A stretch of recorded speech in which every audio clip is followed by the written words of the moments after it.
out of Jefferson City, Missouri, sponsored by his retirement account. Can't take it with you. And it's going to be Dalton Brimmer from Jefferson City, Missouri, as we go father and son with a pair of 65 Plymouth at the starting line. Man, what a beautiful day it's turning out to be for the second day of Chaos in the Cornfield.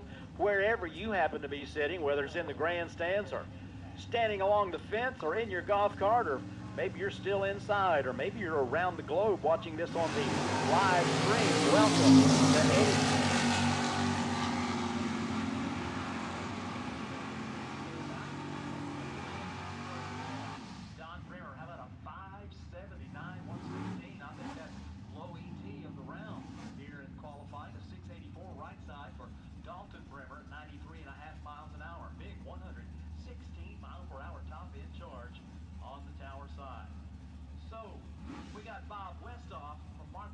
Marthasville, Missouri, a 1963 Ford Fairlane. Good looking machine and good running machine, as you were about to find out as he pulls up towards the pre-stage, tickles the infrared, and he's got large Marge over on the opposite side of the racetrack. Large Marge.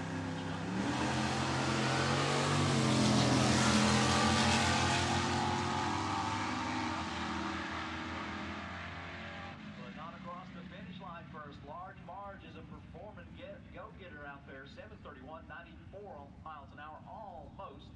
And Bob Westhoff, 742 at 90.7 miles an hour. Sweet Corn Outlaws, Sweet Corn Outlaws. Looking for you in lanes 3 and 4. Got a bunch of you. Need all my Sweet Corn Outlaws to staging lanes 3 and 4. And Junior Dragsters, if you could go ahead and bring yourself to staging lane 5, that would be more than awesome. Junior Dragsters, lane 5, Sweet Corn Outlaws, lanes 3 and 4. Jimmy Ferguson, 1963 Plymouth from Hinckley, Illinois, is on the left side of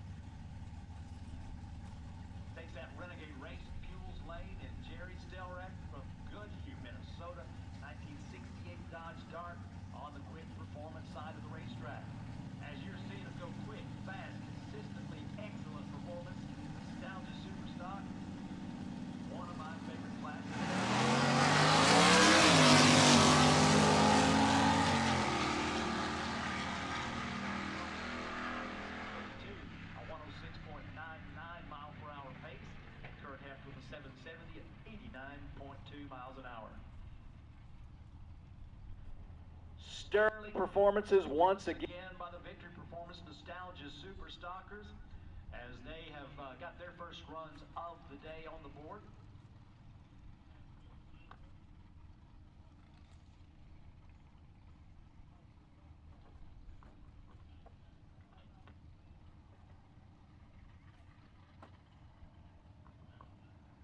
Coming up, we've got Sweet Corn Outlaws making their first time run. 5/10 Pro Tree instead of counting down with the 3 ambers. Junior Dragster, could I get you to lane 5, please? Junior Dragster to staging lane 5.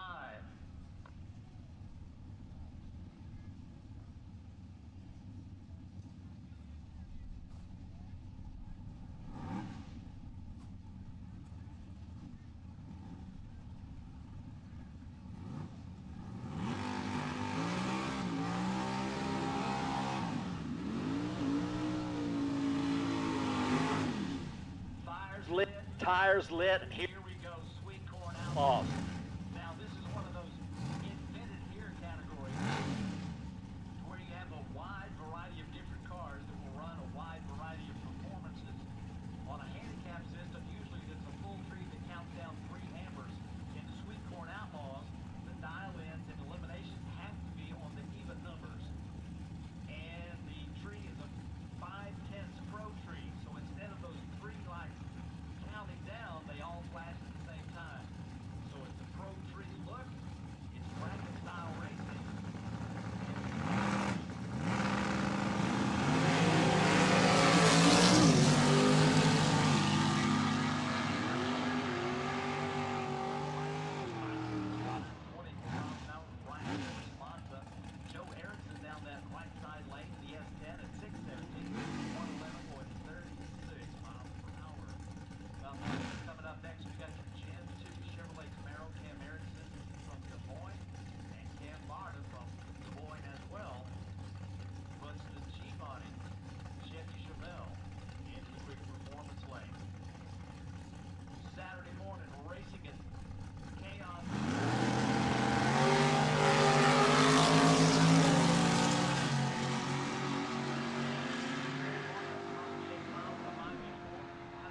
good running Gen 1 Chevrolet Camaro. Jim Jones from Madison, Missouri.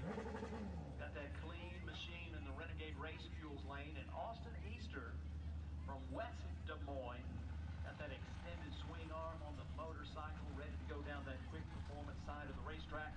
Sweet Corn Outlaws got their time runs going right now. Junior Dragsters, let me get you to lane 5, please. Junior Dragsters staging lane 5.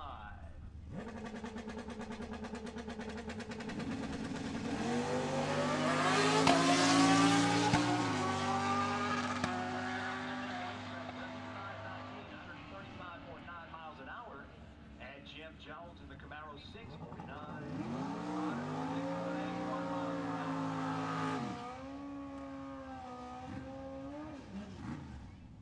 Next going to be Mike Hatfield from Kirksville, Missouri, with the Chevy Malibu on the left side of the racetrack, your tower lane.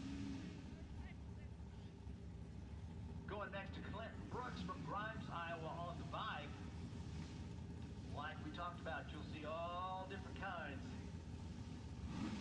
of race cars and bikes squaring off in this category called Sweet Corn Outlaws.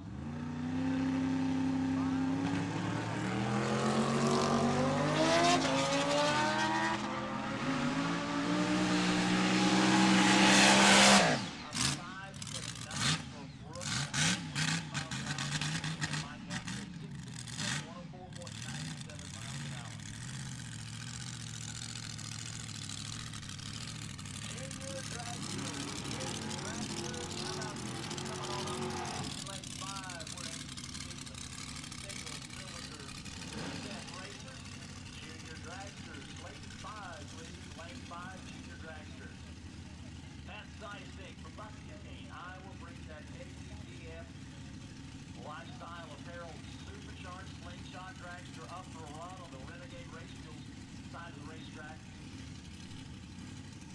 It is blown. It is crazy.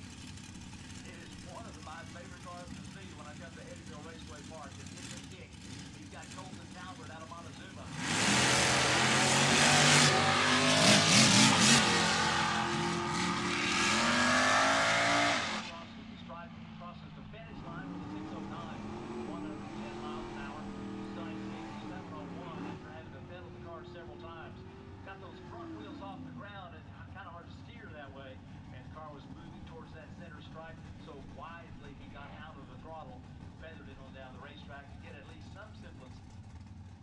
Of a time.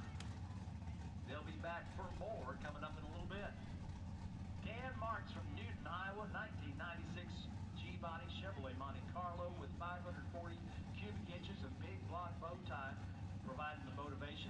Robert Lay from LaBelle, Missouri, brings that Mustang up.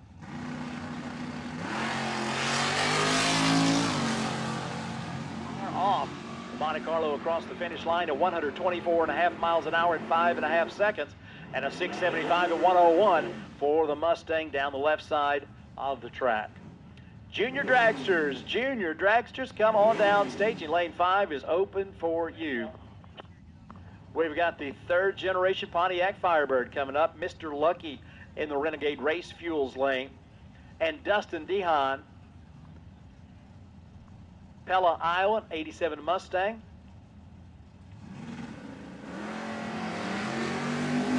Takes that quick performance lane down the racetrack at 106 miles an hour in 6.4 seconds. Mr. Lucky, 913, 87 miles an hour for the Pontiac.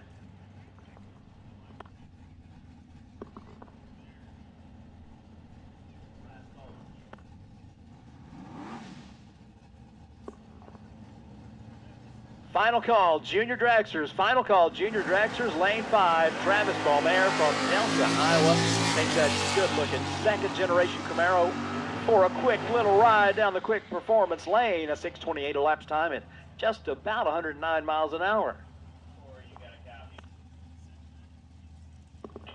Kevin Audimus from Indianola, Iowa, in the Mustang. Going to put a cap on Sweet Corn Outlaws.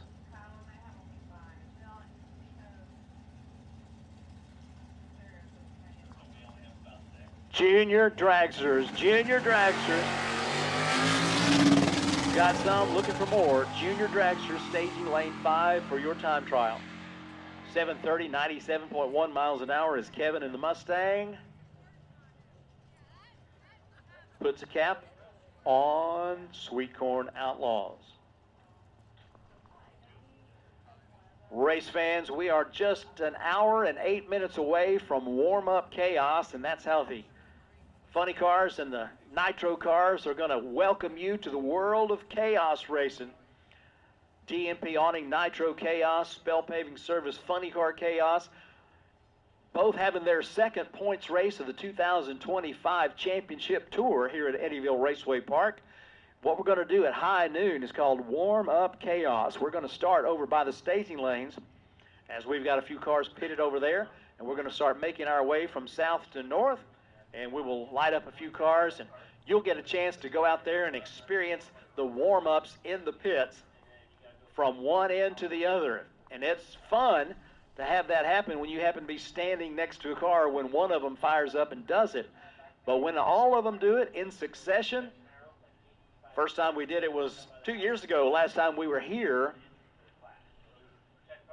at Eddyville Raceway Park, it was such a kick. Everybody was very interested in doing it again, so we said, hey, sounds like a plan to me. So that's coming up at high noon for you. We got the 60th anniversary celebration of Eddyville Raceway Park going on this weekend. And over at the Eddy Merchandise building, now if you're looking at the pit side grandstands, right behind it is the Eddy Diner where they're serving up hot, fresh, delicious food. And just past that is the Eddy Merchandise Center, and they have got that 60th anniversary gear. They got jackets, stickers, mugs, t-shirts, sweatshirts, wall hangers, and more. Make sure you come away from this race with some of that great stuff from the 60th anniversary celebration at Eddyville Raceway Park at the Twisted Shifterz 360 Steel Chaos in the Cornfield, presented by Stanky Motorsports. A big day, a big weekend, as we had our first qualifier for Funny Car Chaos and Nitro Chaos last night. Got a lot more action coming your way today with 2 big rounds of qualifying. It's taking place at 2 p.m. and 7 p.m. Plus, we've got all the classes that you've already seen are going to be doing their racing today. We'll put the finishing touches on the Chaos in the Cornfield tomorrow. Your friends ought to be here. Be sure and let them know that the beautiful blue skies are very welcoming and inviting, and they need to come join you for day number 2 of Chaos in the Cornfield. There are innovators, and there are duplicators. Your engine knows the difference. Comp Cam's camshafts are always original designs, from precision engineering to premier manufacturing and unrivaled testing again and again by the most advanced engineering team and equipment in the industry. Buy the original, not an imitation.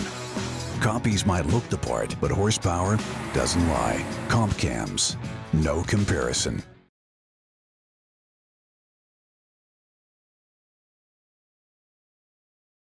Laris Motorsports Insurance offers drag racers the broadest insurance policies in the industry. Laris Motorsports Insurance was created by racers for racers. Laris insures race cars on and off the track, trailers and equipment. Laris even pays racers contingencies at the fling bracket races. Don't wait until it's too late. Call Laris Motorsports Insurance today. Check out Twisted Shifterz for the largest selection of made in the USA custom shift knobs and adapters. Made for muscle cars, old and new, hot rods to race cars, and for the big rigs. With our original shift toppers adapter for the air shifters to use any threaded shift knob like the old days. Add custom lettering and logos to make it your own custom shift knob. TwistedShifters.com. We're made in America and we ship worldwide. What can 360 Steel do for you? We make custom steel products made right here in Illinois. Fire pits of all kinds, knockdown styles to take along anywhere. Hold your drinks high with our drink stands while throwing horseshoes or bags. We have a complete line of military to firefighter signs, flags, hats, stickers, and more, along with many styles of decor. Welcome signs and custom clocks to a number of different monograms and signs. Personalized, custom options for your perfect sign. Bare steel or powder coated to last indoors and outdoors. 360steel.com. Spell it out. 360steel.com.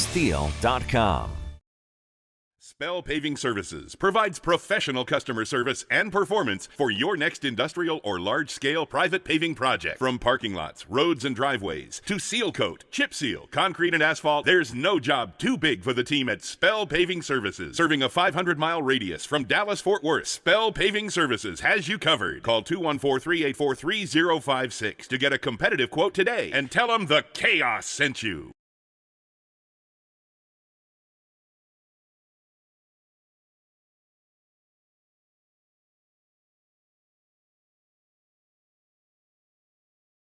For over 40 years, Mile High Crankshafts, located in Denver, Colorado, has provided the highest quality crankshaft repair and modification services available and serves all forms of motorsports competition.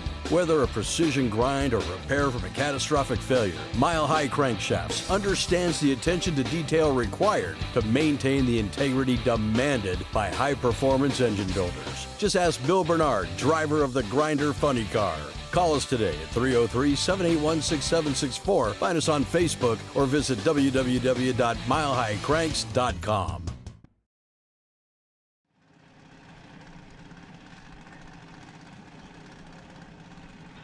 Full-on race cars.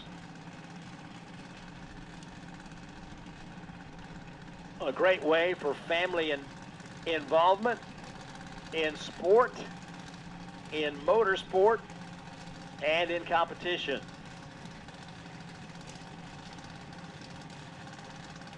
Both drivers carefully place their cars into the stage position. Tree counts down, and here they go. Couple of quick ones. 790 with a 0 and 795 with a 5 down the track. Cade Peak at 79.77 miles an hour. Max LaFoon over 81 miles an hour down that quick performance side of the track. Fires lit on our next pair. It's going to be Caitlin Halverson, Lincoln, Nebraska. In the Renegade Race Fuels lane on your tower side, and Aiden Laughlin from Slater, Iowa, puts his car at the quick performance lane on the pit side of the track. No box, lanes 3 and 4, please. No box, lanes 3 and 4 for your second time trial.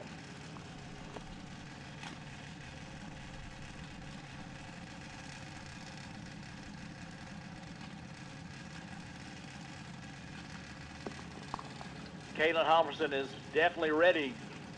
She's got her car in the pre-stage. Over on the right side, Aiden Laughlin is bringing the car carefully towards that first infrared.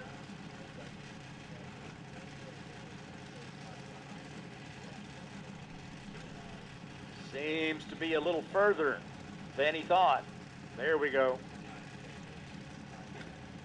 Very careful in the staging process, our racers are. Channeling a little Yoda there, yeah. Caitlin Halverson down that left side lane, stopping the clocks quick with a 796 at 81.86 miles an hour. Aiden takes it across the 660 in 12.11 seconds at 53.2 miles per hour. As they safely make their way to the exit in the shutdown area, our final car in the junior dragster category comes to life. It's going to be Creighton Grant from Ottumwa.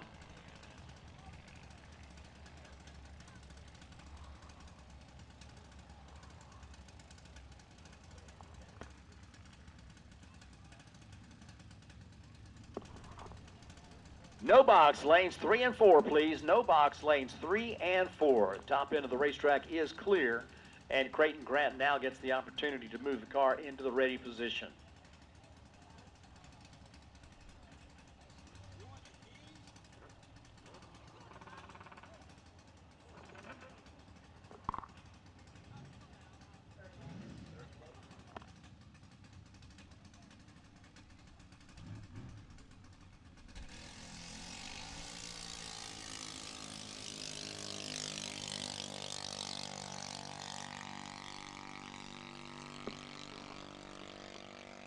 Creighton crosses the finish line at 51.3 miles an hour, using 12.02 seconds to get to the 660. Moves it into the shutdown area, looking for that exit on the right. Has the car slowed nicely and makes the exit.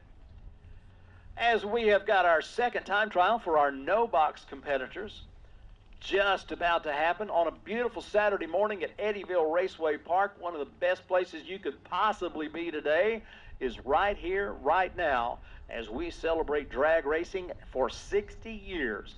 The 60th anniversary celebration, part of a spectacular Memorial Day weekend, and we're glad you're part of it. We've got a vendor midway set up on the pit side of the racetrack right behind the grandstands, and just to the east, just to the west, shall I say, of the Eddy Diner. Go by and see our good friends over there at the Funny Car Chaos and Nitro Chaos merchandise trailer. They've got t-shirts, hats, and hoodies. They've got kids' t-shirts. They got sunscreen. They got chapstick. They've got ear protection. Some of those things that you might not have realized that you needed when you came for a beautiful sunshiny day at the track. But if you're going to spend all day here with us, and I'm glad you are, you might want to get some of that chapstick and sunscreen, and some ear protection will really come in handy, especially around 2 o'clock or around high noon when you're making your way through the pits for warm-up chaos. That's going to be a blast. Hey, also over at the Funny Car Chaos and Nitro Chaos merchandise trailer, they've got die cast and they've got $3 Hot Wheels. So if you brought the family, which is always safe to do at a Funny Car Chaos event, and always a safe thing to do at Eddyville Raceway Park, because we're all about family friendly, but sometimes having a little something extra for the kiddos to do comes in pretty handy.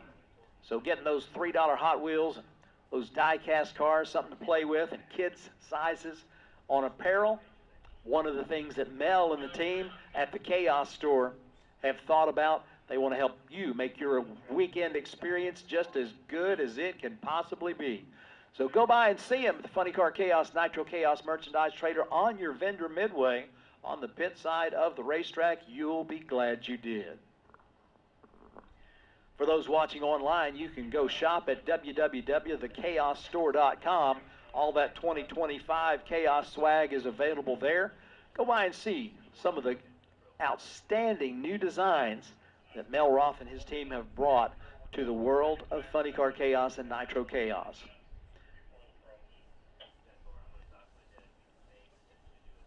Definitely have the no box cars filling up the staging lanes, a big class that is racing here this weekend on Chaos in the Cornfield.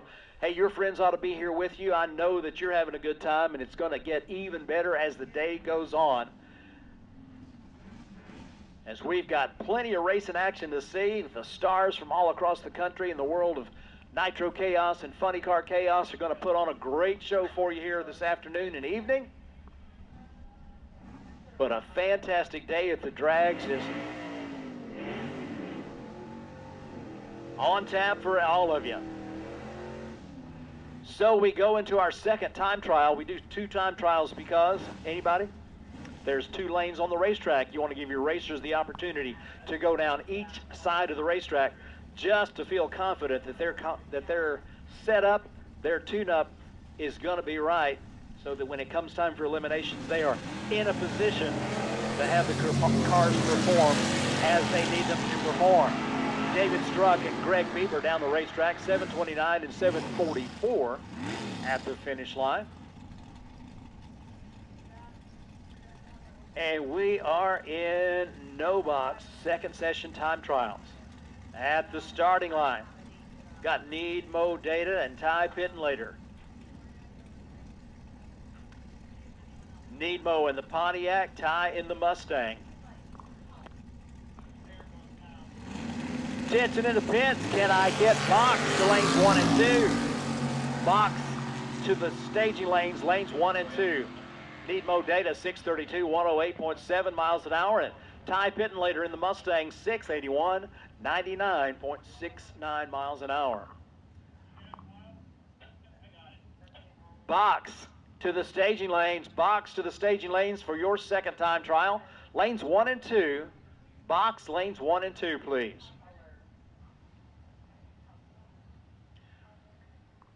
Race crew getting a report of something that needs some attention down the racetrack, so we'll stand down here for just a few moments.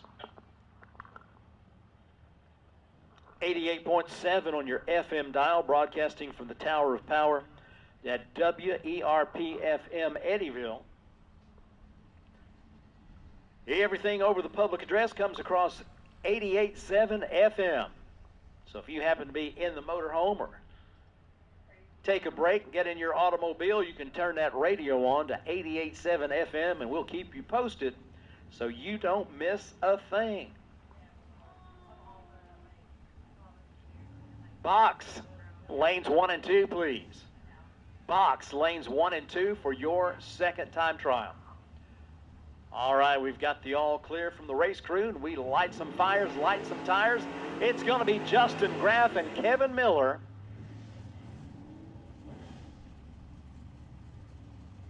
Making their way to the starting line for their second time trial. Miller from Eudora, Kansas, 1975 Chevy Nova. On the pit side of the racetrack in the quick performance lane, Justin Graff brings the Mustang up for a run down the Renegade Race Fuels lane on the tower side.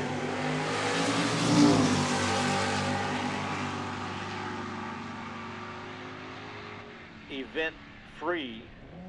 My favorite way for cars to go down the racetrack. Straight down the groove with no trouble. 636 to 655. 104 and 102 the mile per hour. Rick Tuttle, Victor, Iowa, brings that colorful Camaro up for a run in the Renegade Race Fuels lane, and Bob Doherty from Ankeny does it on 2 wheels. Takes the quick performance side.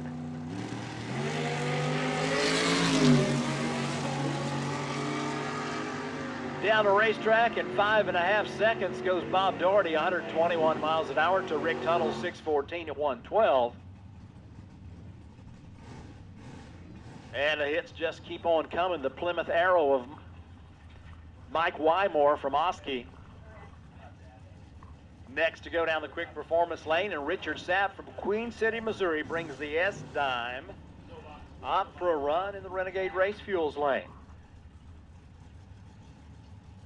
Hungry people, make sure you check them out at Macy Moo's Food and More on the pit side of the racetrack. Wheels up, launch on the S-Dime. Both cars cooking and booking 578 to 574. 118 and 117 as those cars were clicking it down the track.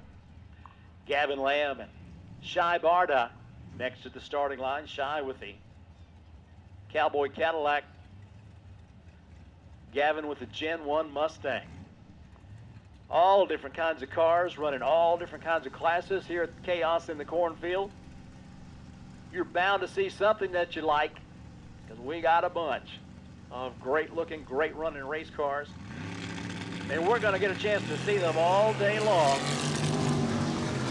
as Gavin Lamb and Shai Barda try on the racetrack for their first time today. 7:06 and 7:49. El Camino followed by El Camino.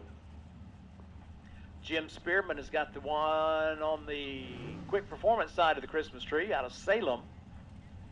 And Rick Speck, 1968 Chevrolet Camaro from Gilman, Iowa, pulls the wheels off the ground and heads down the Renegade Race Fuels lane. 584, 119 miles an hour, wasting no time. 742, 91.8 miles per hour for Spearman. Box lanes 1 and 2, please. Box lanes 1 and 2. Mike Hatfield, Dale Bonjour. Next to the starting line, double shot of bow tie. The Chevrolet Vega is out of Ottumwa. The Chevy Malibu out of Kirksville, Missouri. Both drivers staged. Tree counts down. And we're on. 6:57 and 6:82 down the track, 104 and 100 miles an hour. Glad to see we've got a lot of thrill seekers out there getting signed up for a ride down the track with Proud American Motorsports.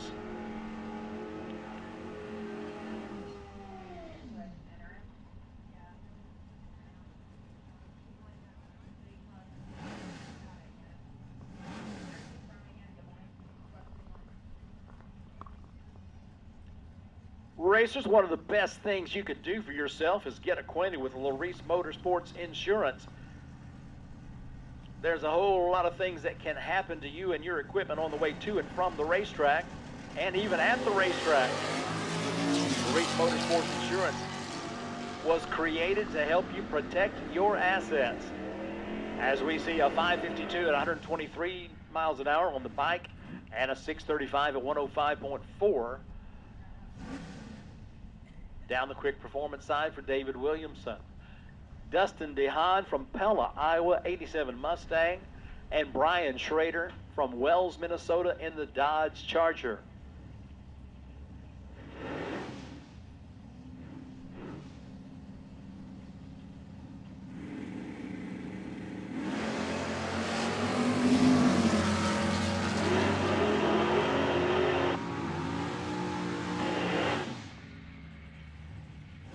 .640 at 106 to a 76 at 99.6 miles an hour. And we talked about all kinds of cars running all different classes. How about a Henry J? Joe Kaufman from Anita, Iowa brings that big block Chevy powered 1953 Henry J. It is looking strong on the quick performance side of the racetrack against the super clean. Good looking Gen 3 Camaro, Colton Talbert out of Montezuma.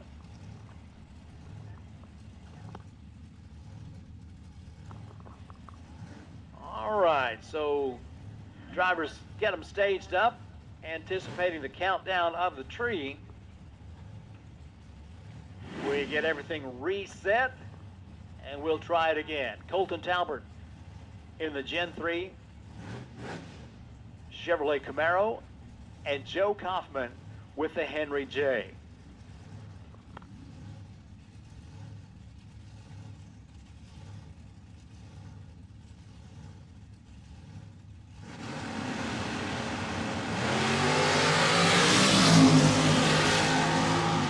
Up and hauling the mail.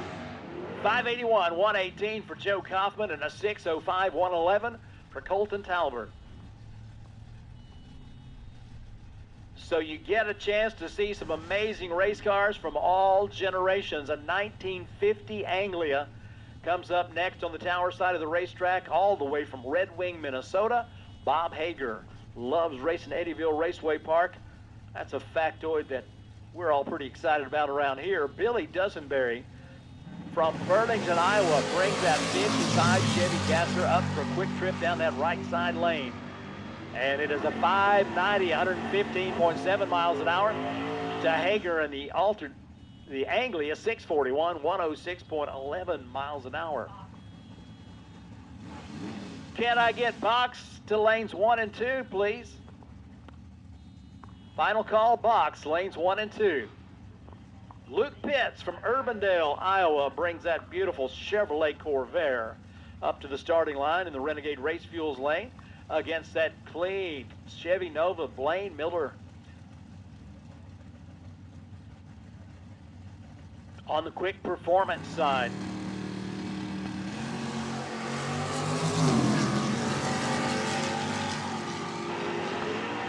the Corvair 629, 107 to a 705, 95.6 in the Nova.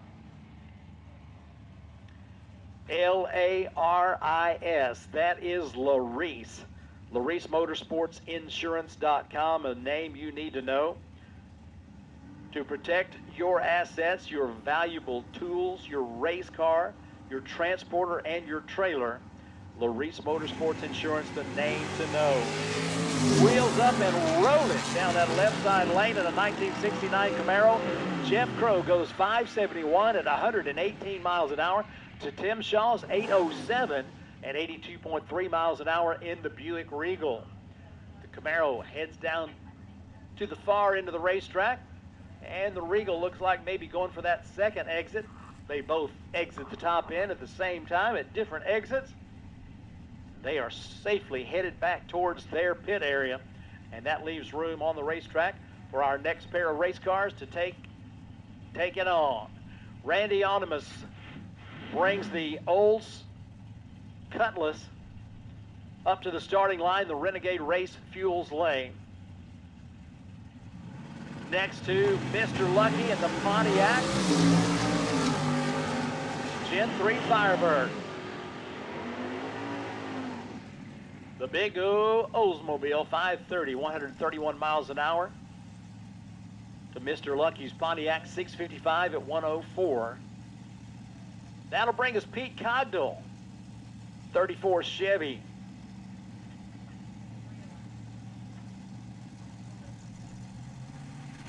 Next to the second generation Chevrolet Camaro. Gotta say, I love them when they're clean like that. And it is clean and quick. 628, 109 to a 682 down that left side for Bill Cogdill at 99.5 miles per hour. Final call box, second session time trials.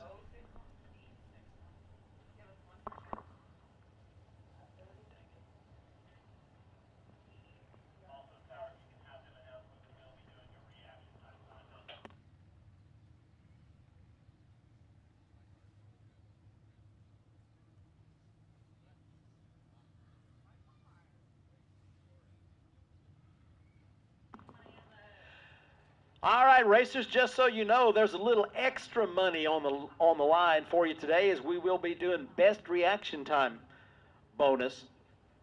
So you've got not only the winner's loot that you can be anticipating, but you can earn some extra with a best reaction time bonus.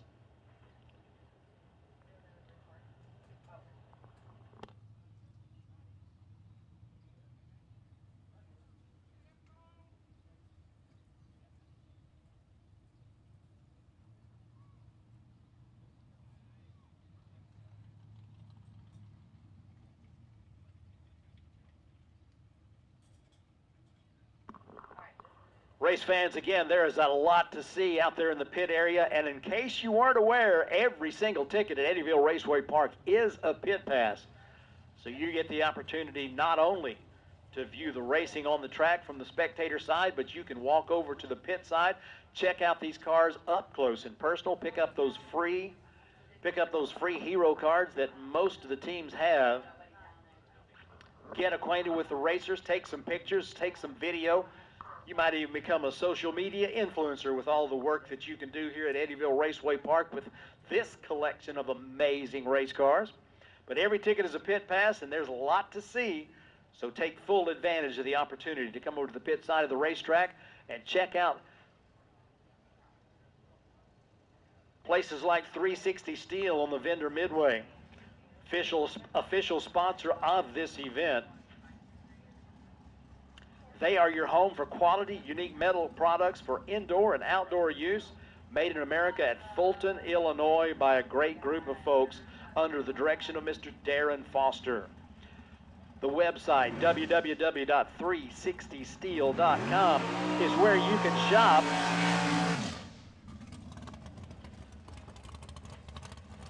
Get all types of custom metal items, from wall hangings, metal art, fire pits. Got the coolest fire pits anywhere. Clocks, metal signs, monograms, name and date signs, custom coat hooks, canes, and more. You can get all that stuff at 360 Steel, and they've got examples and samples for you on the Vendor Midway, right behind the pit side grandstand. So go by and see Darren and his team.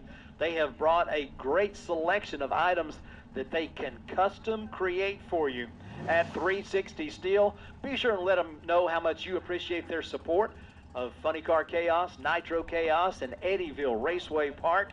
Trust me on this deal. You want to do some Father's Day shopping? 360 Steel. That's your hot tip of the day.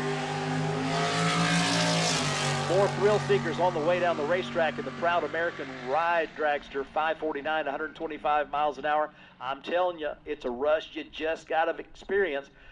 They've got a line of people signing up over there, so don't let the line get any longer. You don't want to miss the opportunity for that to happen. Can I get foot brake to staging lanes 3 and 4, please? Foot brake, second session time trials, lanes 3 and 4, please. Racers, just in case you haven't already turned in your tech card, make sure that happens. If you left it on the dashboard or in the toolbox, or maybe check your pocket. But we want to make sure that we've got all the tech cards turned in for a wide variety of reasons. One of them, so we can give you all the proper recognition that you are due. I do need foot brake. Foot brake lanes 3 and 4 for your second time trial session. Foot brake lanes 3 and 4, please. All right, we move into our next category with Gary Spear and Jeff Van Sant. Gary does his drag racing on the 78 Kawasaki. You can see it on the tower side in the Renegade Race Fuels lane. Jeff Van Sant, third generation Chevrolet Camaro out of Pella, set to take the Christmas tree over on the pit side of the racetrack in the quick performance lane.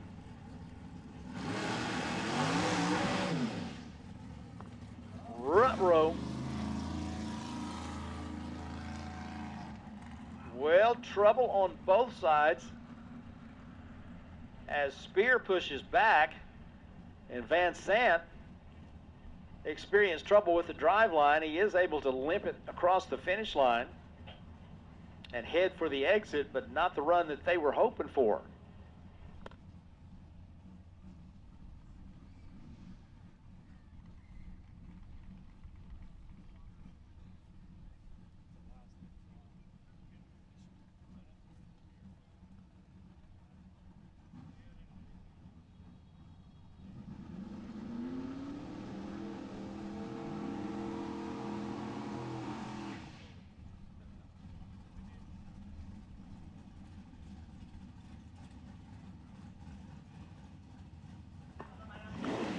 Cassie Green from Lawson, Missouri, 1967. The original Chevrolet Camaro comes up on the tower side of the racetrack. 548 cubic inches of big block rat motor underneath the hood of that one.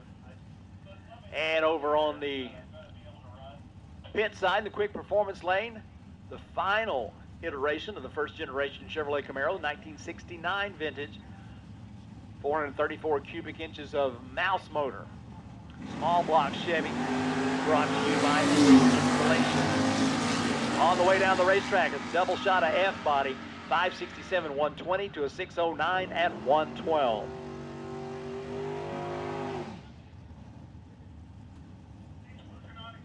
Jesse Lasik in the second generation Camaro comes up on the tower side, and Rick Van Wy from Montezuma, Iowa, brings the Chevy Beretta up for a run in the quick performance lane.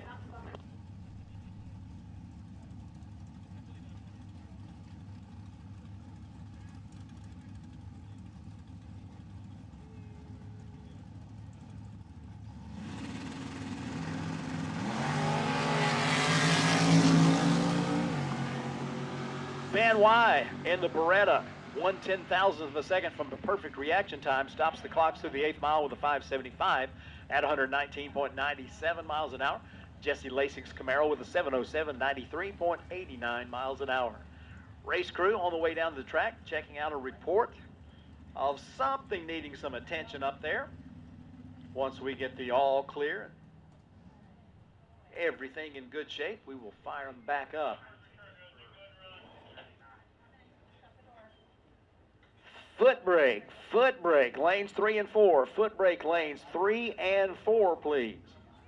Foot brake lanes 3 and 4.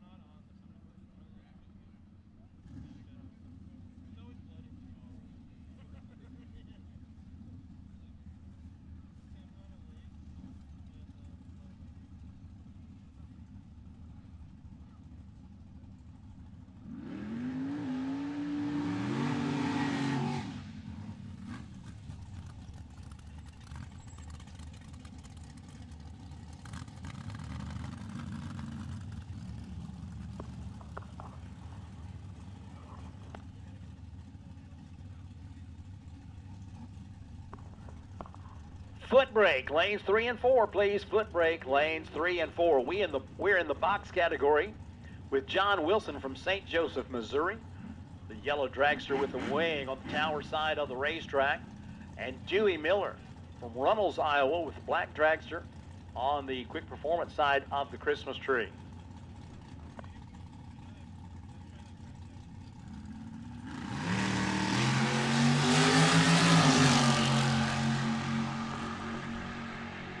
Dragster and Dragster 502, 136 to 551, 122.6. They make their way down the racetrack into the shutdown area. We will continue with Neil Finder and Ephraim Umphreys. Umphreys from Bloomfield, Iowa. Finder from Sumner, Iowa. Neil Finder on the bike on the tower side. All right, hungry people, Prime Country Barbecue is turning out that great food. They've got pulled pork and brisket. They've got chicken. They've got grilled ribeye steak sandwiches, cheesy potatoes, and the best mac and cheese you ever laid a lip over. Potato salad, smoked beans, and more. Go by and see them on the pit side of the racetrack. Trust me on this deal. We were tasting it yesterday, and it is absolutely delicious. So if you're ready for a little lunch, Prime Country Barbecue. They've got the know-how to take care of the hungries for you. You'll mind seeing them. All right, we got one pre-stage light on. Now we got two. Time trials in our box category continues. Drivers carefully making their way into the stage beams, and we got three counting down. Dragster and bike up with the 660. It's a 565, 119 for Neil Finder. 544 on 124 for the Dragster of Ephraim Umphreys.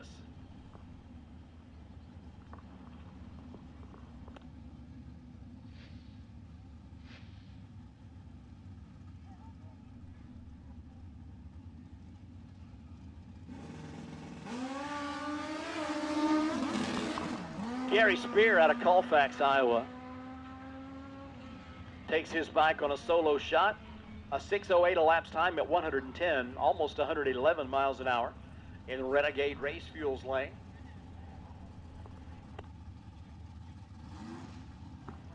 Renegade Race Fuels available on site here at Eddyville Raceway Park. Racers, get those fuel jugs filled while you're here.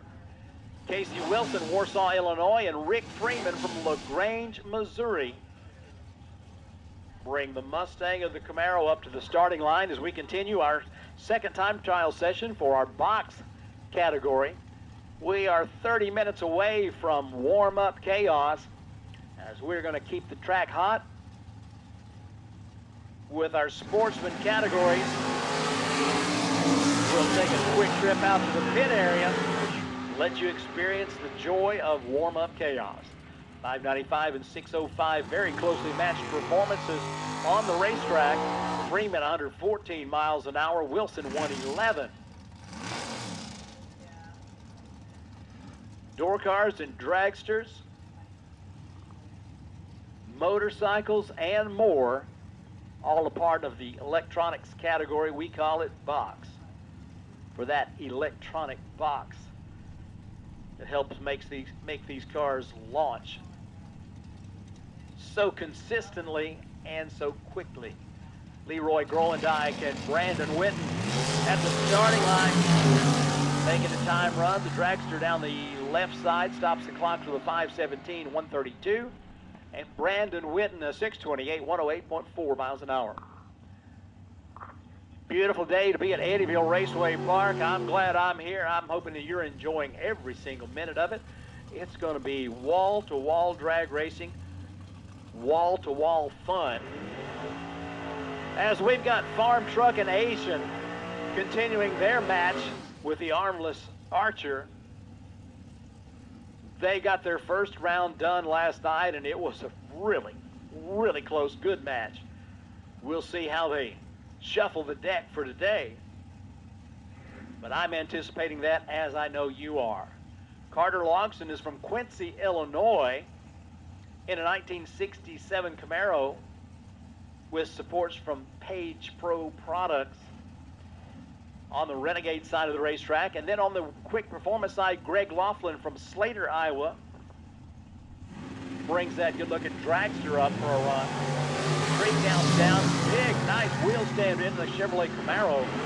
Dragster stops the clock with a 548, 123 miles an hour to a 642 at 105 for Carter Logson's Camaro.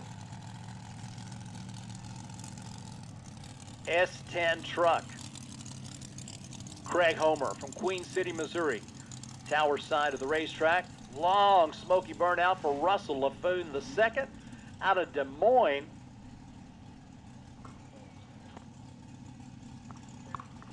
Nostalgia Super Stock to lanes 1 and 2, please. Blow the horn. Nostalgia Super Stock, lanes 1 and 2 for your second time trial. Nostalgia Super Stock, lanes 1 and 2.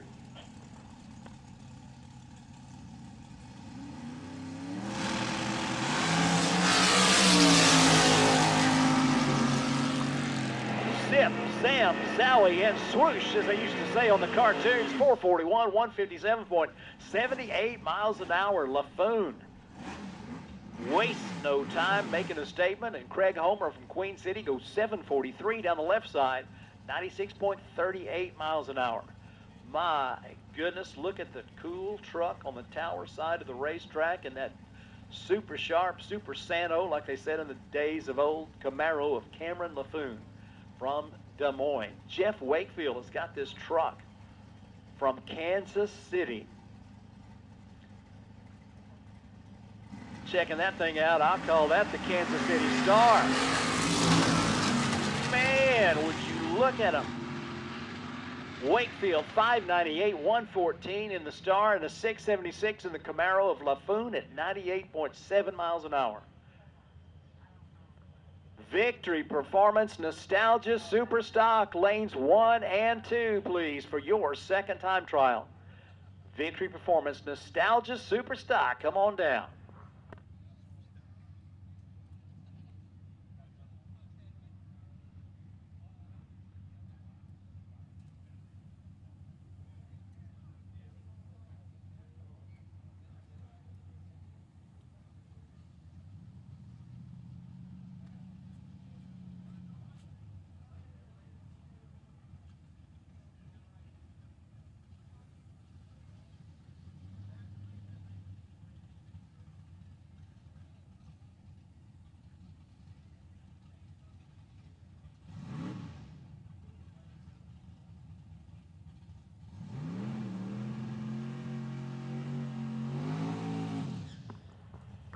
Final call, foot brake. Final call, foot brake, lanes 3 and 4. Final call, foot brake, lanes 3 and 4 for your second time trial session.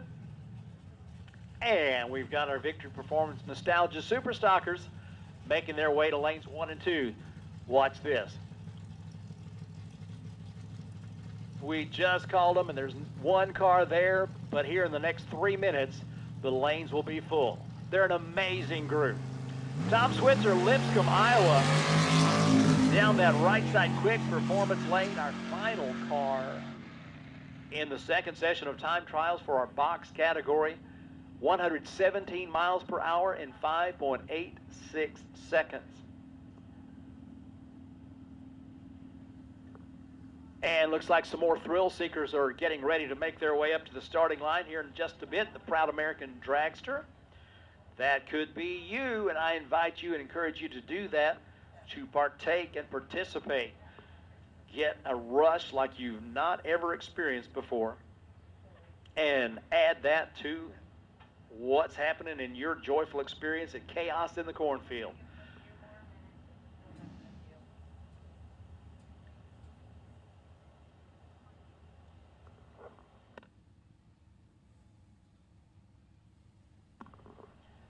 Race fans, over on the tower side of the racetrack, your spectator side, we've got a food vendor over there for you. It's called Sugar Addicts.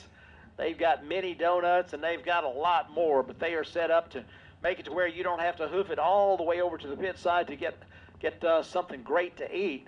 And they would be delighted to fix you up with some of their products.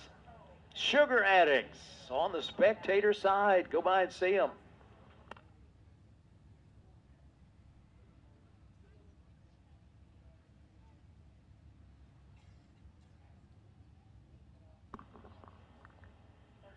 Just a little over 20 minutes away from warm-up chaos. Now, if you happen to be strolling through the pits, you'll notice that the teams are having their cars up on the jacks. A lot of them have already got their starters hooked up to the front of the motor so that when it is their time, they can spin those babies over. And we're going to go from the south end of the pits to the north end of the pits, firing up 1, 2, 3 at a time. As they complete that process, there'll be some more firing up. And if you want to join the fun, it's going to start closest to the staging lanes with the Nitro Monkey and the Gambler Funny Car and Grumpy 2 and all those guys that are pitted down on that end of the pits. We will make our way from that end of the pits all the way up towards the finish line, warming up these funny cars and Nitro Chaos machines a few at a time. It's a unique experience that you won't get hardly any place else. In fact, maybe not any place else, but Eddyville Raceway Park knows how to do it, and they know how to do it right. You're going to love what you experience at high noon with warm-up chaos.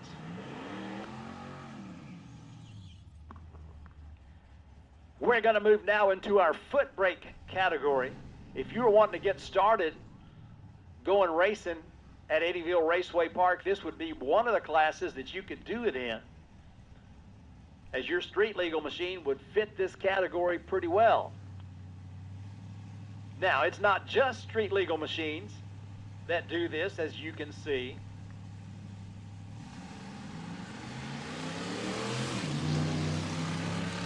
As Kevin Chamberlain and Samuel Chamberlain make their way down the racetrack.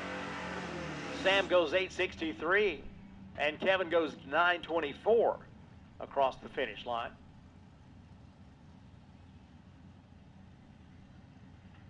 Tim Mason from Melcher is going to bring that 1971 Pontiac GTO to the starting line and going to make a run down that left side Renegade Race Fuels lane. See what I mean? Nostalgia Superstock just filled up the lanes, and it happened just in the blink of an eye. Tim Mason, 743, 90.62 miles an hour.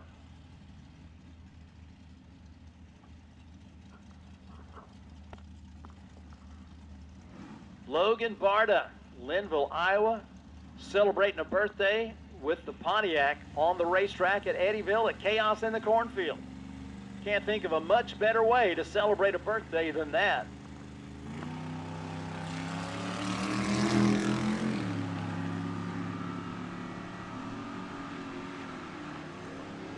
Having fun with a few hundred of your best friends. 768, 91.4 miles an hour. Happy birthday to you.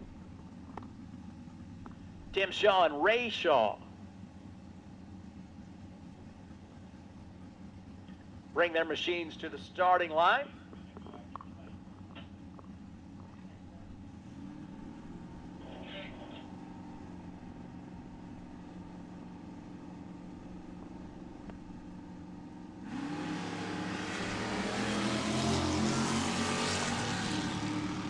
.004 reaction time for Tim Shaw.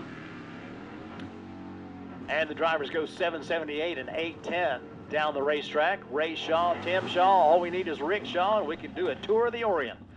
Jim Kennedy from Mattoon, Illinois brings the bike up for a trip down the left side Renegade Race Fuels lane. Gonna wind up foot brake for us.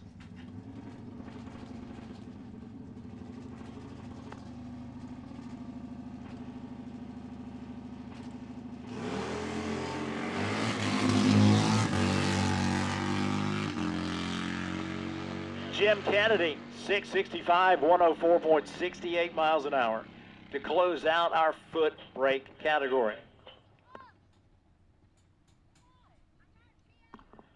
Sweet Corn Outlaws, lanes 3 and 4, please. Sweet Corn Outlaws, second session time trials, staging lanes 3 and 4. Sweet Corn Outlaws, staging lanes 3 and 4, please.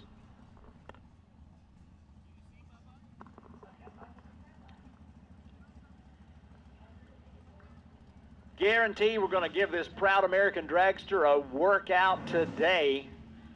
More thrill seekers experiencing the rush of riding in a dragster.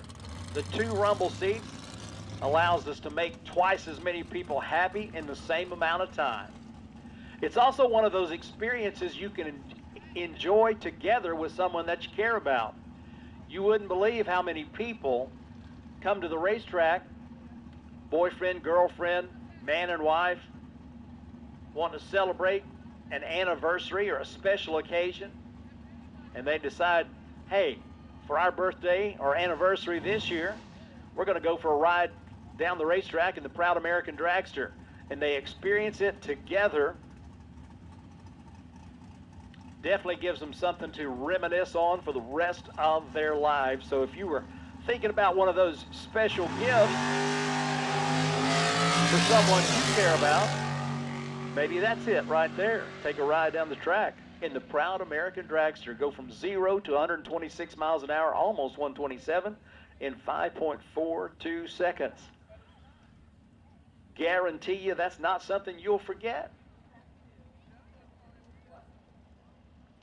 On the vendor midway, we have got Jeanette Desjardins from Car Chicks. That's C-H-I-X.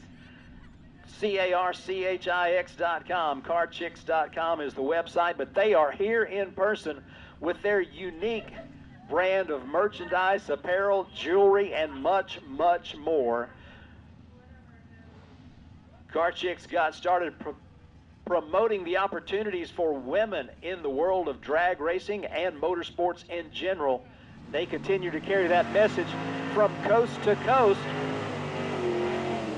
But we are very fortunate that we get the opportunity at Funny Car Chaos, Nitro Chaos, to experience the magic of Car Chicks on a frequent basis.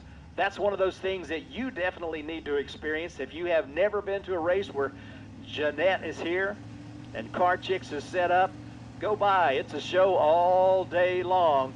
No pressure, girl. But it is a blast. We are now in the Victory Performance Nostalgia Super Stock as Bobby Haberberger goes 692 at 97.5 miles an hour, while Dick Monaco's 64 Fairlane runs 699 at 100.4 miles an hour. As Chris Schneider likes to say, return with us to those thrilling days of yesteryear when the factory hot rods would take the track and thrill drag racing fans from coast to coast with Super Stock. David Fusner with the 64 Ford Thunderbolt clone takes the left side of the racetrack, and Ed Wilden from Sigourney, Iowa, in the start with the wheels off the ground, way up in the air. I'm telling you, it is showtime when the Victory Performance Nostalgia Super Stockers come to town. 643 and 647 down the racetrack, both cars at over 98 miles an hour for 660 feet. Tom Hoffman and Jonathan Wheeldon next at the starting line. 63 Plymouth and 65 Dodge Coronet ready to stage up and go. Junior Dragsters, can I get you to lanes 5, please? Junior Dragsters to staging lane 5. Sweet Corn Outlaws, lanes 3 and 4. The tree counts down, sends them down the track. And we've got Hoffman across the finish line at 100 miles an hour in 6.78 seconds. Jonathan Wheeldon, 802, 83.9 miles an hour. The performance standard is phenomenal in these Nostalgia Super Stockers. Jay Freihaus from Fulton, Illinois, brings a 68 Barracuda to the starting line in the Renegade lane. And Jeff Wood from Roanoke, Illinois, brings that 64 Plymouth Savoy up for a run down that quick performance side of the racetrack. They are sharp, they are fast, they are quick, they are loud, and they bring that wheel-standing performance to the starting line everywhere they go. Jay with a Barracuda, 620, 111.9 miles an hour. Jeff Wood in the Plymouth 676, 99.6 miles an hour. Large Marge, Derek Strait from Centerview, Missouri, 1965 Mopar. Got 2 more doors than most of the cars you'll see on a racetrack. It's a 4-door 65 Dodge Large Marge. Takes that Renegade side of the racetrack. Lines up with Bob Westhoff. Got that good looking, good looking 63 Ford Fairlane from Missouri. Martinsville to be precise. And those 2 heavy-duty hot rods take it down the racetrack, stopping the clocks through the 8th mile with a 7:38 and a 7:41.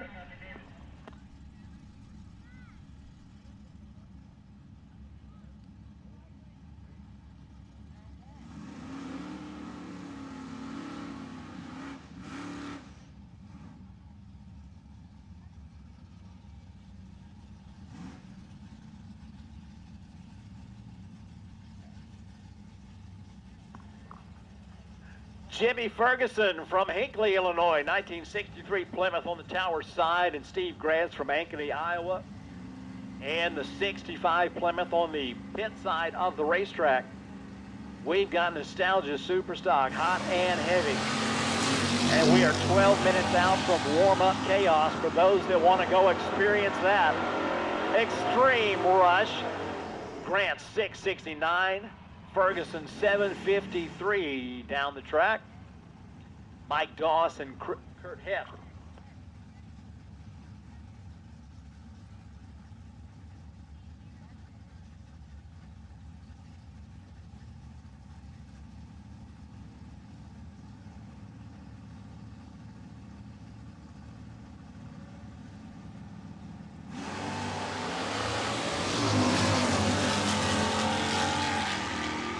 Mike Doss stopping the clocks to the 666 at a 101.3 mile per hour clip, and Kurt Heft with a 768, 89.8 miles an hour.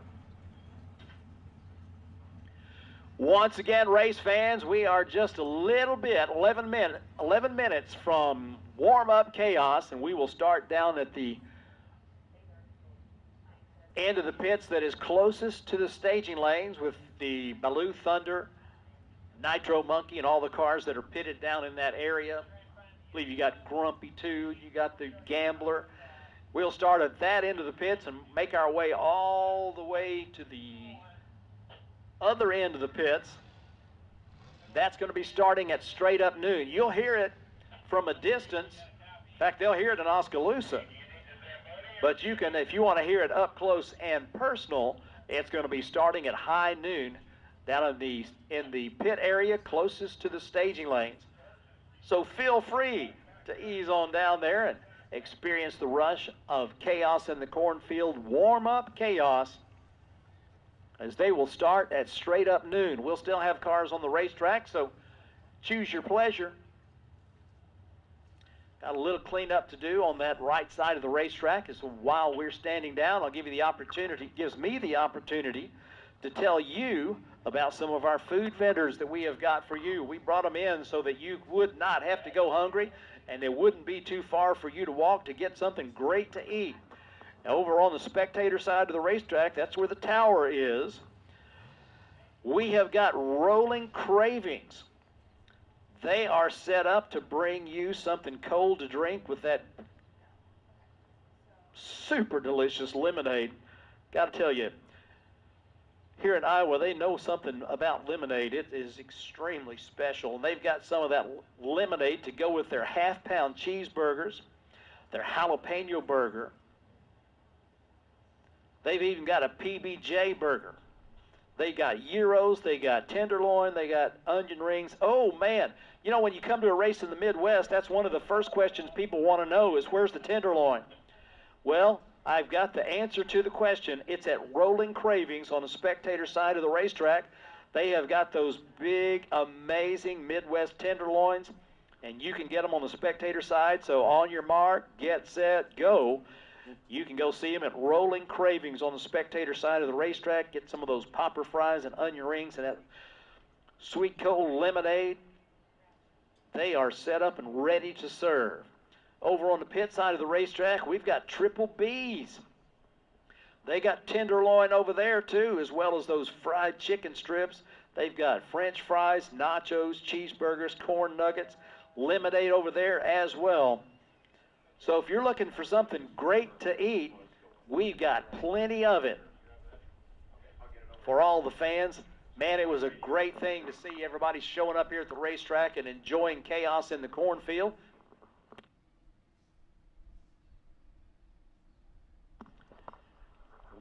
We are 8 minutes out from warm-up Chaos.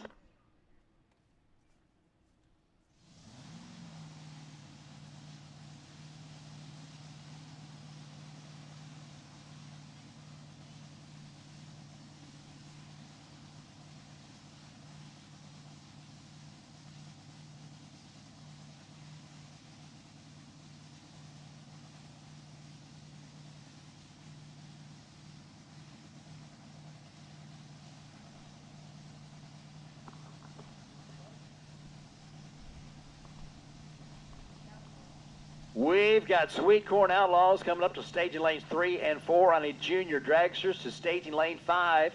Junior Dragsters, it's your time. Bring them to the staging lanes in lane number 5. Come on down, Junior Dragsters.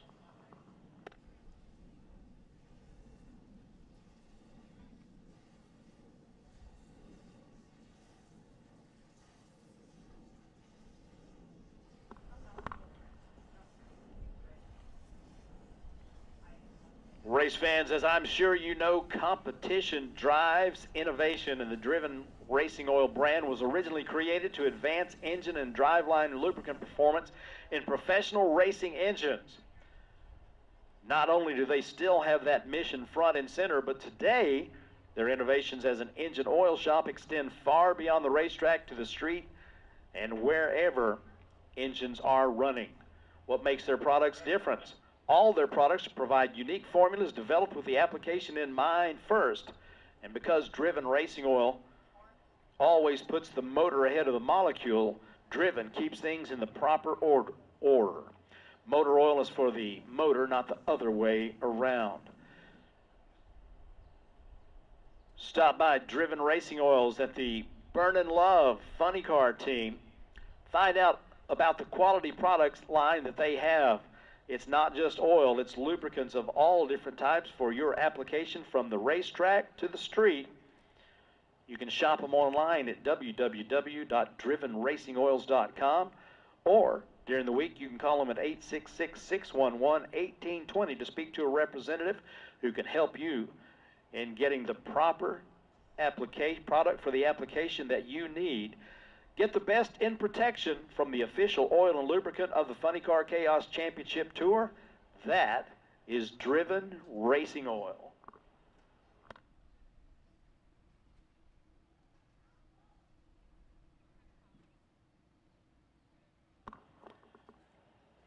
So the race crew continues their work on the racetrack, and we should be good to go. In fact, we are good to go right here, right now. We are 5 minutes away from warm-up Chaos.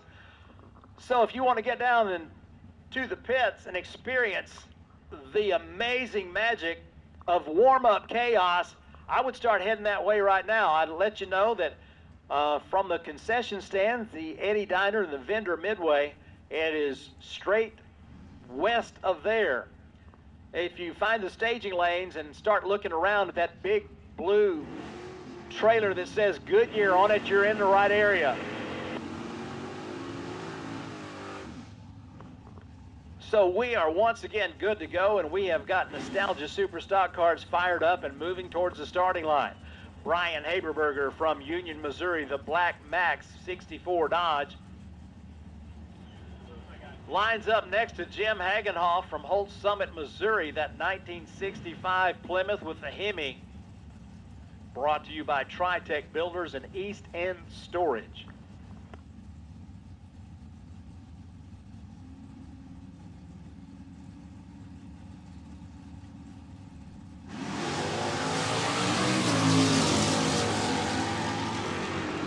The Hemi, always quick, always fast, 591, 113 3/4 miles an hour. The Black Max, a 718, 96.96 miles an hour. Creeping up on that 97 mile per hour pace, just a few ticks shy. Donnie Gaines Got to tell you, when you see this car, there's a lot of story right there. Talking about a family heritage of racing, drag racing, and super stock. Johnny Gaines down that left side against John Hamer in the 67 Barracuda. 668, 647 down the track. Hamer at 105.2 miles an hour, 102.8 for Donnie Gaines. Next up, the Dodge Dart from Minnesota. Jerry Stelreck takes the Renegade Race Fuels lane against Bob Lantero. Bob's got the wild hair. AMI Defense, Arrow Meadows, and Nexus Flight provide a little support for the wild hair Dodge Dart in the quick performance lane.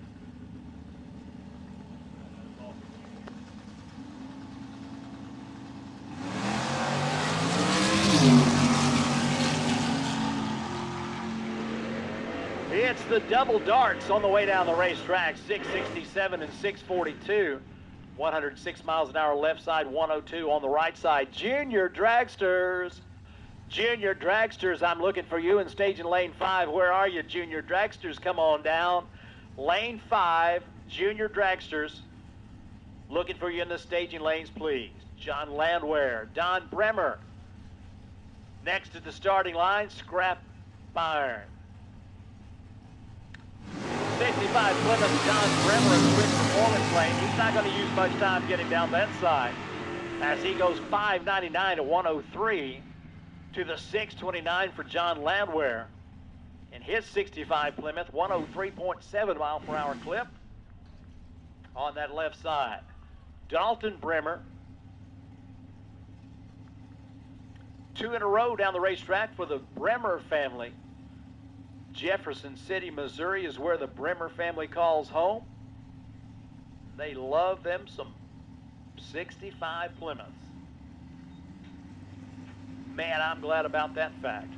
440 cubic inches of Mopar Max wedge underneath the hood of Dalton Bremer's machine.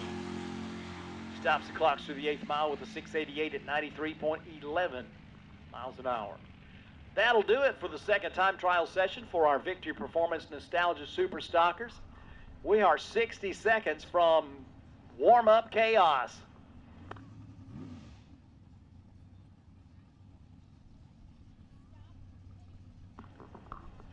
In the tower, we have got the class switched over as we will move into Sweet Corn Outlaws. Starting off with the motorcycle and the Malibu.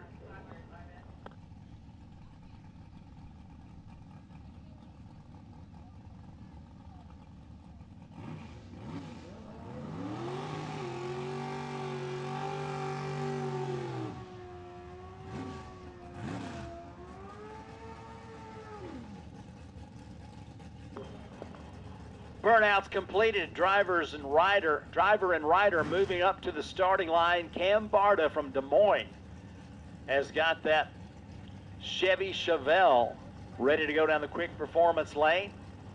He's in the pre-stage. Austin Easter from West Des Moines brings that quick bike up for a run. Down the Renegade Race Fuels lane. Tree flashes amber and sends them down the track. And we've got a 520 to a 583.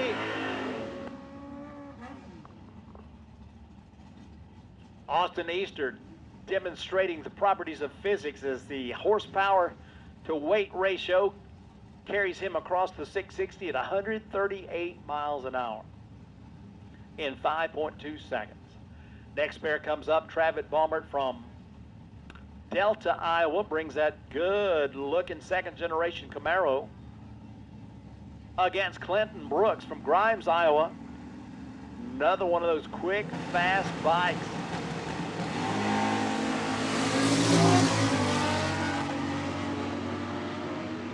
Let me introduce you to the Musa 569, 124.1 miles an hour for Brooks. 629, 109 in the Camaro for Travis. Jim Jones and Brian Shepard next up. Chevy Monza out of Altoona takes that right side quick performance lane. And Jim has the Gen 1 Chevrolet Camaro, looks like 67. Madison, Missouri, home for Jim Jones. Warm-up chaos is kicking off, race fans. If you haven't experienced that before, your nose will let you know that it's happening here in just a few moments, as the fumes from that experience will make their way across the whole property. Jim Jones, Brian Shepard, not sure what happened right there, but no data recorded.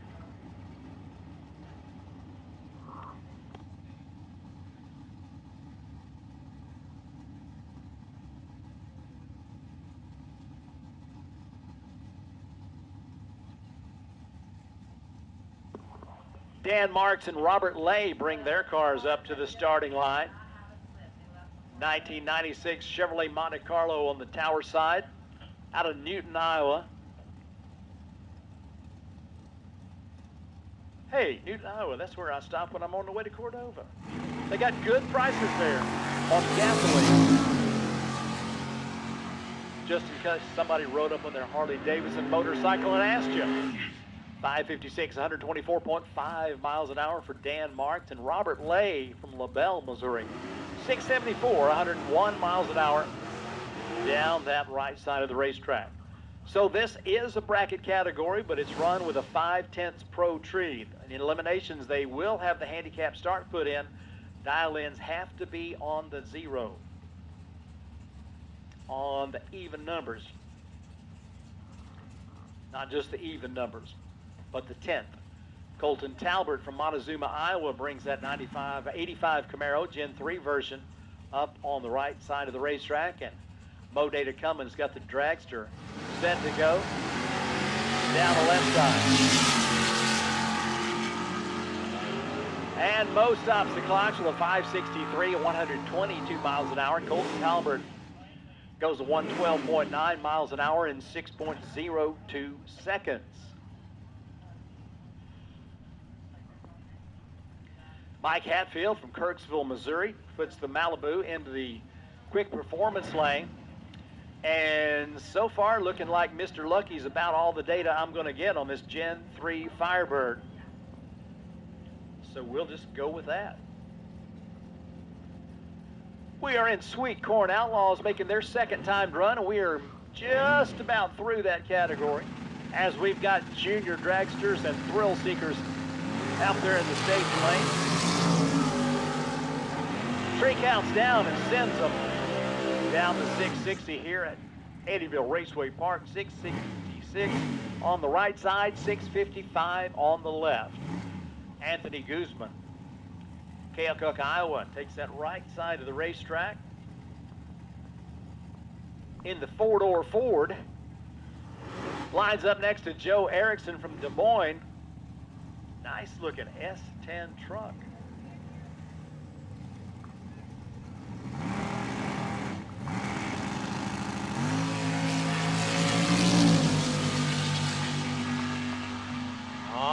You got the sleeper. Yeah, you don't usually pull up next to something with 4 doors and think it's fast, but guess again, Guzman goes 584 at 121.69 miles an hour.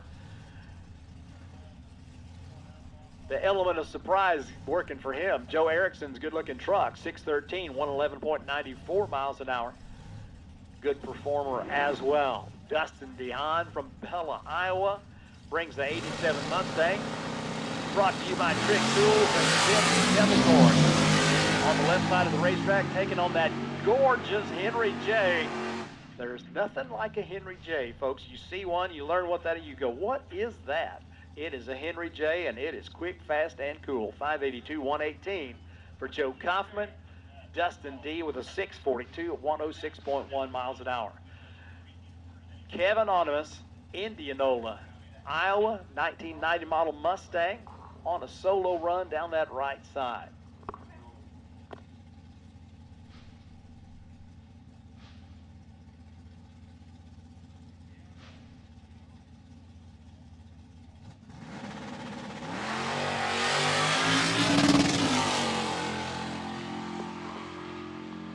And the seasoned fans go shift, shift, shift.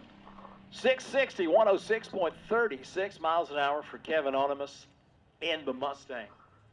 That looks like that's going to be it for this second session time trials for our sweet Corn Outlaws.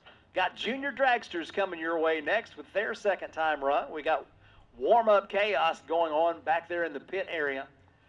If you pay attention to a couple of your five senses, you're going to notice your ears saying, huh, what is that? You're also going to notice your nose saying, wow, something's going on around here. It's going to get thick here in just a little bit as we go from one end of the pits to the other with warm-up chaos. So if you're thinking you want to participate in that, you ought to be there. And if you hadn't quite considered it yet, don't you miss it. Yeah, I can tell you for a fact you're going to be glad you did. Warm-up chaos going on right now. A couple of thrill seekers ready to take a ride to glory on a beautiful Saturday afternoon at Eddyville Raceway Park. Doesn't get much better than being right here as Roger Stanky and Stanky Motorsports help bring you Chaos in the Cornfield version number 2.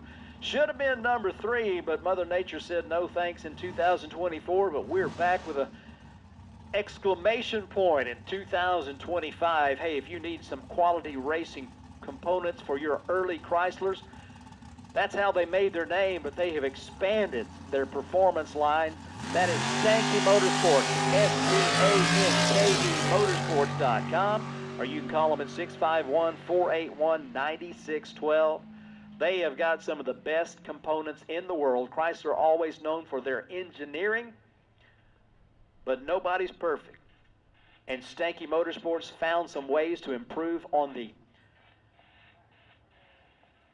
early Hemi performance parts. They are known far and wide for making your car run quicker, faster, safer, and more reliably. Stanky Motorsports, proud sponsor here at Eddyville Raceway Park and of Chaos in the Cornfield.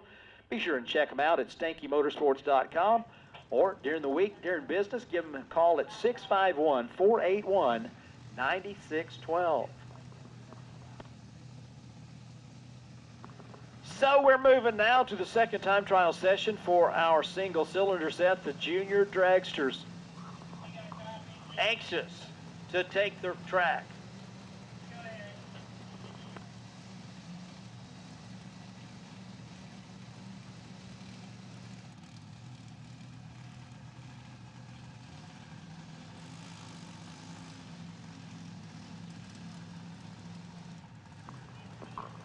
On the pit side of the racetrack, if you are thinking about something great to eat, we've got it at Macy Moo's Food and More.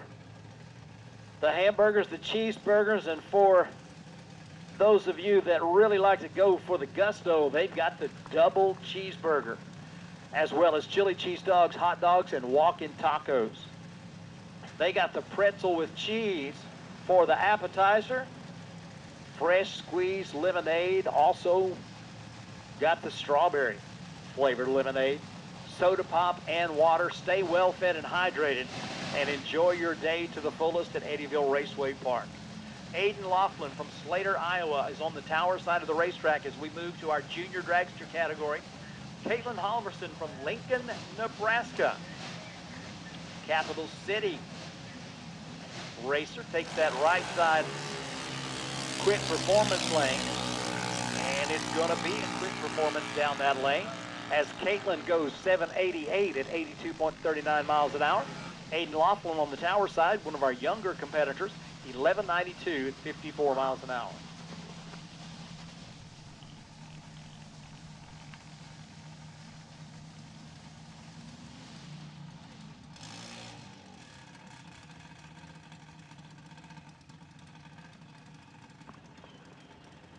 All right, racers, listen up. I got a special announcement for you here in just a moment. Creighton Grant and Cade Peak at the starting line with their junior dragsters. So, racers, we're going to have the reaction time contest. Here's how it works. You bring $10 and your race car to staging lane 1, 2, 3, or 4. You sign up, you pay up, you come to the starting line. And best reaction time takes home a pile of cash. The rules are simple. And I know you want to play. Reaction time contest to the staging lanes now, lane 1, 2, 3, or 4. Bring your car, bring a $10 bill or 2 5s. Heck, we'll even take 10-1. Cade Peak, a 79.8 mile per hour terminal velocity at a 7.88 second elapsed time. And Creighton Grant runs an 11.97 at 51.71 miles an hour. So looks like 5 junior dragsters in competition today. Number 5 at the starting line now, ready to make a solo shot down the Renegade Race Fuels lane.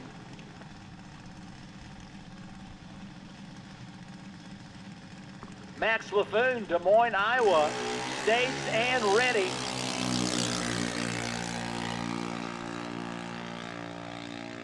Down Route 660 to a 796 at 80.98 miles an hour. So the awesomeness will continue here in just a little bit. If you listen and hear that, warm-up chaos going on in the pits right now. I know there's lots of folks out there, they've got their smart device doing some videography and letting their senses experience the magic of warm-up chaos. It's going to start from one end of the pits and go to the other with these supercharged, fuel-injected Nitro Chaos and Funny Car Chaos machines coming to life. They were going to do that anyway, but we synchronized it at noon so that you, the race fan, could experience it in a way that just doesn't happen anywhere else. If you haven't already decided to go out there and ease on out, you might just find it to be one of the coolest experiences you have ever had. So racers, once again, we've got the reaction time contest, and we're calling you to stage lane 1, 2, 3, and 4 right now. So you'll bring your car, you'll bring $10, you'll sign up, you'll pay up, and we'll send you to the starting line. Best reaction time is going to be possibly paying for your whole weekend, depending upon how many entries we get. Somebody's going to take home a pile of cash.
Race fans, we're delighted to celebrate the 10-year anniversary today of Eric and Luann Martin. You see Eric and Luann out there, let them know you appreciate them being here at Eddyville Raceway Park and celebrating their 10-year anniversary today. Happy anniversary, Eric and Luann Martin. All right, so we have got the reaction time contest going on, starting here any minute now. If you want to get in on it, you could take home a pile of cash, as we have got a $10 entry fee. Anybody wants to run the reaction time contest, you are welcome to do so. Come to staging lane 1, 2, 3, or 4. It's a $10 entry. We're going to send you to the starting line. Best reaction time is going to be the winner. It's a $10 entry. It's open to all of our sportsman categories. So, reaction time contest. If you want to get in on the action and take home the cash, bring it to staging lane 1, 2, 3, or 4 right now, as we are anxious to see how you perform, see if you can take home the bucks.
Oh, we got some takers, and the more takers, the better.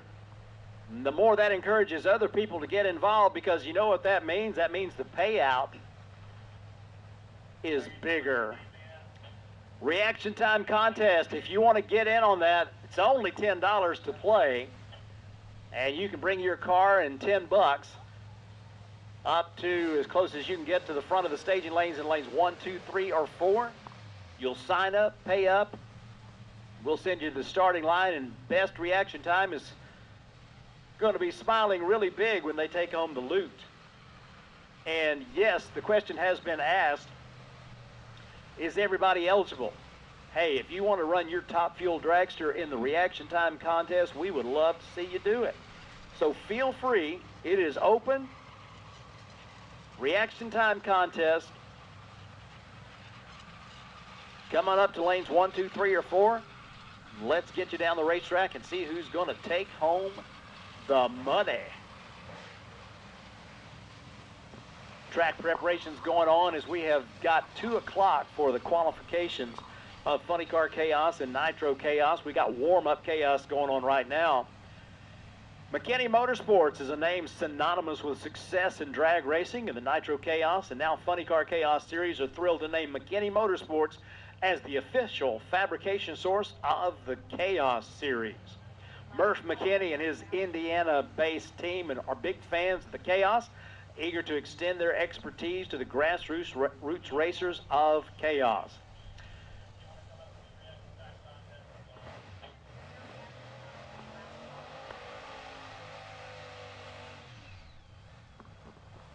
Junior dragster racers, if you want to do the reaction time contest, come on up to staging lane 5. And anybody else that's wanting to get into the reaction time contest, this will be your final call. Final call, reaction time contest, lanes 1, 2, 3, or 4 for big cars. Junior dragsters, lane 5.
There are innovators, and there are duplicators.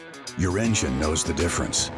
Comp Cam's camshafts are always original designs, from precision engineering to premier manufacturing and unrivaled testing again and again by the most advanced engineering team and equipment in the industry. Buy the original, not an imitation. Copies might look the part, but horsepower doesn't lie. Comp Cams, no comparison.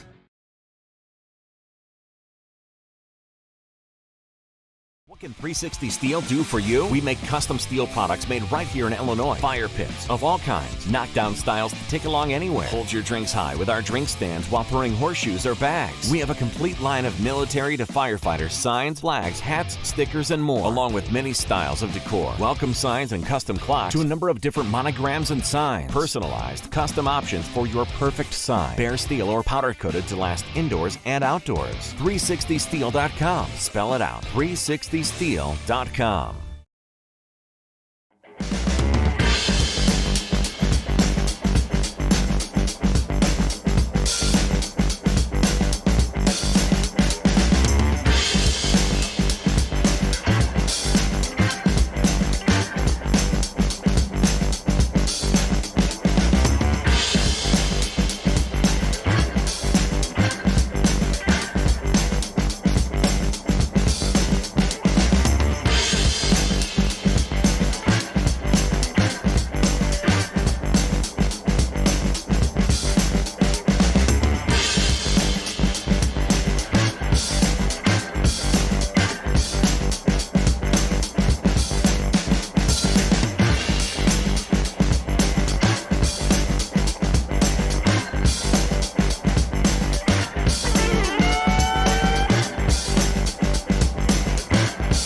Driven Racing Oil's GP1 Nitro 70. Trusted by top engine builders, winning racers, and devoted horsepower enthusiasts across the world. Driven takes legendary base oils, such as the ones from Bradford, Pennsylvania, which comprise our GP1 line. Then, we boost that superior base oil with state-of-the-art additive packages. Driven's GP1 Nitro 70 not only provides anti-wear protection, but can shield cylinders from washout and fuel dilution caused by methanol or nitro-based fuels.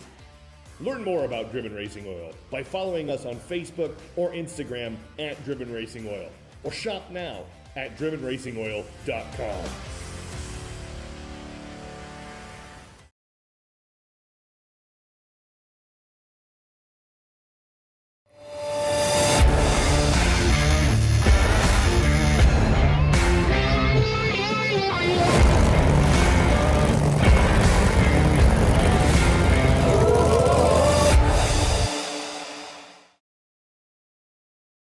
Laris Motorsports Insurance offers drag racers the broadest insurance policies in the industry. Laris Motorsports Insurance was created by racers for racers. Laris insures race cars on and off the track, trailers and equipment. Laris even pays racers contingencies at the fling bracket races. Don't wait until it's too late. Call Laris Motorsports Insurance today.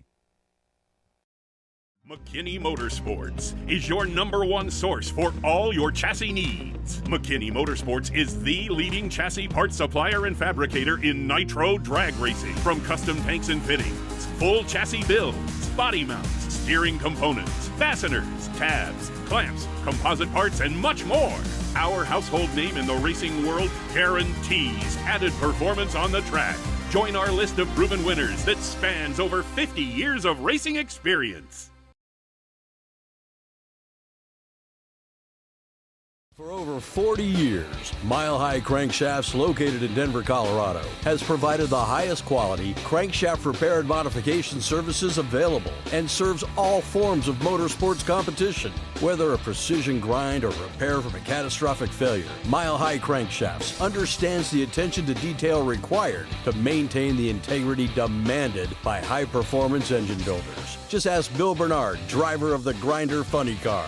Call us today at 303-781-6764. Find us on Facebook or visit www.milehighcranks.com.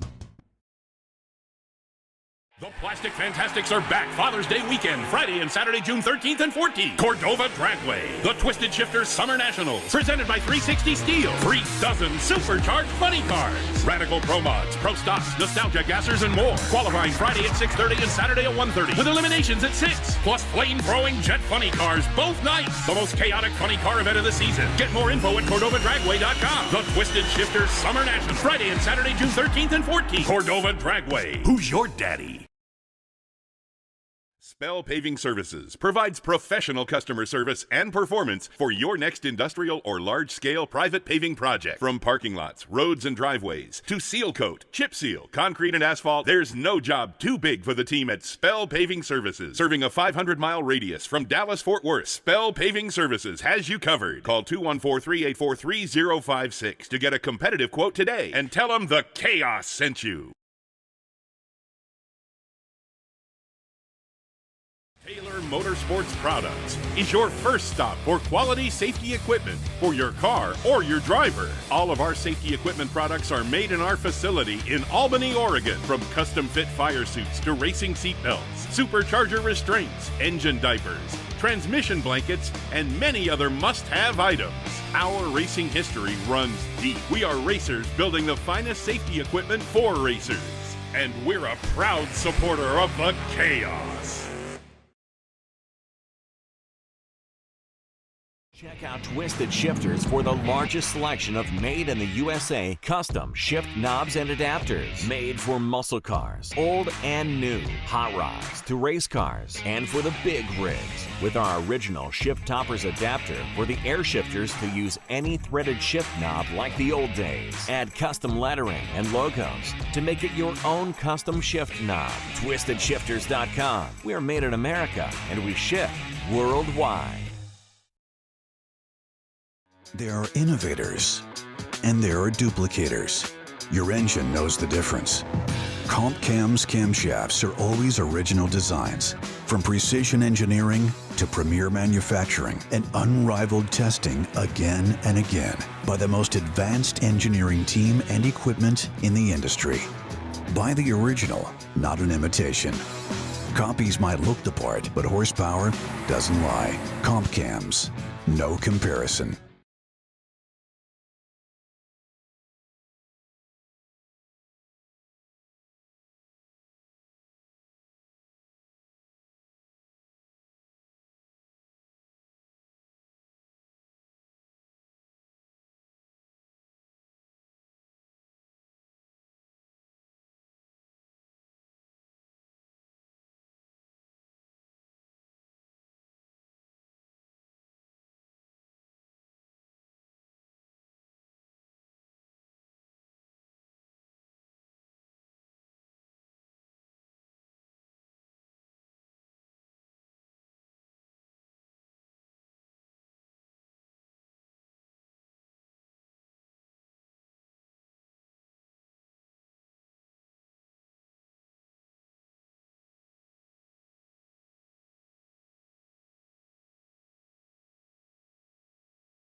So definitely in the hunt.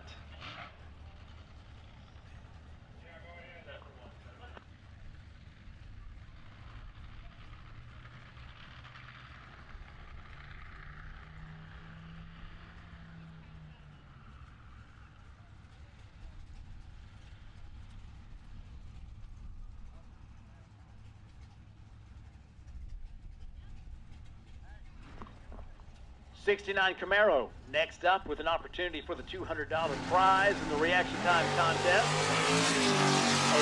061. Not a secret what the reaction time is when you can see it on the scoreboard. So the racers behind can see what the competitors in front of them have done.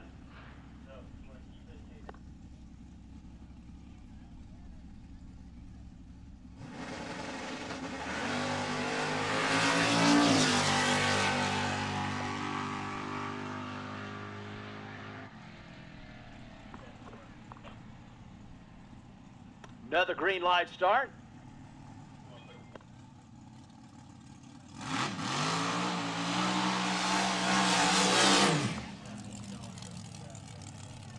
Junior Dragsters have got a $50 contribution to the reaction time contest. If any junior dragsters want to participate in the reaction time contest, then we've already got $50 entered. So you bring your 10, put it with this 50, and the payout might be worth playing. But you're gonna have to hurry. Junior Dragster reaction time contest, stage lane 5.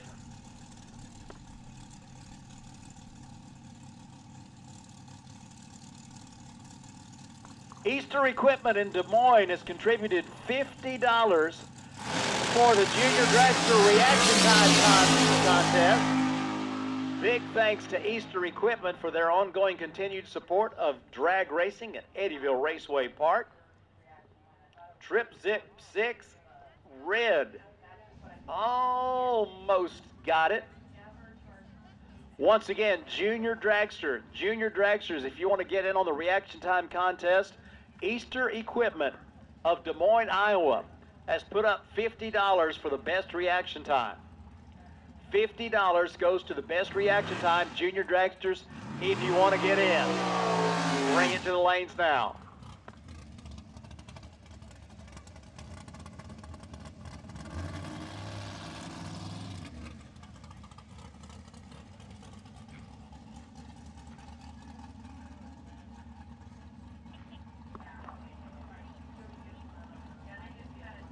Thrill seekers are taking a ride in the rumble seats of the proud American dragster next at the starting line.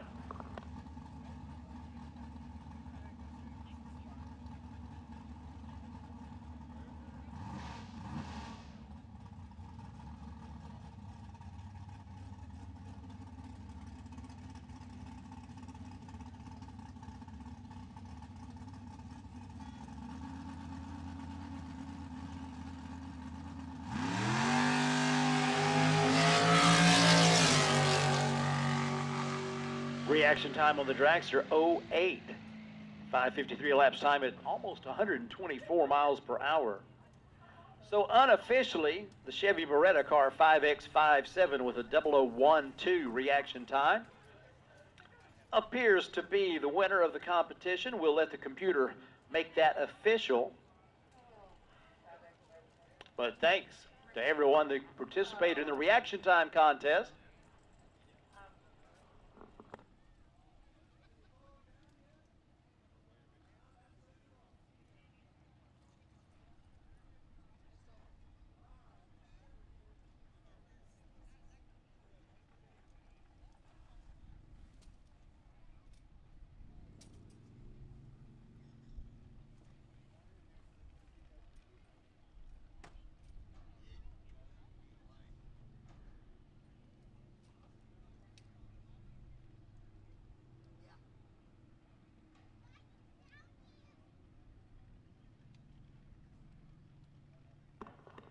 All right, in the reaction time competition, it is official. Tricky Ricky Van Wy has put a 001 reaction time on the board, and that was the best of the bunch. So he's the winner. He's the winner in your best reaction time competition. And as to the payout, you'll have to see Jody and negotiate for that. Tricky Ricky Van Wy, your winner in the reaction time competition.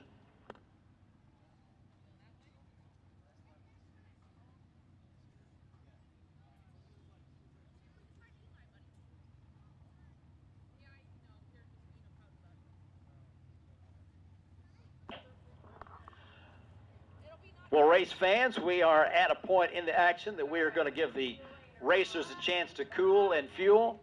We will go back to racing here pretty quick, like they're giving them a chance to, like I said, cool and fuel, and we'll be calling them back to the staging lanes. But if you're looking for that opportunity for a quick break, maybe to stand, do a little stretching, maybe get something cold to drink, something delicious to eat, we got a lot of it here, as we've got the Eddie Diner, we've got Macy Moo's Food and More. We have got Sugar Addicts. We got Prime Country Barbecue. We got Triple B's, Rolling Cravings. My goodness. If you leave this place hungry, it is not because we didn't offer you something wonderful to eat. Go by and get yourself something great to eat. They've got the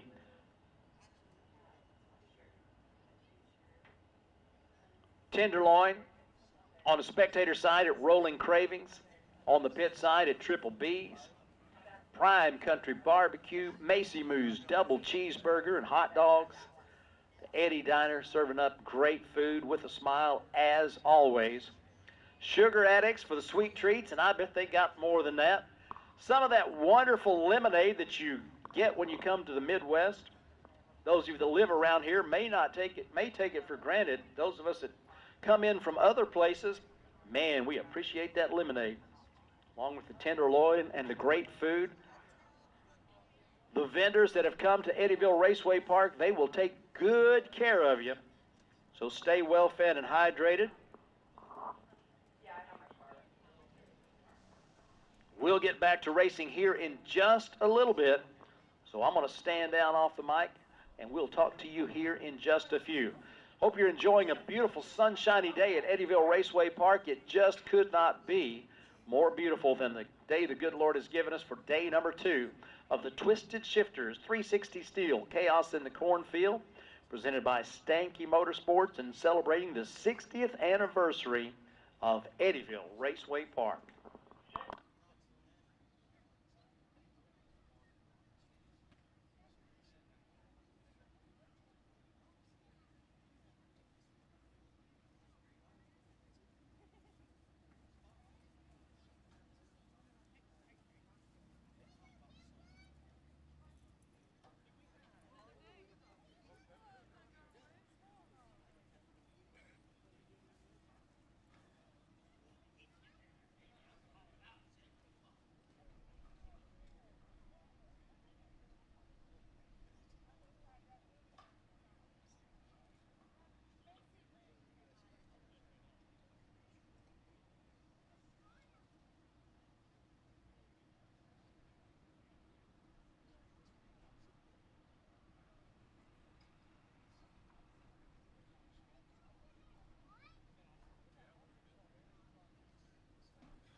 Attention in the pits, junior dragsters. In case you missed it while there were cars going down the racetrack and you couldn't hear, Easter Equipment of Des Moines has put up $50 for a junior dragster best reaction time contest. If you want to run for the 50 bucks, bring your junior dragster to staging lane 5. Bring your junior dragsters to staging lane 5, and let's see who gets the money. And big word of thanks out to Easter Equipment of Des Moines for your support of the junior dragster program.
Attention in the pits. No box. No box. Lanes 3 and 4, please, for your first round eliminations. No box. Staging lanes 3 and 4, please, for your first round.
Hey, junior dragster racers, little clarification. There is no charge to enter the reaction time contest, and Easter Equipment of Des Moines has put up $50 to the winner. So if you were scratching your head wondering if you wanted to invest any money in making a run for the reaction time contest for junior dragsters, hey, it's no charge to enter, and Easter Equipment is paying $50 to the best reaction time. So that should eliminate all objections. If you want to get down the racetrack and have a chance at this $50 from Easter Equipment of Des Moines, come on down. I got a few junior dragsters that want to play. How about the rest of you? If you feel like it, come on down, as we will run you down the racetrack very soon. But it will be very soon, because the next thing that's going to happen after that contest is this. No box lanes 3 and 4. No box lanes 3 and 4 for your first round of eliminations.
All right, reaction time challenge happening for the junior dragsters. Their best reaction time is going to walk out of here with $50, courtesy of Easter Equipment. Out of 790 and 79 over there. You got a copy up there? 104 on the reaction time. Go ahead. I got a credit card.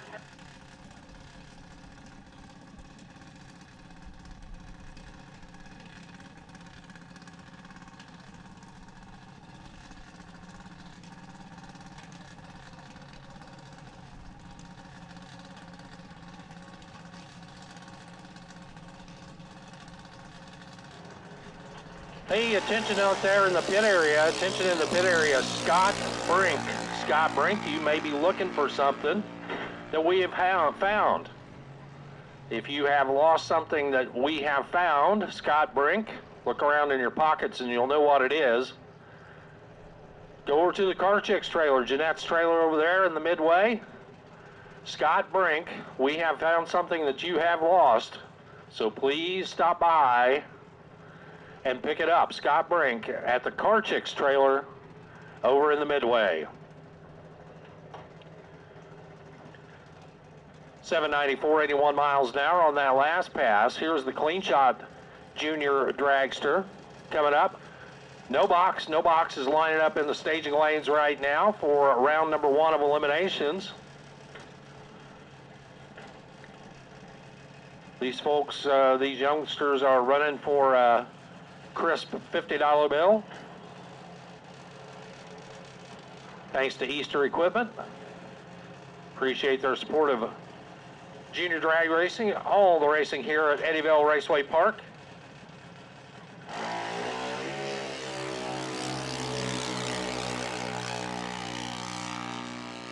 Well, that one was red, so that one's going to get tossed out. 788 at 82 miles an hour.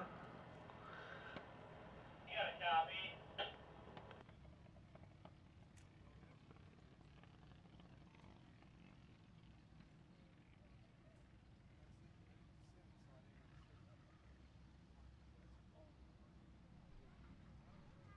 Number 106. I have. So, three juniors made their way down the track. One of them was red, two of them was green. 028 was the best of the three. Didn't have a name in the computer, but there is a $50 bill up here in the tower, courtesy of Easter Equipment.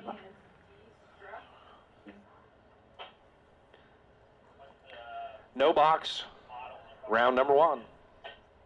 Loading up in the lanes. Hey, the Eddie Diner is open and looks like they're plenty busy over there. We've got a lot of great choices as well. And over on my side of the track, because I've been down here working on the live stream, the Rolling Cravings Tenderloin, excellent choice. Let me just tell you up front, 2 days in a row, really hits the spot. But if you walk away hungry or thirsty today, it's kind of your own fault, because lots of great food vendors everywhere on the property. There's even like a fresh donut trailer over here on this spectator side of the track. So stop by and check out either one of those, plus all the food vendors over on the pit side while you're out there checking all these cool race cars out. Qualifying session number 2 coming up at 2 o'clock this afternoon. And we're certainly looking forward to 2 great qualifying sessions out here today at Eddyville Raceway Park. We also have the Funny Car Chaos, Nitro Chaos merchandise trailer open over there with t-shirts, hats, hoodies, you name it, they got it. With the Funny Car Chaos, Nitro Chaos logos and merchandise, plus much, much more. Come and visit at the official Funny Car trailer. Try that again. Come and visit us at the official Funny Car Chaos and Nitro Chaos merchandise trailer located next to the food vendors. Official event t-shirts for only 20 bucks, hats are 25, hoodies are 45, Hot Wheels are just $3. And if you're watching along online and can't be out here, but you want to have your own commemorative product, check us out online at www.thechaosstore, all one word, thechaosstore.com. You can check out the online apparel shop right there with apparel and merchandise for Funny Car Chaos and Nitro Chaos. Chaos in the Cornfield this weekend here at Eddyville.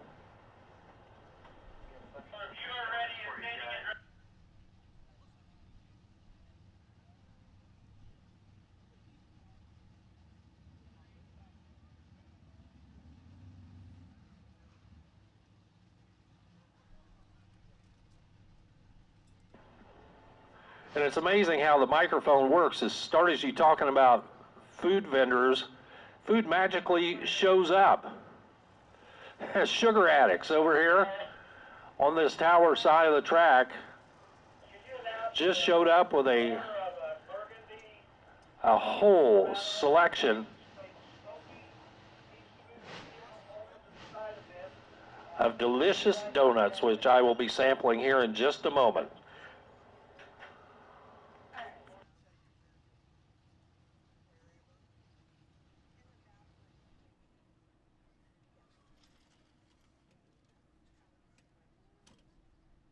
Hey, attention on the grounds out there. We have a maroon Chevy Colorado pickup truck.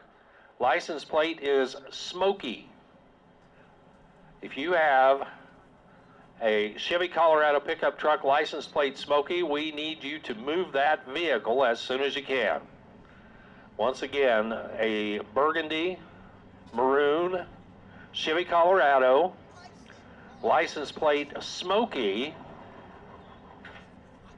We need you to please move that vehicle as soon as you can.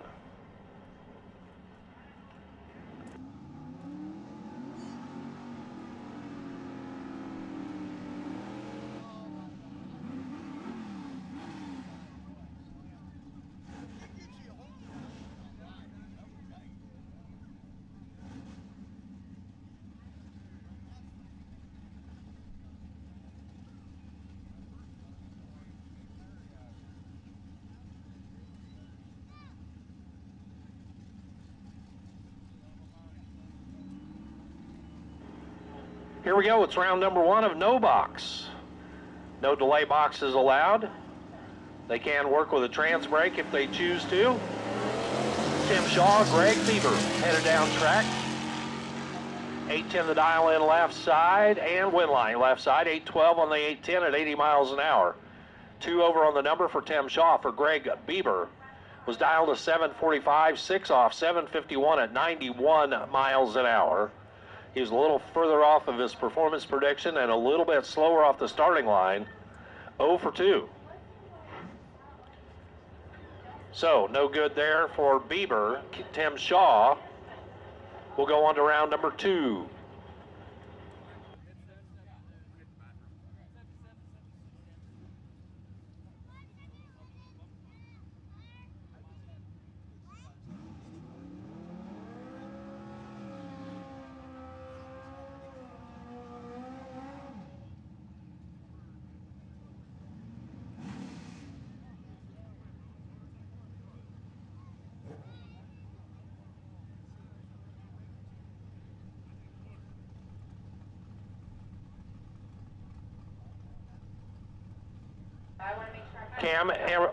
Cam Erickson and Bob Doherty line up next. Cam is happy to be here. Just look at the back window of his car. That's the announcer's jinx, if there ever was. Leaped off the starting line of the car immediately. Comes to a stop. 584 for the bike on the 558 for Bob Doherty. Cam Erickson's Camaro left the starting line. Actually, great reaction time, 035 light. Just gets not quite to the 60 foot. And now he's going to roll it off the top end. Tough break there for Cam as the car loses power before it gets to the Christmas tree.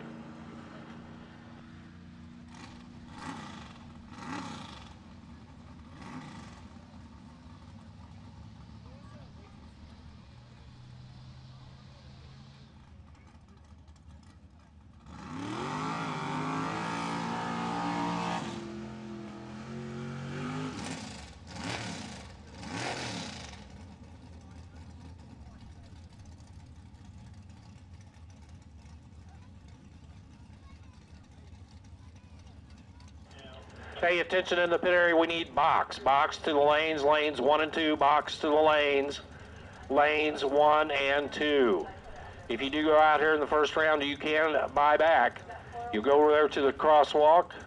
Jody will be happy to take your buyback money and give you another shot at it. Richard Sapp, Brandon Witten. 583 on the 577 for Sapp, but not good enough. 631 on the 629. 2 over for Brandon Witten. About the same on the reaction timer, 67 to 64. Witten runs closer to the number and advances to round at number 2. Billy Teeter and Jim Spearman coming up next. Teeter out of Harrisonville, Missouri, 646 on the left side. Will give up the head start to Jim Spearman's El Camino. The El Camino off the runner against the 739 at the top end, closing to the finish. Win light, right side. Jim Spearman for the win. 2 over 741 on the 739. He is the winner. Left behind, but tightened it up at the top end. 645 1 on the 646. The 883 10,000ths breakout for Billy Teeter gives the win to Jim Spearman. Dustin DeHaan and Shai Barta coming up now. DeHaan, the Mustang, left. Barta, the Elko on the right. Shai out of Linville, Iowa, off and running. Here comes Dustin. 641, 748. And the 646 for DeHaan gets the job done. Better on the reaction timer by more than 1/10 of a second. Shai Barta misses it on the front end. 756 at 89 on the 748 dial in. Both of them were over their number. DeHaan was 5 over and a better light. 2 for 2 for the win. David Williamson, the Malibu left side, sees 637 up on the scoreboard. He'll give up the head start to the Mustang of Gavin Lamb. 703 to the dial for the Mustang right. They're both off the starting line. One of them is 002 on the reaction timer. How about 002 on the light, and then dead on 9 at the top end. 11 thousandths total from a perfect run for David Williamson. Gavin Lamb was 19 on the reaction timer, and the math wasn't going to math. There was no chance that Gavin could win that race. 7:02 at 6 at 95 miles an hour. Luke Pitts, Brian Schrader would come up next. Schrader out of Wells, Minnesota. The Charger over there on the right side. Luke Pitts, the Corvair on the left. Green lights for both. One of them is 00. Top end of the track, it is the Corvair for the win. He was 006 on the tree, 636 for the win for Luke Pitts. Brian Schrader, 679 on the 677. Actually ran closer to his index by 4, but gave up 700ths on the front end, so Luke Pitts had the better package for the win. Attention in the pit area, box to lanes 1 and 2, we need you now, box to the lanes 1 and 2, we need you now. Travis Baumert, Jeff Crow, rally stripe Camaros a pair, red light start for Travis Baumert, win line for Jeff Crow. Crow goes dead on 4 on the free look there. 570 with a 4 on the 570. Had it dialed right, as did Travis Baumert. He dialed 630 and went 630 with a 6. For Baumert, he left 49 thousandths too early on the starting line. Red light start for Baumert. Joe Kaufman, Mike Wymore coming up next. Kaufman and Wymore headed down track.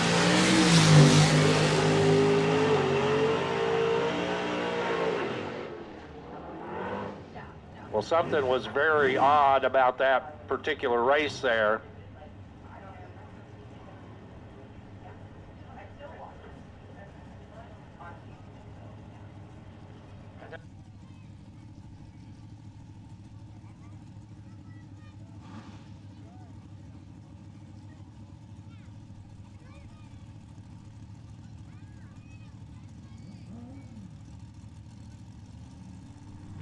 Joe Kaufman for the round 1 win. Here's Rick Tuttle, Bob Hager. Hager flips on the red light. Rick Tuttle, winner, 6:15 at 1:12. He also left early, but Hager did it first. Hager's red light, red and dead on. 6:42.8 on the 6:42. Red light start, then dead on 8 for Rick Tuttle. 6:15 on the 6:14. 112 miles an hour. Austin Easter, Colton Talbert coming up. We need box to the lanes 1 and 2, box to lanes 1 and 2. Easter on the drag bike, on the chase. He's got the better light. Can he turn on the win light? Yes, he does. 5:53 at 1:18 for the win. He was 1 over. Talbert was also 1 over. Better reaction to the green light went to Austin Easter, and that was the margin of victory at the finish line. Pete Cogdill, the 34 Chevrolet Coupe for Polaris, Blacksburg, Iowa, got a 683 on the windows. Dale Bonjour with a 681 in the Sonic Vega. Ottumwa, Iowa, the home over there on the right-hand side. Both of them off and running on the starting line. Little Coupe has the advantage, but the Vega stays on the right side of the number and takes the win. 686 on the 681. He was 5 over his dial-in. Cogdill dialed at a 683, went 682 with an 8, 2 thousandths too quick. Cogdill had the better light, 015 to an 070. Billy Dusenberry and Justin Graff roll up now. The Hoochie Mama over here. On the left-hand side, the big block 55 Chevrolet, 56 Chevrolet, excuse me. Justin Graff, right side, off and running in his Mustang. Red light start for the Gasser. Win light for the Mustang, 638, 104 for the speed for Justin Graff. He is your winner. Billy Dusenberry turned it red 050 on the red light, then goes 611 at 115. Kevin Miller and Rick Speck coming up now. Nova left side, 75 Nova out of Eudora, Kansas. He'll line up left side against the 658. Right side, the 585, the quicker of the two, that's Rick Speck. Gilman, Iowa, and his 68 Camaro big block equipped machine. Nova is off. Camaro is off. Camaro turns it red. Miller for the win. Miller 663 on the 658. 102 for the speed. Clean lap there. Rick Speck. Red light start and a dead on 5. Red and dead on. That's the third time this round that that's happened. Red and dead on. Blaine Miller and Mike Hatfield coming up next. Miller left side. The Kansan. And Mike Hatfield out of Missouri. 706 and 658 are the dial-ins. 706 left side gets the head start. Final call, box. Final call, box eliminator to lanes. Final call, box eliminator to lanes 1 and 2.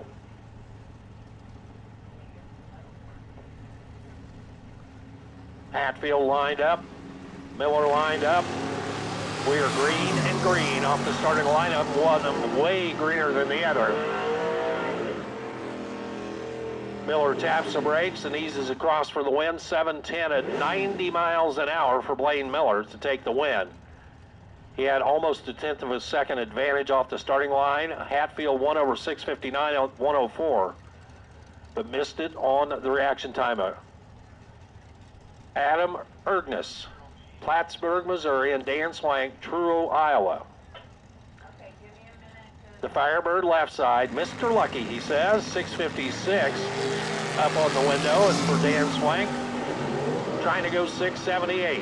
At the finish line, who did the better job with the shoe polish? It's Dan Swank.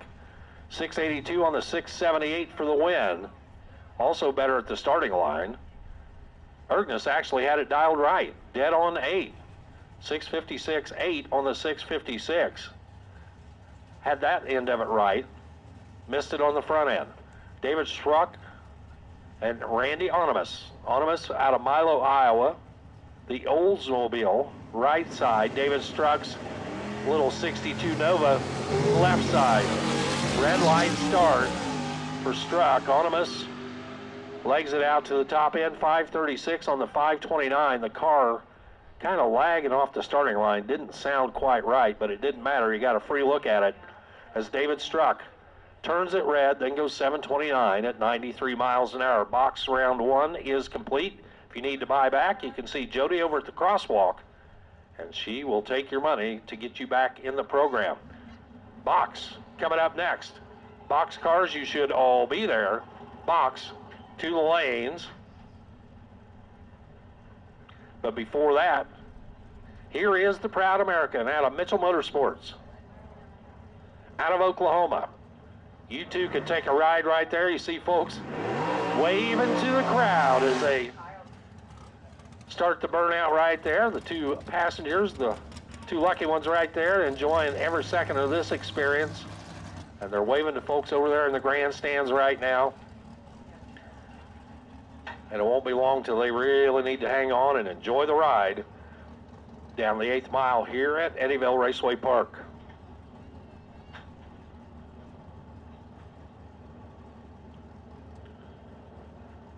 We're about 45 minutes away from qualifying session number 2 in Nitro Chaos and Funny Car Chaos. Attention in the pit area, foot brake, foot brake. We need you to the lanes, please. Foot brake to lanes 3 and 4.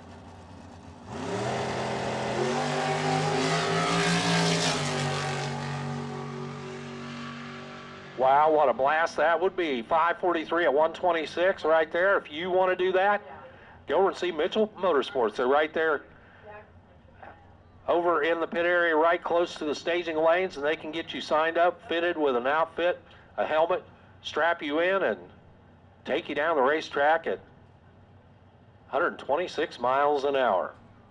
Box eliminator round number 1 coming up.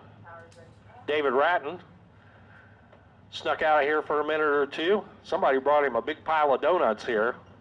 So he's going to be talking and snacking for the early part of the afternoon. As our box cars or Super Pro cars, they're allowed all sorts of electronics, all sorts of driver aids to help them leave the starting line on time and run the number at the top end of the track. And you'll see quite a variety of cars here. And we're going to start it out with a dragster on one side and a door car over here by us in the tower. Foot brake, we need you to the lanes, please. Foot brake to the lanes, lanes 3 and 4. Foot brake to the lanes, lanes 3 and 4. And David Ratton, did you get a chance to get out there and get you something good to eat? I got a chance to get some of that great sunshine out there. It is simply a perfect day, and I appreciate you stepping in here for a while. And of course, bringing the live stream to the folks all around the globe. Warren Evans doing a great job, always on the mic and with the live stream, and we're thrilled to be able to bring you that live stream coverage from Chaos in the Cornfield, as we are 45 minutes away from the second round of qualifying with our Funny Car Chaos and Nitro Chaos competitors. And we've got race cars on the track as we are in round 1 eliminations of our box category. Our 006 red light on the Dragster puts a win light on the tower side for Cassie Green. That 1967 Camaro dialed 568, runs 571, but it was over at the starting line as Ephraim Umphris goes 6,000s too quick on the trigger, turns on a red light, and puts a win light in the Renegade Race Fuels lane. Picture perfect day in South Central Iowa with race cars on the track and a bunch more coming. We got Jeff Wakefield from Kansas City, Missouri, the Kansas City Star short bed step side pickup, tricked out to the max and dialed at 594. Craig Homer from Queen City, Missouri, going first in the Chevy S10 on the tower side, puts that red light on. That gives the win light to Jeff Wakefield. The Kansas City Star goes 597, 114.3 miles an hour. And Craig Homer, a 729, 11 under the dial in, but 042 red, meant that one was over just as soon as his competitor left with a green light. We are in box right now. We have called foot brake to the staging lanes, foot brake lanes 3 and 4, foot brake lanes 3 and 4. Gary Spear, Colfax, Iowa, 1978 Kawasaki with a 6-flat dial in. Going to give the S10 truck a 1500s head start. 3 counts down, and we got green lights on both sides. Reaction times, oh, so close. It's going to be a match at the finish line. Who got it? Gary Spear by 5,000ths of a second crosses the finish line first, as both drivers were right on as they left the starting line in unison. 6:04 and 6:19 the elapsed times. Put a win light on the tower side for Gary Spears Kawasaki. Carter Logston from Quincy, Illinois brings that 67 Camaro to the line in the Renegade Race Fuels lane. Carter going first as Rick Van Wy, the reaction time contest winner with a 001 reaction time, hoping to bring another one of those 00 reaction times to the dance in this first round pairing against Carter Logston. 577 and 646 the dial in. Wheels up, rolling. We got green lights on both sides. Camaro versus Beretta, and a win light comes on for Rick Van Wy. 577, dead on with a 1. Carter Logston goes 643 with a 9, gets to the finish line first, but goes too quickly as he put a 646 dial in on, runs a 643. That's called a breakout. That puts a win light in the opposite lane, and Rick Van Wy is racking it up here today. Leroy Groendyke, Oskaloosa, Iowa with the Dragster. On the tower side, dials 519. He'll be the Hound. Casey Wilson going to be the Rabbit in the Mustang over on the pit side of the racetrack. That Mustang has a 605 dial in, 8600s head start for the Blue Oval.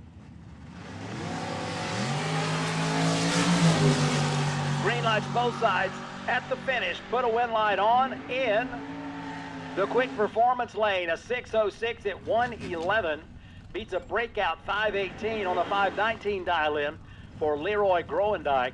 And Casey Wilson will advance to the next round. Leroy Groendyke will advance to the buyback area.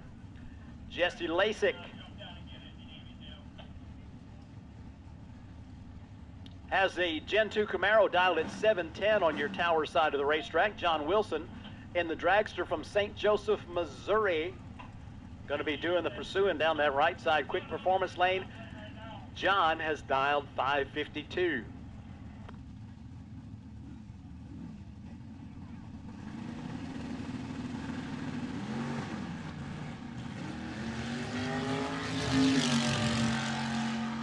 And a red light start on the tower side puts a win light on the pit side. John Wilson's Dragster runs 549 out the back door because why not? 123 miles an hour. Jesse Lasik has some trouble with his Camaro. The race crew going to ease out there and check things out to make sure he's okay, and also make sure there's no fluid or foreign substances on the racetrack.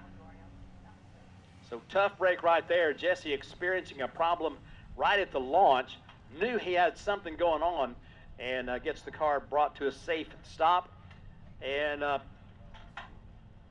no forward travel after that point.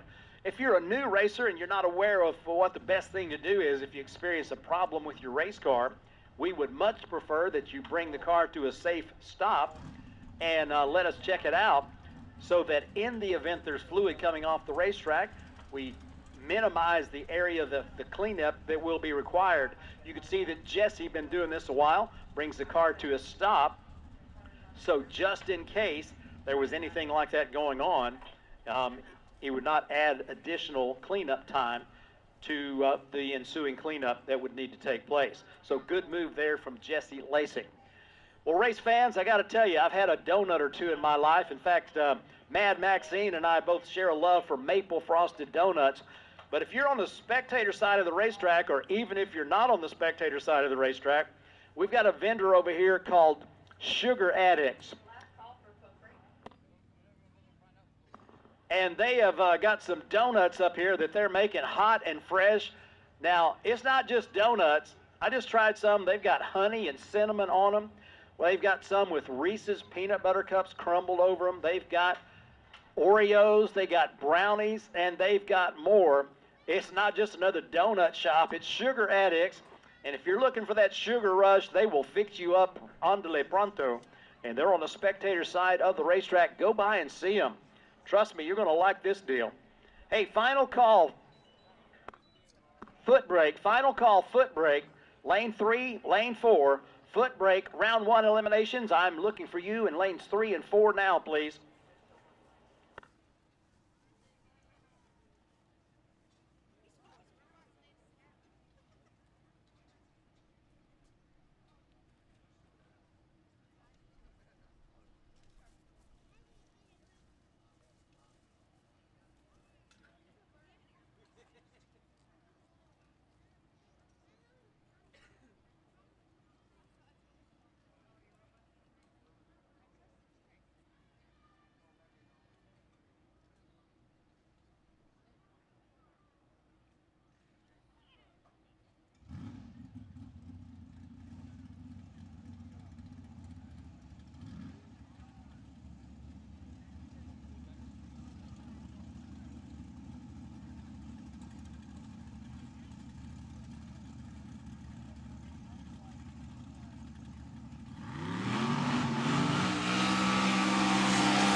Going to get a little western as we have a pair of dragsters coming your way.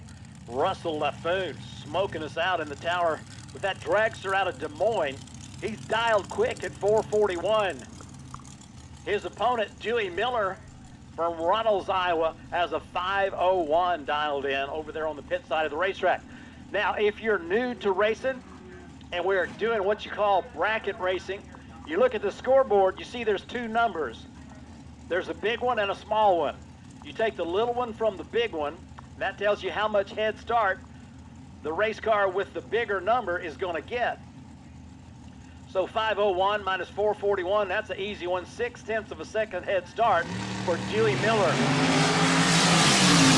Hypothetically, these two cars would get to the finish line at the exact same nanosecond.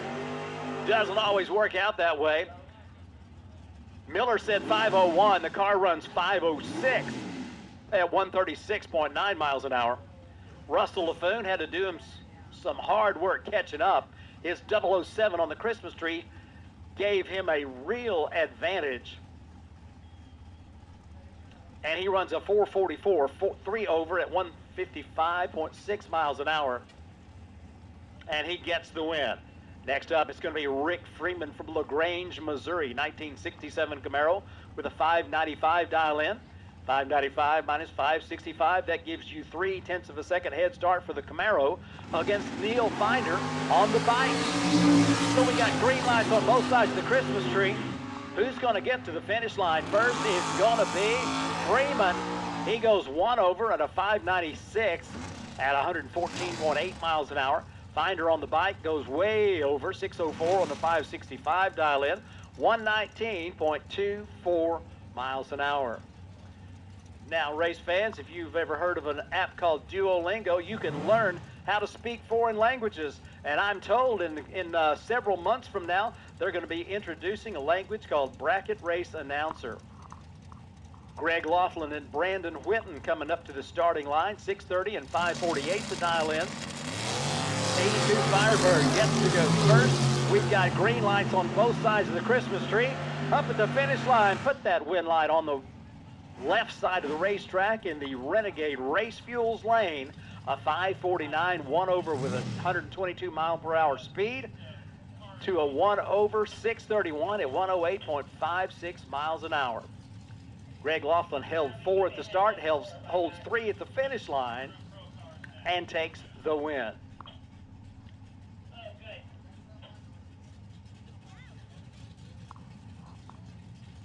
Cameron Laffoon, Des Moines, Iowa, second generation Camaro with the 646 dial-in on the tower side of the racetrack, going to be the one going first. That's the Rabbit. Tom Switzer going to be the Hound out of that machine in the right lane. Switzer goes red. So the win light's on the tower side. Cameron goes on to the next round, runs out the back door with a 622. Holding a lot of cards close to the vest. Huh? 622 on a 646 dial? Wow, 110.2 miles an hour. Switzer was dialed right as he goes 86 on an 85 dial at 118 miles an hour. But the car says, I'm ready, I'm ready. And Tom was not ready for the car to go down the racetrack, so that big red light was shining. That was the end of the round for Tom Switzer. We've got some more thrill seekers coming your way here in just a little bit, and it looks like we're going to move into our next category of foot brake. Round 1, eliminations of foot brake. Coming at you Saturday afternoon, Eddyville Raceway Park, day number 2. Chaos in the Cornfield and the 60th anniversary celebration of this amazing drag strip known as Eddyville Raceway Park. First time I showed up here, my boss said, hey, welcome to your new favorite racetrack. He ain't wrong. There's a lot to like at this place. First pair out, Ray Shaw and Kevin Chamberlain. Fremont, Iowa, home for the Chevrolet Nova. Oski home for the Dodge pickup. Green lights on both sides of the Christmas tree, 934 and 769 the dial-ins. As they cross the finish line, the win light's going to come on the tower side for Ray Shaw. 781, 86 miles an hour against a breakout run of 931 on a 934 dial. Chamberlain in the pickup got to the finish line first, but goes quicker than that performance projection. That's what we call a breakout, and that puts a win light in your competitor's lane. Samuel Chamberlain and Tim Mason at the starting line, 860 and 745.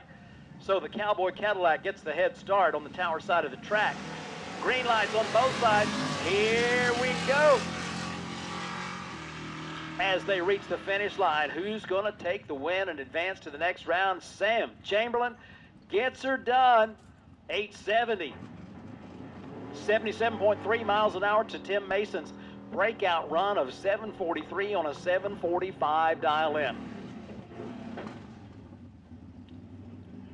You pick a dial-in, you got to leave the starting line with a good reaction time. You got to get to the finish line first, but you can't go under your performance projection.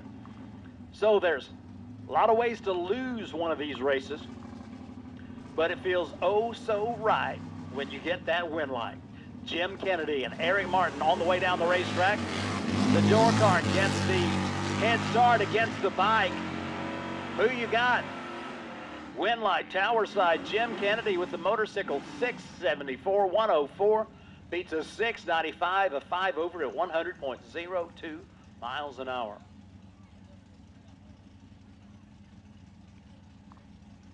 Logan Barta, Linville, Iowa, brings the Pontiac Grand Am to the starting line with a 763 dial-in. He's hoping to be celebrating birthday with a win in the foot brake category. His opponent, Tim Shaw, might have something to say about it. He's certainly going to treat it like he does. 810 and 763 the dial-ins. The Regal on the left gets to go first. Hey, we got green lights on both sides. Reaction times are close. So it's going to be a photo finish, and the win light goes to the birthday boy. 764, 1 over at 91.5 miles an hour, and an 813, 3 over for Tim Shaw.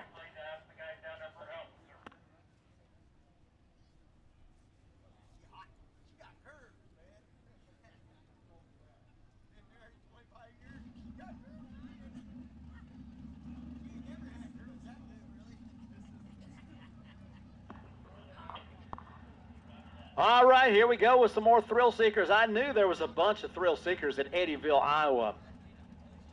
And this dragster is definitely getting a workout. Proud American Motorsports with the dragsters has got the rumble seats made for you. Uh-oh, a little too quiet out there.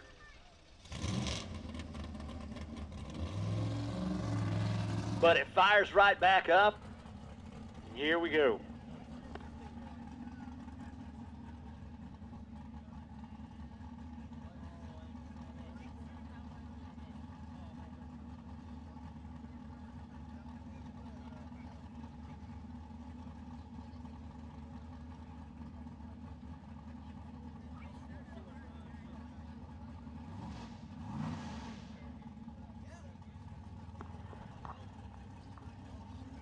All right, funny cars, lanes 1 and 2 are open for you. Funny car, second round qualifying. Lanes 1 and 2, please. Funny cars to the lanes.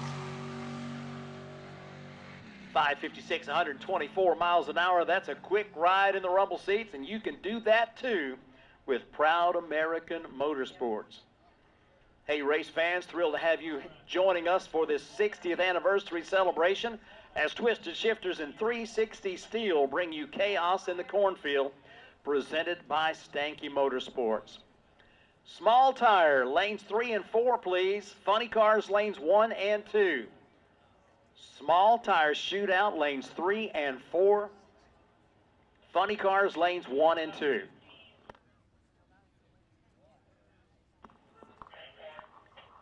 Okay, race fans, we have issued the call for small tire and funny car to come to the staging lanes. What's going to happen in between now and 2 o'clock, which is 27 minutes, I think. If this clock is right, we're looking at just under a half hour before we go second round qualifying. We will start with our small tire shootout competitors and move right into funny car after that. So we do have a little over 20 minutes, a little over 25 minutes before there will be cars going down the racetrack. If you've been soaking up the sun and enjoying the racing that's been happening right before your very eyes, this will be a good opportunity for one of those little quick breaks. Check out the facilities, check out some of the food vendors that are turning out that great lip-smacking taste treats. Gotta tell you, we are having some fun at Eddyville Raceway Park, and it's brought to you by one of the coolest people I've ever met, Darren Foster and the team from Twisted Shifters and 360 Steel. They are set up on the vendor midway, and they've got some of the coolest creations in the known universe. They'd love to show you just what kind of magic you can make. If you can dream it, they can build it. Twisted Shifterz, and 360 Steel from Fulton, Illinois, bringing you Chaos in the Cornfield at Eddyville Raceway Park as we celebrate all things drag racing, all things small business American made, all things family.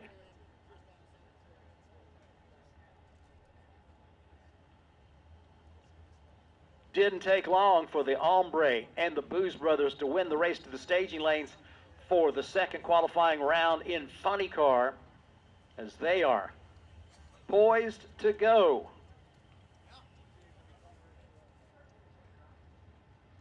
Small tire lanes 3 and 4, Funny Car lanes 1 and 2.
Okay, race fans, we have issued a few calls for cars to come to the staging lanes.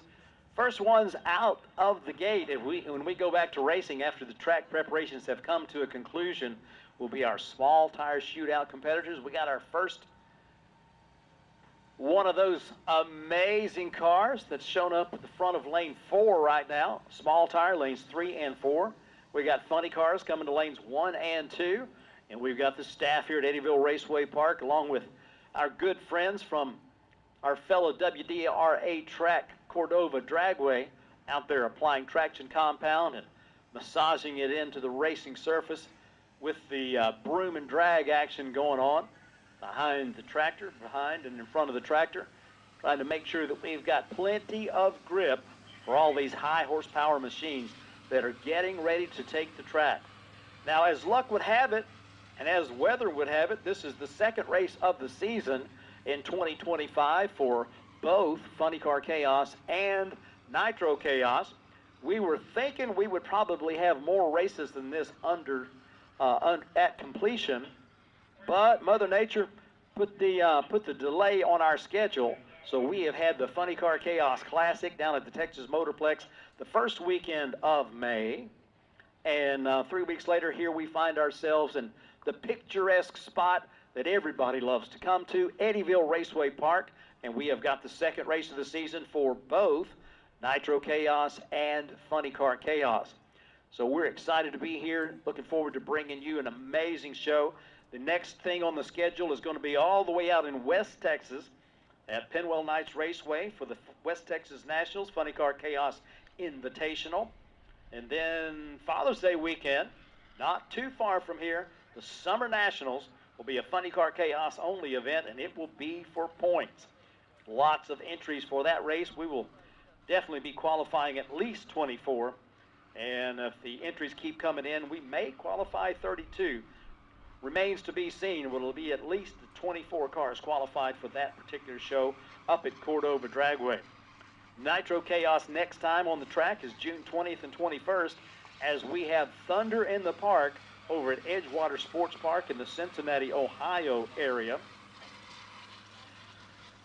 And then we will have the Nitro Nationals at Tulsa Raceway Park the last weekend of June, June 27th and 28th. Looking very much like we'll probably qualify 32 funny cars for that event. But the 2025 season off to a good start. And the way things look today, it looks like we are going to be making a great start. Now, one of the things that happens is at certain times during the season, there are events like family events that you can foresee, like weddings and graduations and such as that. And unfortunately, there are some unexpected events like funerals and such as that that keep people away.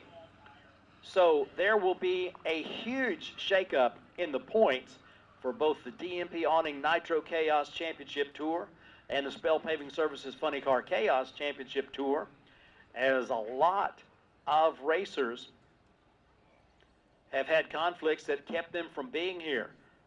So we are looking for a big shakeup in the championship chase for 2025 in both Funny Car Chaos and Nitro Chaos competition.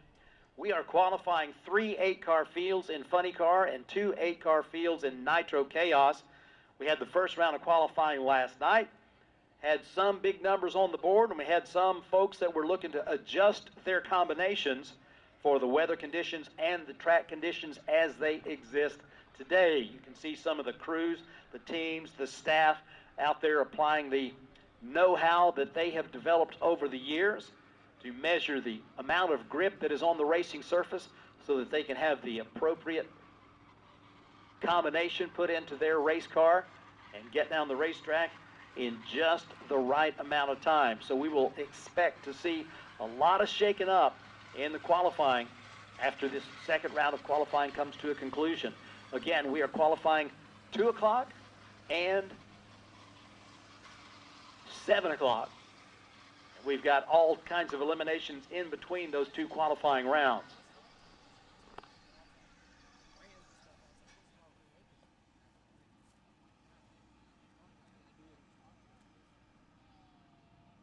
There are innovators, and there are duplicators. Your engine knows the difference. Comp Cam's camshafts are always original designs, from precision engineering to premier manufacturing and unrivaled testing again and again by the most advanced engineering team and equipment in the industry. Buy the original, not an imitation. Copies might look the part, but horsepower doesn't lie. Comp Cams, no comparison.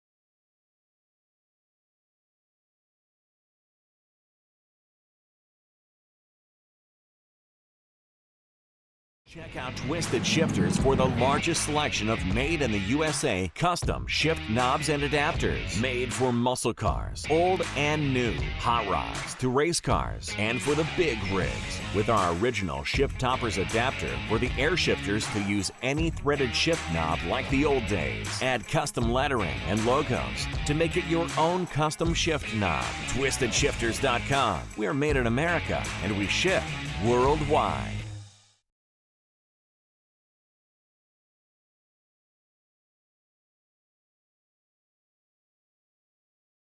What can 360 Steel do for you? We make custom steel products made right here in Illinois. Fire pits of all kinds, knockdown styles to take along anywhere. Hold your drinks high with our drink stands while pouring horseshoes or bags. We have a complete line of military to firefighter signs, flags, hats, stickers, and more, along with many styles of decor. Welcome signs and custom clocks to a number of different monograms and signs. Personalized, custom options for your perfect sign. Bare steel or powder coated to last indoors and outdoors. 360steel.com. Spell it out. 360steel.com. Spell Paving Services provides professional customer service and performance for your next industrial or large-scale private paving project. From parking lots, roads and driveways, to seal coat, chip seal, concrete and asphalt, there's no job too big for the team at Spell Paving Services. Serving a 500-mile radius from Dallas-Fort Worth, Spell Paving Services has you covered. Call 214-384-3056 to get a competitive quote today and tell them the Chaos sent you.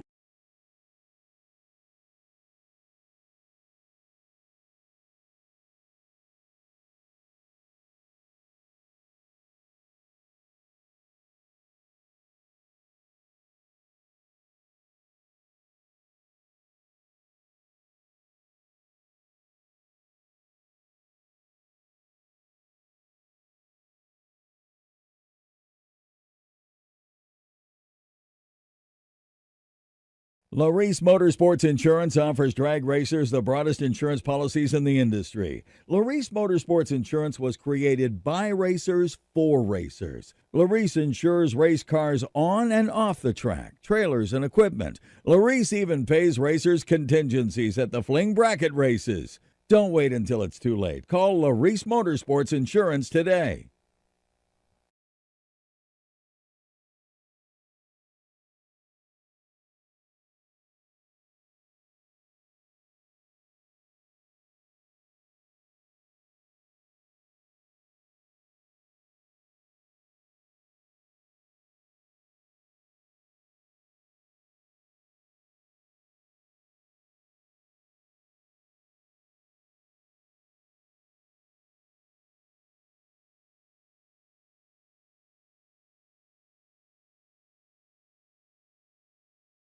McKinney Motorsports is your #1 source for all your chassis needs. McKinney Motorsports is the leading chassis parts supplier and fabricator in nitro drag racing. From custom tanks and fittings, full chassis builds, body mounts, steering components, fasteners, tabs, clamps, composite parts, and much more.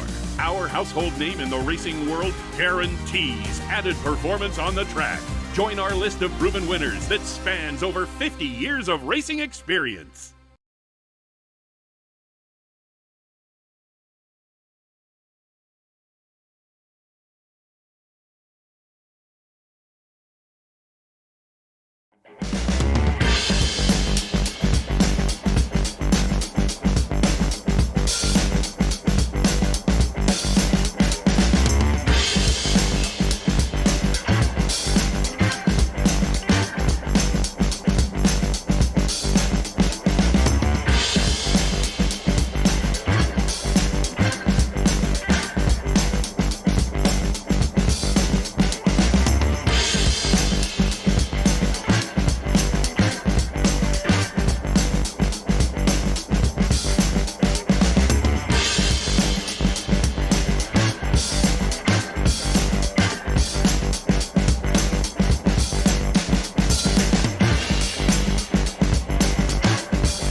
All right, race fans, we are getting close. It is 10 minutes and counting until it's going to get real loud in here.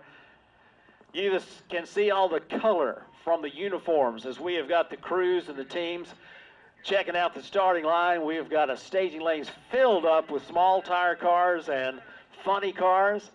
We will be lighting them up and send them down the racetrack here in just a little bit as we celebrate 60 years of drag racing excellence at this prettiest little racetrack I know of.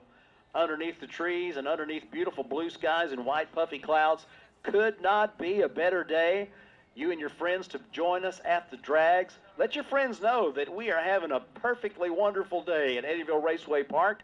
And I don't know if they got the softball games over yet or not, or maybe they had to work on a Saturday. I don't know, but Memorial Day weekend at Eddyville Raceway Park with the Twisted Shifterz 360 Steel Chaos in the Cornfield, presented by Stanky Motorsports, is the place to be. And I'm glad that you've already gotten out here to the drags, getting yourself a good spot, a good vantage point from which to watch the races, because we have got 2 rounds of qualifying today. All of our final round eliminations will take place tomorrow, but you are in for a treat as they are all going to be making runs down the racetrack. They will shake up the qualifying list, and each time they go down the racetrack, they are adding points as several of these racers are chasing that 2025 championship in Funny Car Chaos and Nitro Chaos. Beautiful day, great time to be here at the track and making new friends. If you haven't made some new friends already, I tell you what, this is a great opportunity to do so. You just might meet somebody that's absolutely your best friend from now on. We are just about ready. As you can see, the numbers in the staging lanes continue to build. Race fans coming from all over the place where they've been checking things out on Nitro Alley and Funny Car Alley. We will be starting up very shortly. You can see the bikes are going to kick us off as they are into the water box and getting ready for the signal to fire up.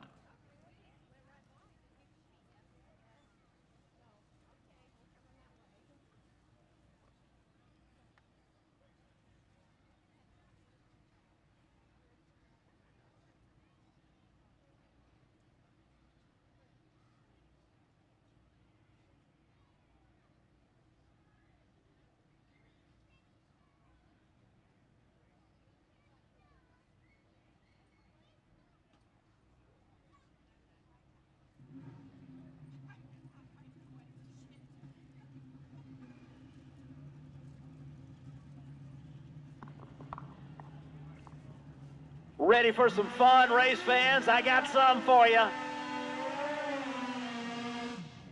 Got a pair of drag bikes, and I don't mean just kind of drag bikes. These are show enough drag bikes. Travis Woodbeck from Huxley, Iowa is on the tower side of the racetrack.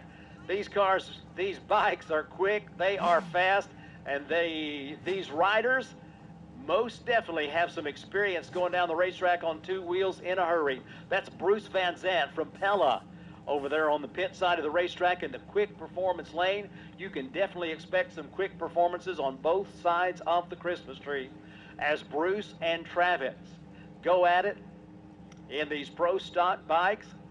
They are going to be the ones that lead us off as we start our Saturday afternoon festivities with the big second round of qualifying coming your way.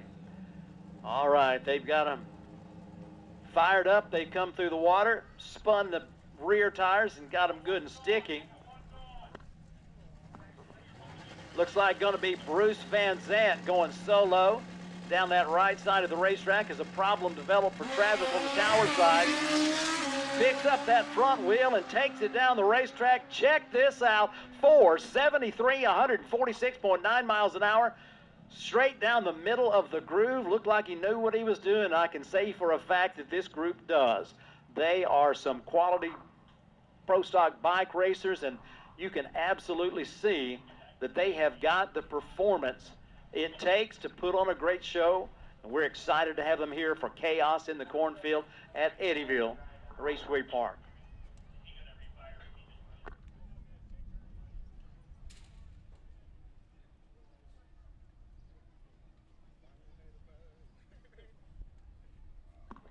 All right. right, when you come to the show, they say bring your popcorn. It's about showtime. I hope you got your Zim's kettle corn, because showtime is about to continue as we go from 2 wheels to 4, as our small tire shootout contestants are getting ready to take over. They'll go down the racetrack, and we're going to bring funny cars and then Nitro Chaos cars. Going to be a big time at Eddyville today, and you get to be a part of it. All right, we've got fires lit on the first of our small tire cars.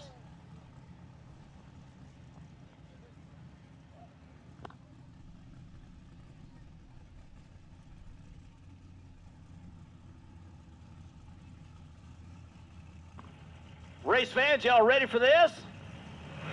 Spin 'em!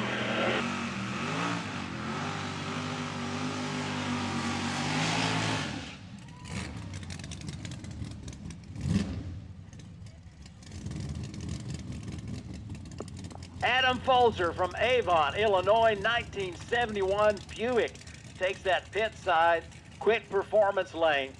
And Mike Elder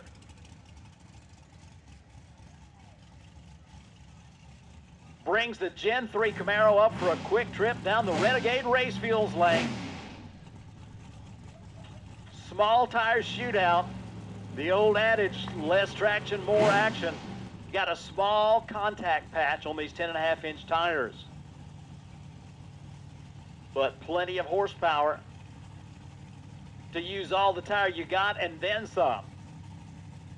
Part of the magic for the tuners and the drivers is to be able to get all the traction to the racetrack.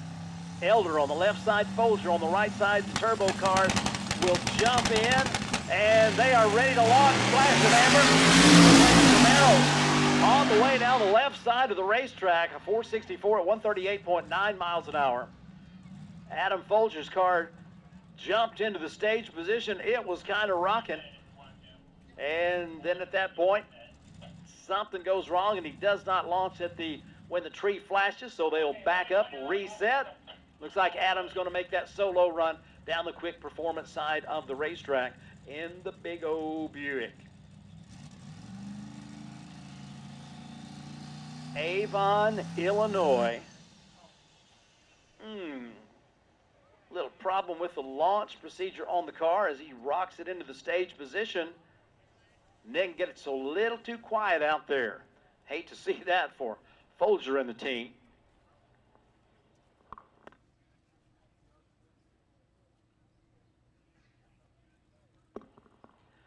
Live stream brought to you by our good friends at Comp Cams, Laris Motorsports Insurance, the Armless Archer, Mile High Crankshafts, Stamps Family Farms, and Spell Paving Services. Happy to welcome those of you watching from all across the country and all around the globe as we are bringing you small tire action, followed by funny car, then Nitro Chaos, qualifying. Big full day of racing. We've already seen lots of cars going down the racetrack in multiple classes. Lots more of that yet to come. Thank you for tuning in wherever you may be. Those of you that are joining us here at the racetrack, you are in for a treat. As always, Eddyville Raceway Park delivering the finest in drag racing entertainment.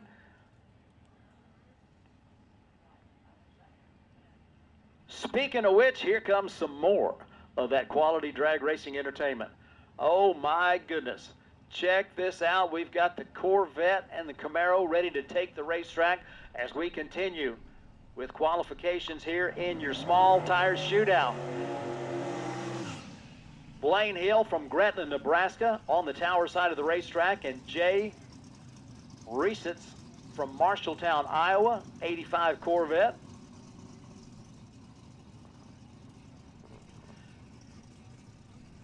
Bringing us the smoke show and carefully backing those cars up, getting ready to take a run down the 660 here at Eddyville Raceway Park.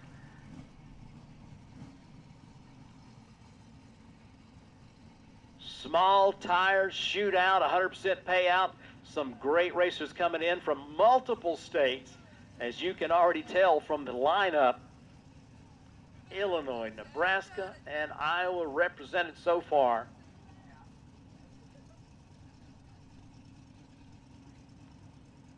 getting the chance to be here for Chaos in the Cornfield.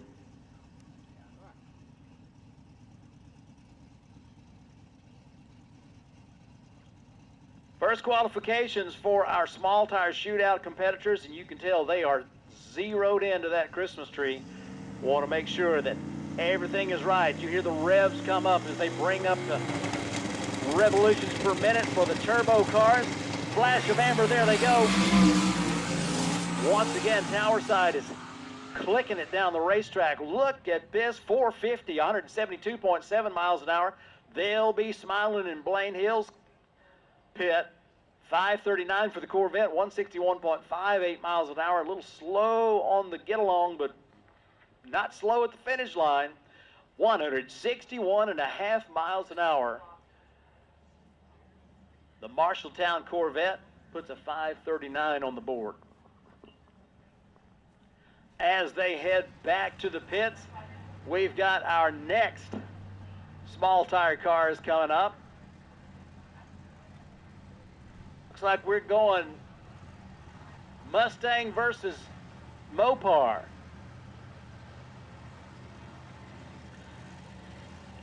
Now in the small tire category, not a whole lot of rules about what you can use to make power. The big rule is what you can use to get it to the ground. The amount of contact patch is the great equalizer in the world of small tire racing and outlaw door slammer racing.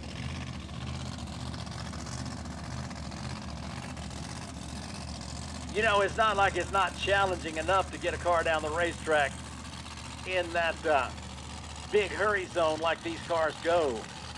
But when you add that added variable of having less rubber to adhere to the track, all those engineering minds of the crew chiefs go into overdrive. They start to thinking, how do you do it? How do you make it happen? You hang around these classes with these outlaw door slammers, particularly a lot of the small tire crews. Get in the car, they got electric windows that go up and down that might even have a stereo system. Not very many of them do, but you'll see such things as electric windows and all that stuff, like you could drive it down the street, but it's definitely made for the strip. Jordan Sharp from Johnston, Iowa on the Tower side, and Logan Ferno from Laurel, Iowa is going to be over on the pit side of the racetrack as they carefully guide their cars up to the stage position. Jordan Sharp goes in, staged up. He is at the point of being ready for launch. Supercharged cars follow suit. They take that flash of amber. Once again, the Tower side is going to zip down that Renegade Race Fuels lane. It's a 482 at 158 miles an hour as the parachutes come out in the shutdown area, and the supercharged car struggles down that right side of the racetrack with an 821 at 72.4 miles an hour.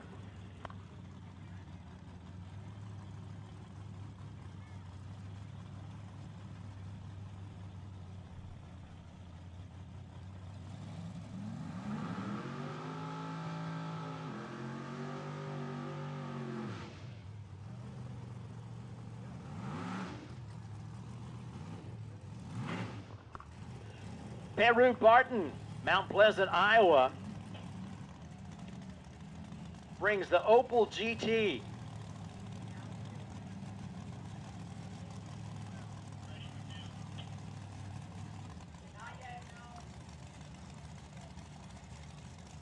And Adam Folger does overcome the challenge.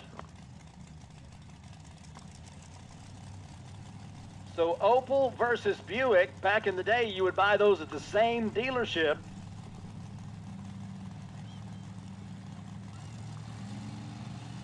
All right, Adam Folger carefully puts that car in the stage position. Flicker, flicker, flash, go. There we go.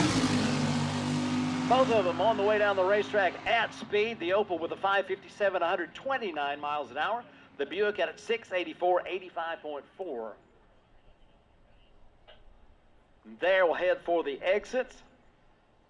Race crew's going to check everything on the starting line, make sure we are good to go as we are just about ready to fire up the first pair of funny cars in the second round of qualifying. Man, we are going to be shuffling the deck in a big-time fashion as we go qualifying in funny car.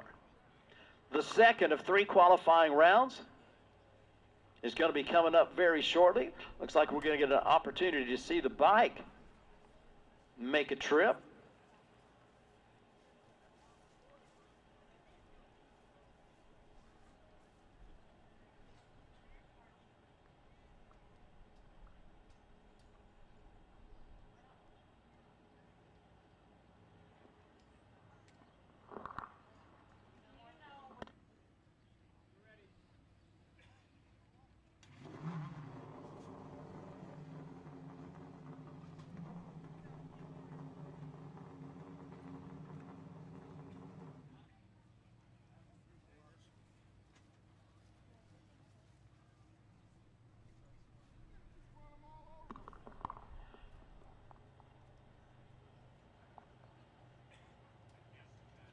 Travis Woodbeck from Huxley, Iowa is ready to take the bike on a quick trip down the Renegade Race Fuels lane. He's just waiting for the all clear from the race crew.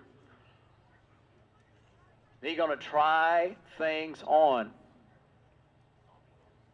One of those last minute additions to Chaos in the Cornfield. You can't get too much good drag racing. So we're going to bring you an awful lot of it here this weekend.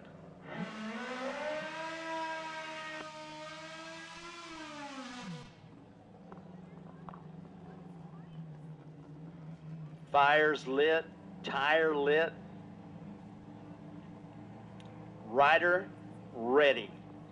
Bringing it up to the starting line, getting ready to tickle those infrareds. Make that solo shot down the Renegade Race Fuels lane on the Pro Stock bike. All the adjustments, purge the nitrous system.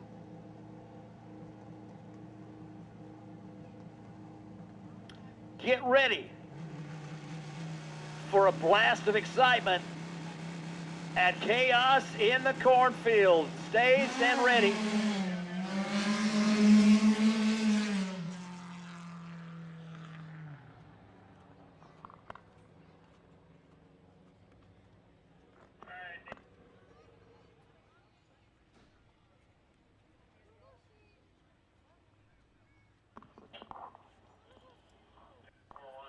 Kicking off the second round of funny car qualifying with the double shot of Vega.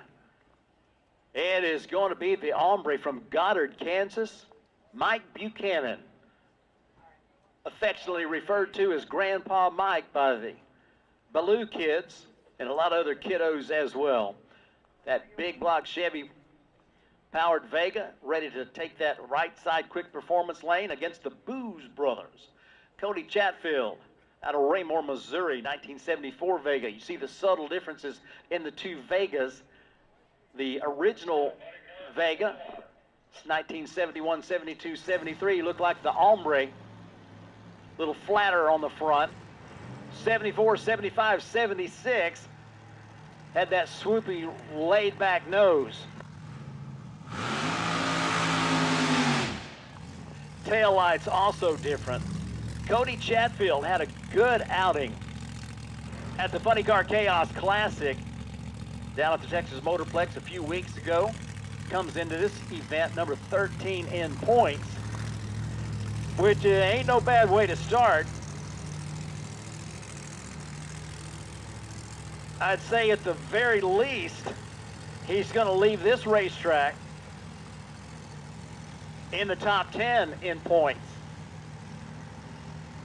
Possibly, depending on how things go, could be top 5.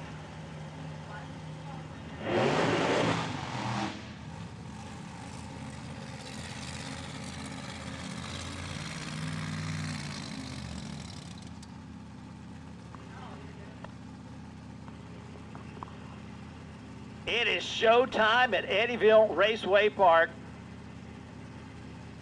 They're going to push the Hombre funny car back as evidently they have experienced a problem It's going to be a solo shot for Cody Chatfield. After Mike Buchanan and Gary Roushko had a career best performance last night, they experienced some problems on the burnout, and so they are having to opt out on this run. It'll be a solo shot for Cody Chatfield in the Missouri-based Booz Brothers Vega. Cody's in the pre-stage. Car hooks up, goes right down the middle of the groove to a 435 at 165.0 miles an hour. They are consistent, they are quick, and they are looking good going into that last final round of qualifying coming up this evening at 7 p.m. Cody Chatfield, 102 to 60 feet, 287 to the half-track point, 165 mile per hour top end charge, and he safely exits the racetrack to make it all clear for those that will come after him. 4:35, the elapsed time. That's 2 runs in the 4.3 second zone. Feeling good about how their outing is going so far. Next up, Chris Schneider and Neil Giroux are going to bring their funny cars up for a run. Neil Giroux, the twist and shout Chevy Beretta, comes to us from Elizabeth, Illinois. Brought to you by Chuck Paul Trucking. They will fire that baby up.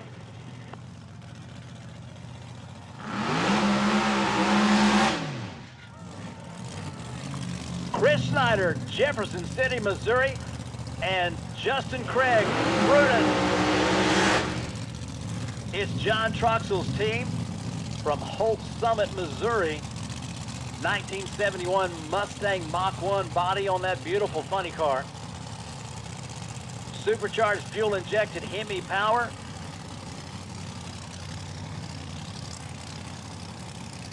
And tuning consultant Will Hanna adds his special brand of magic to the 2025 racing season for the Brutus team. They finished number 5 in the world of Funny Car Chaos in 2024. They're hoping to have a better finish this year. They have finished as high as number 2 in the world of Funny Car Chaos in years past. Both of these drivers have got victory on their resume in Funny Car Chaos competition. So the Chevy Beretta is staged and ready. Got the grip out there. Check it out. 408, 174.2 miles an hour. Chris Schneider and Team Brutus, they're going to be high-fiving and hugging, and they were going to be celebrating that run with a 408, 174. They go to number 1. Neil Giroux with a 465, 149.6 miles an hour. A good run down that right side of the racetrack. So the racers are definitely going to get a chance to do a little flex today as the performances continue, and we got a new number 1, the Brutus team, with a 1 flat 60-foot, 268 to half track, and a 4.08 second elapsed time, 174 miles an hour. Neil Giroux, 107 to 60, 305 to half track. Cooking and booking across the finish line at 149 miles an hour in 4.65 seconds. They make their way to the exits, and we are all clear at the finish line, and we are ready for some more funny cars on this fabulous Saturday afternoon. It's going to be defending champion from the last time we ran Chaos in the Cornfield. Lance Van Allen was the last man standing in the Rodak Custom Coffee A field back in 2023, getting a final round victory over our buddy Jungle Mike Newkirk. They are going to be taking that right side of the racetrack in the quick performance lane, brought to you by Jerry Rolling Chevrolet Buick and Scott Supply, that 2023 Chevrolet Camaro bodied machine with the Hemi power plant. Jordan Ballou, Russ and Janelle's boy from Bartlesville, Oklahoma, 468 cubic inches of big block bow tie power and that gorgeous 1969 Chevrolet Ballou Thunder.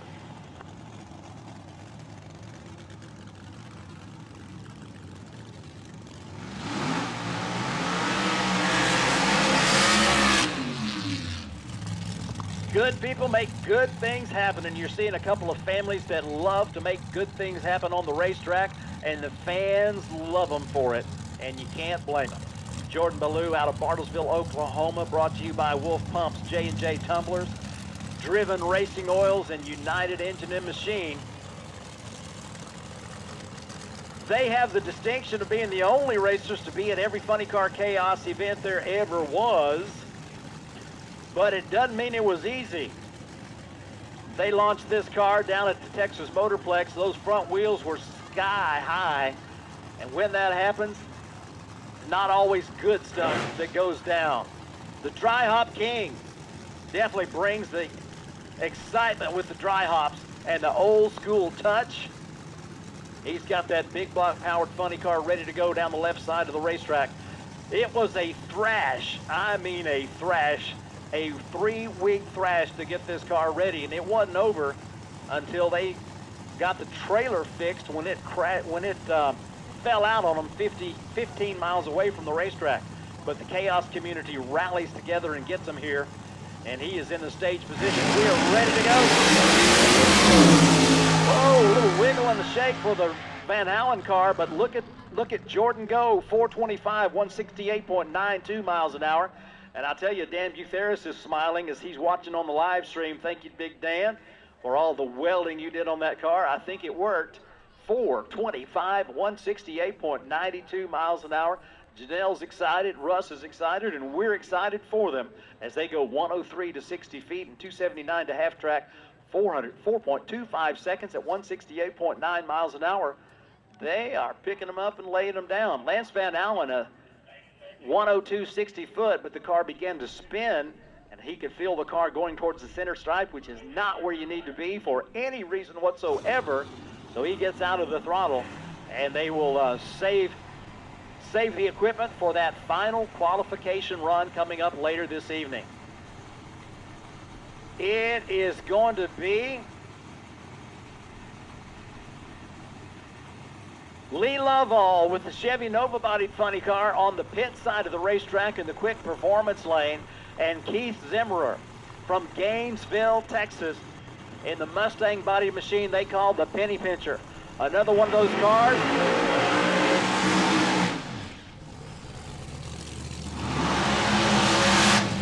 Another one of those cars running on willpower. And when I say willpower, I'm talking about Will Hanna horsepower. Will and Keith.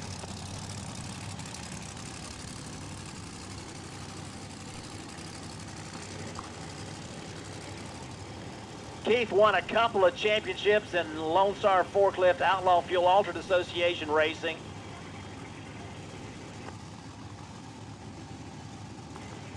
And decided to go funny car racing. And we're glad they did. This is one top performing machine. They came out swinging in 2024. And it was only engine damage that kept them from chasing the whole tour and contending in what was an epic throwdown, an epic schedule in 2024. They're hoping for redemption in 2025. Lee Lovell has got this car his first year racing Funny Car Chaos, and he's hoping to put this car into the winner's circle several times this year as they have come out strong.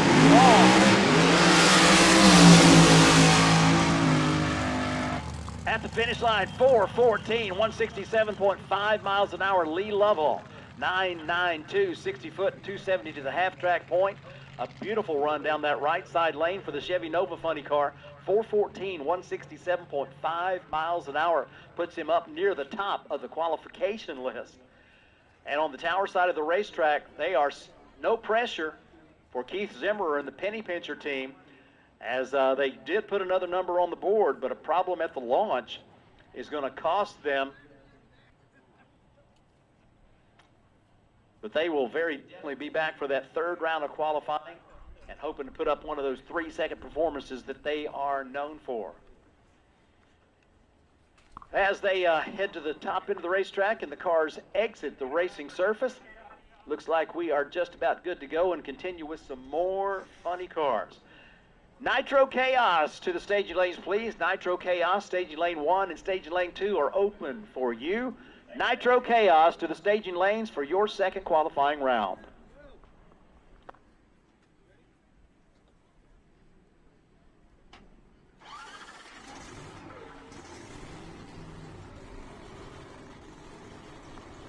It's going to be Kirk Williams from Glenwood, Iowa, and Casey Giesland from Senatobia, Mississippi, our next pair.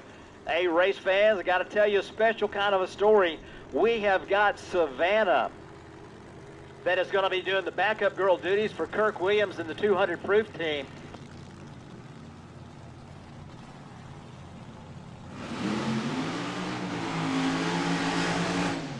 You'll notice that Savannah's uniform is Army National Guard. She is proudly serving our country. Casey Giesland brings the Gambler 69 Camaro funny car. They had trouble last night and didn't get a chance to go down the racetrack. So this will be their first qualification run. Kirk put a 374 on the board last night, but took out the finish line cones when he did. So guess what happened to that run? It got thrown out. But I know he's feeling proud as Savannah guides him back from the burnout. My goodness, she has learned well how to do that job. Thank you, Savannah, for your service. And of course, the Queen of Diamonds doing the backup girl duties for the Gambler team out of Senatobia, Mississippi. She also is the race manager for the Gambler racing team, as that family operation has plenty of cred in the world of drag racing. They would like to put some of that cred onto the racetrack, and let's see if they can make that happen. They sorted out their challenge last night. They think they've got it fixed, and Casey Giesland guides his funny car up to the first infrared. They'll be running the quick performance lane. Kirk Williams, they've got a new car for 2025. They are bad to the bone racers. They are your 2022 Funny Car Chaos champions, and they are looking to get a championship an odd number of years. All right, he keeps it on this side of the stripe. He goes 377 at 2:03, and they go number 1 in funny car qualifying, 377 at 203 miles an hour. So that's the second time down the racetrack in under 3.8 seconds. And what they did with that run was go to number 1 on the qualifying list. It wasn't quite as quick as the run they made last night, but again, they didn't take out the cones or cross the center stripe, so this run counts. And Kirk Williams goes to number 1 with an exclamation point, and trouble hits the Senatobia, Mississippi team once again as the car launches off the starting line, and then it was all over. Car goes quiet. Casey carefully brings the car to a safe stop. They will take care of towing it off the top into the racetrack. That will leave them with one more chance to get the car down the racetrack and into a qualified position. So a tough break there for the team out of Ronnie's Hot Rods, Final Touch, and Don's Speed Shop.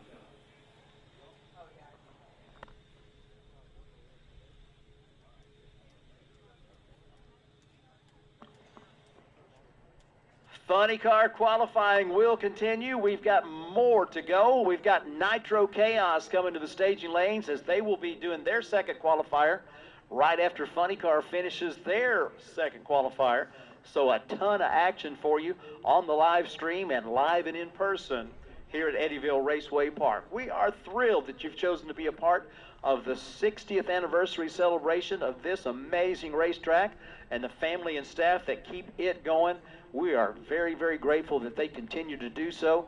Everybody I know loves coming to Eddyville Raceway Park, and if you've ever been here, you know what I'm talking about. And if you haven't been here, man, I'm telling you what, you got to put this on the schedule. They have great events each year like Chaos in the Cornfield. This is the home of the World Fuel Altered Nationals. They've got the Musco Lighting Night of Fire, or as we say in Texas, not a far. Spelled the same, it's just pronounced differently. But it's the Night of Fire up here, and it's one of several big events that they have. Plus, on an almost weekly basis, they've got some of the best bracket racers anywhere who are locking horns and competing for an opportunity to be world champions in the WDRA Bracket Racing Series. They always send some of the best racers to those bracket finals events and generally bring some trophies home as well.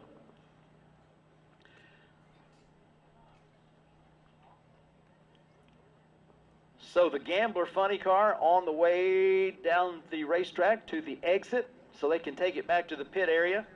They will be coming back swinging as they are intent on winning this event. Nothing like pressure.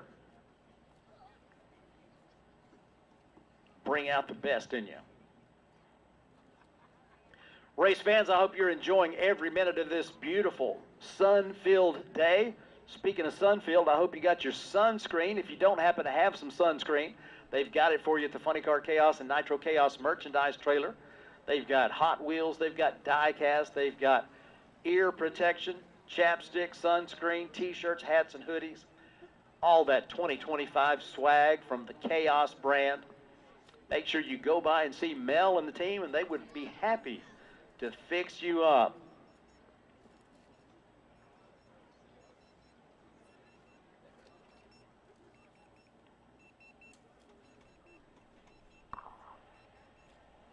And they make the big wide swing out there to take the funny car back to the pits, and we're just about to have the opportunity to take advantage of the ear protection as we have got two bad to the bone Colorado funny cars just about ready to fire up. Two different ways of getting down the racetrack. The Twisted Sister Mach 1 on the pit side of the racetrack. Colin Thomas finished number 10 in the World of Funny Car Chaos in 2024. And Bill Bernard, the Mile High Crankshaft's Grinder Mustang, finished number 7 in 2024 in the World of Funny Car Chaos Racing.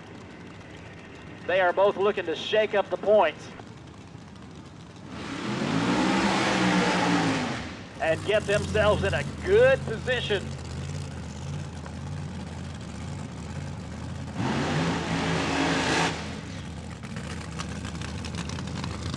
Man, I gotta tell you, you're getting your first whiff of nitro other than at warm-up chaos. I know if you were going through the pit area as they were doing the warm-ups, you got a lot of that good nitro fragrance into your sinuses.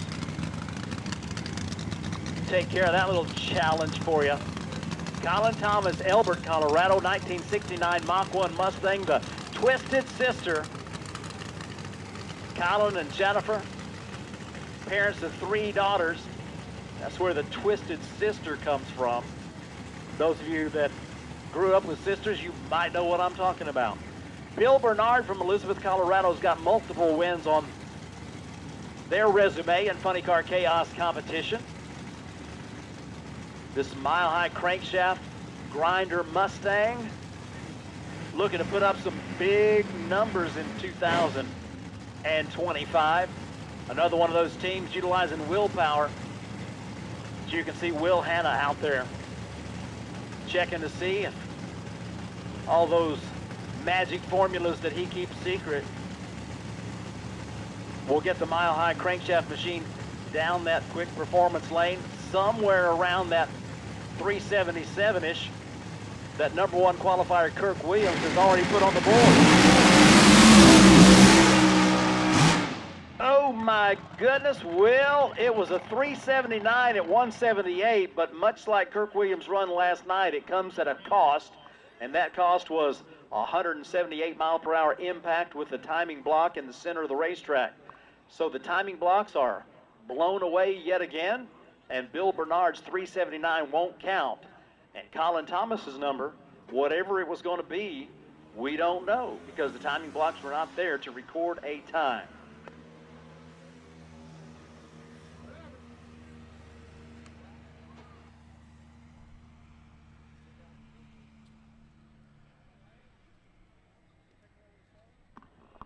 So another one of those teams applying maximum pressure to their championship hopes. Bill Bernard, that's the second time that they've put a good run on the board and knocked out the cones, the timing blocks. So they will be very much like the Gambler team coming into the third round of qualifying with only one chance, and they got to get it down the racetrack.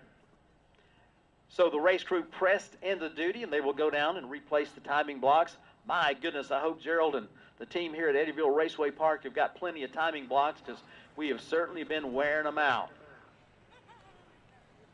Race fans, part of the magic of the Chaos brand is not only the quality of the race cars, the speed and excitement on the racetrack, but also the backup girls, the backup guys, the backup guides of all different sizes and shapes, and they are making their way around the racetrack. You get a chance to interact with some of the coolest people you might ever meet. I'd say that as a fact. You will enjoy the encounters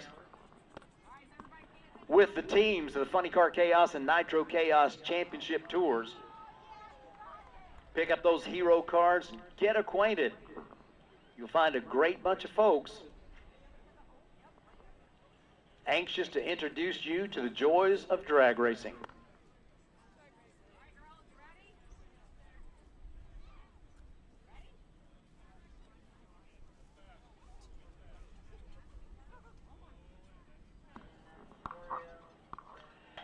We qualify 3 8-car fields in Funny Car Chaos at Chaos in the Cornfield. Our A field, since the very first time there was a Funny Car Chaos event, has been brought to you by our good friend Marvin Rodak down in Fort Worth, Texas. He creates some of the finest custom roasted coffee anywhere in the world, and he is a master of the craft. If you're looking for some great coffee, custom blended from all around the world, give old Marvin a call. He's at 817-924-6821. He's a small business. He will probably be the guy that answers the phone. You get a chance to visit with him. He'll find out what you like in a coffee. He'll probably make some suggestions based on his world of experience in roasting coffee for many years. He's a car guy. He had an automobile dealership or an automobile repair dealership, and he worked on high-end cars, and he wanted to have some great coffee for his clients while he was working on their cars. So he began to not just buy stuff, but he began to do his homework on learning what makes really good coffee really good coffee. Well, he is definitely one of those guys that is a master of detail, and he came up with some great blends, and he's been doing that. What would happen was he would be roasting that coffee, and people would say, "Marvin, what is that heavenly aroma?"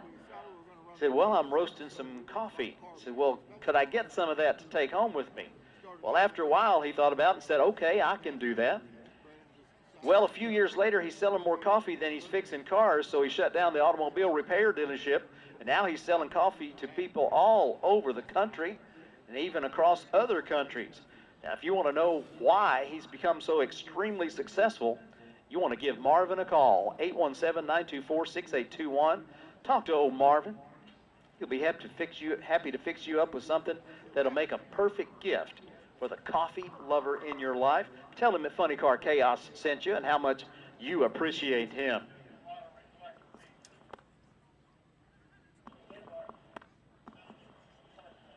All right, so they are reattaching the timing blocks in the center of the racetrack up there at the finish line and 66 feet in front of it. And, of course, when you take out a cone, there's a lot of stuff to be cleaned up. Ryan Hill, you guys ready for a great day? I bet you are.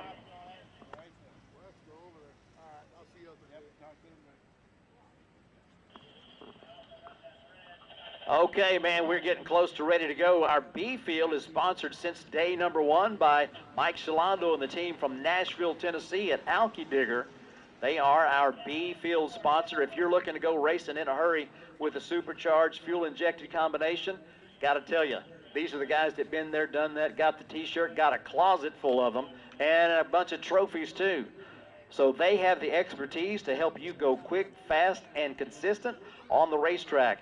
It's ALKYDIGGER, Alky Digger out of Nashville, Tennessee. Mike Solando, be sure and tell him that Funny Car Chaos sent you. Their number is 615-457-3192. getting ready for it to get loud in here again, as we have got a couple of amazing funny cars just about to fire up. Got one from the home state and a past winner in Funny Car Chaos. It's going to be Robbie Massey on the tower side in that 2024 Camaro, and number 4 in the world in 2024 Funny Car Chaos competition, Wayne Hoffman, all the way from New Preston, Connecticut, brings that 1991 Ford Probe funny car. If you think it looks like the car that Al Hoffman used to run back in 1991, you would be exactly correct. That is the car. Well, it is the body anyway. Brought to you by Evergreen Lawn Care, Wulff Pumps, Blower Drive Service, and Spell Paving.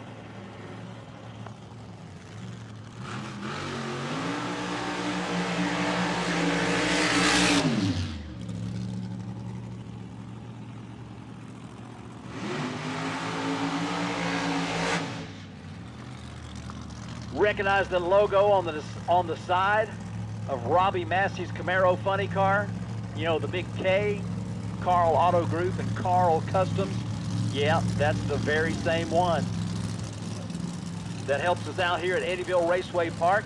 They are the home of quality GM parts, service, new and used cars, and oh, by the way, Carl Customs, the home for some of the coolest custom machines anywhere, and is right close to you in Des Moines and Ankeny. Robbie Massey from Des Moines, another one of those quick, fast, amazing race cars that is capable of performances way under 4 seconds. They can put all that power to the ground and keep it on their side of the stripe. They come in here on paper anyway as a potential winner. Wayne Hoffman always brings his A game, and as you can tell by finishing number 4 in the world in 2024, he's a consistently excellent performer.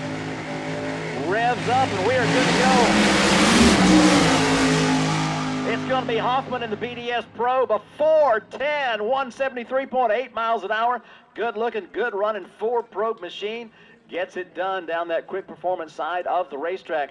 Robbie Massey has little problem grabbing the racetrack, so his 590 is going to be off of their normal pace. Wayne Hoffman, a 9.7 160 foot and 268 to the half track, puts up a beautiful 410 at 173.8 miles an hour. They are looking good right now, qualified in the A field. As they clear the top end of the racetrack, we have already got the call from the top end that they are clear. And they said, if you waiting on us, you are backing up, because we are good to go in the shutdown area. So here we go with a pair of fast machines from Oklahoma and North Dakota.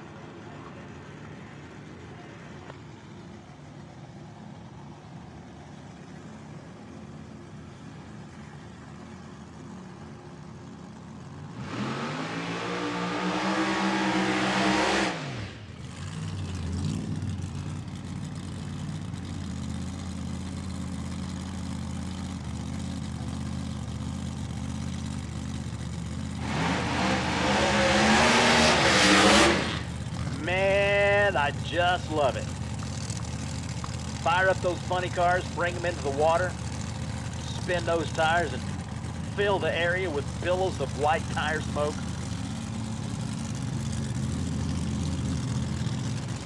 Back them up after the burnout and get ready to take on the racetrack.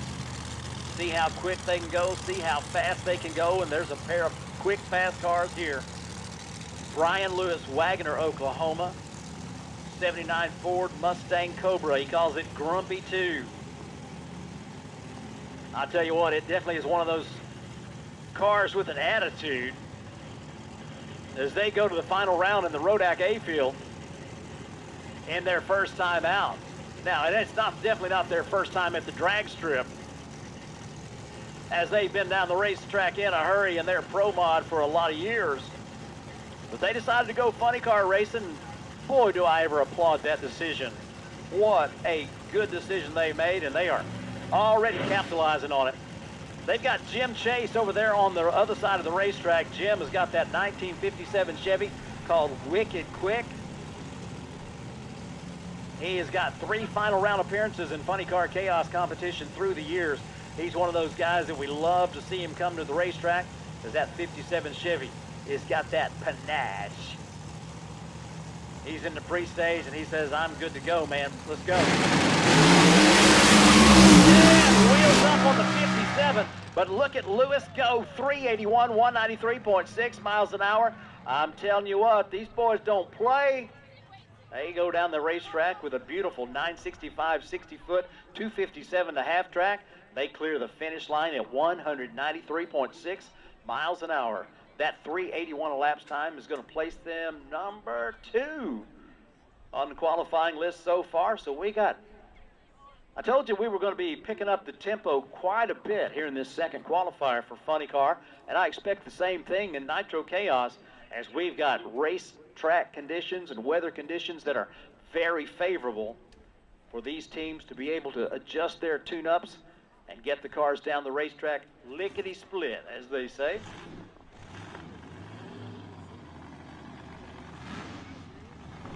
All right, we are good to go with our next pair. Chris Batty from Stockton, Missouri has the Batmobile fired up on the pit side of the racetrack.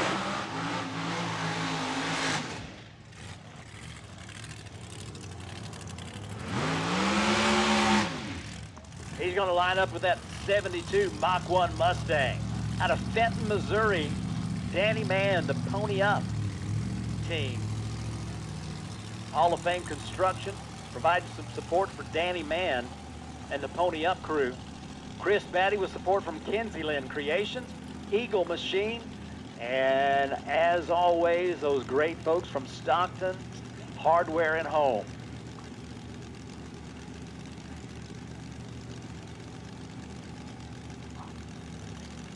Chris Batty got his first win in Funny Car Chaos competition at our inaugural event up at Cordova Dragway, a place we're going to be in 3 weeks for the Summer Nationals event. Hope you'll join us up there for that one.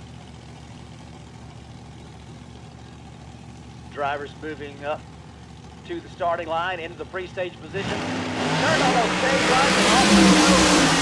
Quick pedal on the right side, but down the road they go. 465 and 486 as we have a couple of cars going side by side, 4 seconds down the racetrack. A 109 60-foot for the Pony Up Mustang.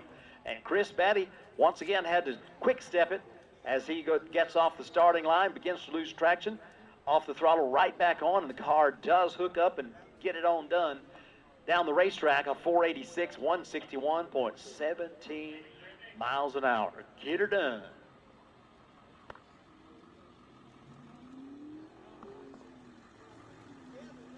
Coming up next, going to be Rick Stockman from Preston, Minnesota, and Steve Tomosic from Belleville, Michigan. A couple of great-looking, great-running funny cars getting ready to try on the track here on this beautiful Saturday afternoon at Eddyville, America.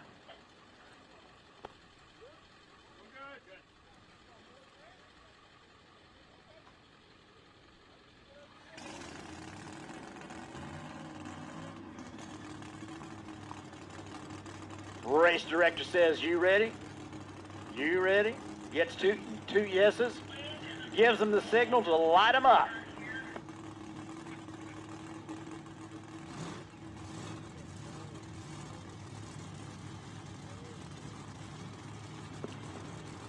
Quick performance of Ames, Iowa Driveline Components, and RJ Performance from Ottumwa, Iowa. Your Polaris, Indian, Yamaha, Honda, and Kawasaki dealers provide support for the racing here at Eddyville Raceway Park. Man, we're thankful for them.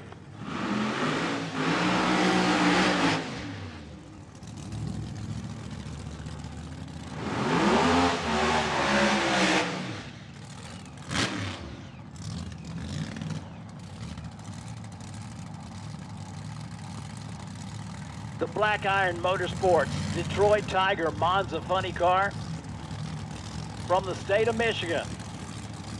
One of the most prolific winning teams in the history of Funny Car Chaos competition. as they have got,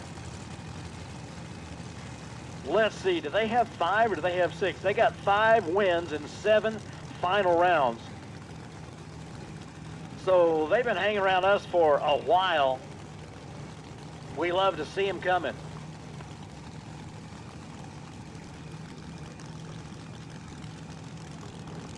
Rick Stockman, you talk about a good-looking machine. They are looking to raise a little sand on the tower side of the racetrack in the Renegade Race Fuels lane, as we are seeing a lot of performance improvement here in this second round of qualifying. One of the things that happened early in the season, you have some of these teams that haven't been to a track in a while, maybe haven't been to any track in a while. They're looking to amp up their confidence. Tiger Monster right down the quick performance lane to a 414 at 176 miles an hour. Little trouble on the launch for Rick Stockman as they will go with a 555 at 132.9 miles an hour down that left side Renegade Race Fuels lane. So they will look for some more performance improvement. But Steve Tomozik and his crew, they go 102 to 60 feet, 274 to half track. The 414, 176 mile per hour top end charge has them looking good. What do you think? Good day. We'll hope so. All right, speaking of looking good, we got another pair of funny cars getting ready to take on the racetrack. It's Hot Rod Herbie. Justin Herbst from North Platte, Nebraska, with his Corvette machine he calls the Executioner. Watch this burnout.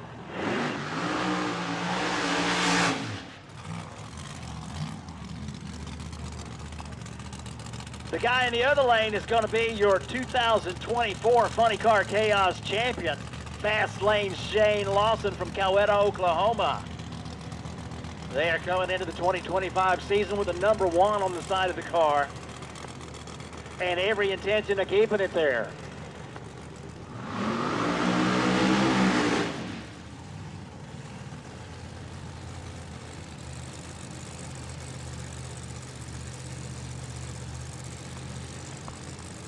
High Risk Performance,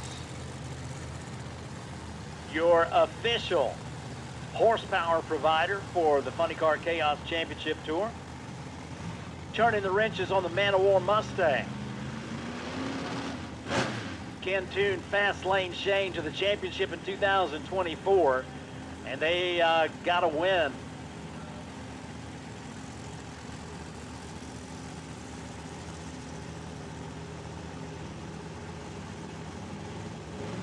Looking for another one.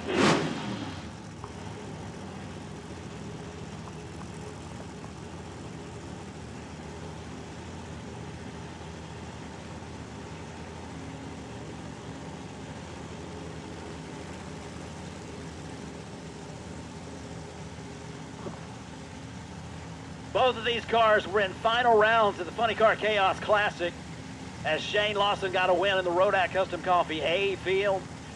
And in the Texas Motorplex D field, Hot Rod Herbie was your runner-up. So already racking up points in 2025. They're on the way down the racetrack, another 3-second performance, this time for Shane Lawson with a 382, 200.8 miles an hour. As he was cooking down that left side lane, Hot Rod Herbie goes 480 at 145.7 miles an hour.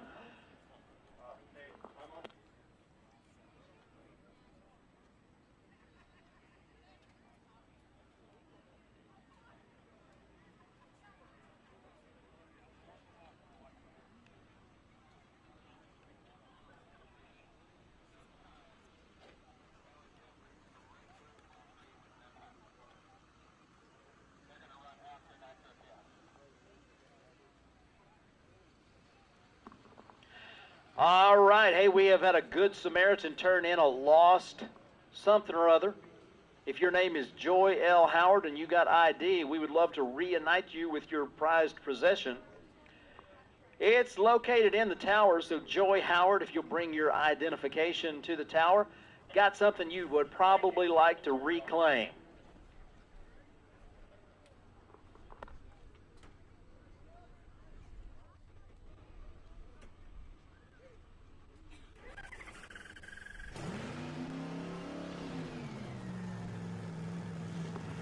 So as the qualifying list continues to get shuffled, are y'all ready for some more funny cars? This is going to be good, I think.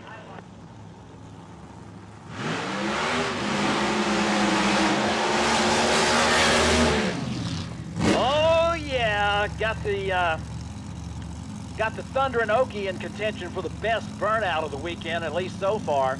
Bob Alberti Jr. from Catoosa, Oklahoma, brings that Dodge Challenger funny car back from the burnout after putting up a big smoke show.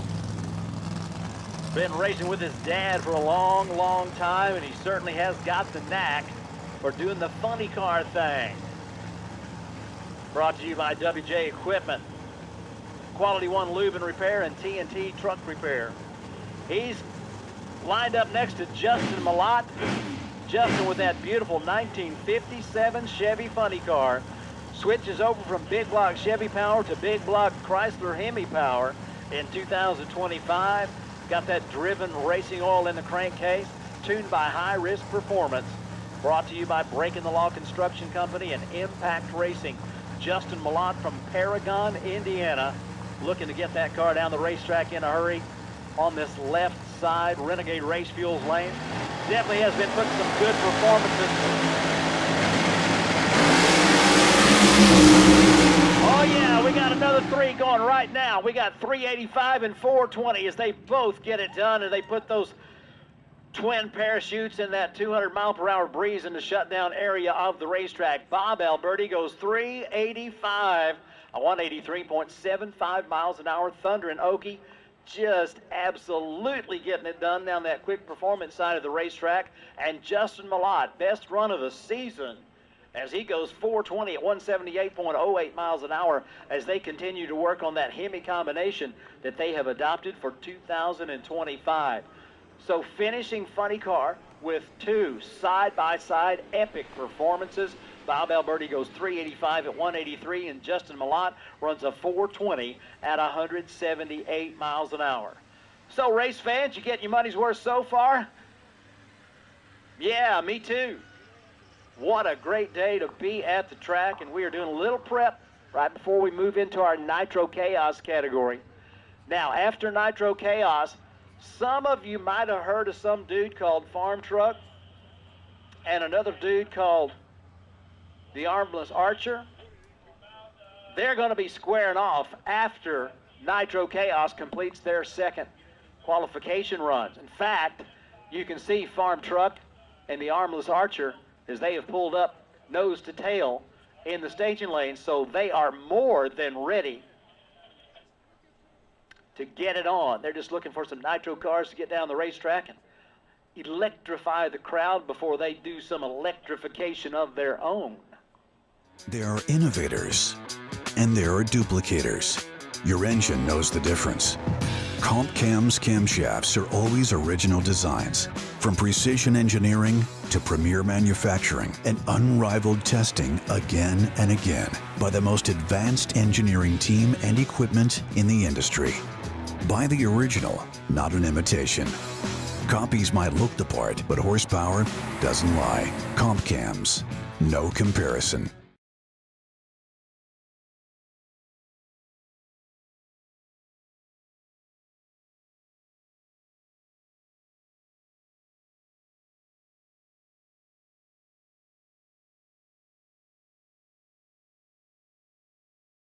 Check out Twisted Shifterz for the largest selection of made in the USA custom shift knobs and adapters. Made for muscle cars, old and new, hot rods to race cars, and for the big rigs. With our original shift toppers adapter for the air shifters to use any threaded shift knob like the old days. Add custom lettering and logos to make it your own custom shift knob.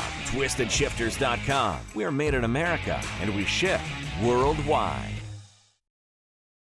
What Can 360 Steel do for you? We make custom steel products made right here in Illinois. Fire pits of all kinds, knockdown styles to take along anywhere. Hold your drinks high with our drink stands while pouring horseshoes or bags. We have a complete line of military to firefighter signs, flags, hats, stickers, and more, along with many styles of decor. Welcome signs and custom clocks to a number of different monograms and signs. Personalized, custom options for your perfect sign. Bare steel or powder coated to last indoors and outdoors. 360steel.com. Spell it out. 360steel.com.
Race fans, you wonder why it's getting quiet up here in the tower. Well, that's because we got the donuts from Sugar Addicts. Oh my goodness. If you haven't tried those, you got to go see them. They're on the spectator side of the racetrack. And it'd be hard to pick a favorite, but if I was having to pick, I'd take the honey. Cinnamon and honey. Man, there's some good stuff. All right, so we got great food and great drinks. We got great merchandise, and we got great race cars going down a great racetrack on a beautiful weekend. I'm so excited you decided to be a part of this spectacular 60th anniversary celebration. Darren Foster, Twisted Shifterz, and 360 Steel absolutely outdoing themselves with the exhibit over on the vendor midway and all their support for Chaos in the Cornfield. And, of course, we got Nitro Chaos qualifying coming up. Right after that, it's going to be Farm Truck, an agent against the Armless Archer. Hey, David, I'm going to turn it over to Farm Truck here real quick. 2 or 3 minutes. I got 3 minutes. You got 3 minutes. All right. Okay.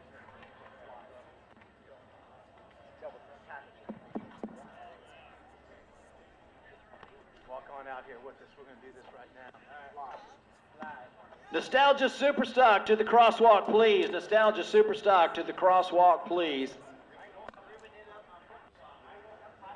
All right, Iowa, let me hear you. Yeah! We love it here. You guys have welcomed us just like family. It's got to be an oasis racetrack. We were driving through the country, it seemed like for days. We didn't see anything but corn and soybeans. And then all of a sudden, it was like the Emerald City in The Wizard of Oz. This track appeared. It's an amazing facility. Also, the people running this thing, I don't think we've ever been to a track that's this well managed. Let's hear it for the people that are running it. All right.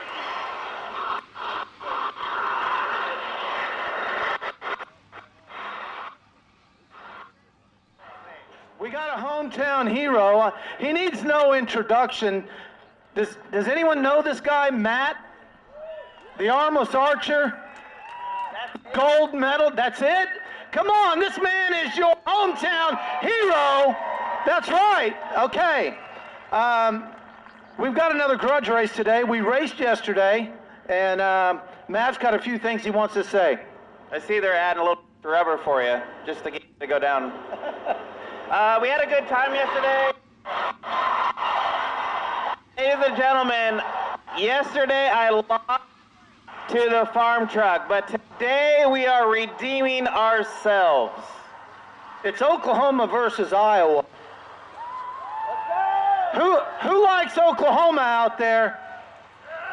All right, we got you Okies. All right, let's hear it for Iowa. All right, all right. Do you want to do negotiations? How about an arm's length? Wait a second. Okay. Wait, my arms, not Asian arms. Well, Asians got long arms until you go to the restaurant to get the check. Then you allocate. So do you want to do any negotiation?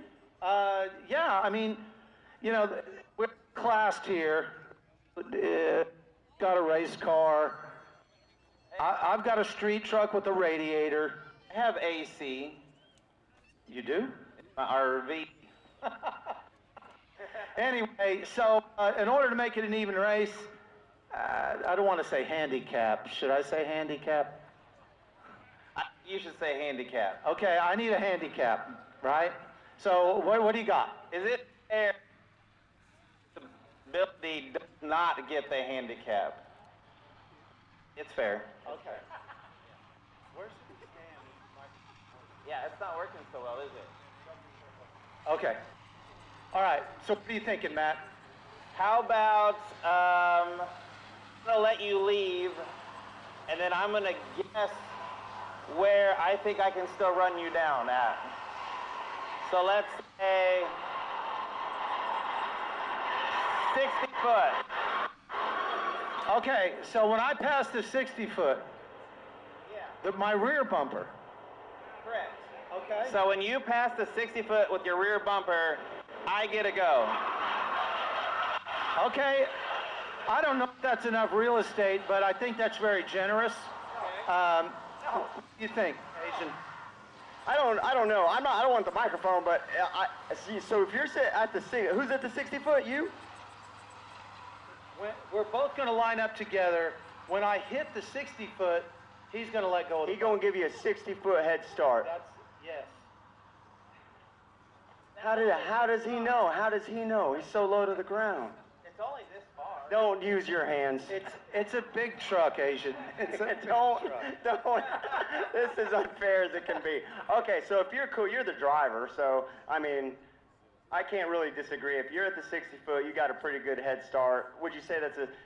Yesterday he gave us about a 2-second head start. You still took his lunch. We crossed together. Okay. I think you let me win is what happened. I'd say that's about a second. If you did 100 foot, that'd be a second and a half. Okay. But how do you know? I'm good with 60 foot. If you're good with it. Yeah, I think it's generous that he's not making me drive with my feet like he does. You know? Yeah, I'm good with it. All right, well, you want to see Farmster get his butt kicked today? All right, it's going to happen. We got to lock it in. Oh, don't do that. Here we go. There we go. All right, it's locked in, Iowa. All right. Yep. All right. Thank you, Iowa. You guys have been very good to us. We appreciate you. This race done. Be back over in the booth signing. If you haven't come over to Shep, do. All right, Iowa. These boys are going to get suited and booted. We got ourselves an automobile race.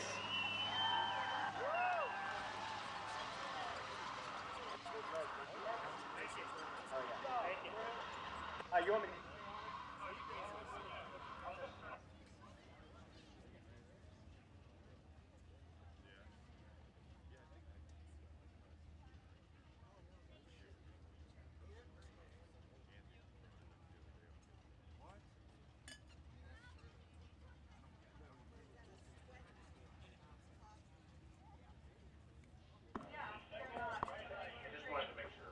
Victory Performance Nostalgia Superstock, lanes 3 and 4.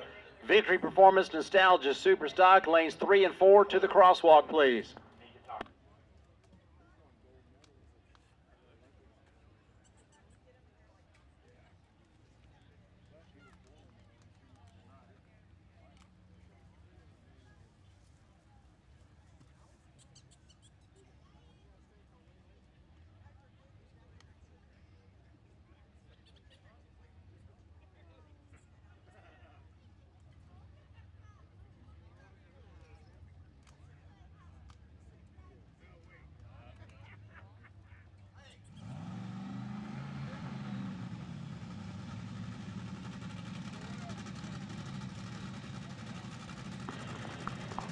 Okay, race fans, we have got DMP Awnings. They've got you covered.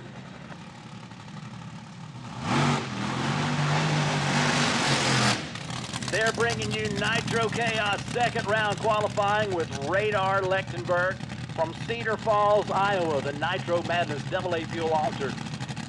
Fired up, ready to go down that quick performance lane. Dean Dubbin and the team at DMP Awnings have got you covered with the finest awnings for race trailers, hospitality trailers, sales and display trailers, motor coaches, RVs, and more.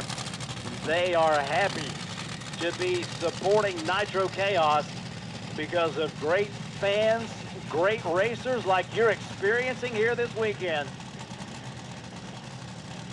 www.dmpawnings.com. The Nitro Madness.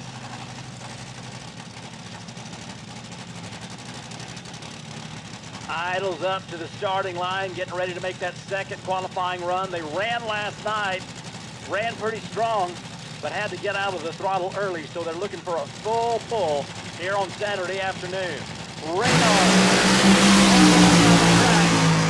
Gonna like this one. 396, 191 miles an hour, and just like that, whatever happened last night is in the past, Mon. It is in the past. And Radar goes to number 2 on the qualifying list. 396, 191 miles an hour, a 101 60 foot. Shows that they know the way to get down the racetrack. Here on this beautiful Saturday afternoon at Eddyville Raceway Park. So shuffling the deck already in our DMP Awning Nitro Chaos qualifying. Happy to bring this race to you on the live stream, courtesy of our good friends at Comp Chems, Laris Motorsports Insurance, Spell Paving, Stamps Family Farms, the Armless Archer, and Mile High Crankshafts, bringing that show to great people around the country like Dina Stevens and Denny Haynes. Happy to have you joining in for the festivities from Eddyville Raceway Park. We are making our way through Nitro Chaos qualifying, and we are already seeing improvements from last night's affair as the Nitro Madness AA fuel altered joins the 3-second club to make it even more interesting. Now, coming into this race, big time of points implications for the championship chase. So those that made their way to Eddyville in DMP Awning Nitro Chaos competition will definitely reap some benefits for being here. Among those, your points leader, James Gilliland, and he and Dale Wilkins have got their Psycho 2 AA fuel altered ready to go again. They've got some strong competition that is in the house with the Mad Max Funny Car, the Frantic Fueler, the Bushwhacker, the Green Machine, and more. You're going to get a chance to see all of them as they make their runs here at Eddyville Raceway Park on day number 2 of this 3-day spectacular called Chaos in the Cornfield.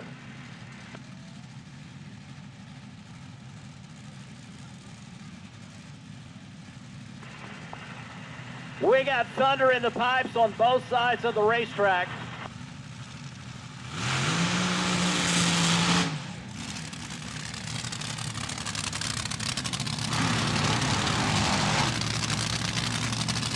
Anthony Whitfield from Elk City, Kansas. He's got the Mighty Mouse AA fuel altered. That is a small block Chevrolet, 400 cubic inches of small block bow tie between the rails of his new car for 2025.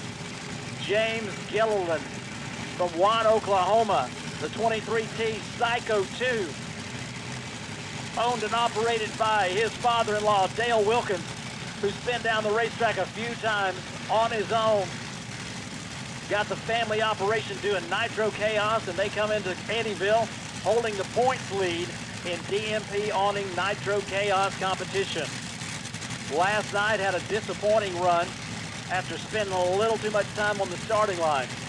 But looks like we are good to go as Anthony Whitfield is in the pre-stage, and he is ready. Both drivers have their cars ready to go. Fourth bump comes on. And they are thundering down the racetrack, and oh my goodness, Anthony Whitfield goes across the stripe in front of James Gilliland, and I think he actually crossed the finish line before the Psycho 2. So the left lane is disqualified, but when he took out the timing cones at the finish line, he knocked James Gilliland out of recording a time. So, man, getting a little bit interesting, staying a little bit interesting. As once again, the race crew is called into action down at the finish line to replace the timing blocks. The Psycho 2 was on a run. It was 9.54 to the 60 foot, so they were flying. 265 to the half track. Anthony Whitfield with a slower 60 foot at 101, but still cooking at the half track with a 2.69 second time. But then it got a little crazy out there as Anthony and the Mighty Mouse had a bit of a problem and comes across the center stripe, takes out the cones, and basically wipes out the times for both of those racers. So going to be a big time difference. Big time difference. And what happens in the third round of qualifying.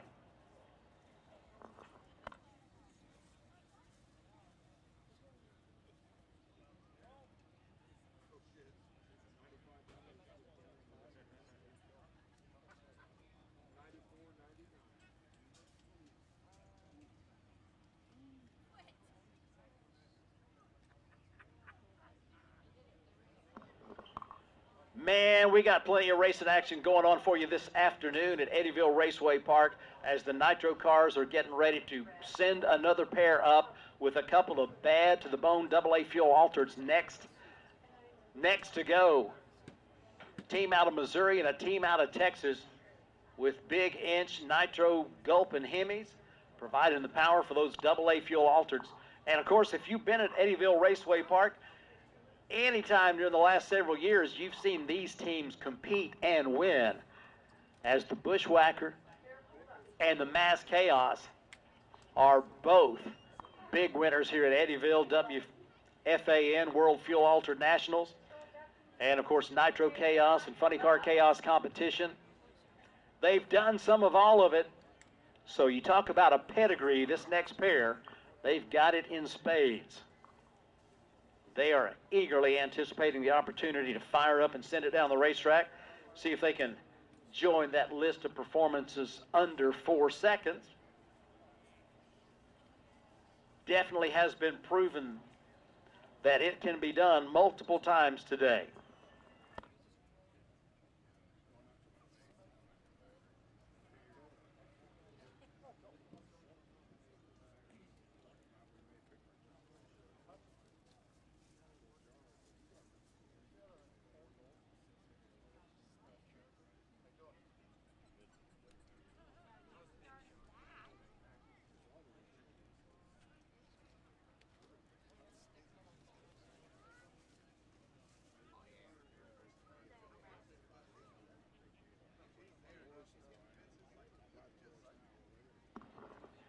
So on the live stream, you get the benefit of the instant replay. And for those of you that are here, you might have it on your smart device and be watching it on our YouTube channel right now. But in case you weren't, we just did get verification by video replay that the Mighty Mouse car did cross the center stripe and take out the cones in front of the Psycho 2 car. So the times that were recorded, neither one will be on the qualifying sheet. Anthony Whitfield's run would be thrown out as he crossed the center stripe and got a disqualification, but James Gilliland did not get to record a time as he was wisely on the binders and making sure that he didn't hit the car that was easing over towards him in the finish line area. So we just did get that video confirmation. What I thought I saw from here was exactly what happened. Happy to have that confirmation to make sure that I can keep you posted with all the right information. This is the 13th time there's been a Nitro Chaos event. It's the second time that we've done Chaos in the Cornfield with both Funny Car Chaos and Nitro Chaos racing at the same venue on the same day. So we are continuing to shuffle the deck in qualifying. We've got one more qualifier left. A lot of these racers are very interested in how it's going to go down in that third and final qualifying run, kicking off at 7 o'clock tonight. Don't forget, we've got Nitro Chaos qualifying. We will finish up with the rest of the cars out there, and there's a bunch of them. Then we're going to go to the match between the Armless Archer and the farm truck. They have done their negotiations, and you got the opportunity to witness that as they took care of that. Now they're out there getting in the zone, getting suited up, getting ready to strap in, get fired up, and see who's going to take round number 2 of their epic matchup. We've got Victory Performance Nostalgia Super Stockers out there chomping at the bit, bringing their special brand of drag racing excellence. Plus, we've got our sportsman categories that have already started, but they will be back to racing once Victory Performance Nostalgia Super Stock has done their first round of eliminations. So a great time on a perfect day. You look up and you see those beautiful white puffy clouds and that gorgeous blue sky. You know you're at the right place. Your friends ought to be here. Be sure to let them know that there's a lot more racing left to do today. So as soon as they get the chance to exit wherever they are, doing whatever they're doing, there is plenty to see at Eddyville Raceway Park for the rest of the day. Even more tomorrow. I sure hope you're planning on coming back as we conclude Chaos in the Cornfield on a great Sunday, Memorial Day weekend.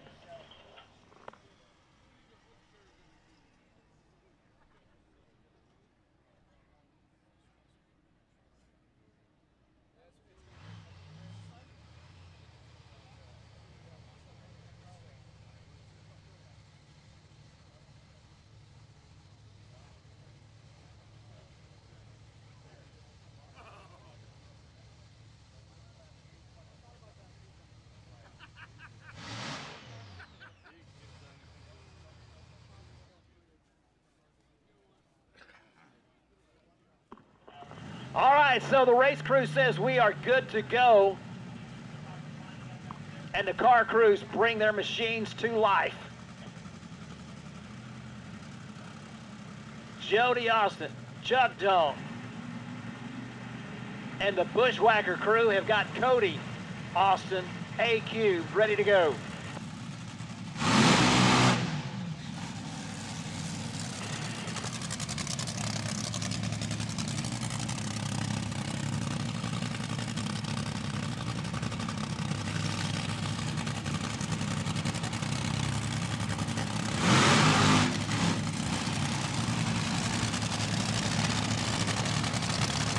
Both teams opting for the short burnout with their supercharged Hemi power plant,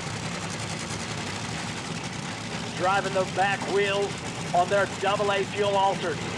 Two of the best in the business, and they are definitely going for the championship in 2025. Cody Austin comes into this event number 10 in the points. John Umlauf comes into this event number 6 in the points.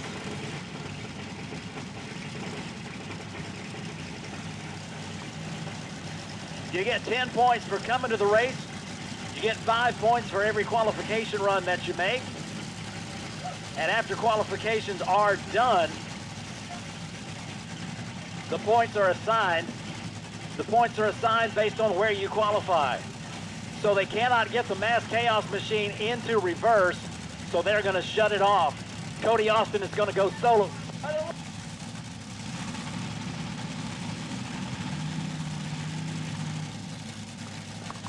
Cody Austin brings his Bushwhacker machine up for a run down that right side.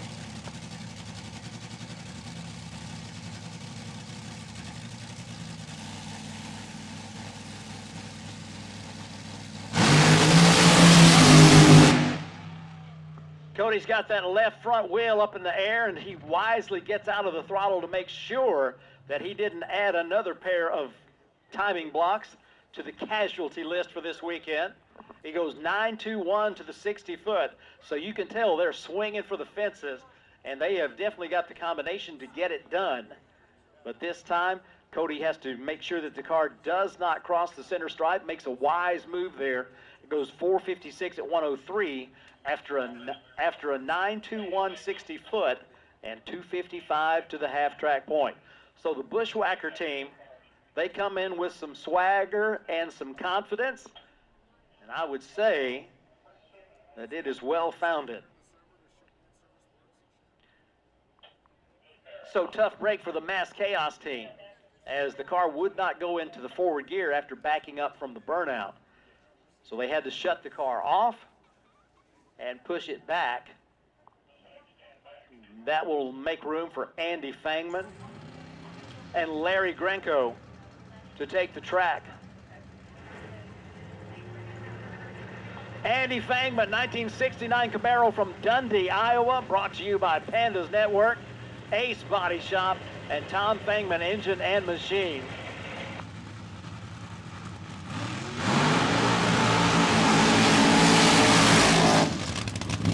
Part of the magic of Nitro Chaos is the rule.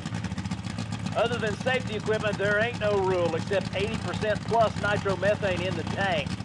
So they're gulping massive doses of pop in these machines, as my buddy Jet Kart George likes to hear me say. They got the pop in the tank, going into the cylinders and spitting out that fragrance that nitro lovers everywhere know comes from one thing, CH3NO2. Andy Fangman got that Nitro Pro mod, making friends, making fans everywhere he goes. This is the first time that we have seen this old school funny car throwback. Larry Grenko from Muscatine, the 1963 Plymouth Satellite, Moparius Maximus. Man, I can smell the nitro fumes in the tower.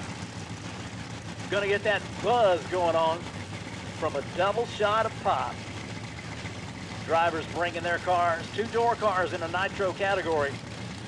Reminiscent of the days of old when we were doing funny cars for the first time on nitro. The name Arnie the Farmer Beswick comes to mind when you think about those days. Cooking and booking down that left side. 404 Andy Fangman. The shot heard around the world, 197 miles an hour, the Nitro Pro on. Take that, smack, smack. He goes 105 to 60 and 275 to the half track, and that one was cooking as they are on the way to the shutdown area, and it's looking like went off the top end of the racetrack. Oh my goodness. That was quite a run, but it wasn't over when it was over. When there's no parachutes, it is definitely not going to be the outcome that you're looking for. So the emergency crew is on the way into the cornfield. Corn's not very high yet, so it doesn't do much good on slowing those babies down, but it might do a little bit less damage to the car. We already have word that the driver is all right, so that's the good word that we were very much looking forward to hearing. Andy Fangman, 404, 197. Larry Grenko, 561 at 124.9. So we will be standing down here for just a little bit, as we have, I hope just a little bit, as maybe this will be a quick cleanup and a retrieval of the car and have it in good enough shape to be able to continue going down the racetrack. So we will take care of that, and while we do that, gives you an opportunity for that much needed break that you might have been putting off, as we will be down for a little bit as we get the shutdown area cleared, get the car out of the cornfield, and hopefully be back to racing very soon. But again, the great news from the top end of the racetrack, our driver is A-OK. So the safety equipment does its job. And this becomes another one of those possible stories in that long-lost series called And They Walked Away. We're glad. All right, so we're going to stand down here for a little bit because this will be a few minutes. So our drivers are going to unbuckle and get out of that tight confines of the driver compartment if they want to, and I suspect they do. Make sure that they stay cool and ready for whenever the call comes back out for them to suit back up, strap in, and fire up. So again, we are in a brief delay while we take care of getting our driver and his equipment from the shutdown area as he went off the top end of the racetrack. Having a driver meeting yesterday, and Chris was talking about it, happens at least once every year. We wish it didn't happen at all, but it did happen yet again in 2025. So we're standing down for a bit, get you a break, something to eat, something to drink, stretch your legs, make a new friend. We will be back to racing here in just a few minutes at Chaos in the Cornfield. There are innovators, and there are duplicators. Your engine knows the difference. Comp Cam's camshafts are always original designs, from precision engineering to premier manufacturing and unrivaled testing again and again by the most advanced engineering team and equipment in the industry. Buy the original, not an imitation. Copies might look the part, but horsepower doesn't lie. Comp Cams, no comparison.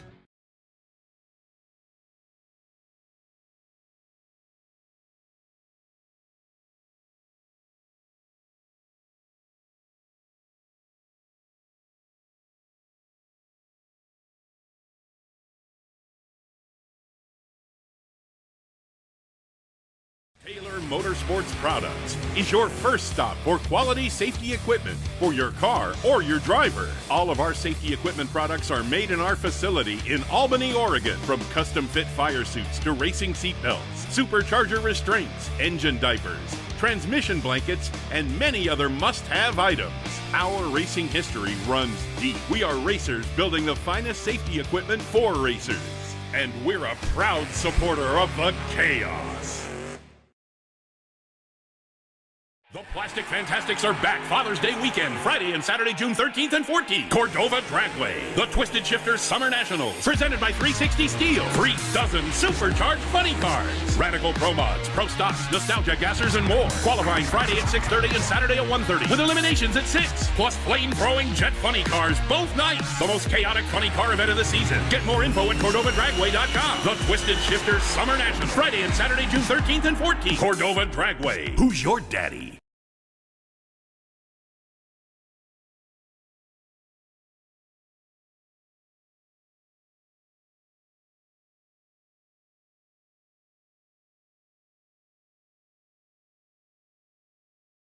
For over 40 years, Mile High Crankshafts, located in Denver, Colorado, has provided the highest quality crankshaft repair and modification services available and serves all forms of motorsports competition. Whether a precision grind or repair from a catastrophic failure, Mile High Crankshafts understands the attention to detail required to maintain the integrity demanded by high-performance engine builders. Just ask Bill Bernard, driver of the Grinder Funny Car. Call us today at 303-781-6764. Find us on Facebook or visit www.milehighcranks.com.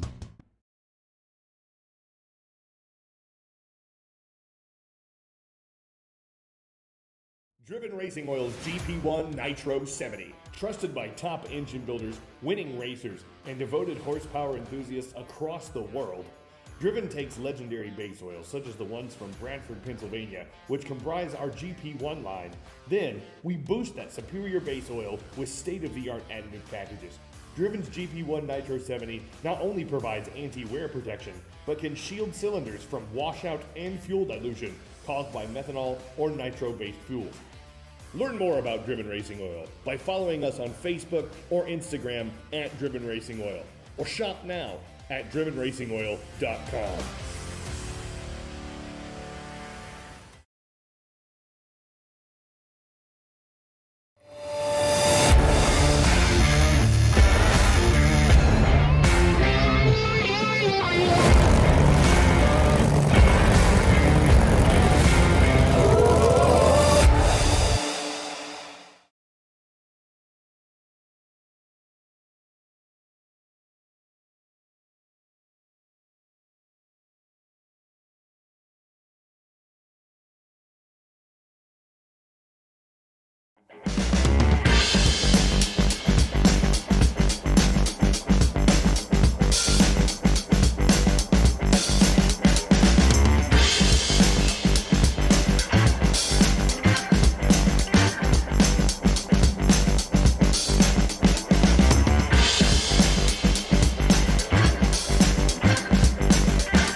For an event shirt, you can't have an unlimited supply. You got to print a certain amount, and if that size is going to be the one that the person you care about wants to wear, the 3X, 4X, and 5X Chaos in the Cornfield event shirts, they are just about gone, so I would not waste any more time if you were going to buy some of those. Prices are great. It's one of the reasons they go so fast is they definitely don't hold you up on the price of merchandise at the Funny Car Chaos and Nitro Chaos merchandise trailer. Of course, they've got the other items there as well to keep everybody in good shape with the sunscreen, chapstick. They've got the ear protection, got the Hot Wheels and die-cast for the kiddos. Die-cast goes pretty good for the big kiddos like me. But they've got shot glasses and decals, all kinds of great stuff. Go by and see them while you have the opportunity. And, of course, out there on the vendor midway, you've also got Twisted Shifters and 360 Steel. And, of course, it's not a complete trip to the racetrack until you've talked to Jeanette Desjardins at Car Chicks.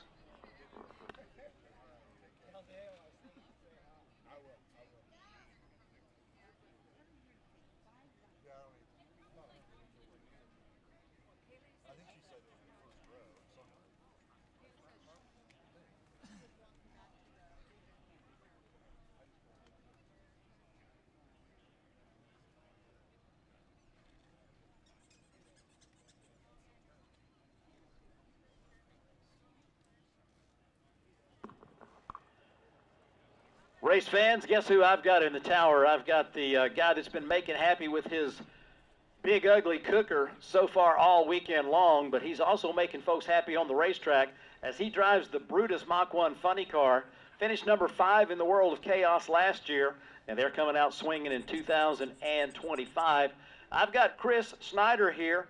Chris, you guys made a really good run on that second qualifier that you guys just put down. Yeah, we were really tickled with that. Will Hanna, he massaged the tune-up a little bit. We put a little weight on the front end because we're a little slow with things, but we did figure out that if the front wheels are in the air, I can't steer it. So we managed to get the front tires down by the 200-foot mark so I could drive it, and it went pretty good. I'm telling you what, on the live stream, everybody's getting a chance to see how high the wheels were. And I know you had your hands full, so I'm glad y'all figured that one out. But you know, after that event at Ennis, you guys come into this race in the number 35 in points, which is way different from where you usually are. So that one will probably be your drop race. And I think you guys are looking pretty good for this weekend to pick up some points. Well, we always hope for that. You know, we want to win the race, of course, and the points are always on our mind. But, yeah, I don't know if we want to be in the A field because there's some real hitters here. But it is what it is. We're going to take the car out there and run it whatever it'll run and let the chips fall where they may, and whoever's next to us, they better pack their lunch because we're swinging for it. I'm telling you what, as always, you're not going to get any gimmies when you pull up next to John Troxell's team and with Chris Snyder behind the wheel. Now, I see you've got this yellow shirt on today. Is you kind of doing a little nostalgic throwback to the days when you were the director of the Nostalgia Superstock series?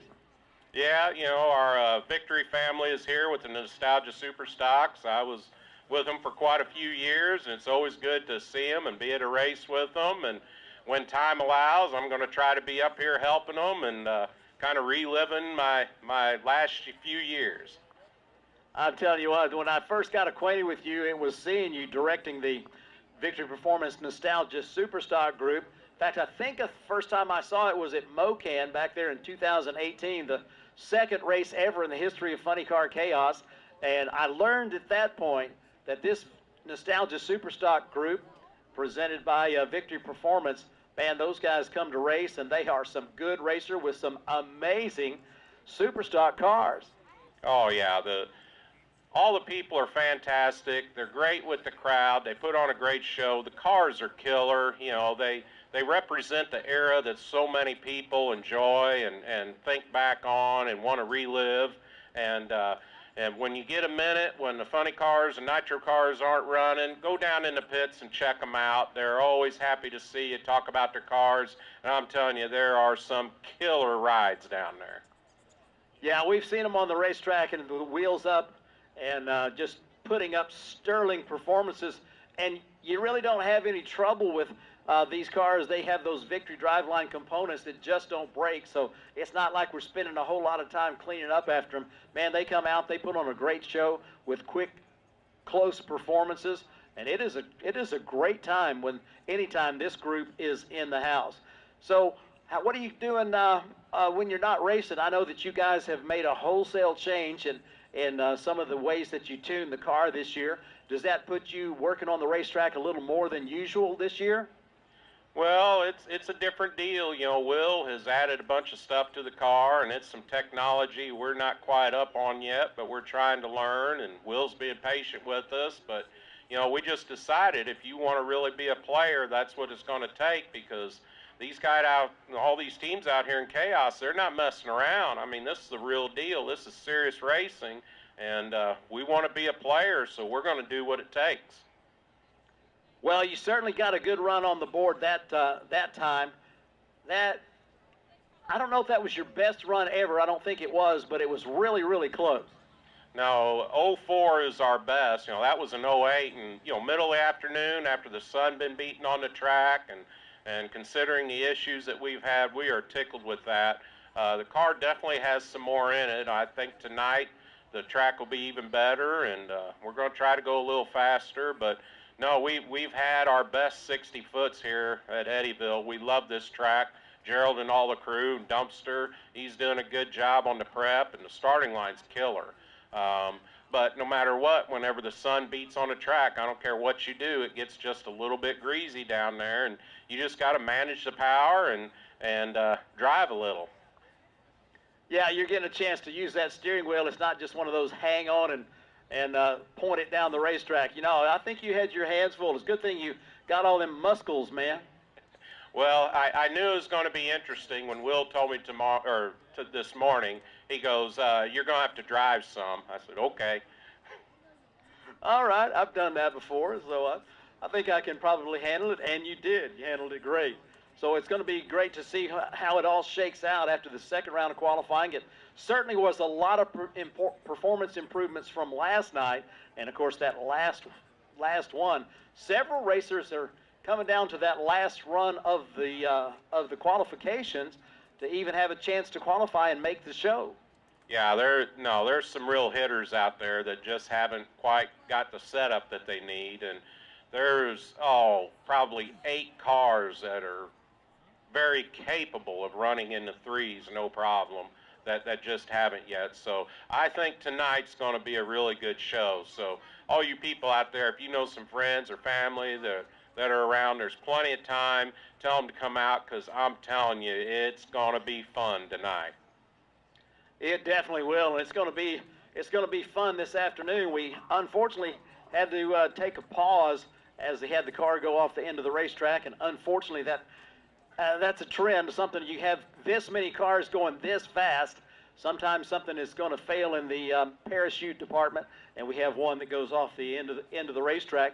There's some great video out there from times that's happened before, and of course it's good to be known for something. And I tell you, that Nitro Clown bunch, they launched that baby off the end. That's one of those videos with lots of views. Have you ever had one go off the end of the track with you? No. I've had a couple of close calls here where I've had issues, but I've always been able to wrangle it around the turn down there. But I've seen a bunch of them do it, and I was here when the Nitro Clown went off, and it's just not a Chaos event unless we send one in the cornfield. I'm telling you, I'm not sure that's how it got the name, but it certainly does create chaos when they get down there in the cornfield. Yeah, we've seen it quite a few times, and it definitely is part of the parts and parcel of the Chaos in the Cornfield. Well, man, are you taking care of a lot of folks? You're taking care of me with that Best of Texas barbecue sauce and that expertise on the cooker that you brought. I'm really glad that you brought the Big Ugly this year to help everybody enjoy not only the racing, but some of the great food. No, I really enjoy cooking, and apparently you can look at me and tell I enjoy the eating part of it too, but no, we had a great time Thursday. We appreciate Roger Stanky sponsoring that, and Chris and everybody involved making it happen. And to celebrate Bubba's birthday, that was pretty special. It's not every day that somebody gets to celebrate their 102nd birthday, and to have him here at Chaos, it's always good to see my buddy Bubba. I'm telling you, he takes a licking and keeps on ticking, and we were happy to celebrate with him as well. Well, Chris, man, thanks for coming up. I'm glad to get an update on all things Brutus, all things Chris Schneider, and I'm really happy that you brought back up Becky with you. She was the first person to greet me when I got here to the racetrack, and that's always a happy thing when I get a chance to see her. So, man, you have a great rest of the day, and thanks for coming up. Well, we appreciate you, and sounds like we're going back to action. Let's do it. All right, Chris Schneider, ladies and gentlemen, the funny car pilot par excellence that drives the Brutus Mach 1 for his team owner, John Troxel. So we do get the all clear. We got the drivers into their cars, and they are fired up and ready to bring the action as we are going back to Nitro Chaos qualifying.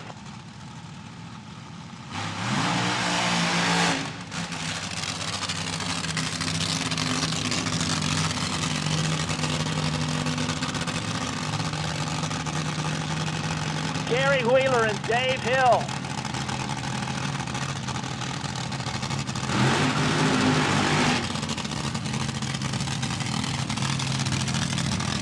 Bring their nitro burners to life and get those tires just hot. Dave Hill from Valparaiso, Indiana, a business owner that runs this beautiful 1965 Mustang funny car. A big nitro Hemi underneath the hood. They come into this race number 5 in the point. But if you look at it based on who's here, they are number 2 in points. They are very likely to leave this event not only the number 5 position, but very likely higher than that. Gary Wheeler's out of Wagoner, Oklahoma. He's got the Grand Prix Auto Sports car of John Brooks. Gary was your first ever champion in DMP Awnings Nitro Chaos as they acquired enough points through that 2023 season to be the champion. So we are ready to bring these cars into the stage position. Send them down. 16 cylinders of Nitro Hemi goes on a 383 at 151 miles an hour. As we will definitely make sure that we check out the video in the shutdown area as the Gary Wheeler car goes 525. He had a 997 60 foot, but he did shut off up there around the half-track point. But Dave Hill was flying that Mad Max Mustang down the racetrack, a 918 60 foot time, followed by a 241 to half-track. You could look at that baby. You could see the clutch dust and the nitro fumes, and you could see that car vanishing towards the horizon. And they put up a 383. Now, the mile per hour is a telling sign. It was only 151.7 miles an hour. So you ask the question, is there more there? And the answer is obviously yes. So Dave Hill puts a 383 on the board, joins that 3-second club, and will be in the top half of the A field going into eliminations tomorrow. There is, of course, one more round of qualification yet to go. They will definitely be wanting to make that run because they are in the chase for the championship, and you don't want to give up those 5 points that come with making a qualification run. Gary Wheeler in the same boat will be making that third and final qualifying run here tonight, provided the equipment is up to it. They hope to be able to make a full pull when they come back for that run later on. We are making our way through as we have got the Mass Chaos machine. They have fixed what ailed it, and hopefully they will be able to get the car to go down the racetrack and back up from the burnout and then go back into the forward gear. They're going to try on this same lane that they shut down in as they line up against the frantic fueler.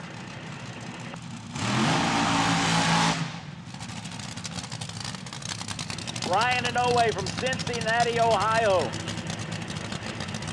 does the burnout in the AA fuel dragster.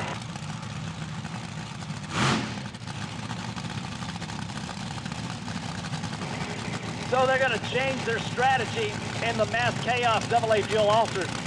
They're not going to give it a chance to not go back into the forward gear. And so the short, quick chirp spins those tires.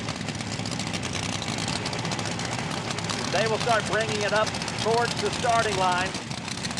Now they do have to give a sporting chance to Brian and Owe and the Frantic Fueler team. The Frantic Fueler came out last night, and while a lot of people were having trouble with the combination, they stuck it to the ground and put a 373 on the board, and they are still number one in Nitro Chaos qualification. Murph McKinney and McKinney Motorsports, your title sponsor for your Quick 8 to A field. And CP Carrillo, your title sponsor for qualifiers 9 through 16, the B field. So we're going Dragster versus Altered, and here they are. Mass Chaos, Mo Sheen, no parachutes. I hope he's got it on the binders. We are watching carefully as he goes down there after a 406 at 192 miles an hour.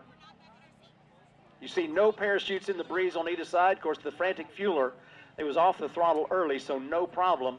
And both cars make the turn. And so we are safe and good to go down there. Don't even have to repack the chutes. But a 406 at 192.8 miles an hour, a good-looking run for John Umlauf as he was pedaling, kind of feathering the throttle all the way down the racetrack. You can tell he's done this before as he feathered that throttle on that Nitro Hemi and legs it to the finish line after a 971 60 foot. Pedaling all the rest of the way down the racetrack from 300 feet on. Goes 406, 192.8 miles an hour. You saw that last shot when it locked up and it was cooking down that left side in the Renegade Race Fuels lane. You can see it on the video, and you saw it in person as that thing was flying. And I began to look at it and go, parachutes, parachutes? Well, they didn't come out, but he wound up not needing them. So definitely has some good brakes on that Mass Chaos AA fuel Altered.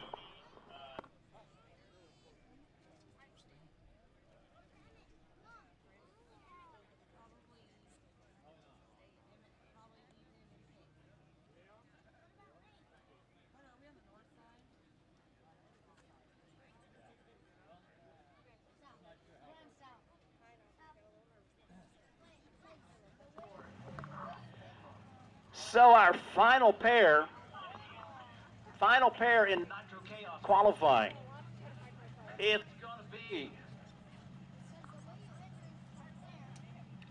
the Nitro Chevy of the Catman, Jeff Krug on the tower side of the racetrack, and Paul Schultz from Tulsa, Oklahoma, driving the Nitro Monkey A fuel dragster, fuel-injected, small block Chevy-powered machine from Choctaw, Oklahoma, running 99% nitromethane. Ain't no 95% for this team. They run 99%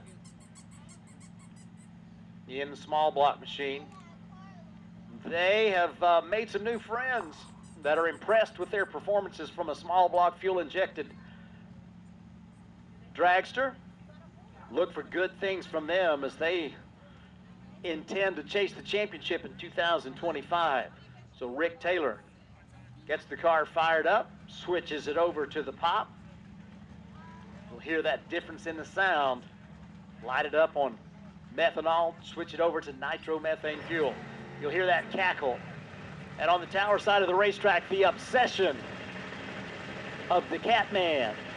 Many, many years selling Caterpillar tractors and motor graders and equipment.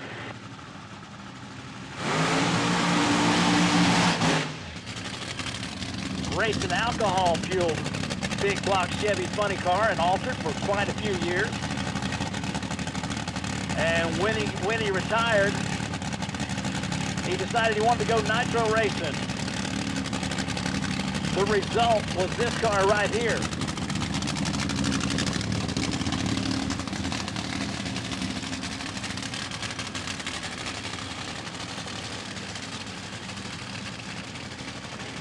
Sweet Corn Outlaws lanes 1 and 2. Sweet Corn Outlaws lanes 1 and 2, please.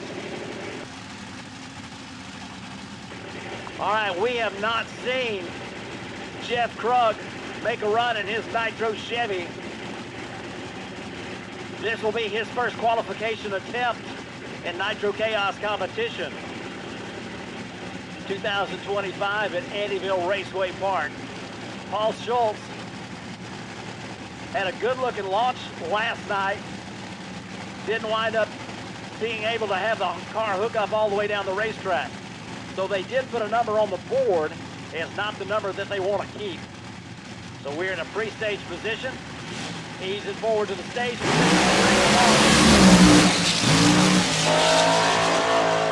The Obsession car down that left side to a 460, and the Nitro Monkey to a 639 at 103.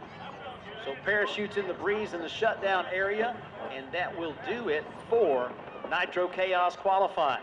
Now we're going to go to the match race. Asian, it's all yours, my friend. All right, appreciate it, man. Up next, round 2, race 2, second day, farm truck versus Matt Stutzman, commonly known as the Armless Archer. This weekend, he's the Armless Racer. He races with his feet out there.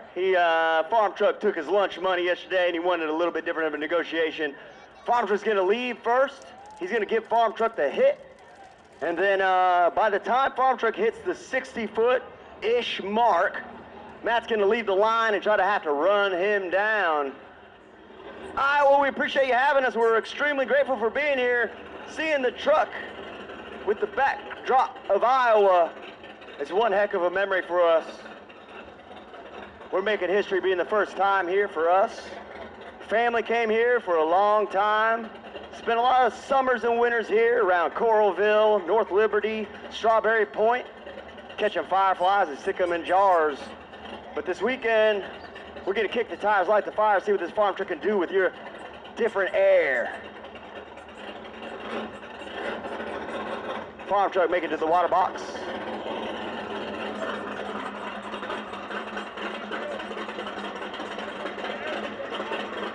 Yep. You're in the water box.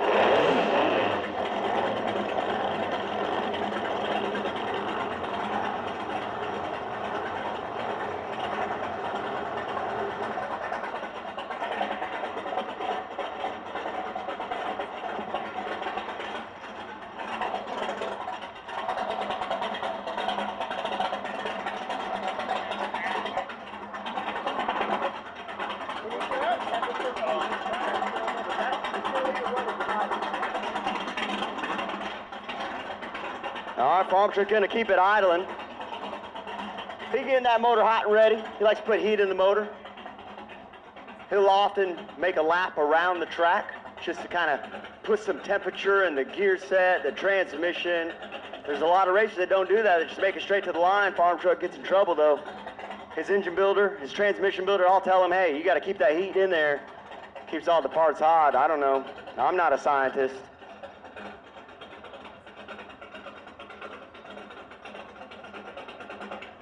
We're ready to rock. Here we go.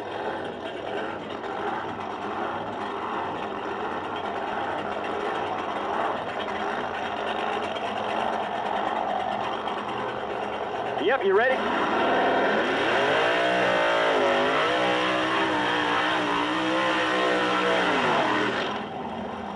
All right, nice little burnout for farm truck. Yeah, didn't have to go that far.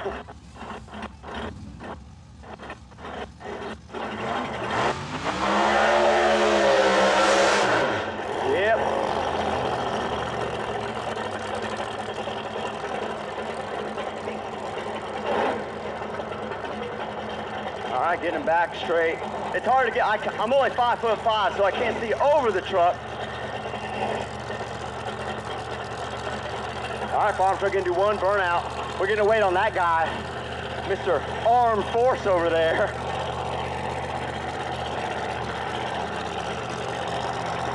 All right, farm truck making his way. It's all you, farm. Good luck, buddy. I have a feeling Mr. Matt has luck on his side. I think he's going to be able to run farm truck down this path. This would make us 1-1. And then on the third day, up a little bit. So Farm Truck is up 1. Took the win yesterday.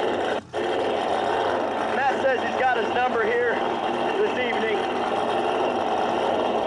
We'll be here till the lights shut down, so it don't matter to us. He may win the race on the track, but he ain't gonna win the fight in the parking lot, let me tell you. That thing's nasty. He's only been racing for about 4 years, Mr. Matt. Racing with his toes. Farm truck, about 30 years experience.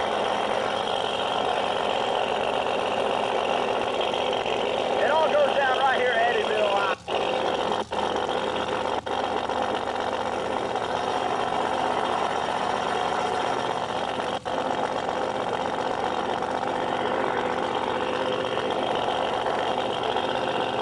All right, here we go.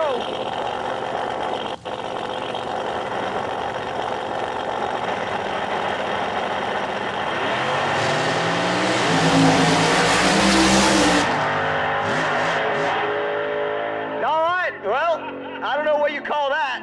Farm truck left a little bit early, got the red, but I don't know if Matt ever caught up. So, it's a rivalry now. What do you want to do? Did we bet? We bet any money? You want to take my money? We're business. Next time. We're business partners, right? Yeah. All right, buddy. Hey, no more red. All right, well, we're here till the lights shut down, so we'll see if we can get that right next round. Was it you or me?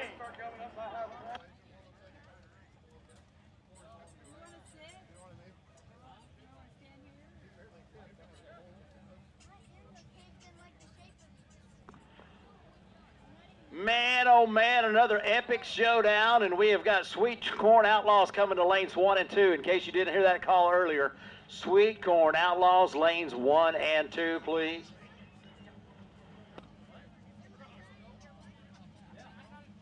Got some thrill seekers coming your way, and we got Victory Performance Nostalgia Superstock at long last, finally getting a chance to suit up and strap in.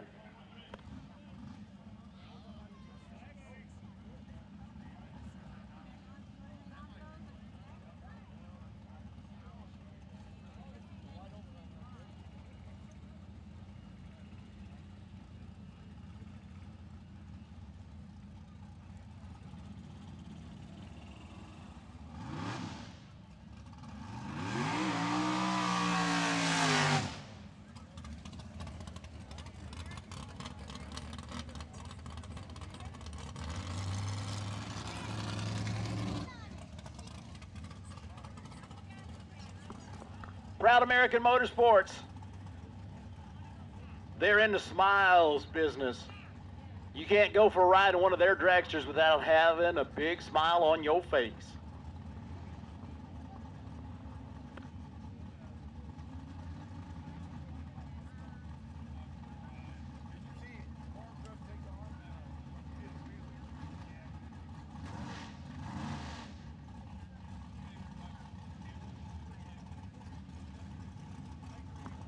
Sweet Corn Outlaws, lanes 1 and 2. Sweet Corn Outlaws, lanes 1 and 2.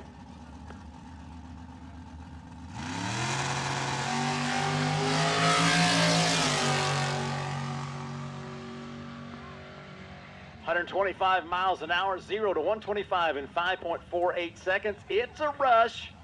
You know you want to do it. Go by and see them at Proud American Motorsports.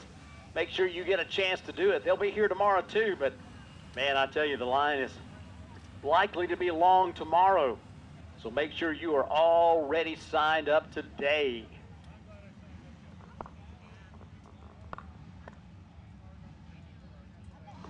Little broom and drag action going on the racetrack. After all the action of Funny Car Chaos, Nitro Chaos, and that matchup between the Armless Archer and the farm truck, we're going to make sure that the racing surface is just right for these bad boy superstockers out of the Nostalgia Superstock world. Saturday afternoon festivities at the 60th anniversary celebration of Eddyville Raceway Park. Chaos in the Cornfield, brought to you by Darren Foster and his family at the Twisted Shifters and 360 Steel organization in Fulton, Illinois.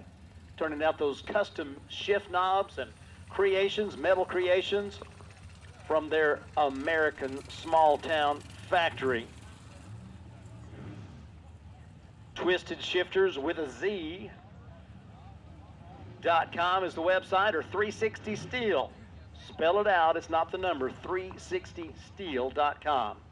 You can toggle back and forth from one website to the other, and the custom creation that you have been dreaming of is waiting for you to press order at the website.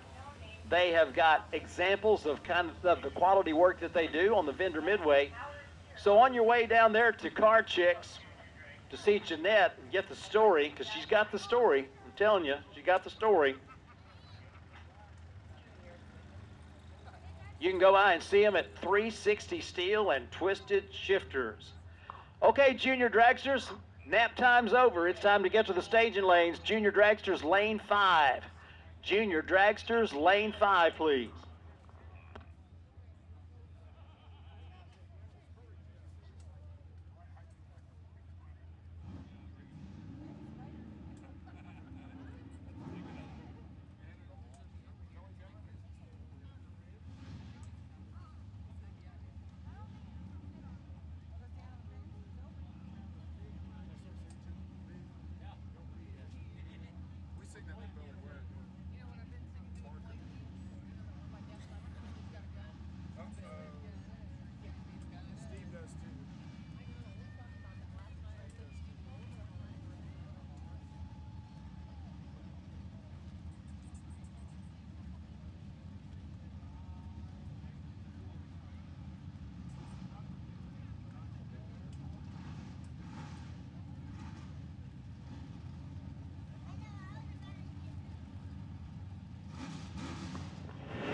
Okay, race fans, it is showtime for the Victory Performance Nostalgia Super Stock class.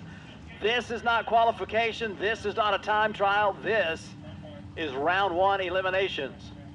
Tom Hoffman is going to go first in the red 63 Plymouth on the pit side of the racetrack. He's taking on the Hemi Barracuda of Jay Freihage from Fulton, Illinois. Jay's got a 609 dialed in on the tower side. Full Tree will count down and provide the appropriate stagger. And it's going to be Hoffman away first. And all he has to do is make sure he doesn't go too quick. And so the Barracuda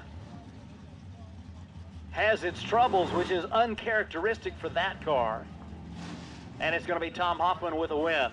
Bob Westhoff, Marthasville, Missouri, 1963 Ford Galaxy with a 737 dial in, gets to go first down the Renegade Race Fuels lane against Donnie Gaines. Donnie's got the 64 Dodge dialed at 673 on the pit side. Ford versus Dodge. It's like Galaxy versus Coronet. Green lights both sides. Oh my goodness. One of those drivers with an incredible reaction time turns on the win light. 740 with a 0 at 89.8 miles an hour. That was a 005 reaction time for Bob Westhoff, and the Galaxy goes to the next round. 5 over 678 for Donnie Gaines. Not going to be quite enough. Westhoff holds 4 at the starting line, 5, almost 6 at the finish line for the win. Steve Grants and Jonathan Wielden bring their machines to the starting line. Dodge Coronet on the right side, Plymouth Satellite on the left side. We are green on both sides of the racetrack. 801 and 673 the dial ins. Put a win light on in the Renegade Race Fuels lane. A 677 beats an 807. Wielden 6 over. Grant's 4 over. Starting line advantage good for the win for Steve Grants. Jim Hagenhoff is out of Holtz, Missouri with a 1965 Hemi-powered Plymouth, dialed at 593. The Ford Thunderbolt has the 641 and will go first down that right side of the racetrack. Green lights on both sides and a win light for the Ford.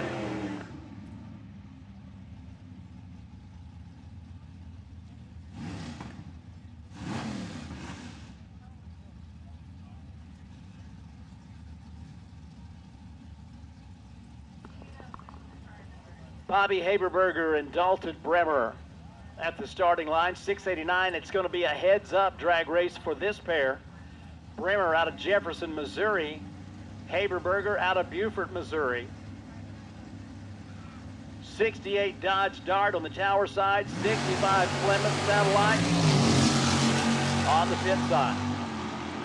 At the finish line, put a win light in the Renegade Race Fuels lane. A 689 at 91.4 miles an hour. Sparks jubilation amongst the crew. And Bobby Haberberger will advance to the second round. Dalton Bremer goes 3 under of the 686 on an 89 dial. Jerry Stelrecht and Mike Doss making their way to the starting line. The Headache, 65 Belvedere going first, dialed at 673. And Jerry Stelrecht from Goodhue, Minnesota. Did I say that right? Minnesota. 1968 Dart doing the pursuing down the Renegade Race Fuels lane. There we go, green lights on both sides of the Christmas tree. And at the finish line, put a win light over on the pit side of the racetrack in the quick performance lane. Mike Doss, 669 in a double breakout drag race, breaks out a little less than Jerry Stelrecht did, and Doss goes on.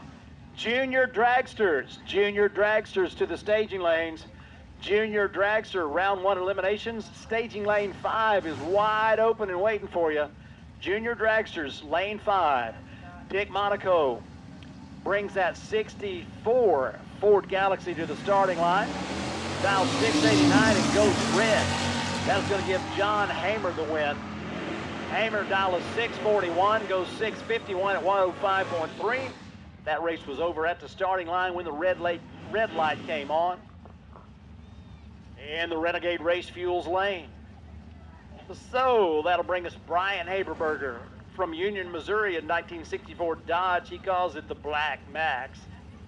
705 the dial for that car. He's going first down the Renegade lane. And John Landwehr, Higginsville, Missouri, 1965 Plymouth Satellite. Love that car, the Seabiscuit. Going to be doing the chasing with that car. Dialed at 625.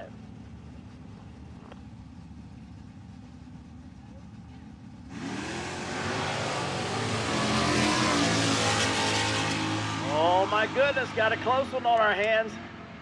At the finish line, Landwehr comes around 6:30, 101, beats a 7:17 at 97.4 miles an hour.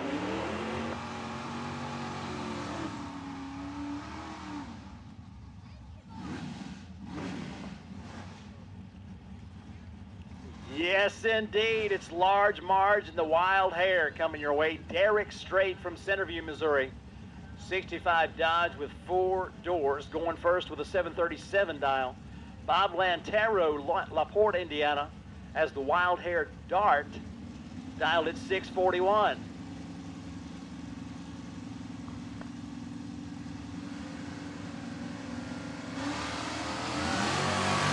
.96 of a second head start for Large Marge. And at the finish line, that starting line advantage does him well. He goes 2 over with a 739 at 88 miles an hour. Lantero way over 659 at 104. Tardy to the party at the starting line, and it was all over but the shouting at that point. Fast Eddie Wheeldon, Sigourney, Iowa, 1968 Hemi Dart. Takes that quick performance lane and says, I'll take a 641. And actually gets to go first as Don Bremer, the scrap iron car, is dialed quick at 593.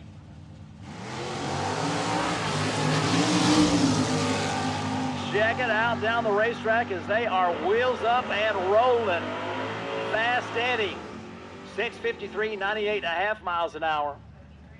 Reaction times were nearly identical, so it came down to performance. Both cars considerably over their dial-in, but Fast Eddie gets the win. Kurt Heft from Wright City, Missouri, 65 Mercury on the tower side, and Jeff Wood from Roanoke, Illinois, 64 Plymouth. 673 and 769 to dial in. Green lights on both sides of the Christmas tree. Kurt out front. Jeff in hot pursuit. Gonna be Jeff coming across the finish line with a 677 4 over. That's good for the win at 96.5 miles an hour. Kurt goes under the dial, 768 on the 769 dial in. That's a breakout. Jeff Wood got there first anyway with the better reaction, 2 holding 6 at the start. Jimmy Ferguson from Hinckley, Illinois brings a 63 Plymouth up to the starting line. Brought to you by Brewers Performance. 833 4-speed expert. 753 the index, 756 the elapsed time at 88.5 miles an hour. How about that great performance from Victory Performance Nostalgia Superstock? They put some good numbers on the board at the starting line and the finish line. As always, the showmanship tip top with Nostalgia Superstock by Victory Performance. Caitlin Halverson looking for you in staging lane 5 for junior dragsters.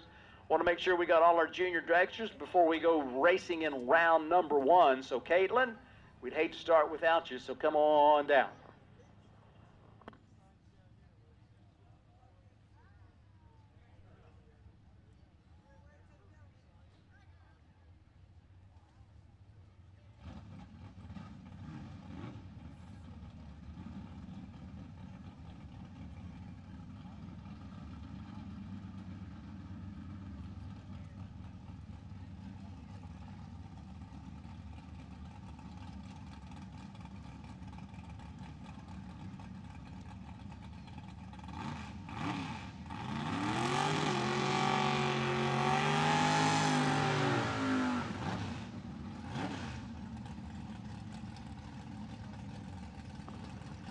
Travis Balmer from Delta, Iowa brings that Gen 2 Chevrolet Camaro to the starting line, gets a 4/10 head start in our Sweet Corn Outlaws category. You got to dial on the 0. None of this 3 or 4 stuff. The tree flashes amber all 3 at the same time as the 5/10 Pro tree. And the win light goes to Travis in the Camaro with a 6:31, gets there first by 9 thousandths. Against Cam Barda's 591, 1 over on the 590 dial in. Next pair is going to be Jim Jones on the tower side and Adam Agnes. Mr. Lucky with the Firebird. Jim Jones. We assume that's his real name. With the Gen 1 Camaro. 2/10 head start for the yellow car. Sweet Corn Outlaws, a great invention. Add a little something extra to the program for our bracket racers. 668 beats a 647. Adam gets a win in the Mr. Lucky Firebird. Dan Marks, Newton, Iowa. I understand they do some racing at Newton, Iowa as well. They don't go straight though. Dan Marks is from there. He's got a 560 dial in, so it's going to be heads up 560 as Clinton Brooks has the bike dialed at the same number. 4 balls left, flash of amber, and the bike goes red. The end. 047 red puts a win light on the tower side for the Monte Carlo of Dan Marks. Blown money to Henry J. From Anita, Alabama, big block Chevy powered machine, dials 590. Going to be the Hound taking on Mike Hatfield. It's going to be the Rabbit. 7/10 head start for the red over black Malibu in the Renegade Race Fuels lane.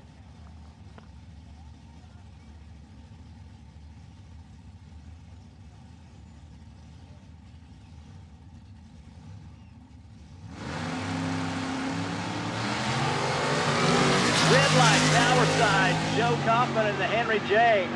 Gonna get the win light, 580, 118.7 miles an hour. Mike Hatfield, 657, 105, but a red light on the Christmas tree.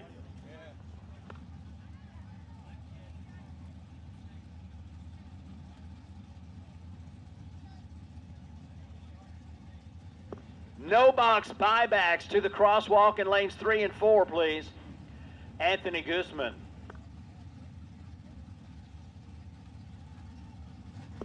And Kevin Onimus at the starting line. 6:16.590 the dial in. Flash of Amber sends them down the racetrack in Sweet Corn Outlaws. And it's going to be a win light on the tower side, as you guessed it, a breakout for Kevin in the Mustang. Anthony goes 589, breaks out just a little bit. Kevin broke out on just a little bit more. So Anthony with the four-door Fairmont gets a win light. Brian Shepard, Altoona, Iowa, brings that red, white, and blue Chevrolet Monza to the starting line with a 550 dial in. Going to be doing the chasing down the Renegade Race Fuels lane. Cam Erickson from Des Moines brings that Gen 2 Camaro to the starting line in the quick performance lane, dialed at 710. 1.6 seconds head start for the orange Camaro. Y'all ready for this? Well, it's gonna be a troubled run for that car on the right side, but guess what? It doesn't matter. His opponent went red. Shepard turns on the red light that even though the Camaro doesn't go across the finish line, the race was over when the driver on the left side went red. So Cam Erickson going to hopefully get the car ready for the second round of eliminations in Sweet Corn Outlaws, as he had a green light start that wound up being all that he needed. No box buybacks. No box buybacks. Staging lanes 3 and 4. Bring him to the crosswalk, please. No box buybacks. Lanes 3 and 4 to the crosswalk, please.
And we continue now with Sweet Corn Outlaws with Joe Erickson racing Austin Easter. And we got a red light for the bike. So that puts a win light on the tower side. Joe Erickson goes 610 at 113.5 miles an hour.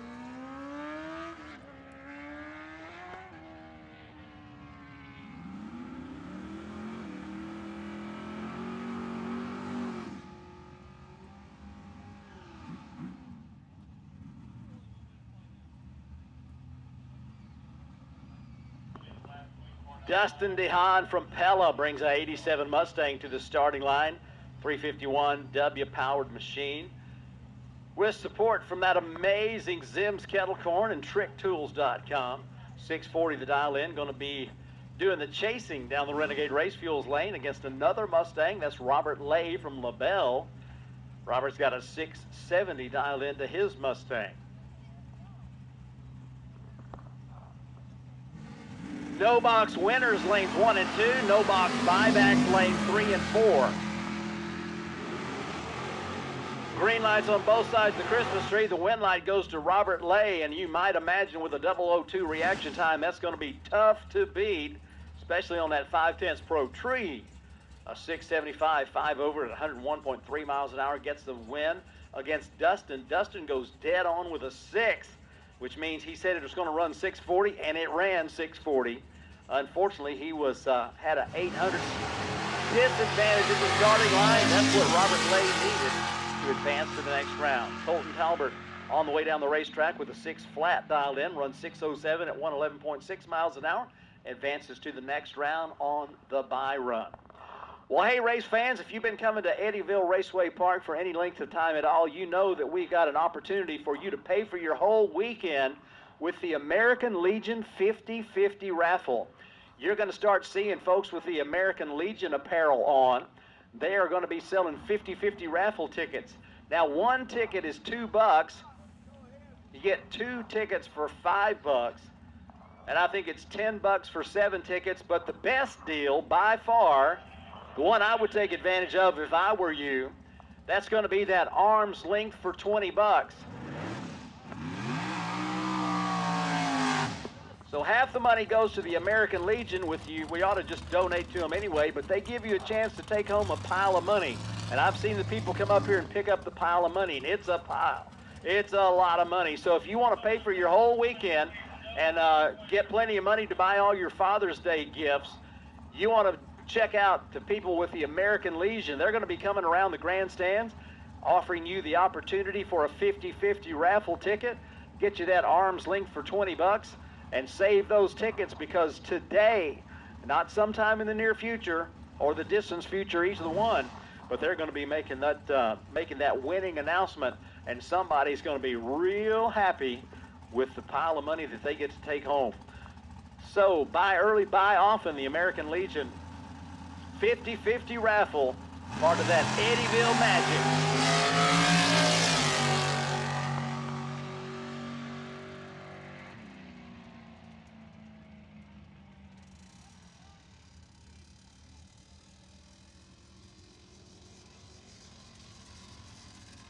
Another nearly 125-mile-per-hour pass for some more thrill seekers. Man, I love coming to Eddyville because we got lots of folks that want to find out exactly what it feels like to go down the racetrack in a real dragster. They're doing it. Hey, no box winners lanes 1 and 2, no box winners lanes 1 and 2, no box buybacks lanes 3 and 4. We've got you called to the staging lanes, going to be running you down the racetrack pretty soon. We got junior dragsters sitting there chomping at the bit. They will be firing them up here in a moment or two. As we continue, the 60th anniversary celebration brought to you by Roger Stanky and StankyMotorsports.com and Darren Foster from Twisted Shifterz and 360 Steel. We are having a good time on a Saturday afternoon, bringing you nitro cars, bringing you outlaw door slammers, bringing you junior dragsters and every type of bracket racing you can imagine. All on a beautiful Saturday afternoon where you're making friends and having fun, eating great food, and enjoying the time of your life. Chaos in the Cornfield, one of those must-attend events, and we're glad you are here. So we move into our junior dragster categories. You look on the scoreboard, you see some numbers up there. You take the big number, you subtract the small number. That tells you how much of a head start the person with the big number is going to get. So you go 1196 minus 793. Let's see, that's 4.03 seconds. So Max LaFoon, his challenge over there on the pit side of the racetrack is to remain patient for 4.03 seconds while Aiden Laughlin goes down that Renegade Race Fuels lane. Because you definitely can't get antsy and turn on a red light. But these guys and gals racing junior dragsters, they're show-enough racers just like the adults that race big cars. They're just a little earlier in their racing career. So Aiden Laughlin and Max LaFoon put their cars into the stage position. There we go, fourth bulb lit. Tree counts down. Aiden steps on the loud pedal. 4.03 seconds later, it's going to be Max LaFoon stepping on the loud pedal. A lot of real estate to make up. Can he get there? Yes, he can. 796, 3 over at 78.7 miles an hour to the 1196. Aiden, they had that car dialed right down to the zero. 1196 with a 0 at 54 miles an hour. The car ran exactly what it was supposed to do. Max LaFoon had a little starting line advantage. That put him across the finish line stripe just ahead of Aiden. So Max LaFoon will advance. Creighton Grant from Ottumwa, Iowa on the tower side of the racetrack in the Renegade Race Fuels lane. gets another one of those big head starts. 1194 and 788. Do your ciphering and your gazentas there.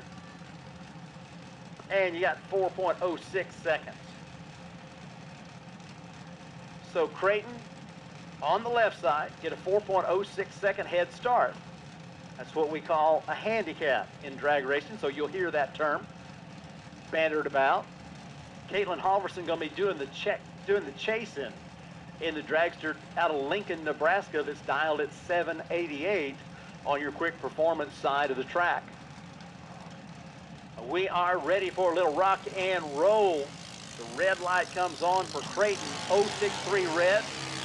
Caitlin waits for the light to be good and green, but that race is actually over, even though they're still on the way down the racetrack, and Caitlin Halverson will advance.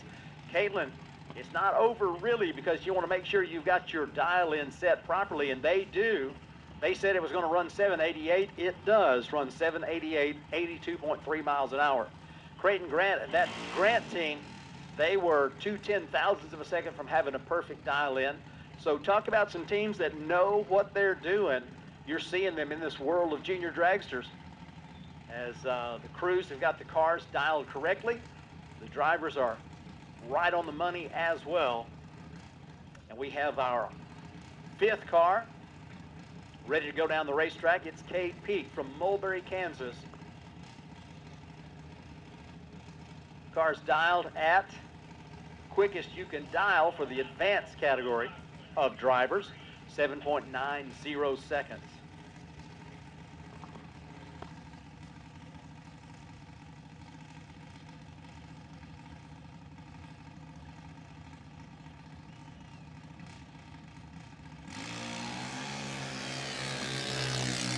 Now, when a red light comes on and you're the only person on the racetrack, it doesn't matter. The wind light still counts. 788, 80.33 miles an hour. Cade Peak moves to the second round. We've still got Macy Moo's Food and More on the pit side of the racetrack, turning out those double cheeseburgers, pretzels with cheese. Man, that sounds real good. You don't always find that at the racetrack, those pretzels with cheese. Macy Moo's, that's where you get them. They got that fresh squeezed strawberry lemonade and just regular old lemonade, chili cheese dogs, and walking tacos. Go by and see them. They've got that bottled water to help you stay hydrated. And they got that soda pop to satisfy that sweet craving that you got. And we've got rolling cravings on the spectator side of the racetrack. I bet they still have some tenderloins, because I always know that it's the first question everybody asks when you get to the racetrack. Where are the tenderloins? It's the first thing I ask when I get to the racetrack.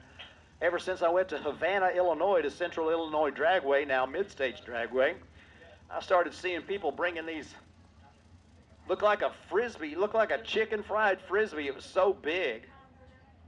And it's like, what is that? I say, we in the Midwest, we call that a tenderloin. Man, I'm talking about some good stuff. We got it on both sides of the racetrack. We got it at Rolling Cravings on the spectator side, got it at Triple B's on the pit side, so you don't have to walk far, regardless of where you're parked, to get that tenderloin, and I know you wanna. So great food, great drinks, great friends, and great racing, all a part of the 60th anniversary celebration. You know, that's why we are able to keep doing this for 60 years, because it is just too much fun when you come to Eddyville Raceway Park. We are glad you're here. So here we go with no box buybacks. This is that re-entry opportunity that folks get. If you go out in the first round, it's okay. You just work your way through the buyback process, and you can get back in.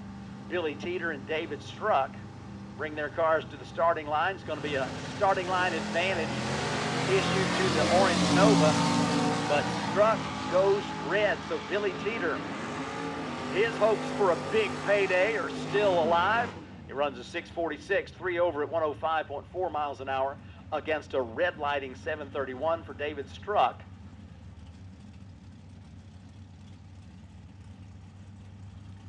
Bob Hager and Rick Speck next to the starting line. Gen 1 Chevrolet Camaro on the right side of the racetrack has a 580 dialed in. Going to be the Hound. Bob Hager going to be the Rabbit in that Anglia out of Red Wing, Minnesota. Tell you, this is one of the cleanest, neatest, coolest cars of Bob Hager. Likes to race at Eddyville Raceway Park. It tickles me pink because I like to watch him run. He's going to get a win line with a 6:48 at 1:05. As he was holding 11 at the starting line, gives back almost all of it. Rick Speck got to the finish line first, but breaks out 0-4, running a 5.75.5 on a 580 dial in. That's a breakout. Hager goes on, Speck goes home. Richard Sapp and Brian Schrader at the starting line. Brian's got the Dodge Charger with a 677 dial in. He's going to go first against the S10 out of Queen City, Missouri. Richard Sapp has that truck dialed at 5.8 seconds. Another red light. Oh my goodness, we got a rash of red light fever going on. Brian Schrader succumbs to red light fever, and Richard Sapp will take advantage of that and move on to the next round. So a 3 over 583 at 117.7 miles an hour sends him to the next round. And we continue with the buyback racers looking to keep their hopes alive for the big payday and the opportunity to claim the win in Chaos in the Cornfield racing. We got Steve Cogdill going to advance to the next round as Mike Wymore goes 0-1 for red. Pete from Blakesburg, that 34 Chevy Hot Rod, runs a 693 at 99.4 miles an hour. Wasn't a perfect run, but it didn't have to be, as his opponent in the arrow goes red, sends Cogdill to round number next in buybacks. Gavin Lamb and Mike Hatfield at the starting line, 702 and 658 your dial-ins. The flat black Mustang out of Stewart, Iowa gets to go first.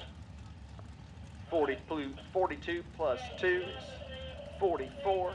100th head start for the Mustang against the Malibu. Hey, we got green lights on both sides of the Christmas tree. That's just the way I like it. They decided at the finish line, not the starting line. Gavin Lamb turns on a win light and will advance. Got to the finish line first by 4 thousandths of a second. It was a good drag race. Hatfield breaks out, goes too quick. Adam Ergnes from Plattsburgh, Missouri. Mr. Lucky has the Pontiac dialed at 656. Got to spot Shy Barda a little bit as the El Camino's going with a 749 dial in. Not quite a second head start. And we got green lights on both sides of the Christmas tree. It just happens to be really green over there on the pit side of the racetrack. And Adam is going to advance with a 657 at 101.5 miles an hour. Shy was right on the money. 749 dial in, 749 elapsed time. But the starting line reaction time, not one he's going to write a home about.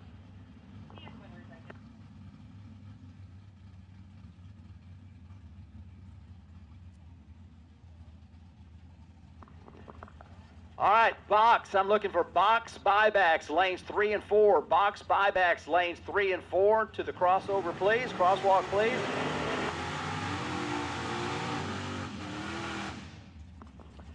Box buybacks, lanes 3 and 4. To the crosswalk, please. Bring them on. Box buybacks.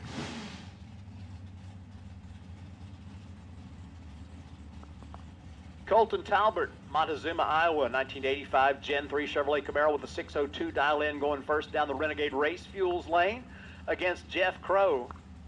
He has got that 1969 Chevrolet Camaro from Warsaw, Illinois, dialed at 571.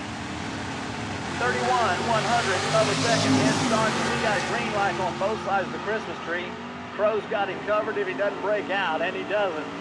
580, 9 over, 115 miles an hour, takes the stride by 036. That's good for the win. Talbert 1 over at the finish line, but gives up 12 on the Christmas tree. Not what you're looking for. Tim Shaw and Kevin Miller bring their cars up to the starting line. Tim has got the Buick Regal. with 350 cubic inches of Chevy power, driving it down that left side lane. 809 the dial in against Kevin Miller. Kevin has the Nova out of Eudora, Kansas, dialed at 663. Green light left, green light right, and we are racing and reaction times are closed, so this is going to be a good one. Who you got? Win line, Renegade Race Fuels lane, Tim Shaw turns on another win light. He's done that a time or two here at Eddyville Raceway Park. Been known to win a race every once in a while. Dustin DeHaan from Pella, Iowa brings an 87 Mustang to the starting line. He says, I'll take a 640. He puts that on that Renegade Race Fuel scoreboard. Joe Kaufman with that super cool Henry J with big block bow tie power. He's going to be doing the chase, and he's got a 581 dialed in. Man, it's going to be rough for the Henry J. Dustin holds 11 at the starting line. That's usually all you need. That's about what he finished across the finish line first, as he could go 41, one over on a 640 dial in. Kaufman was also one over with a 582 on a 581 dial in, but giving up 11 or 12 at the starting line will do you in almost every time. Luke Pitts from Urbandale, Iowa brings a Corvair. You don't see a lot of these. It'd be cool if you did see a lot more of them. That's a pretty nifty little race car right there. Unfortunately, he turns on the red light, and that allows a Dale Bonjour to advance into the next round. 681 the dial in, goes out the back door because he could. 100 miles an hour, 6.78 second elapsed time. Rick Tuttle and Jim Spearman bring their machines to the starting line. Salem, Iowa, home for Jim Spearman. He's got the Chevrolet El Camino going first with a 739 dial in. A red light on the left side of the Christmas tree for Rick Tuttle gives Spearman the win light, and he's going to advance. So we need box buybacks, lanes 3 and 4. And we need box winners, lanes 1 and 2. Box buybacks, lanes 3 and 4. Box winners, lanes 1 and 2. Now, if you're an Oldsmobile guy, like I kind of am, can't buy one anymore unless it's used. But here's a good-looking example of an Oldsmobile. Randy Onimus from Milo, Iowa, 529 the dial for that low-slung white 442. Taking on Justin Graff in the Mustang. Fox Body Fastback Mustang 1536 dial will advance as Randy goes red. Hate to see that for anybody. 640 good for the win at 105 miles an hour for Justin Graff.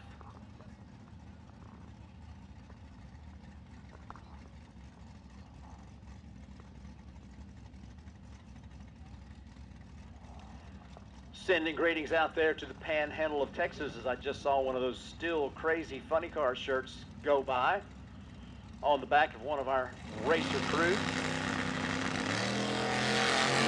Sending greetings to Moore County, Texas. At the finish line, put a win light over on the pit side of the racetrack. 678, dead on with a 7. Gives Dan Swank the trip to the next round of no box.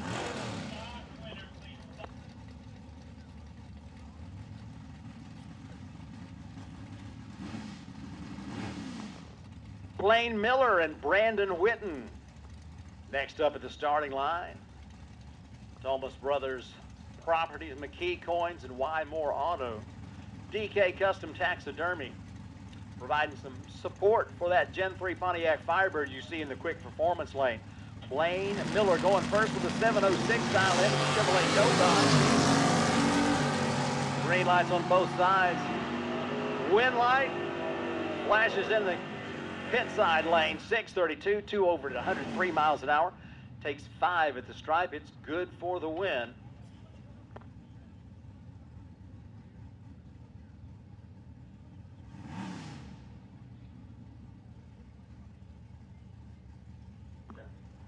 David Williamson and Bob Doherty, our final cars in this round of no box.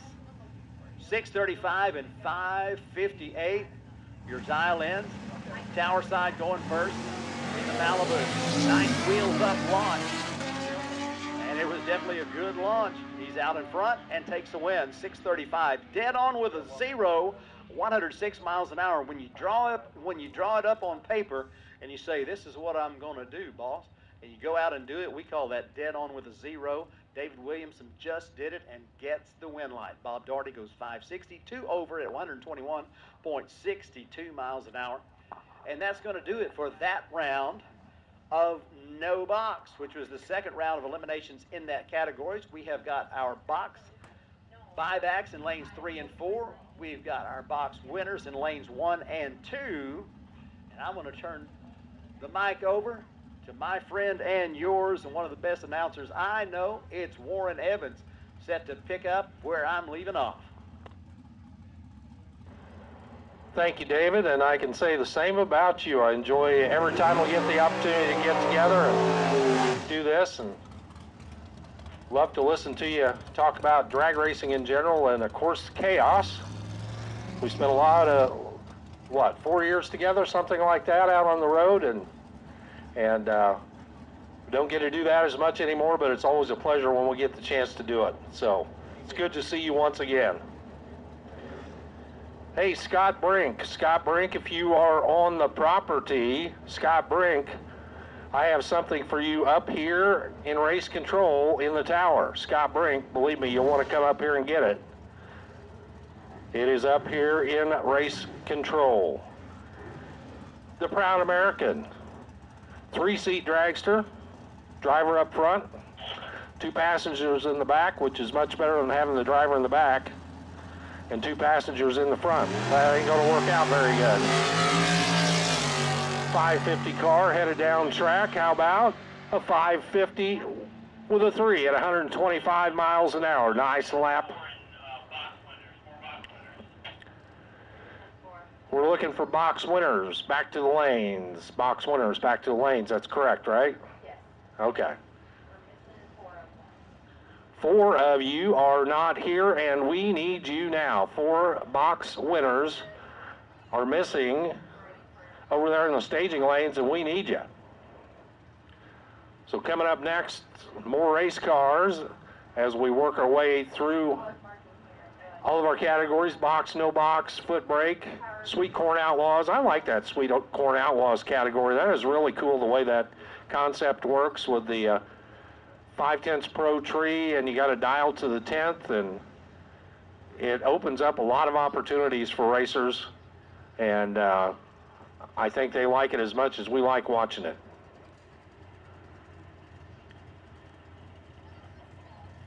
I believe we are now in box. Box buybacks coming at you right now. These racers lost in the previous round and have the opportunity to win their way back in after buying a re-entry here. Winner goes on to the next round. Leroy Groendyke, Oskaloosa. 518 on the dial-in board there, the little dragster over on the left-hand side. That's the Renegade lane, the Renegade Race Fuels lane over on the left. Right side, the Quick Performance lane. Little square body S10 driven by Craig Homer out of Queen City, Missouri. 720, the dial in over there, so just a touch over 2-second head start. Goes to the S10, and he wanted to grab a little bit more than that. He turned on the red light. Win light for Leroy Groendyke. 519 at 132 on the red light start for Craig Homer. Homer is out of here, going under by 8 thou. 719 at 96. Would have been a little too quick, but had already flipped on the red light and ended his race day here in the buyback round. Coming up now, Carter Logsdon left side. The Page Pro Products 67 Camaro waiting in the water box right now. Getting set to do his burnout.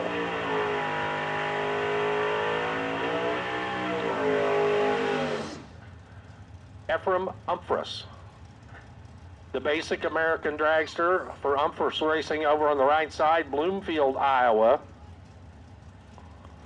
546 and 643 are the dial-ins. Again, a head start, this time about a second going to the full-bodied first-generation Camaro over on the left.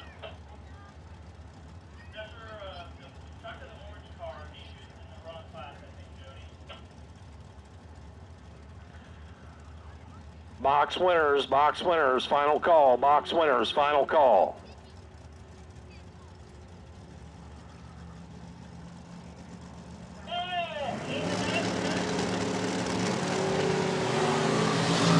Wheels up, start for the Camaro. Here comes the Dragster, top end. Little throttle work down there, and it's Ephraim Umphris getting it done.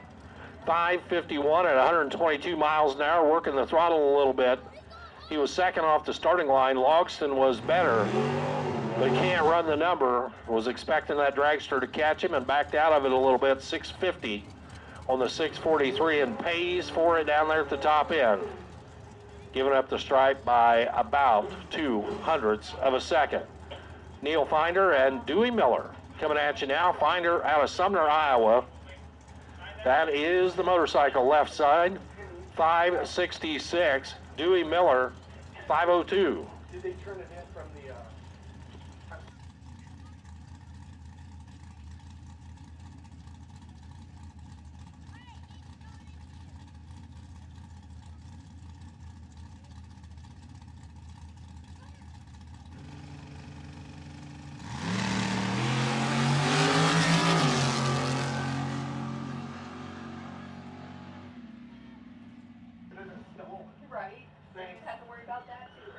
Motorcycle gets it done. 007 on the tree, 566.1. How about 8 thousandths from perfect total for Neil Finder? Dewey Miller,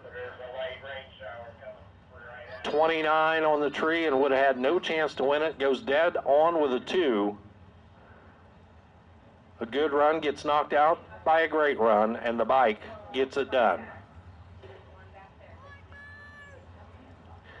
So racers, we're keeping an eye on the skies, so if we make a call to you, please heed the call and hustle up here as quickly as you can, as we want to keep the racing program moving here and try to get it completed here today as best we can. It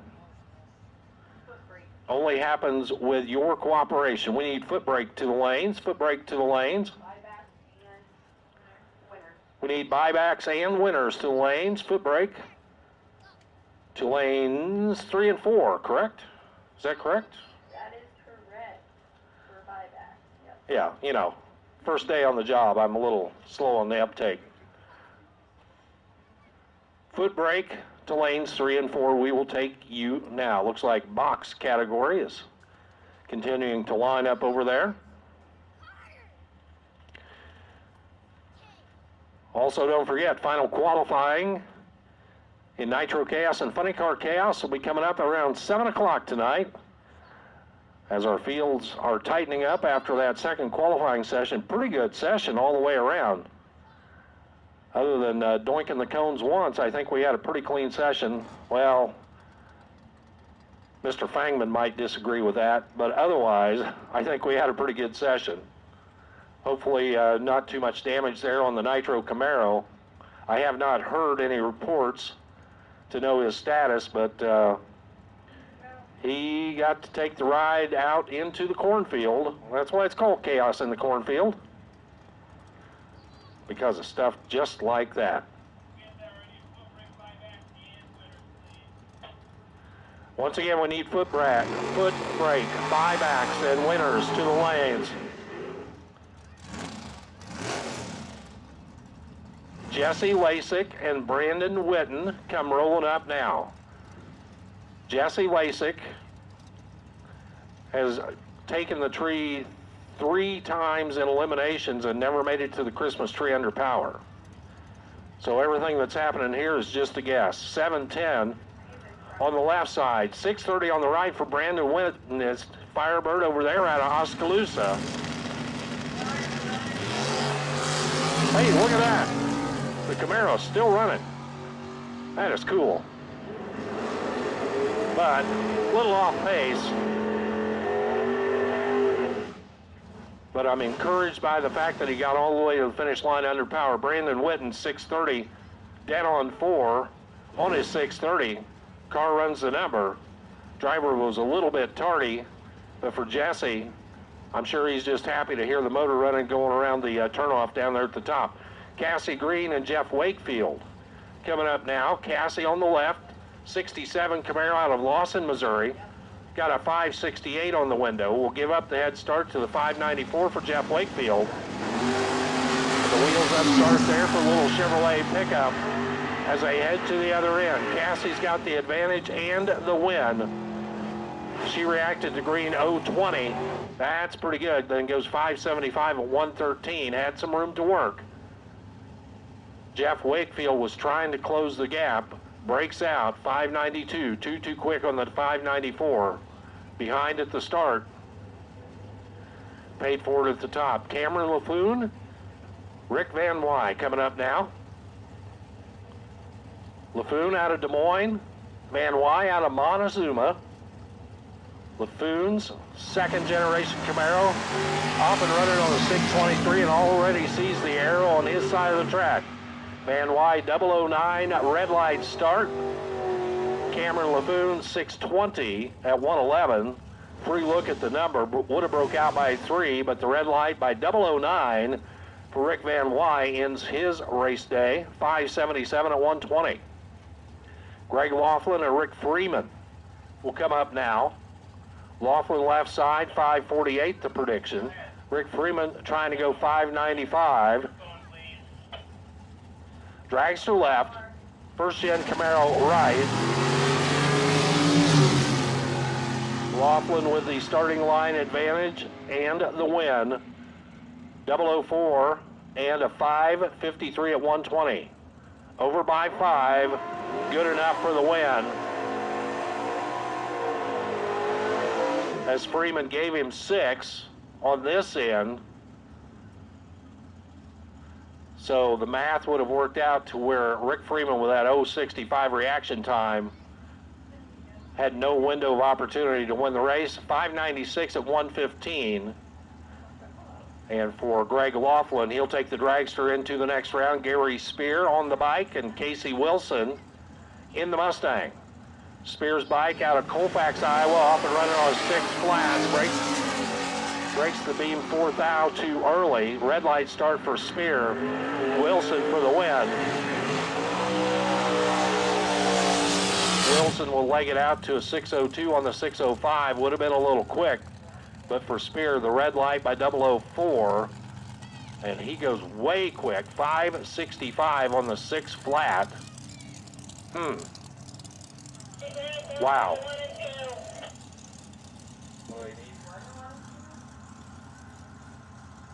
What was out that? I'm sorry, we got part of that.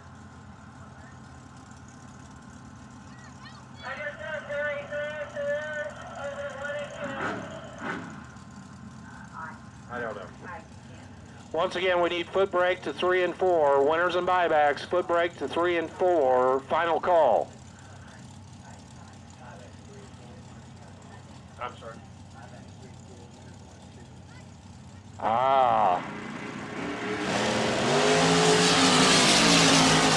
Here comes Russell LaFleur on the chase, gets it done. 445 at 141 for his ultra quick dragster. John Wilson, 561 on the 550. He was off by a 10th. We need Nostalgia Superstock to lanes 1 and 2, please. Nostalgia Superstock. We will take you now to lanes 1 and 2. Nostalgia Superstock to lanes 1 and 2. Foot brake will be coming up next.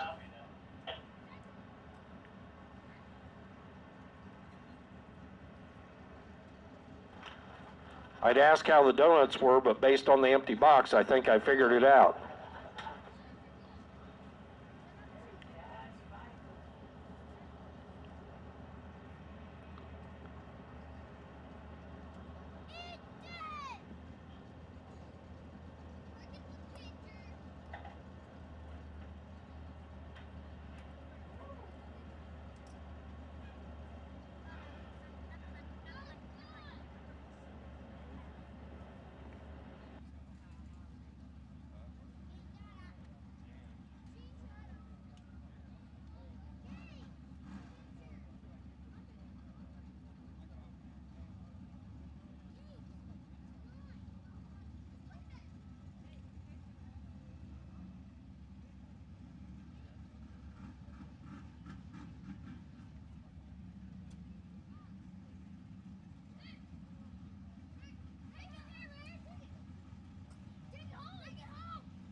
All right, here we go with foot brake. Tim Shaw, left side, in the Regal. The Junkyard Pup. 807 the number, he'll get to leave first. That pretty little blue Camaro over there on the right-hand side. 690 is the number. They both dropped the brake almost identically. Tim Shaw gets it done, 8:15 at 78 miles an hour for the win. As the blue Camaro, 744 on his 690. Kevin Chamberlain and Tim Mason will roll up now. Chamberlain left side.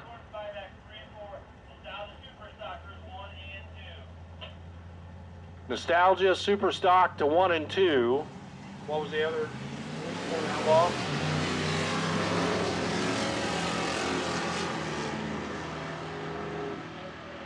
Kevin Chamberlain in the big pickup truck broke out by 6, 926 on the 932. Tim Mason broke out by 4, 739 on the 743. The double breakout win goes to Tim Mason. Logan Barta, Samuel Chamberlain coming up now. The Scrap Rat on the side alongside the Barta-based Grand Am. Happy birthday, Logan. That's what the computer says anyway. Of course, they never update your tech card. Every day's your birthday, as it turns out. 764 and 860.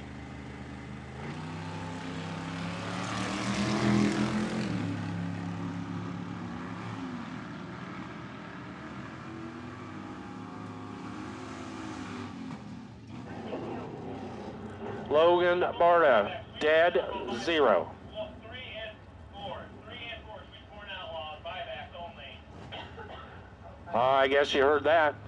Sweet Corn Outlaws, buybacks only to lanes 3 and 4. Sweet Corn Outlaw buybacks only to lanes 3 and 4. Nostalgia Super Stock, we need you to 1 and 2. Chamberlain with the red light start. It's Ray Shaw and Jim Kennedy. Kennedy from down my way. He about knocked himself off the back of that big old motorcycle, but it's okay because he is your winner. As Ray Shaw turned on the red light, Kennedy had that thing pointed towards the sky, dropped it back down and did it again. That's okay though. 7:59 at 103, and Kennedy is your winner. Ray Shaw with the red light start, 778. So once again, we need Nostalgia Super Stock to 1 and 2. Sweet Corn Outlaws buybacks only to 3 and 4. And with that, I'm going to step back out of the way. I'll be back in an hour or so. David Ratton's going to jump back in here and take over for a little while. Thank you, Warren. Appreciate it. Great job as always. We are at the top of the hour, and we're broadcasting on 88.7 FM at WERP Eddyville. Happy to have you here for the 60th anniversary celebration, enjoying the drag racing, experiencing some of the best food anywhere. And we've got great food on both sides.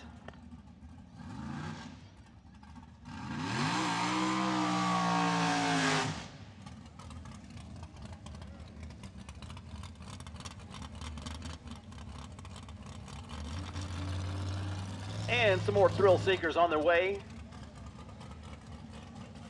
to the ride of their life with the proud American Motorsports Dragster. And the stage and lanes filling up with Nostalgia Super Stockers.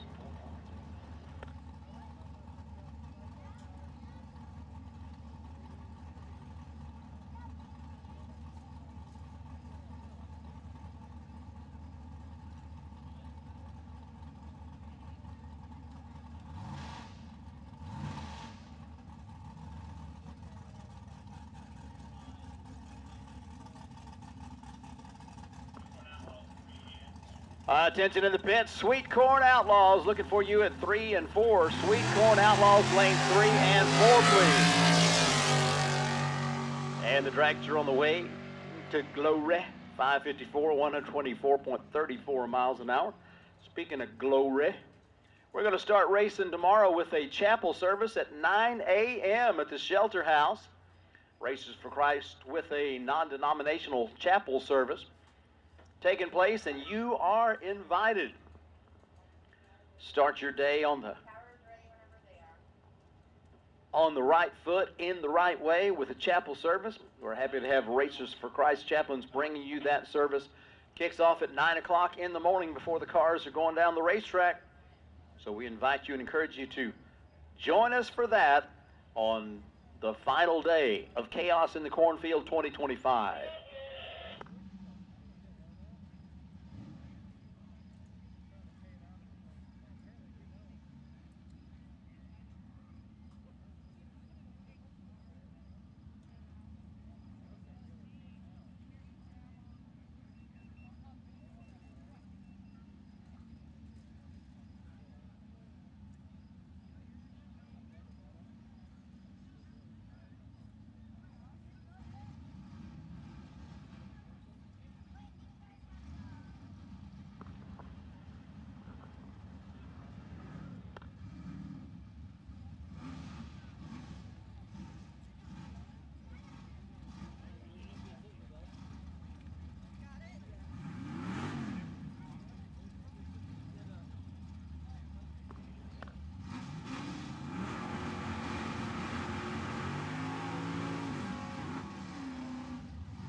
Victory Performance brings you nostalgia super stock here at Eddyville Raceway Park. This is round number 2. Got Bob Westhoff, Marthasville, Missouri, 63 Ford Galaxy with a 737 dialed in. Going to go first against Tom Hoffman out of Lake Elmo, Minnesota, as Tom has a 673 dialed into the 63 Plymouth in the quick performance lane.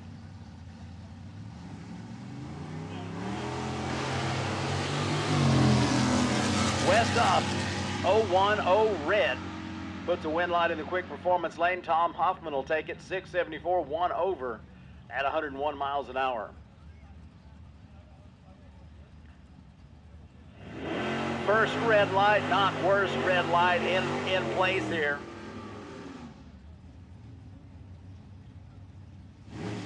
Tom Hoffman gets the opportunity to advance. Bobby Haberberger from Beaufort, Missouri, brings a 68 Dodge Dart up to the starting line in the Renegade Race Fuels lane, dialed at 689 and going first against Jeff Wood, Roanoke, Illinois, 63 Plymouth, dialed at 673. Not much of a head start, but a little, 1600s. There they go.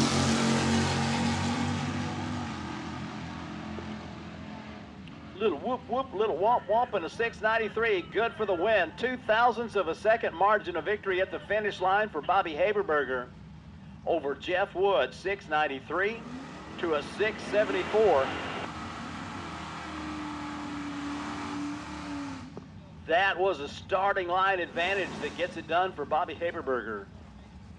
0.02 margin at the stripe.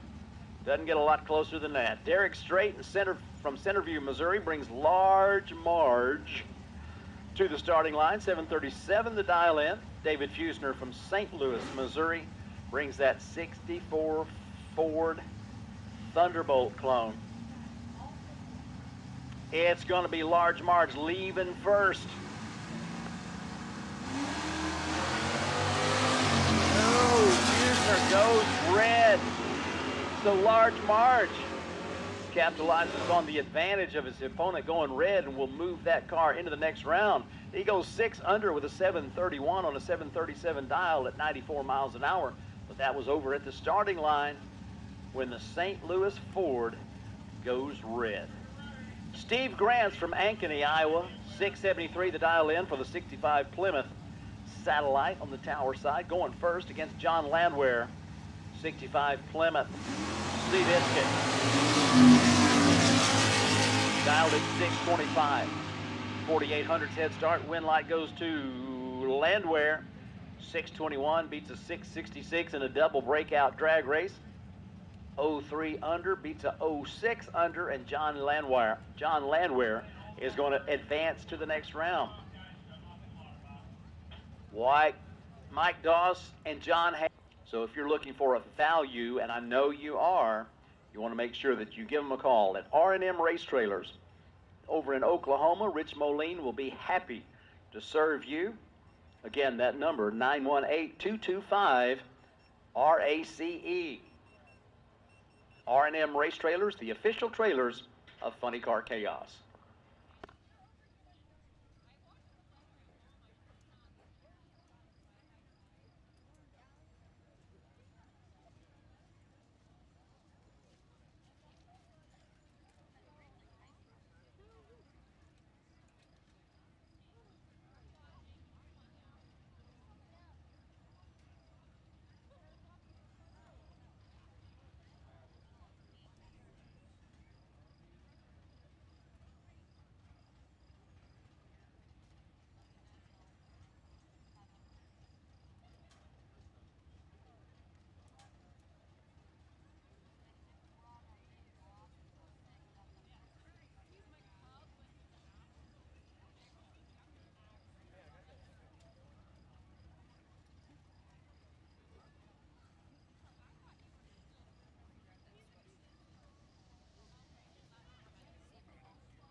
So, race fans, while you can definitely hear me, I want to remind you of something cool that's going on. It happens only here.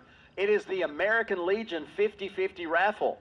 There's about a half a dozen guys. You'll recognize who they are. Their apparel says American Legion, and they are dressed sharp, and they have got the 50-50 raffle tickets.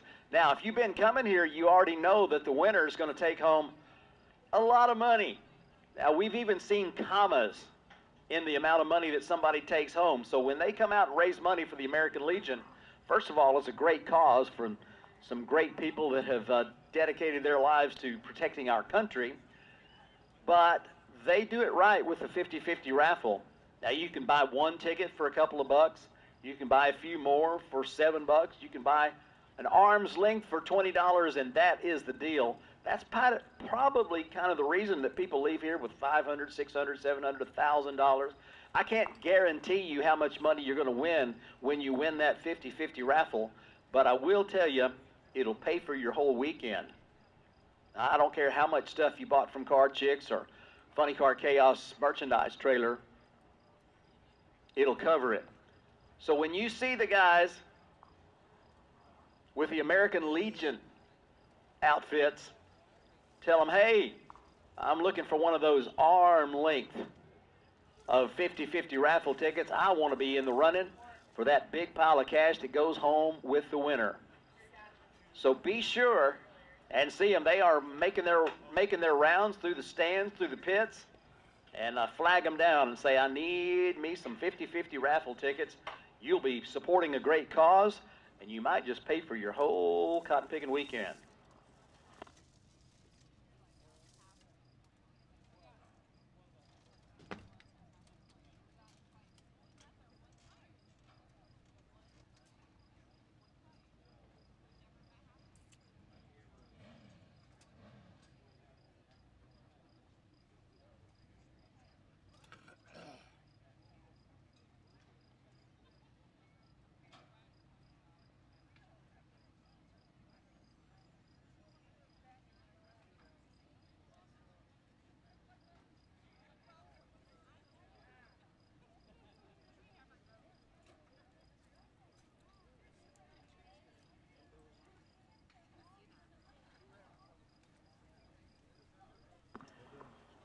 Race fans, don't you dare forget, we've got the 60th anniversary celebration going on here at Eddyville Raceway Park.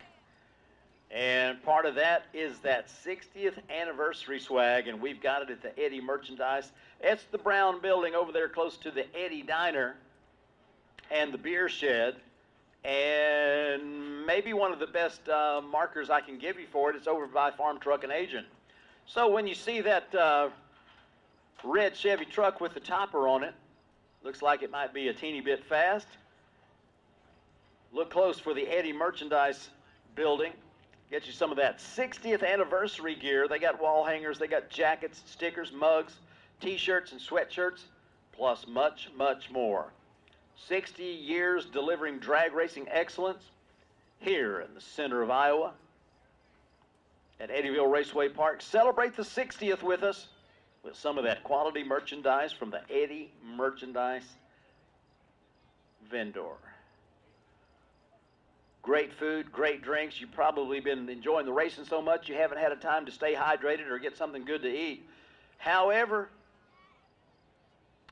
just for a little bit while we're down, we're going back racing just as soon as it is possible, but you get the opportunity to go get some of that great food. We got the Eddy Diner serving great food over there on the pit side of the racetrack. Also on that side, we got Prime Country Barbecue. I can tell you for a fact you're going to love some of that stuff, as they've got the brisket mac dog. They got pulled pork tacos. I got to tell you, man, one of the best things ever happened was tacos. We got tenderloin on both sides of the racetrack. On the spectator side, it's over at Rolling Cravings, and that's by no means all they've got. But I know how we are, and we like our tenderloins. On the pit side of the racetrack, you can get your tenderloins at Triple B's. That along with the loaded fries and the chicken strips. Corn nuggets, lemonade. We got Macy Moo's food and more. And of course, if you haven't ever tried Zim's kettle corn, you really need to do that today. I'm telling you what, grab you a bag of that Zim's kettle corn, take it to the stands with you, and I mean, it'll go down quick, and you will not believe how delicious the kettle corn is from Zim's. Sugar addicts, I've never been to a racetrack that had donuts as a concession, but sugar addicts have made a believer out of me, I'll tell you that right now. They're over on the spectator side of the racetrack. They've got multiple flavors. And I'm not talking about like you get at the donut shop. I'm talking about these little fresh-made, hot, fresh donuts. They got them with cinnamon and honey. They got them with Reese's. They got them with brownies. They got them with Oreos. And I'm just getting started. I don't even know what the whole menu is, but I've had a pretty good sample. And I can tell you for a fact, you're going to be loving some of that, and you might just become a sugar addict. Glad they're here today, and we're glad you're here today. We'll go back to racing just as soon as we get the okay from Mother Nature. Once that little sprinkle stops, we'll get out the equipment, do a little broom and drag, make sure we're clean, safe, dry, debris-free, and 100% good to go. And then we'll fire up some more cars as we've got some Victory Performance Nostalgia Super Stockers that are ready to take the tree. Just as soon as we let them, they'll be doing it. Once again, happy anniversary, Eric and Lou Ann Martin. Congratulations on 10 years. And thanks for coming out and celebrating with us at the 60th anniversary celebration and the Twisted Shifterz 360 Steel Chaos in the Cornfield, presented by Stanky Motorsports.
All right, so the equipment comes out. Sweet Corn Outlaws, appreciate you being in the staging lane. Sweet Corn Outlaws, thanks for answering the call and coming on up. We'll be ready for you just as soon as we possibly can.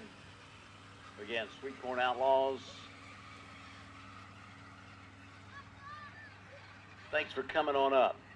All right, we will get back to racing just as soon as humanly possible, as we want to make sure we have a safe racetrack for all of our competitors to run on. And we're looking forward to finishing tonight's racing. And of course, we will be back at it tomorrow as we finish up second annual Chaos in the Cornfield on Sunday. We'll be happy to have you joining us for another spectacular day at the drags.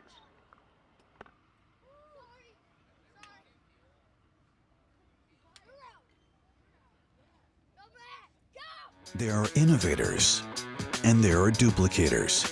Your engine knows the difference. Comp Cam's camshafts are always original designs. From precision engineering to premier manufacturing and unrivaled testing again and again by the most advanced engineering team and equipment in the industry. Buy the original, not an imitation. Copies might look the part, but horsepower doesn't lie. Comp Cams, no comparison.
Racing Oil's GP1 Nitro 70. Trusted by top engine builders, winning racers, and devoted horsepower enthusiasts across the world.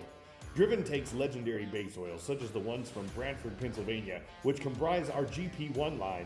Then, we boost that superior base oil with state-of-the-art additive packages. Driven's GP1 Nitro 70 not only provides anti-wear protection, but can shield cylinders from washout and fuel dilution caused by methanol or nitro-based fuels. Learn more about Driven Racing Oil by following us on Facebook or Instagram at Driven Racing Oil. or shop now at drivenracingoil.com.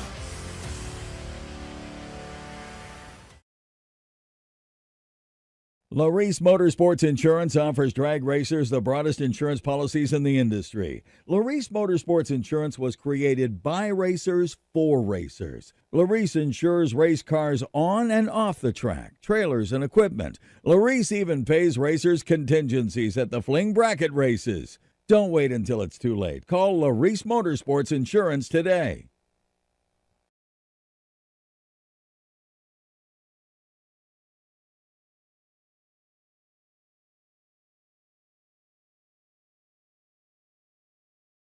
Check out Twisted Shifterz for the largest selection of made in the USA custom shift knobs and adapters. Made for muscle cars, old and new, hot rods to race cars, and for the big rigs. With our original shift toppers adapter for the air shifters to use any threaded shift knob like the old days. Add custom lettering and logos to make it your own custom shift knob. TwistedShifters.com. We are made in America and we ship worldwide.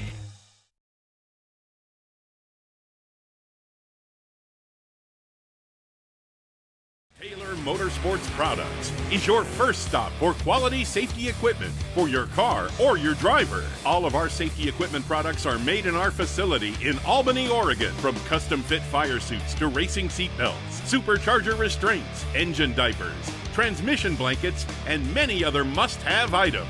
Our racing history runs deep. We are racers building the finest safety equipment for racers. And we're a proud supporter of the Chaos.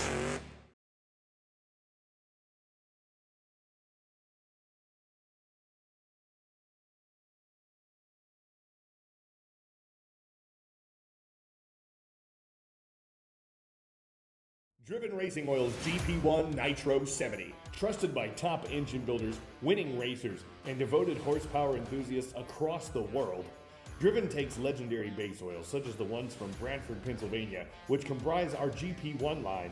Then, we boost that superior base oil with state-of-the-art additive packages. Driven's GP1 Nitro 70 not only provides anti-wear protection, but can shield cylinders from washout and fuel dilution caused by methanol or nitro-based fuels. Learn more about Driven Racing Oil by following us on Facebook or Instagram at Driven Racing Oil, or shop now at drivenracingoil.com.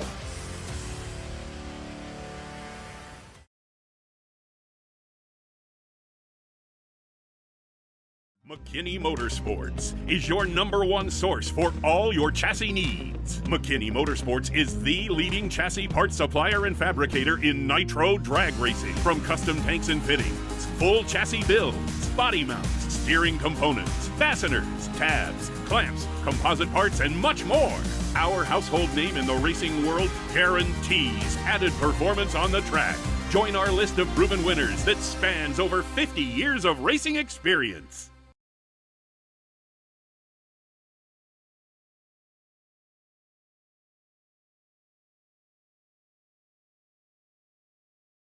The Plastic Fantastics are back Father's Day weekend, Friday and Saturday, June 13th and 14th. Cordova Dragway, the Twisted Shifterz Summer Nationals, presented by 360 Steel. 3 dozen supercharged funny cars. Radical Pro Mods, Pro Stocks, Nostalgia Gassers, and more. Qualifying Friday at 6:30 and Saturday at 1:30, with eliminations at 6. Plus flame-throwing jet funny cars both nights. The most chaotic funny car event of the season. Get more info at CordovaDragway.com. The Twisted Shifterz Summer Nationals, Friday and Saturday, June 13th and 14th. Cordova Dragway. Who's your daddy?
Well, we keep making our way through the rounds as we have got all these racers that are showing up to take home the trophy from Chaos in the Cornfield.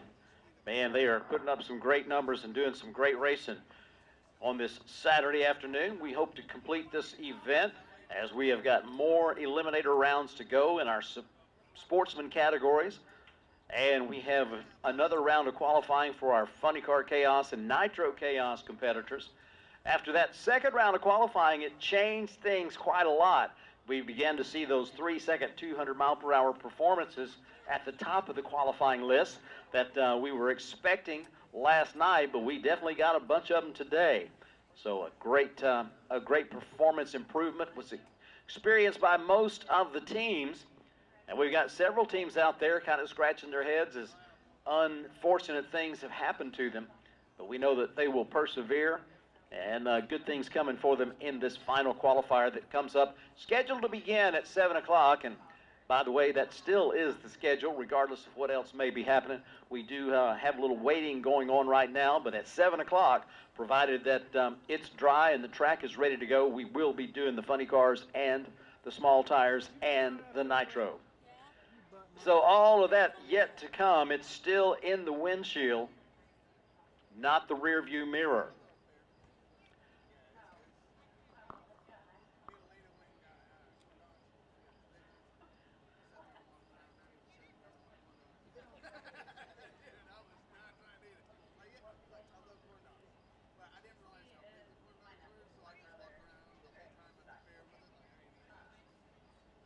Happy to not only have everybody here in person, but we've got folks watching from all over the place. They may or may not be watching right now because there's simply nothing to see. But we sure have some good friends that have made it possible for the live stream to take place. A couple of them right here in Iowa. The Armless Archer and Stamps Family Farms making a contribution to allow us to live stream this event through the expertise of our media staff and under the direction of Warren Evans, who you've had a chance to hear some of his great announcing work as he's come up to do a little announcing and help make the program even better. We're live streaming also courtesy of Fred Spell at Spell Paving Services, Laris Motorsports Insurance, the Laris family, helping all the racers smart enough to call protect their assets, their race car, their tools, their motorhome, their trailer. All that stuff rolling up and down the road is subject to hazard. And seriously, every time that you go to a race, there's always a story about something happening on the racetrack. Sometimes it's a minor inconvenience. Sometimes it's practically catastrophic. So the best thing to be is covered. Laris Motorsports Insurance, that's L-A-R-I-S, because Louisiana, right? Laris Motorsports Insurance, a great family. They are experts in the world of insurance for things far valuable than whatever you're carrying in your race car trailer. But they know that the value of that trailer, those parts and equipments and tools, all that kind of stuff is near and dear to your hearts. And if something were to happen and it was to all be gone, would you have to quit racing if you're not covered? That's why you want to make sure that Laris Motorsports Insurance has you protected. You will be surprised, truly surprised, how affordable it is to take away the headache of wondering what happens if something catastrophic takes place with your race car operation. So be sure and reach out to them on Tuesday. I'm sure they're taking Memorial Day off just like the rest of us are.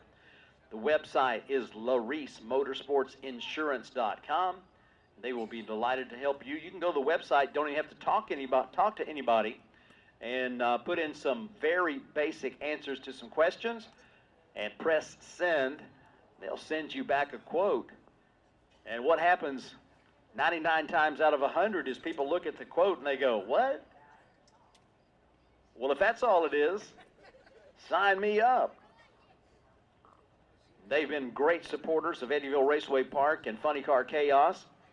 We want to let you know how important they are to your operation and how important it can be for you to be covered.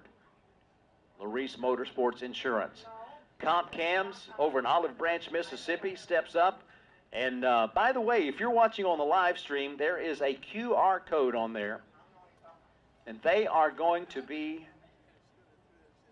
offering a $500 credit, I believe it is, towards the purchase of some of that quality material for your racing operation, your automotive operation from Comp Cams. So do yourself a favor. And if you're watching on the live stream, point that smart device at the screen, pull up that website, and enter the contest.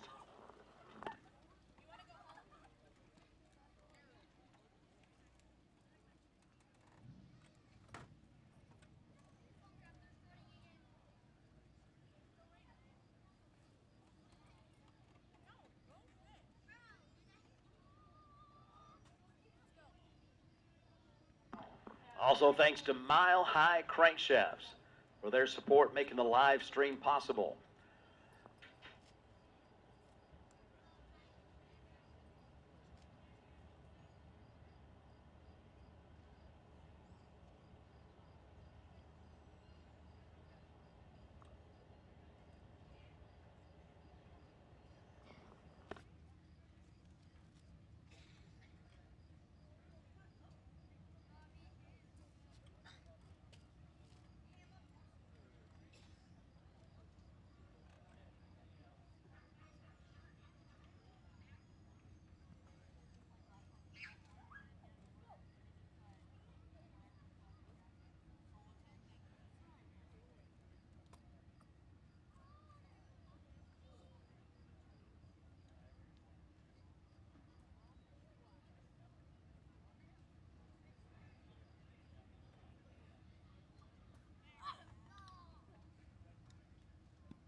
One of the things that came to mind in getting ready to come up to Eddyville after having to skip last year, and that was a heartbreak for all of us, literally, that Chaos in the Cornfield did not get to take place.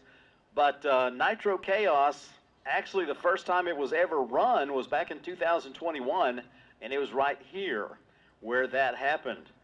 It was another one of those wild ideas that Chris and Tara Graves had, and they had talked about it. They finally decided to give it legs, and Gerald was on board with it. And then we staged the very first Nitro Chaos event back in 2021. And of course, that event wound up kicking off what would become the series. We are now racing the 13th event in the history of Nitro Chaos. We've crowned a couple of champions. The inaugural champion back in 2023, Gary Wheeler. Have you seen him racing here this weekend? And your 2024 champion, Joey Haas, who was definitely played large into last year's event, or 2 years ago's, or last year's events, just didn't happen to be racing here. But you've seen them racing here many times through the years. But in the A field at that event, Scott Palmer brought his Top Fuel Dragster, and of course, he was the first member of the Dove Fuels LLC 340 Club, as he blasted his way into the club with that 3.2 second elapsed time.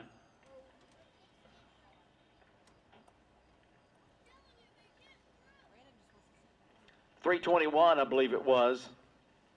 And that was the first one. Yeah, 321, 265 miles an hour. So it was one of the many things that made Nitro Chaos take off. The next year we doubled the race quantity, as we had 2 races. with a race here, of course, and then another one down at Mocan Dragway. That inaugural event, you've seen Radar Lechtenberg with the Nitro Madness AA fuel altered. He was the runner-up at that inaugural Nitro Chaos event back in 2021 as Scott Palmer wound up taking home that A field victory to win the very first ever A field in Nitro Chaos. And the Chi-Town Hustler came down from Chicagoland and won the B field over Dave Brown in the B field final.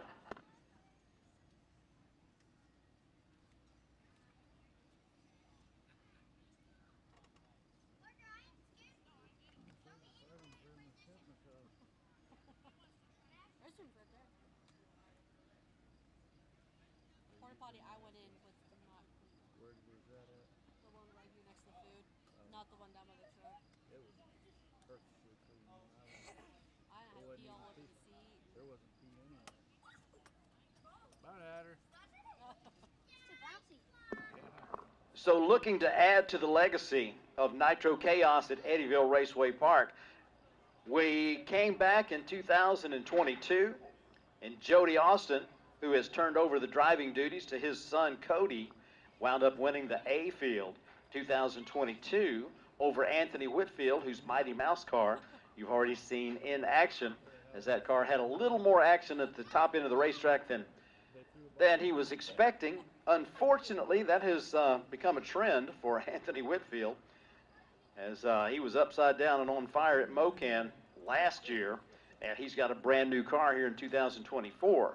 But Brian Inoue got his win in Nitro Chaos competition. He is undefeated in final rounds in Nitro Chaos, as he got a win over Scott Dominguez, AA fuel altered, out of Colorado at that 2022 event.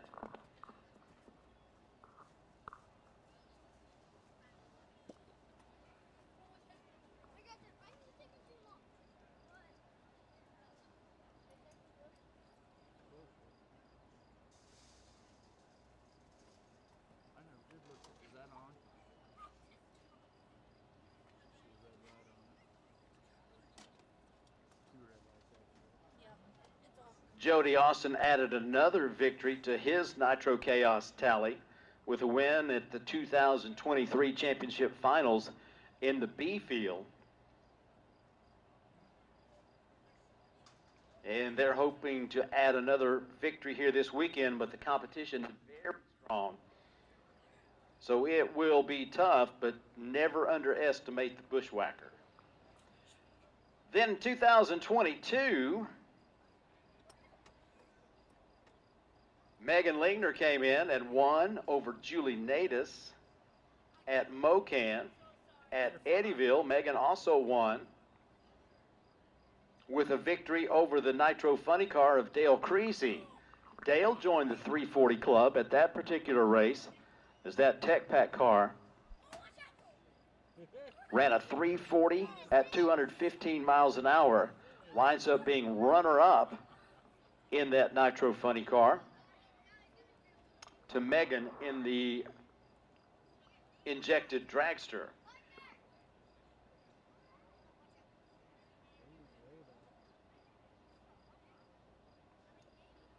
And Jim Gifford won the first Chaos in the Cornfield, Nitro Chaos B field, with his Svengali funny car over Gary Wheeler in the final round. That was the year that Gary Wheeler went on to become the first ever champion in Nitro Chaos competition.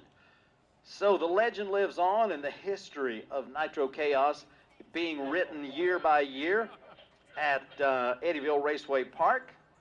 We'll look to make some more history as soon as we're allowed the opportunity to do so by Mother Nature. So pretty please, Mother Nature, we would love to get this one in the books.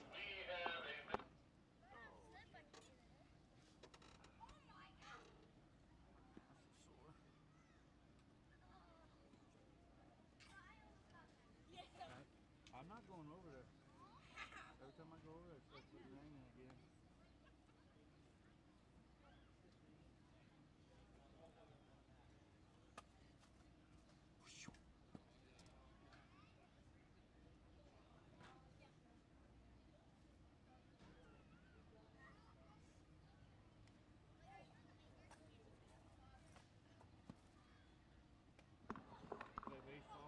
Attention in the pits, attention in the pits.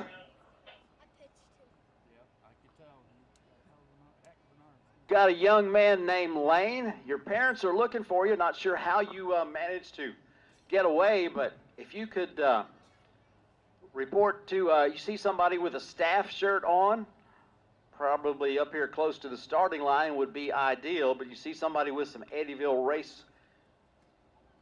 Raceway official gear on, we would certainly love to reunite you with your parents.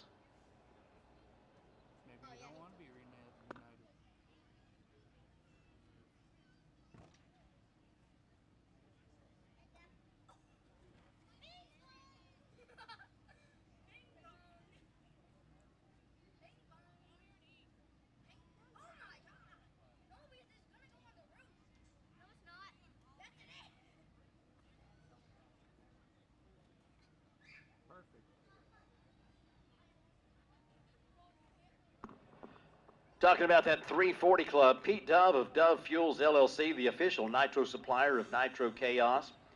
For those that are inducted into the 340 Club, there's a trophy. You get your name on the plaque for the quick 8, first 8 ever into the 340 Club. And from that group of distinguished racers, you get a chance for a free drum of nitro. So far in the 340 Club, Scott Palmer, who did it at Eddyville in 2021, Dale Creasy Jr., who did it at Eddyville in 2023, Mitch King did it at Pine Valley in 2023, Joey Haas did it at the Texas Motorplex in 2024, as did Kevin Kinsley. So we have got 5 inductees into the Dove Fuels 340 Club. And you just never know. 2 of those 340s happened at this racetrack. So could it happen in 2025? I wouldn't bet against that. Could happen tonight, could happen tomorrow. We certainly have some cars in the house capable of doing so.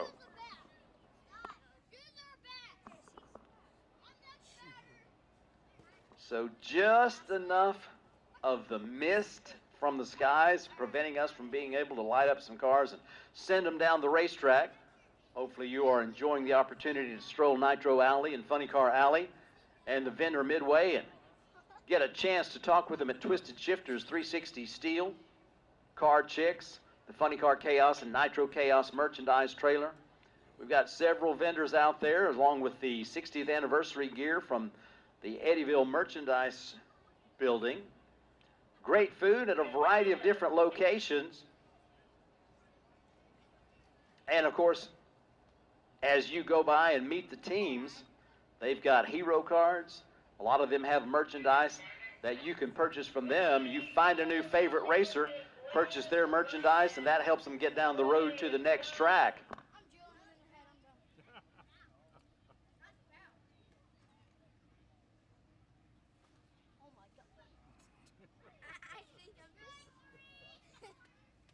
Strike 3. Okay, only if he's 12 foot tall. Oh shit.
Race fans, we've talked about it before that we're going to kick things off with a chapel service tomorrow morning.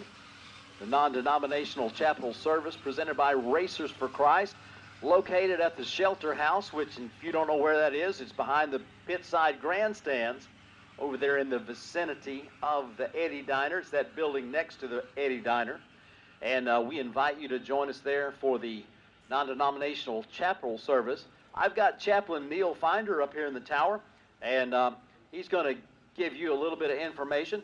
What can our first-timers expect from the chapel service that we're going to have tomorrow morning?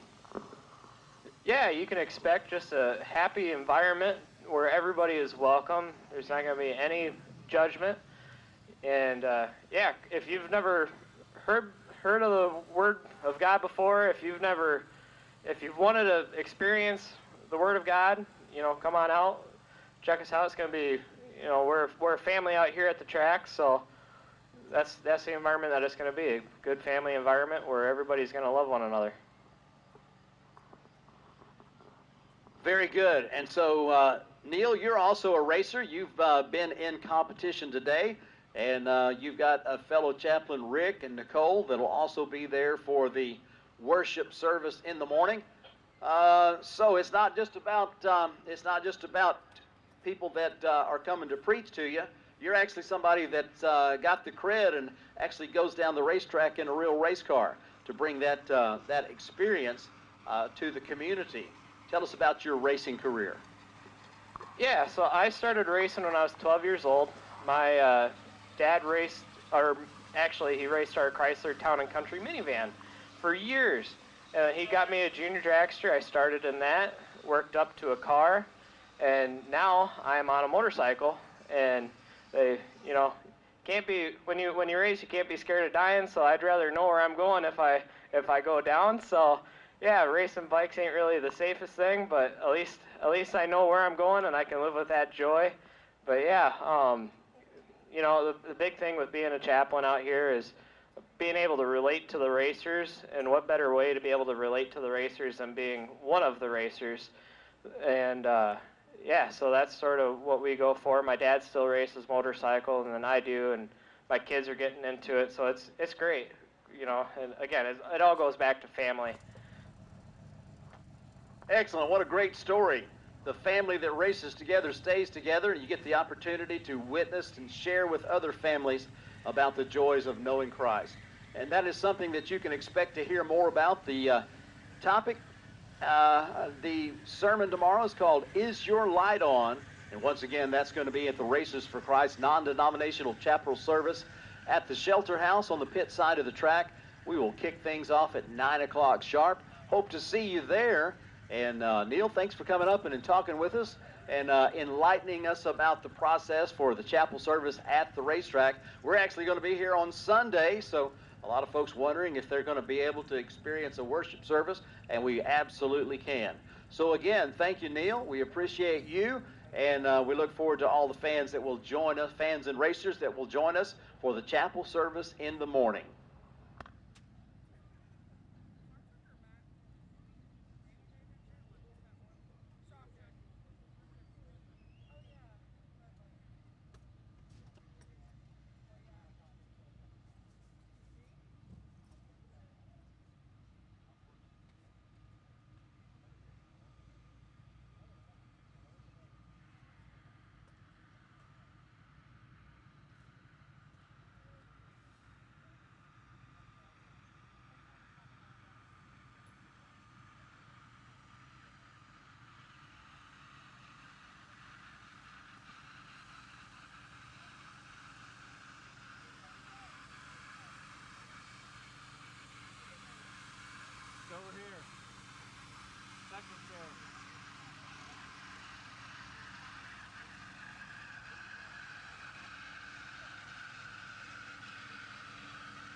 All right, race fans, you can hear that sound that we've been anxious to hear, and that is the sound of race engines fired up. So we are still on schedule for a 7 o'clock start time for that second round of funny car qualifying and small tires shootout and Nitro Chaos qualifying. So we will keep our eyes on the clock, basically keeping our eyes on the prize. We will continue to run sportsman eliminations, and we will have track preparations at around 6:30, and we will go with a 7 o'clock start time with small tire, funny car, and Nitro Chaos. So, racers, in case you were wondering, or in case somebody wrote up on their registered American quarter horse and asked you, we are still on for a 7 o'clock start with small tire shootout, funny car qualifying, and Nitro Chaos qualifying. So have them ready.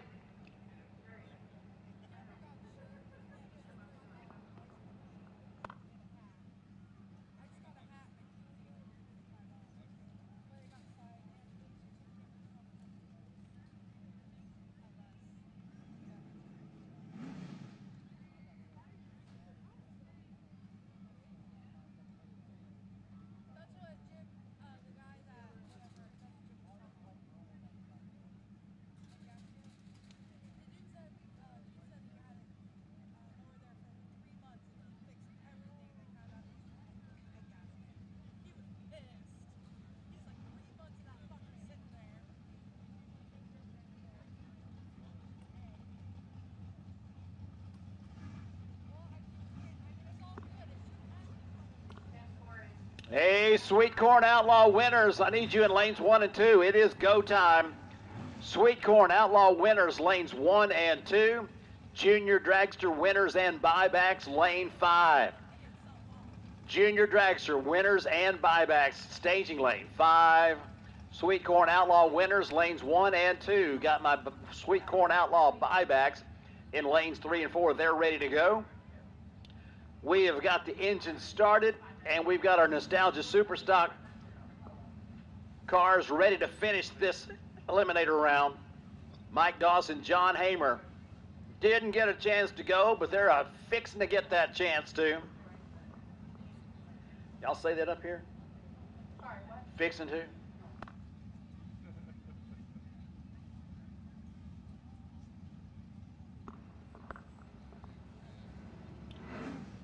So we're going to roll into the water box with the Plymouth Barracuda out of Labadie, Missouri, 67 vintage machine.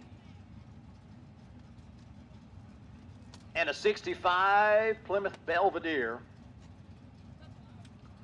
Takes the left side.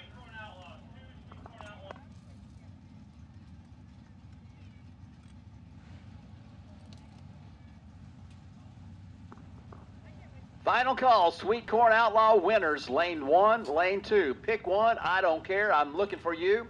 And we're going to send them down the racetrack here very shortly. Final call, Sweet Corn Outlaw winners, lanes 1 and 2.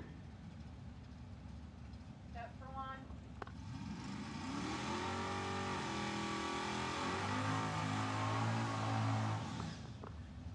Man, tough break for Mike Doss. After all that hurry up and wait, unable to get the car right to make the burnout and make the run, so it'll be a competition by run for John Hamer. And the index on that car is 641 as Barracuda jumps up and heads down the racetrack. 142 to 60 feet and 650 to the 8th mile, 105.12 miles an hour.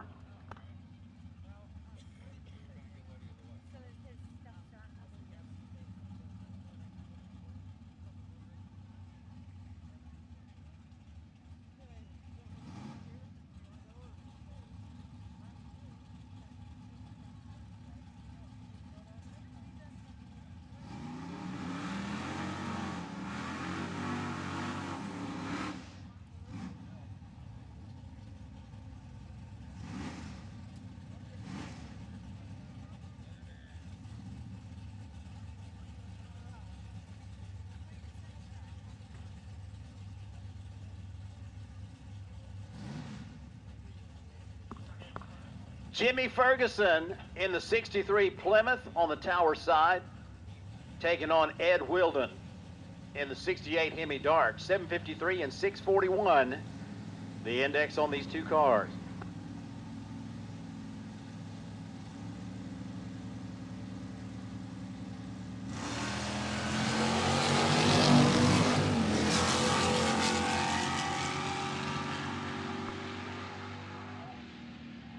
.756, 3 over on the 753 dial in, 86.9 miles an hour. Good for a win for Jimmy Ferguson.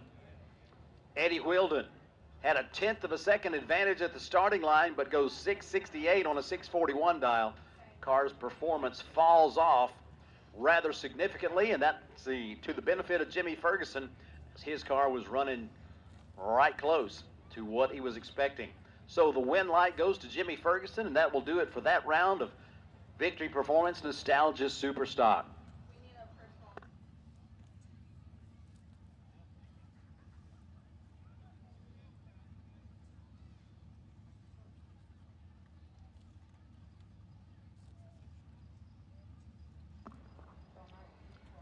Mr. Gooseman, Sweet Corn Outlaws, car 002002, Mr. Gooseman. Need you in the staging lanes if you intend to run this round of Sweet Corn Outlaws. Come on down.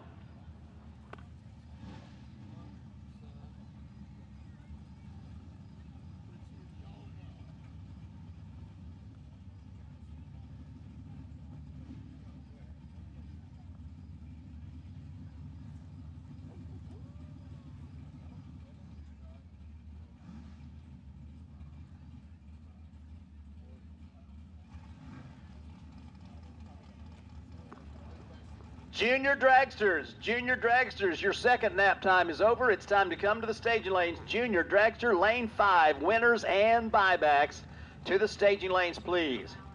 We're going to move right now into our Sweet Corn Outlaw buybacks.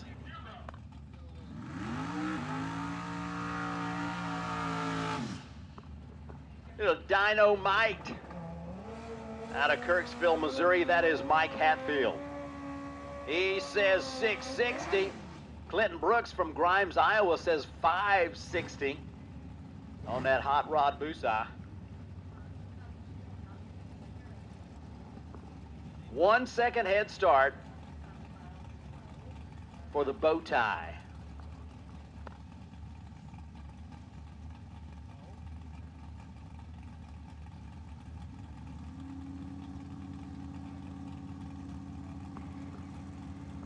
Five-tenths Pro Tree is how they start with a handicap put in. 1 second later, it flashes for Brooks.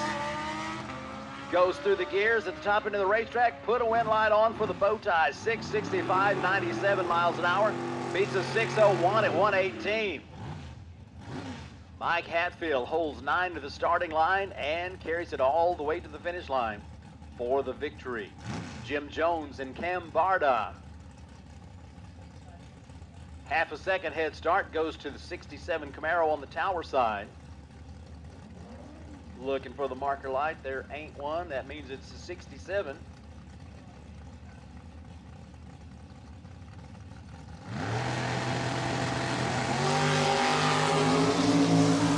Green lights on both sides, and it is really green on the left side. That means the wind light comes on for Cam Barda. Over there on the quick performance side of the racetrack, that 6 flat at 105 beats a 652 at 107.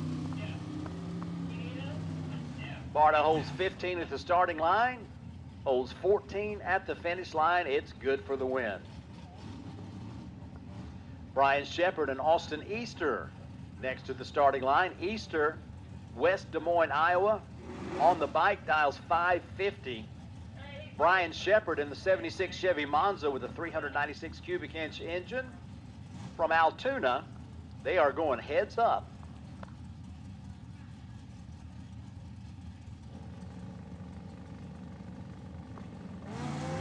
Junior dragsters to the staging lanes. Winners and buybacks. Austin Easter 005 on the Christmas tree. That's pretty dang good. 565, 111 beats a 583. 3/10 over on the left side for the Monza. Dustin DeHaan from Pella, Iowa. The Zims Kettle Corn Special with a 640 dial in, taking on Kevin Onimus out of Indianola. That Mustang also dialed at 640. So we're going heads up.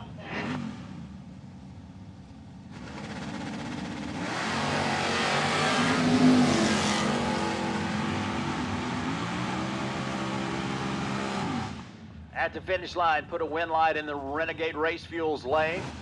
3/1000 margin at the stripe for Dustin DeHaan. 649 beats a 646. That's a 004 on the Christmas tree. That's what it took to get the wind light. No box.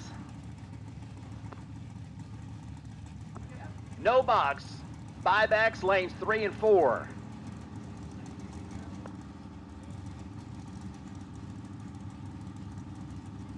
No box lanes 3 and 4. No box lanes 3 and 4, please, for your next round. Joe Erickson and Colton Talbert all the way down the racetrack. 616 beats a 605. 800ths advantage for Joe. 700ths advantage at the finish line. Good for the win in the Mustang. Adam Egnes from Plattsburgh, Missouri brings the Mr. Lucky Pontiac to the starting line to take on the Henry J of Joe Kaufman from Anita, Iowa. 8/10 head start for the Pontiac. The lights are green, and we're racing.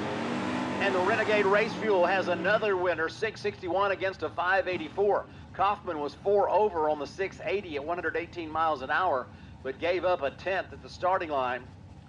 And that finish line margin, 1300ths. 661, 100 miles an hour, not enough. Well, definitely enough. And we have got Dan Marks and Travis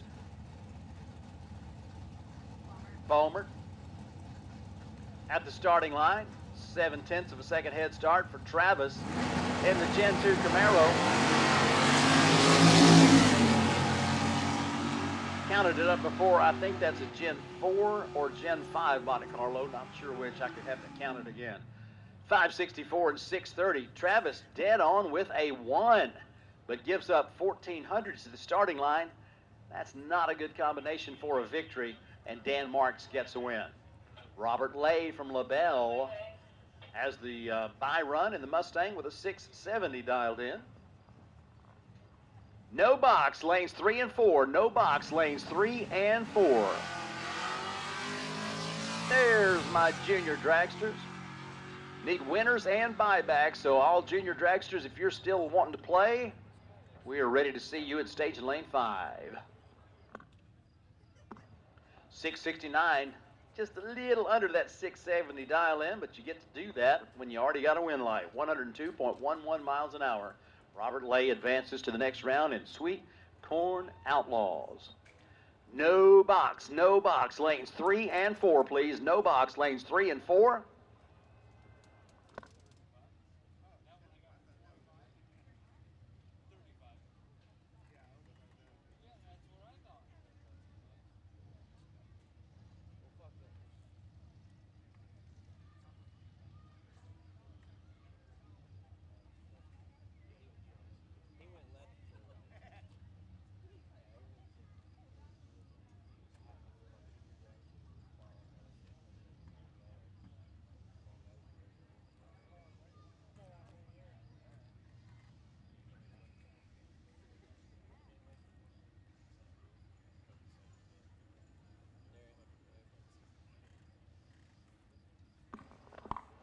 Once again, race fans, we are still on track for a 7 o'clock start time for Small Tire, Funny Car, and Nitro Chaos.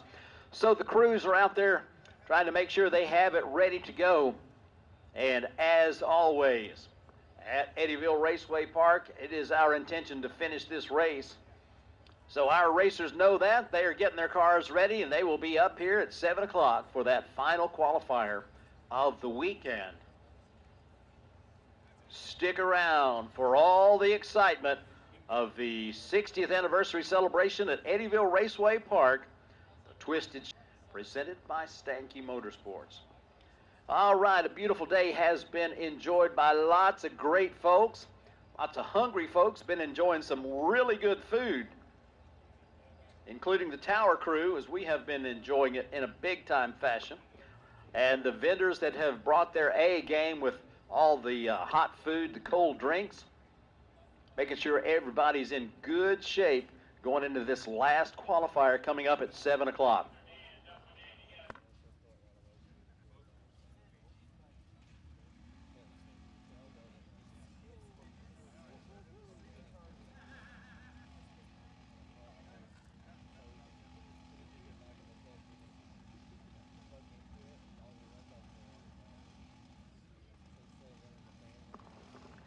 Next category coming up, the future of drag racing, our junior dragster competitors.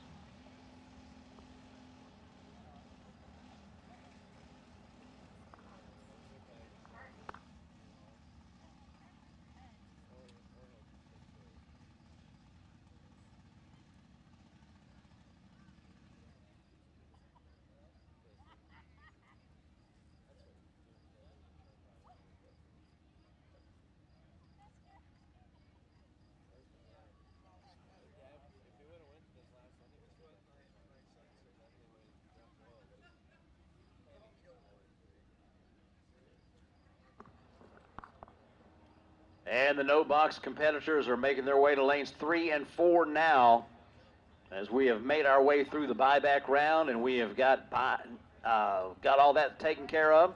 And no-box lanes 3 and 4. No-box lanes 3 and 4 for your third round.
All right, attention in the pits. I'm looking for car number 7120.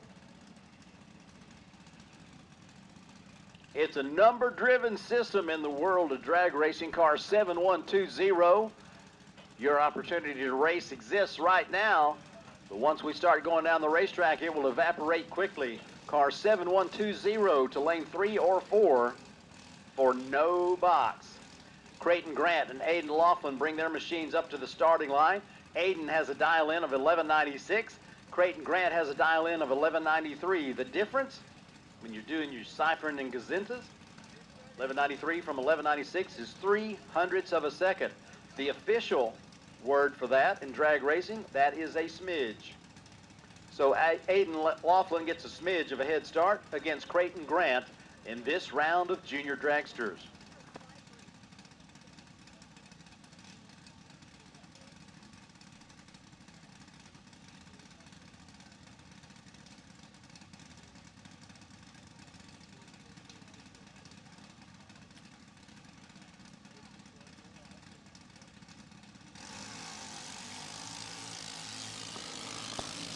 Man, this is going to be a race, as you have to go to the third digit to find a difference in the reaction time. So it's close at the starting line. It's close at the finish line. It's an 1197, beats an 1186. Aiden Laughlin got to the finish line first, but goes under by 1/10 of a second against the dial.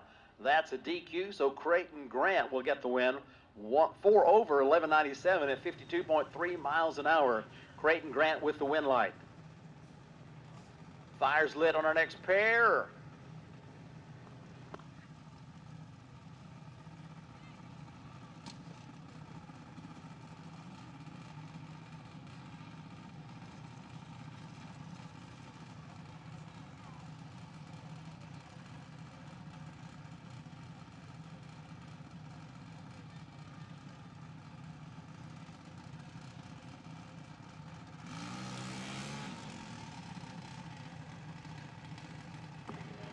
One of the ways you can look at it when you talk about bracket racing and you've got the buyback situation, it's a little bit like a double elimination tournament if you play softball, something like that. You lose twice, you go home. But we do have the opportunity for our competitors, if they win the first round, then they continue. If they lose the first round, they get the opportunity to buy back in. If they lose a second time, they're out. Now, that philosophy doesn't continue. If you win the first round, then the next time you lose, you're out. But it's a modified version of a double elimination tournament. Cade Peak and Caitlin Halverson at the starting line. 0.02 of a second head start for Cade Peak on the left side of the racetrack in the Renegade Race Fuels lane. So we've got green lights on both sides of the Christmas tree. One of them was almost red, but that almost counts. 0.8 of a second from perfect. Cade Peak, trip zip 8.794 at 78 miles an hour. Crosses the stripe first by 0.02 of a second. He's over the dial in, so he is good to go into the next round. Caitlin runs a 7.93 on a 7.88 dial in. That is 5 over. Gave up 1/100th as a starting line and winds up coming in second in that deal. Max LaFoon from Des Moines, 7.93 the dial in for the junior dragster in the quick performance lane. When they come back, it will be the semifinal round for our junior dragsters. That means 2 rounds left to go before we decide who's taking home that trophy. 795, 81.6 miles an hour, good for the win on the solo shot. Max LaFoon from Des Moines into the semifinals of Junior Dragster.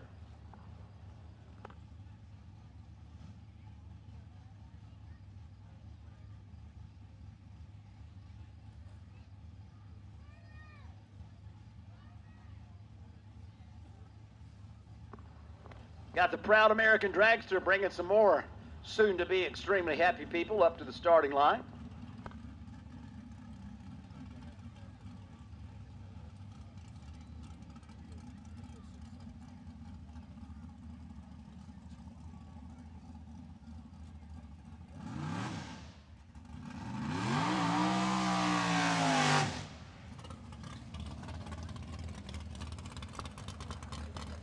All right, 460 motorcycles, lanes 3 and 4. Small tires shootout, lanes 3 and 4. Funny cars, lanes 1 and 2. We are about to that point where we are going qualifying in small tire, funny car, and Nitro Chaos. Let me get my 460 motorcycles in lanes 3 and 4. Let me get my small tire cars in lanes 3 and 4 behind the bikes. Actually, bikes, if you just wanted to come over to lane 5, that would be no problem. Let's do it that way. 460 bikes, lane 5. Small tire shootout, lanes 3 and 4. And funny cars, lanes 1 and 2.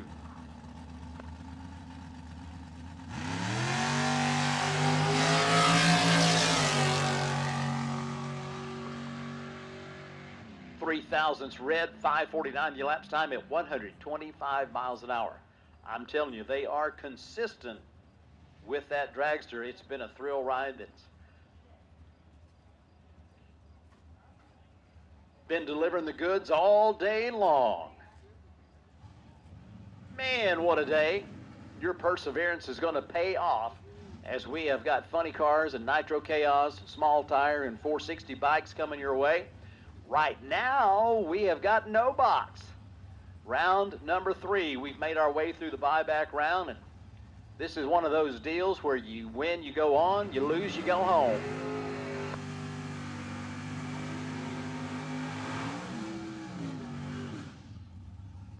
Richard Sapp with the S10 truck out of Queen City, Missouri, has a 580 dialed in the Renegade Race Fuels lane. His opponent, Justin Graff, has got the Mustang with a 639 dial in. 59 of a second will be dialed into the AccuTime Christmas tree timing system, and Justin Graff gets to go first.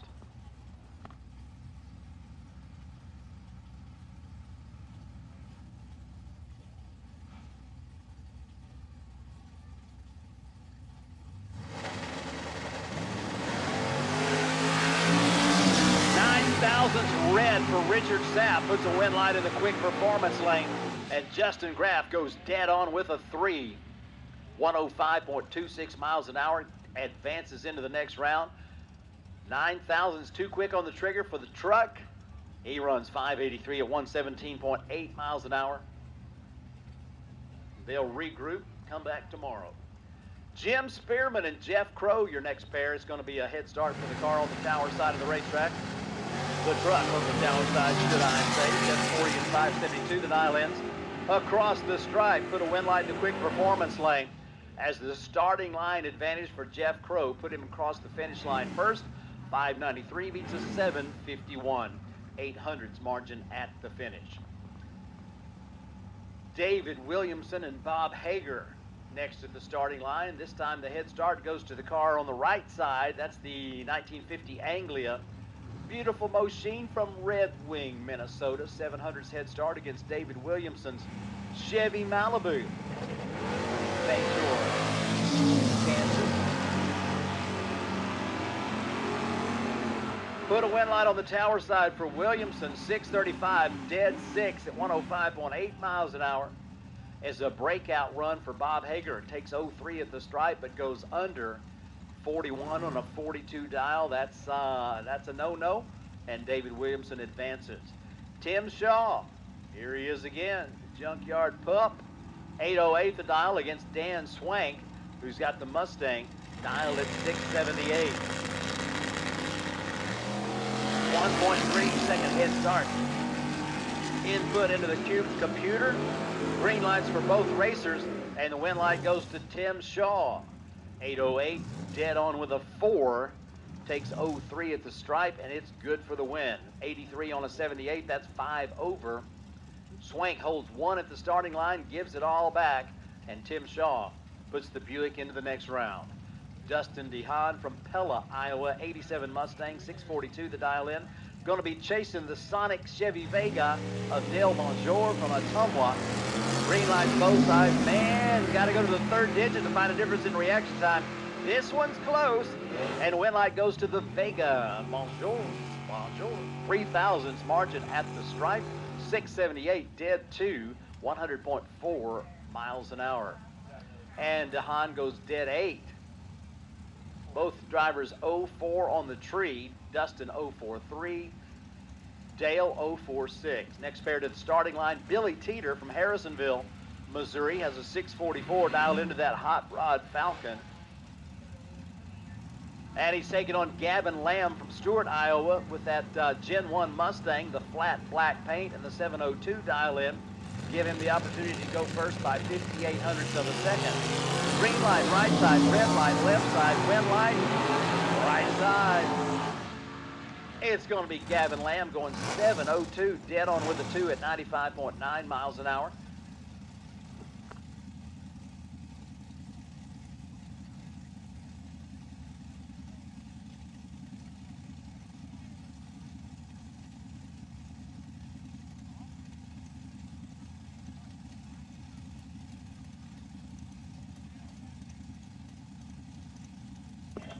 Pete Cogdell from Blakesburg, Iowa, brings the 34 Chevy up for a run. 682 to dial in against Brandon Whitten. Brandon's got a 630 dialed in. And the quick performance lane. And the wind light goes to Brandon Whitten, 649, 89 miles an hour. 02 light gets him way out front against Cogdell. Cogdell runs 895. It's not enough. He's coasting by the time that one was over. And Adam Ergnes from Plattsburgh, Missouri, brings that Gen 3 Pontiac up for a run down that quick performance lane. It's a 656 dial in. He's just running against the clock on this one because the wind light is going to come on automatically. Funny Cars lanes 1 and 2. Funny Cars lanes 1 and 2 for your third and final qualifying round. 460 bikes lane 5. 460 bikes lane 5. Small tire shootout lanes 3 and 4. 012 reaction time 6:51. The elapsed time at 105.6 miles an hour.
Funny Cars lanes 1 and 2. Funny Cars lanes 1 and 2.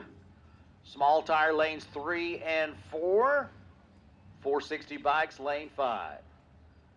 Race fans, you have persevered, and we have had a great day at the races. We got another one coming up for you tomorrow, but we're getting ready to unleash some amazing bikes and cars as we do the final qualifying runs for Funny Car and Nitro Chaos. And there's a lot of folks that have a lot riding on what happens next time they go down the racetrack. So we got a match race coming up for you. This farm truck is called out. One of the small tire racers going to get a chance to see that one take place. And Matthew Stutzman is going to make a solo run. He's going to be going clocks on. And I'm not sure you realize how quick and fast that car is, but he's trying to set a personal best, and he's going to do it right in front of you with the clocks on, so there's no secrets. Everybody will know what the car runs. That's going to be some of that cool. And race fans, I tell you, we've been looking for the Burnin' Love funny car all weekend long, and the first chance we get to see it, other than in the pits, is going to be the first car down the racetrack in funny car qualifying, as we have got our funny car competitors that are bringing them to the staging lanes as they are looking for that date with destiny to see where it shakes out going into our eliminations tomorrow at Chaos in the Cornfield. Dennis Taylor and Taylor Motorsports Products has been the official safety equipment supplier for Funny Car Chaos and Nitro Chaos. Long as we've been doing it. And he has definitely got the highest quality safety equipment, so whether you're talking about blower bags, restraint systems, driver suits, and much, much more, they will manufacture them stateside and ship them to you from their Oregon facility. You need to call Dennis Taylor for your safety equipment. 541-704-0113 is the number, or you can find them online at taylormotorsports.com.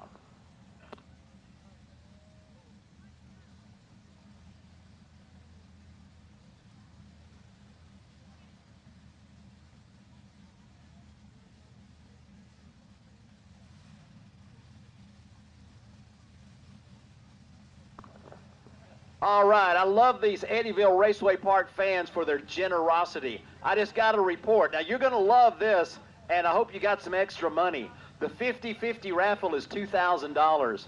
That means that the winner gets 1,000 buckaroonies. They've got one more sweep that they're going to be making. So you already know that there's $1,000 in the bank to the person that wins the 50-50 raffle. So by the time they make that next sweep, add a little more to the kitty. Who knows? You might be looking at your neighbors and saying, hey, let's go a co-op on this deal, and we'll split the money, because it's a pretty darn good deal. Somebody's leaving here with that 50-50 raffle money with over $1,000. By the time they finish this next sweep, I don't know, you might be leaving here with $2 grand. Talk about a great deal. Come to the racetrack, see all these cars, meet all these extremely cool people, stuff yourself with great food, and take home more money than you showed up with. That's a deal that I think can't be beat. And I've never seen it done any place but Eddyville Raceway Park quite like this. So you're supporting a wonderful cause with the American Legion. In fact, I have seen people donate the money back, but I do know that that's not the mindset a lot of folks go in with, and that's cool. We would love for you to support the American Legion and leave here with $1,000, $1,200, $1,400, $1,600. I don't know. You get creative. You got some friends and neighbors around you. Maybe you're going to co-op this deal and see just how many tickets you can take off of their hands. They'll be coming by. Watch for them. The American Legion sending somebody home with a big pile of money.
the shot heard around the world, 197 miles an hour, the Nitro Prolon. Take that.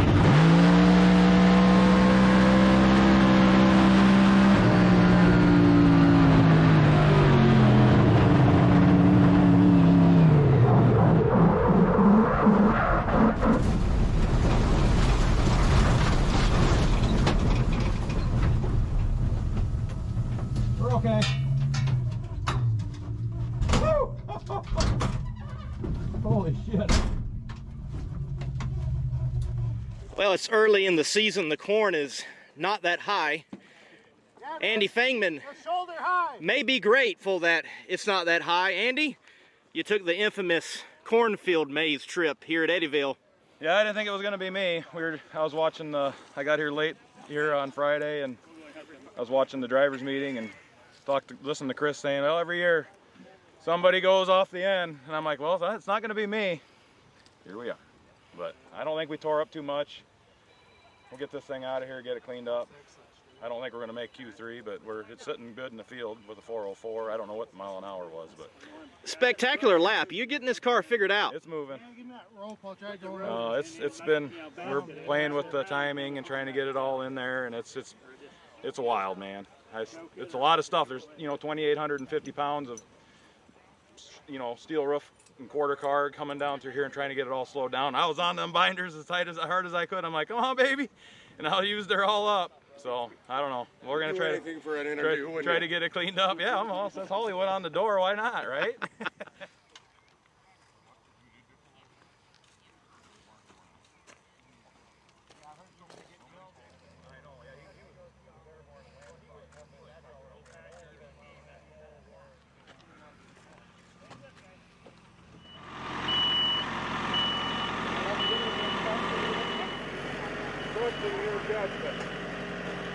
I'm not too sure that's a good idea. So, I totally get it.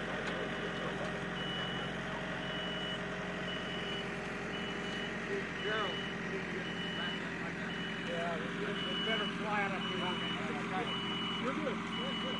I'm sure everybody's walking out.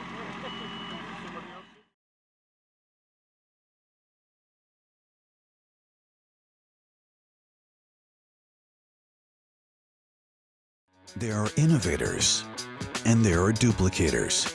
Your engine knows the difference. Comp Cam's camshafts are always original designs, from precision engineering to premier manufacturing and unrivaled testing again and again by the most advanced engineering team and equipment in the industry. Buy the original, not an imitation. Copies might look the part, but horsepower doesn't lie. Comp Cams, no comparison.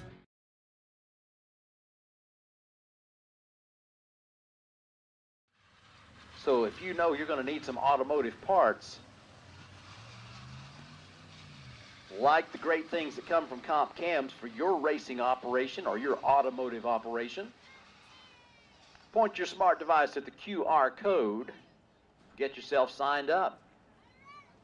$500. Pretty sweet deal. We appreciate the support of Comp Cams, Laris Motorsports Insurance, the Armless Archer, Mile High Crankshafts, Stamps Family Farms, and Spell Paving Service for allowing us the opportunity to live stream Chaos in the Cornfield to a worldwide audience on the Funny Car Chaos YouTube channel. And if you have not already subscribed to the YouTube channel of Funny Car Chaos, want to make sure you do that. If not today, then at your earliest convenience, is all the broadcasts and all the updates, all the video that comes from great folks like the media staff here, and especially our own Lee Craft. It's going to be available at the Funny Car Chaos YouTube channel. There's always something great to see there, and we invite you to try it out. So the traction compound has gone down. The Jersey Freeze sprayer has been moved back to its spot. We have got the tractor with the broom and drag going on, making sure that traction compound gets massaged into the racing surface just right. Because we got some cars and bikes that are ready to take the track and put on a show for you. Yes, I do mean you. coming out of this event, which is a double feature, so to speak, with Funny Car Chaos and Nitro Chaos, both acquiring points. It was going to be great on Monday or Tuesday when the points come out to see just how much carnage took place in the chase for the 2025 championships. We will bring the season to a conclusion in October, and we will award the championship bonuses at the Champions Banquet down there at the Hard Rock Hotel and Casino in Catoosa, Oklahoma, coming up the early part of 2026. You are certainly invited to be a part of all of that, as we have got a lot of racing left to do in the 2025 DMP Awning Nitro Chaos and Spell Paving Funny Car Chaos Series.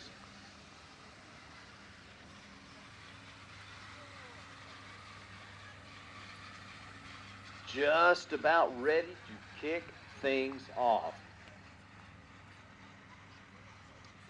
Got some call-outs coming your way. The Opel GT that you saw running a little bit earlier, they've been called out by Farm Truck. And you're going to get a chance to see Matthew Stutzman, the armless archer.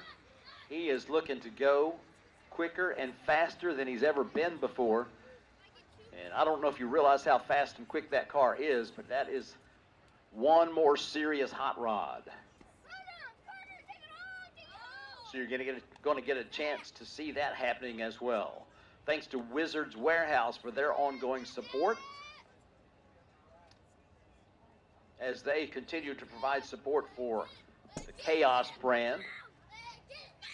Wizards Warehouse out of Arkansas, wizardswarehouse.com. They've got all kinds of great items that you need for your supercharged fuel-injected racing operation. Tom and his crew know more about racing than most folks. They will be the ones that you would want to call. Make sure that you've got all those little bitty parts you didn't even know exist until you got into fuel racing. They will help you out.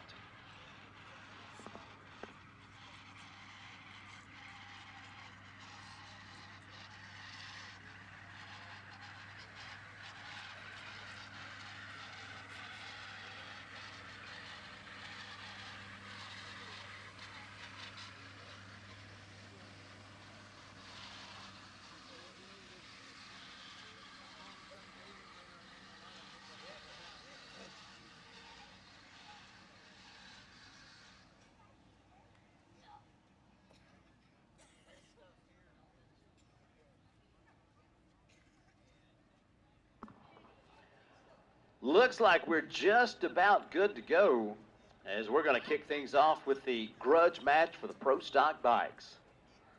We've got our small tire shootout competitors and the call-outs coming your way. Funny cars as far as the eye can see, followed by Nitro Chaos. It's about to get loud and crazy in here, which is just exactly the way we like it.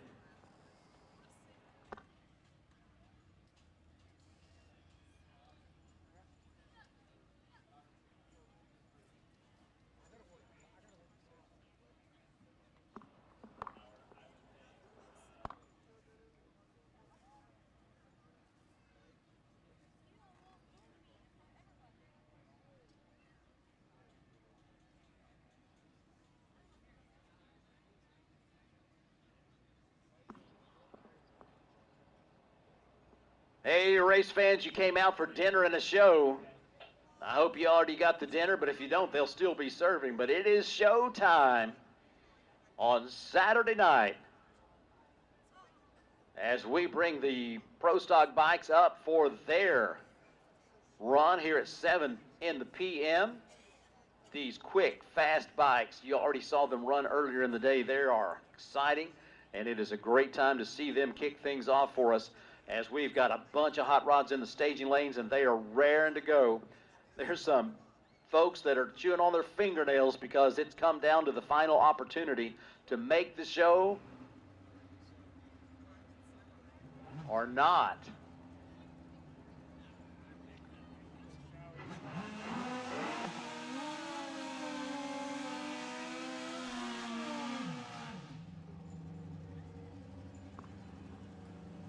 Once again, fires lit, tires lit. Bruce Van Zandt from Pella, Iowa is on the tower side of the racetrack in your Renegade Race Fuels lane. He's got Travis Woodbeck from Huxley over on the pit side of the racetrack in the quick performance lane. Side by side on two wheels in a big hurry. Those long wheelie bars on the back of the motorcycles, trying to keep them from going over backwards.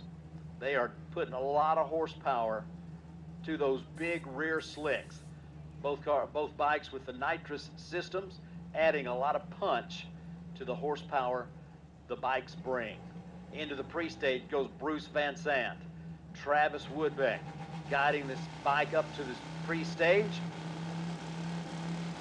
Zoned in, ready to turn on those next bulbs. The infrareds are tickled, the amber flashes, and off we go. Green lights on both sides. They are side by side in a hurry.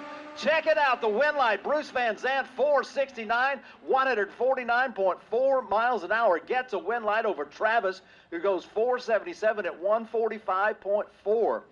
Those riders were dialed in just right to the tree. We were expecting a great side-by-side performance, and boy, did we get it. 116 and 115 to the 60-foot, and a little over 3 seconds to half track as they click them off down in the shutdown area. The 469 at 149 beats a 477 at 145.4 miles an hour. Good way to kick things off, as we have got more to come, and I mean a lot more to come.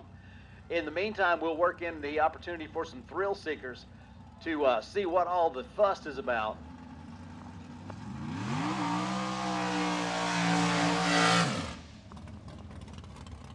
Five-and-a-half-second performances at 125 miles per hour, no matter who's in the rumble seats, has kind of been the order of the day, as these great fans at Eddyville Raceway Park showing that they know what a good time is all about. They are taking advantage of the opportunity to strap in and go drag racing. Got the hats on, got the coats on, got the seat belts on, and they're getting ready for the adrenaline to be pumping in a big-time fashion in the proud American Dragster.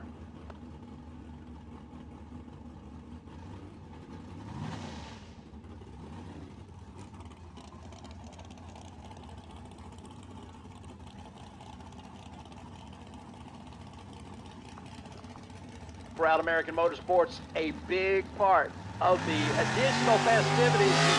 You definitely get more than you pay for when you show up at Eddyville Raceway Park at Chaos in the Cornfield. And we certainly have some good things going on. A 123 mile per hour pass in 5.60 seconds. It's a rush, it's a thrill. Sign up. They'll take you for a spin as well. All right, as the dragster makes that big turn up there and exits the racing surface, we are ready to go with our small tire cars. We have got small tire, we've got a call out, and we've got an exhibition run.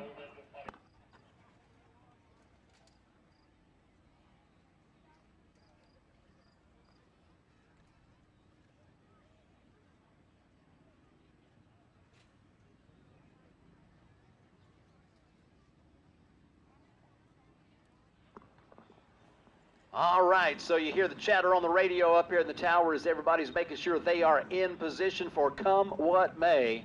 And come what may is going to be small tires shootout, as we're going to kick it off with a Mustang and a Corvette.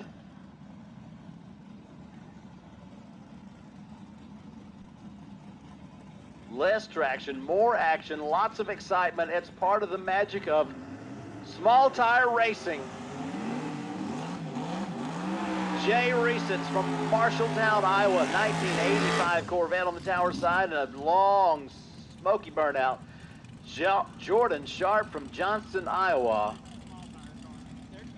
smoking in the starting line area, brings it to a safe stop, and both cars backing up after those burnouts as they are making sure they get right in the patch, as the small tire cars with a small contact patch, they are producing all kinds of horsepower, way more than the tires were designed to take. But the crews, the tuners, the drivers, trying to make it all work together flawlessly and get the cars down the racetrack. No loss of traction, which is practically impossible, but to get it done in as little time as possible and turn on a win light. So this is their second shot at it today. Jay Reisitz and Jordan Sharp signal that they are ready as they are being guided up towards the starting line. The Corvette first into the pre-stage.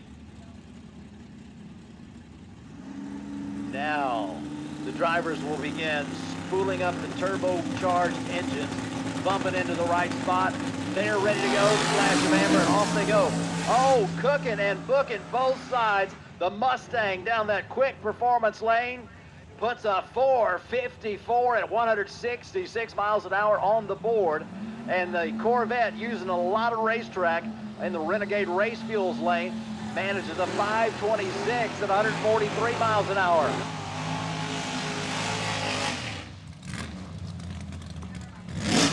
Each time they go down the racetrack, they've got more data with which to tune their automobiles, and the tuners and the crew put that information to their advantage.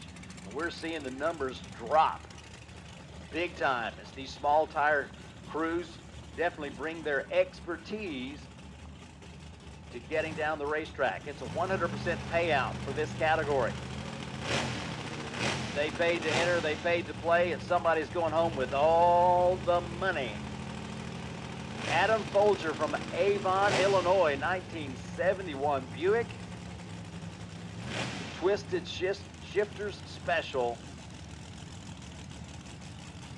Sketchy Skylark takes the tower side against the Gen 3 Camaro, Mike Elder. Over on the right side of the racetrack, double shot of red GM, Chevrolet, and Buick. Camaro, Mike Elder down the right side. Whoa, 441, 176.75 miles an hour. And Adam Folger, a better performance, but a lot of tire smoke as that he was trying to get that car to grab on at hook. Finally did, but it was only after a little while as he had to feather the throttle to allow the car to hook up. He goes 743 at 125 miles an hour, but Mike Elder, no problem down that right side lane. Low ET, 441, 176 3/4, the mile per hour reading. Chris Majors, Novinger, Missouri, comes up on the left side in the Renegade Race Fuels lane as we have a pair of F-bodies. Blaine Hill from Gretna, Nebraska, going to be on the right side of the AccuTime Christmas tree in the quick performance lane.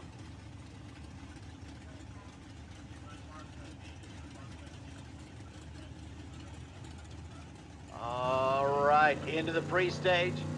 Drivers are bringing the revs up. There's the flash of amber, and they're off.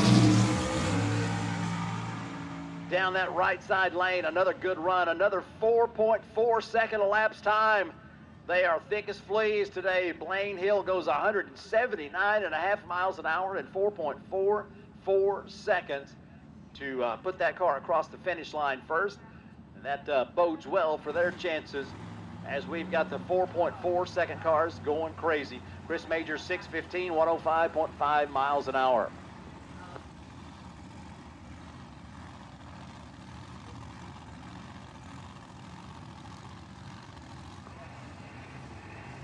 Ready for a little supercharged Mopar.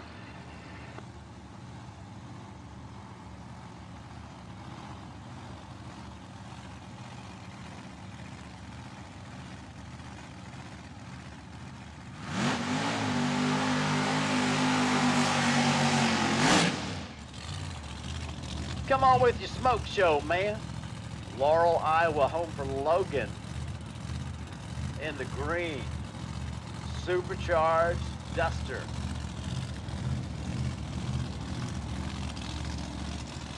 Going to try on this Renegade Race Fuels lane. We've seen big performances in this go of small tires.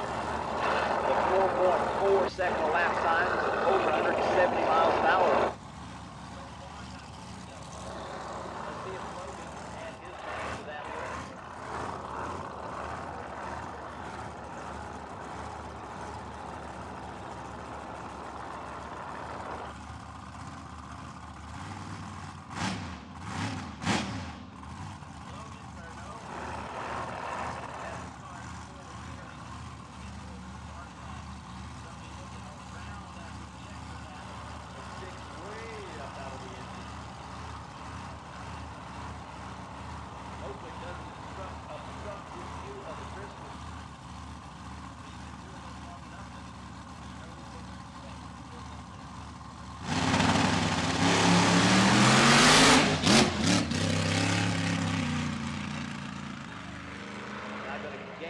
traction whenever that baby is spinning and starting to kick the rear end out like that.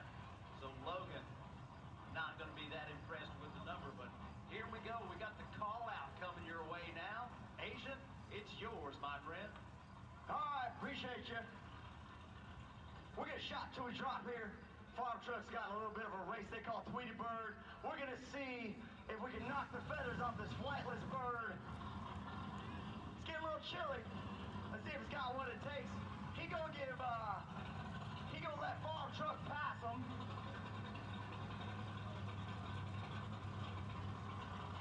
Hold up, hold up.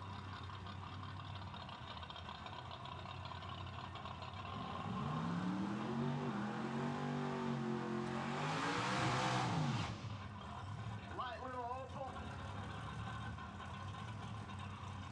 Here we go.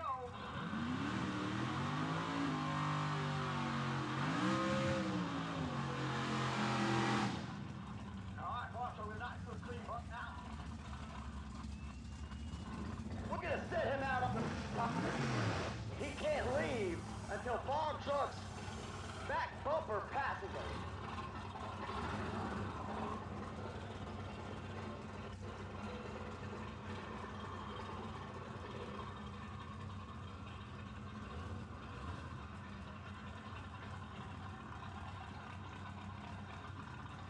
All right, hold up. I want to make sure he's ready to go.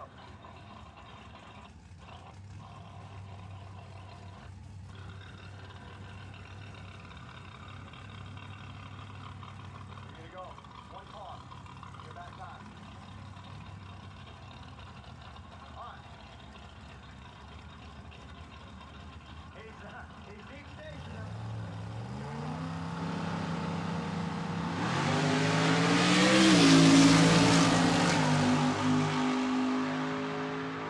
Oh, he gets it! He gets it! That was a good bet. Opal takes it. I think I owe this man some money. Hey, you guys are out here. You called us out all day. You gave us the race we wanted. Stop doing a little fishing. All right, we appreciate that. It was a $100 bet. You don't get my whole wallet. God damn. Dang, bro. Y'all are aggressive. All right, let me get up here.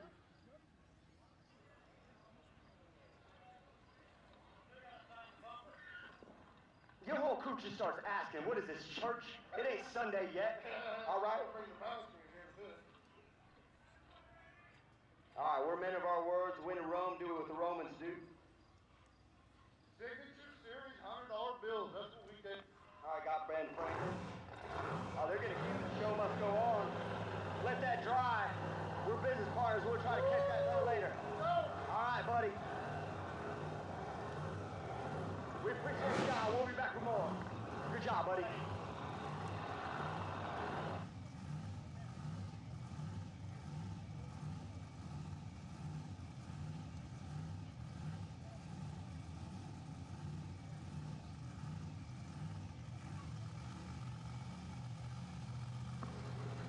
Matthew Stutzman, the armless archer. Pretty dang good race car driver as well. He brings his top sports machine up for a run down the quick performance side of the racetrack.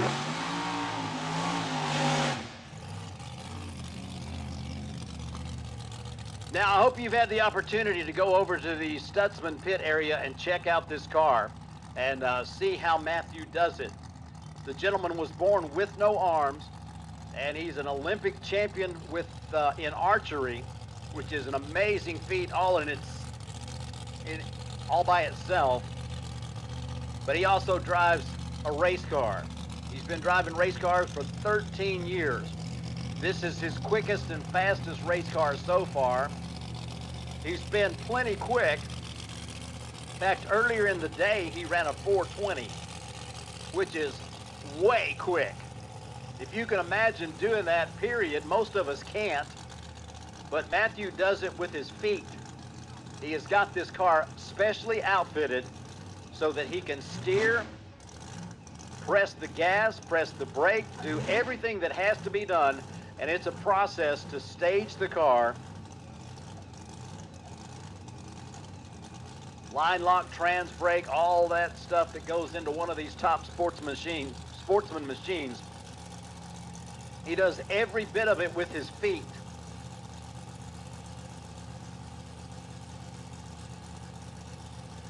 He is we got the clocks on, so you will see what the car performs at, as he's going for a personal record, quickest, fastest run that he's ever made. And I mean, this place is going to erupt when you see an incredible number come up on the scoreboard. The Armless Archer helping to bring you the live stream this weekend and living his dream of racing a super fast car. Ready to go. Oh, that was not going to be the quickest and fastest run. The car launches and loses traction. So the 574, a long way from his quickest and fastest run. Earlier in the day, as we mentioned, that car went 4.20 seconds. That's quicker and faster than most folks will ever go.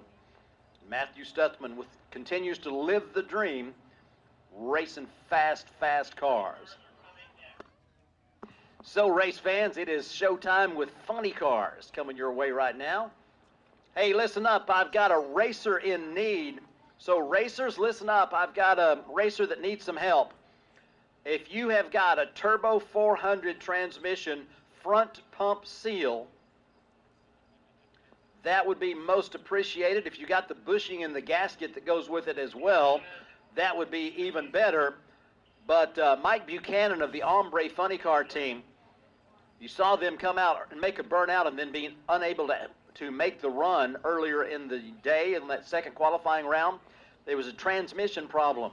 So if a racer can help us out, if you've got a Turbo 400 transmission front pump seal, that would be great. Mike Buchanan's Ombre Funny Car is pitted about halfway between the starting line and the finish line. Help him out if you can. Please and thank you.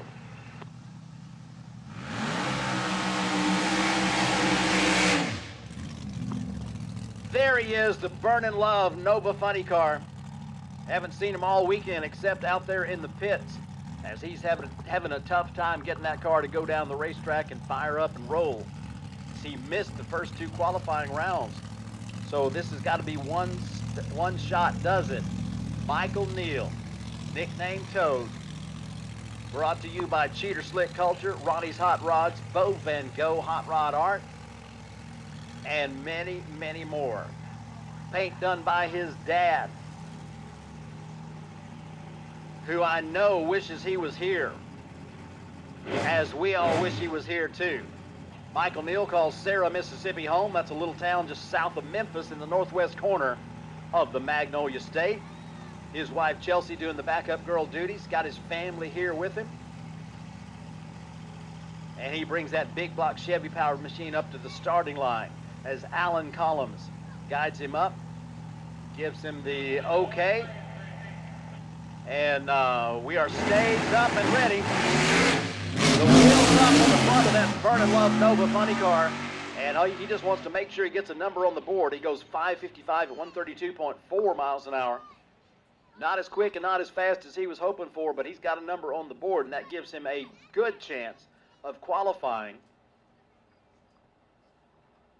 That's one of those things that he's hoping to be able to, even though the hard luck has hit him so far this weekend, you can still win as long as you're racing on race day. Race day's tomorrow, and we anticipate that they will be in the hunt.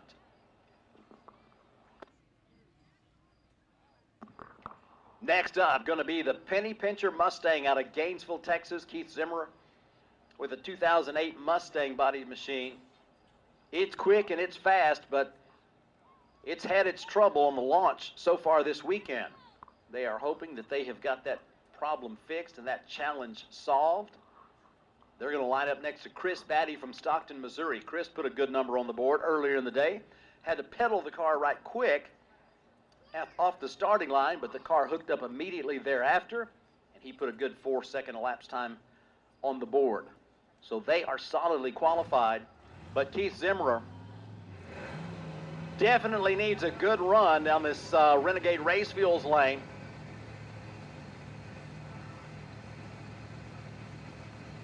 Now, I'm not someone that would watch these guys run and bet against them because I've seen them go too quick, too fast, too consistently to ever make such a mistake. but the pressure is on.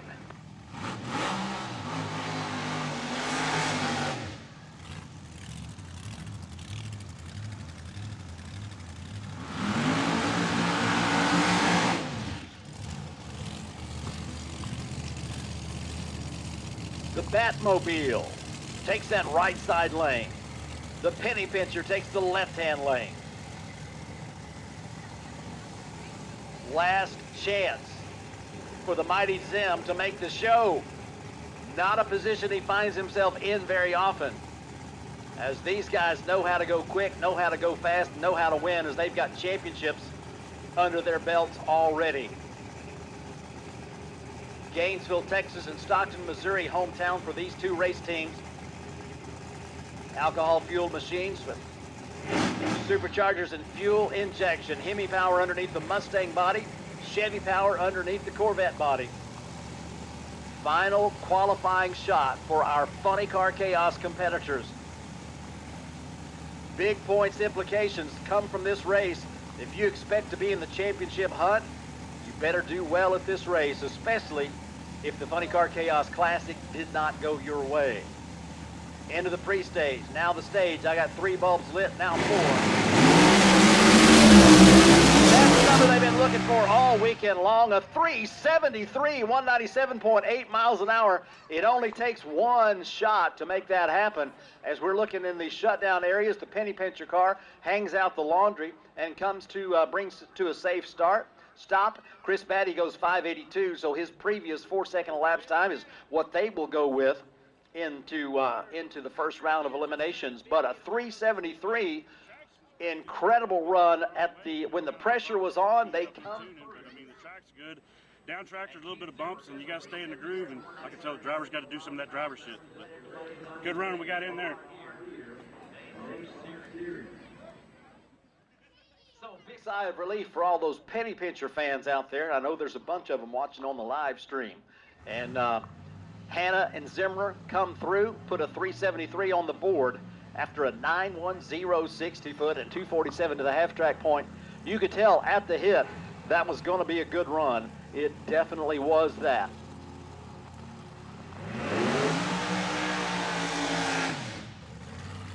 Here comes Grumpy 2. Brian Lewis, 1979 Ford Mustang Cobra body machine. Beautiful paint job on that baby.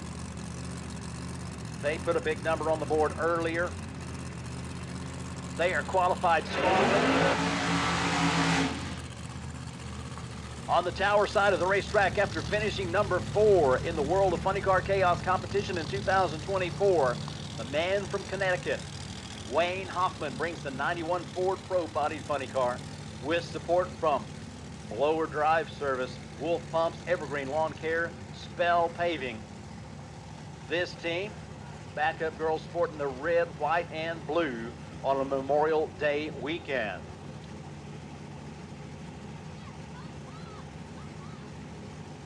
Ford Pro bodied funny car and a Ford Mustang bodied funny car. Big block Chevy power on the left side, Hemi power on the right side. Funny Car Chaos at Chaos in the Cornfield at Eddyville Raceway Park. Last chance to shuffle the deck. Both of these cars are qualified as they have put up good runs, as they have got the BDS Ford Pro down the racetrack about 4.10 seconds.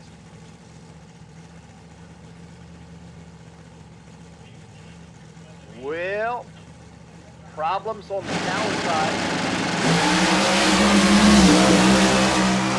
Brian Lewis down the quick performance lane to a 385 at 189.2 miles an hour. A good looking run right there with a 939 60 foot 256 to half track. So the Grumpy 2 team,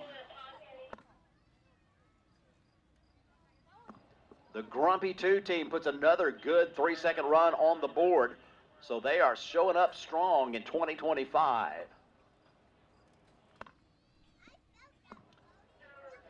And the BDS car experiences trouble up there near the starting line, getting ready to go into the stage position, but wasn't to be. They will push it back.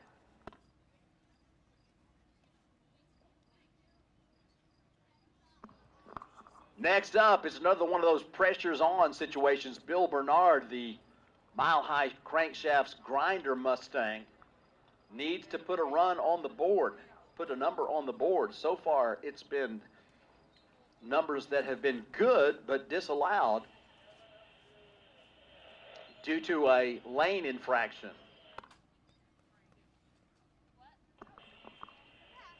They are definitely one of the teams that you can count on to deliver a performance in the clutch. They're going to line up next to Rick Stockman out of Preston, Minnesota with that Monte Carlo bodied funny car. Good looking piece that one is. They're hoping to hook up and get down the racetrack plenty strong as well.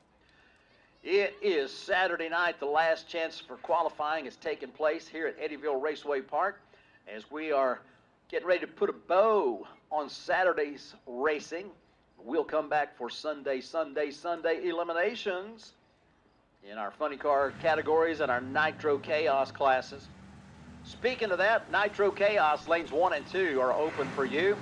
Nitro Chaos lanes 1 and 2. Feel free to come on down. Feel free to come on down. Nitro Chaos, third and final qualifying shot. Staging lanes 1 and 2.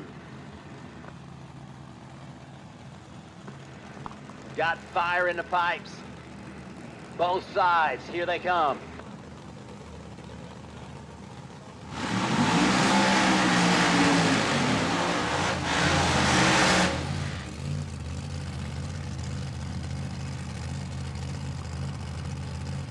The optics on this run, plenty good.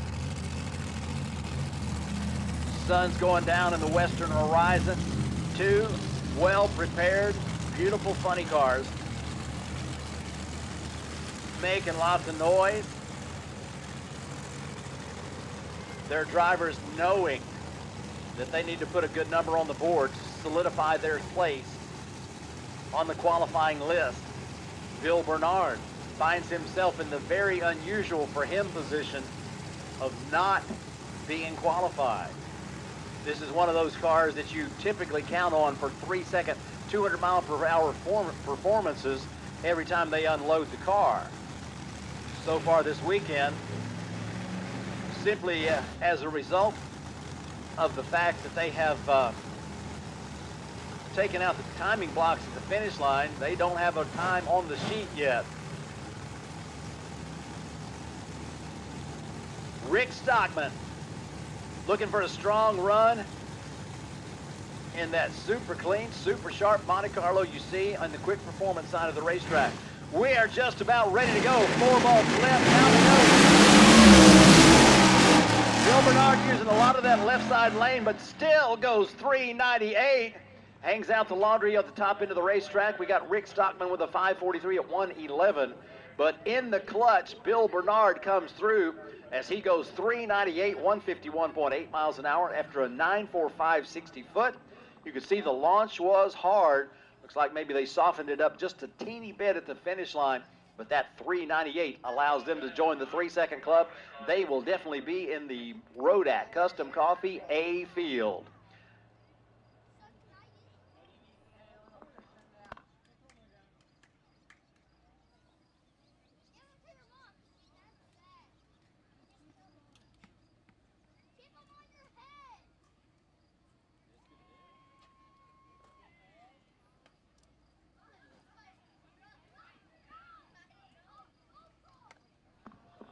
All right, so we got a little bit of a traffic jam in the shutdown area, so it's just going to be a teeny weeny little bit of delay as we get the cars pushed off up there. They come into the turn there, and sometimes it takes a few minutes to get them off the shutdown area, and you don't want to have cars coming in hot.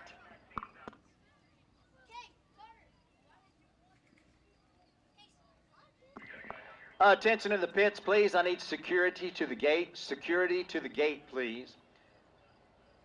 Security to the gate, please.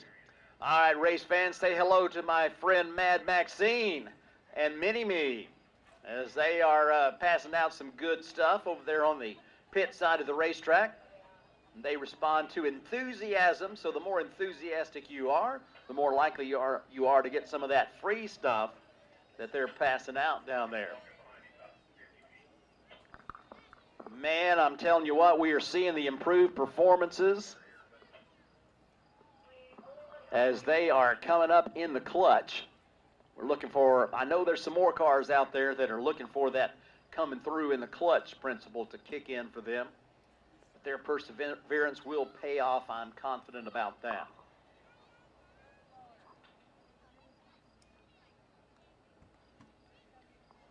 Let me get Nitro Chaos. Nitro Chaos lanes 1 and 2. You'll be coming up right after the funny cars conclude their third and final qualifying round. We have got, don't forget race fans, we've got sportsman racing coming up after the qualifications for funny car and Nitro Chaos. So you're welcome to hang around as long as we're racing, and we're going to be racing until we're done, as it has definitely been one of those great days at the drags, I think in just about every way that you can imagine. So, traffic jam cleared up in the shutdown area. Race director says we are good to go. Light them up.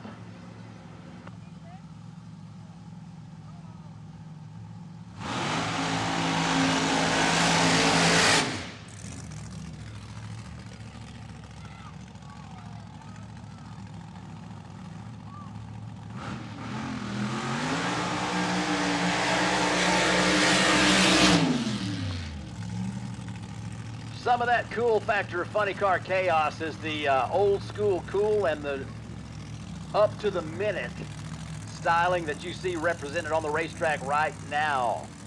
The 1974 Vega bodied funny car.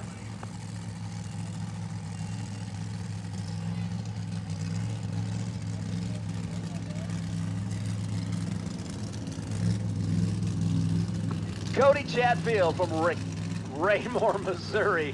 Whoops. 74 Chevy Vega, the old school vibe with that raked look.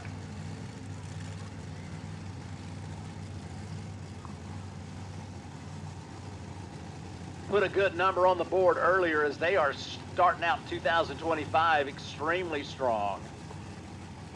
And Robbie Massey from Des Moines, Iowa, past winner in Funny Car Chaos competition, has got that beautiful machine brought to you by Carl Auto Group and Carl Customs. It's a Camaro funny car, methanol fueled, clutch car.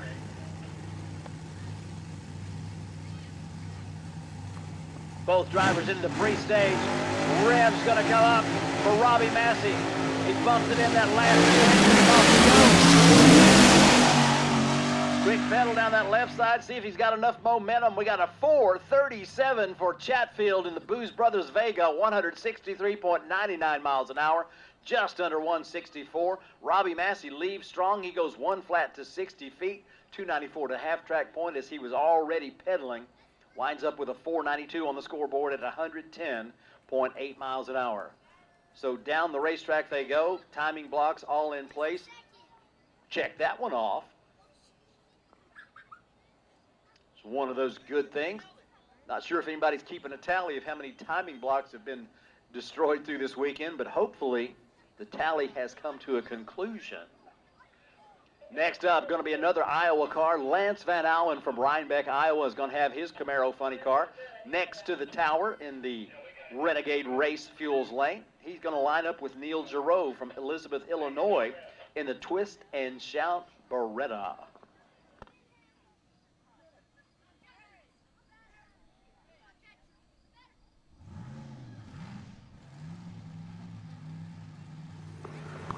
Nitro Chaos, lines 1 and 2.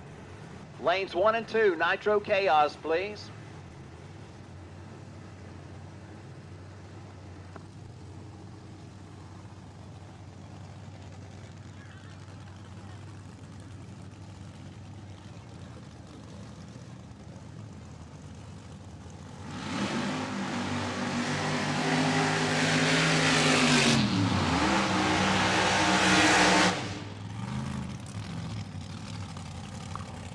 As a matter of fact, the last time we were at Eddyville Raceway Park for Chaos in the Cornfield, Lance Van Allen was your A field winner. He's going to take that late model Camaro down the Renegade Race Fuels lane. Going to see if he can put another one of those sterling 3-second performances on the board. And he's lining up with Neil Giroux. Neil's had the car go down the racetrack in good fashion. So he's amongst the qualified. Certainly looking for that consistency that will carry him to another trip to the victory circle. The Musco lighting. Lights come on. We are Saturday night under the lights with funny cars out in force and Nitro Chaos cars coming to the staging lanes. Pre-stage lit on the right side for the twist and shout.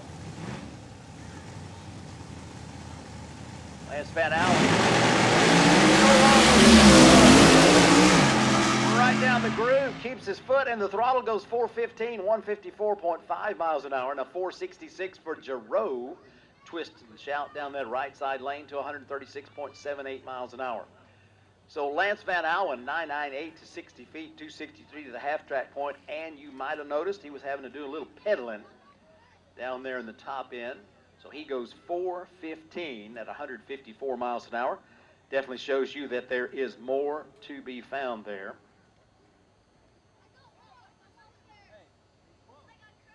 As they clear the top end of the racetrack, it's going to be Hot Rod Herbie and the Thunderin' Okie. Saturday night funny car qualifying. We have got good stuff on tap for you here on Saturday night, as we have got 3 8-car fields that will be running eliminations tomorrow. Just in case anybody happened to ride up on their Suzuki and ask you, I love my job, and I'm glad you're here to experience Chaos in the Cornfield. One of the best races I think there's ever been.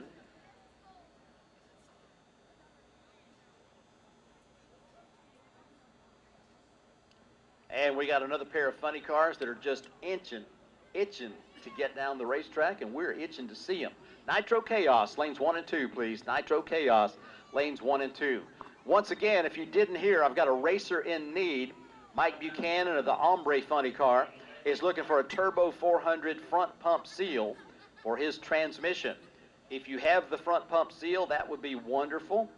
If you have the front pump seal, the bushing and the gasket, that would be, oh my goodness, wonderful. But they are pitted between the starting line and the finish line. The Ombre Chevy Vega funny car could really use your help. So help them out if you can with that Turbo 400 front pump seal, bushing and gasket.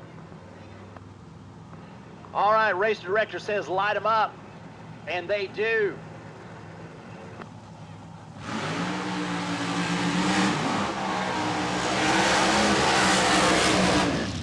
Excitement, the name of the game at Funny Car Chaos, and we have got 2 great showmen driving these 2 funny cars. Bob Alberti Jr., Catoosa, Oklahoma. He comes by it naturally, as his dad ran the Thunderin' Okie for a long time, back in the Division 4 days and the All-American Funny Car Circuit days.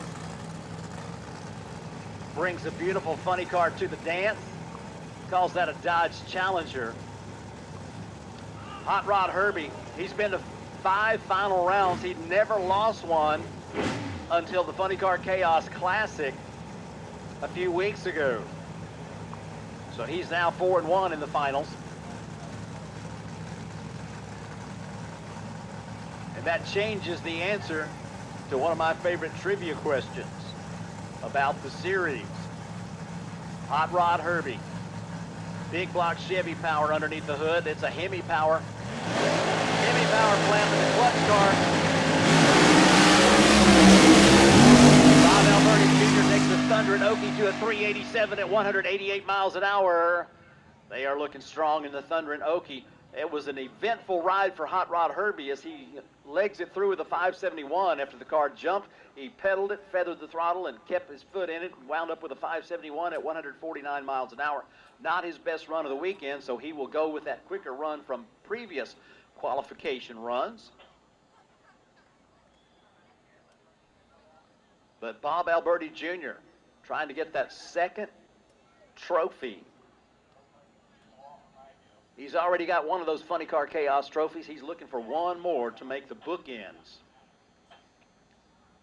So next up, it's going to be my friends from Mississippi, as they have got the Gambler Funny Car set to go down this left side lane. And we've seen some stout performances, lots of 3-second performances in this lane, so we know the grip is there. But grip hadn't been the issue for this team, as they are hoping that they have got those electronic gremlins sorted out, and they will be able to put this car down the racetrack in that usual hurry they are in and get themselves amongst the qualified. So it's going to be Lee Lovell with the Chevy Nova Funny Car on the right side of the Christmas tree as we continue qualifications here in Funny Car.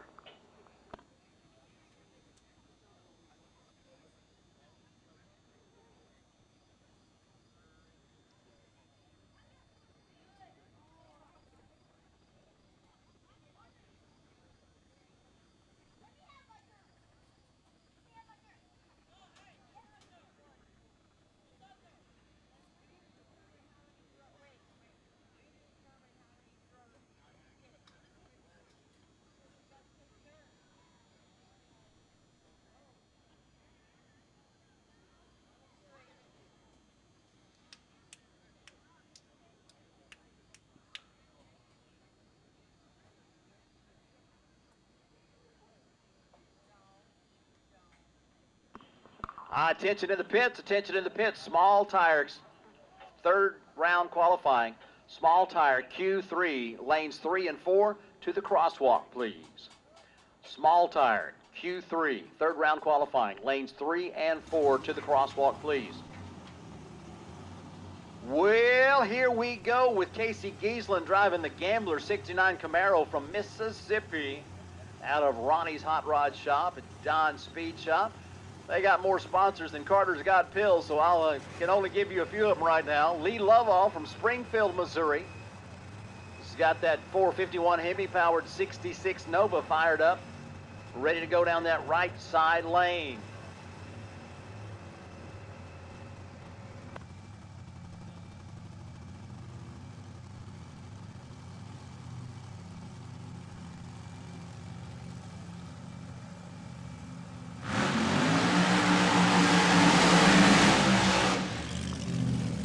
Looking good on the burnouts. Third and final round qualifying coming your way on Saturday night at Eddyville. It's Chaos in the Cornfield.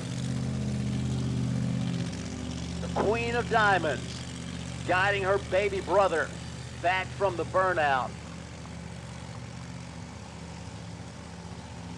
Amy Smith is definitely daddy's girl. She's the race director in charge of the racing operations for this family team from Senatobia, Mississippi. Her husband, Scott, up there next to the supercharger, gives it the spray, steps back. Big R guides his son up as they got a lot riding on this deal, as they are presently amongst those that have not recorded a time. Lee Lovell's got a good one. Quick step in the Gambler down the left side to a 434 at 188.36 miles an hour. And the Queen of Diamonds says, hallelujah. We got that car to go down the racetrack. How about that? Lee Lovell, 464. Another good run for the Nova. It's 153.7 miles an hour.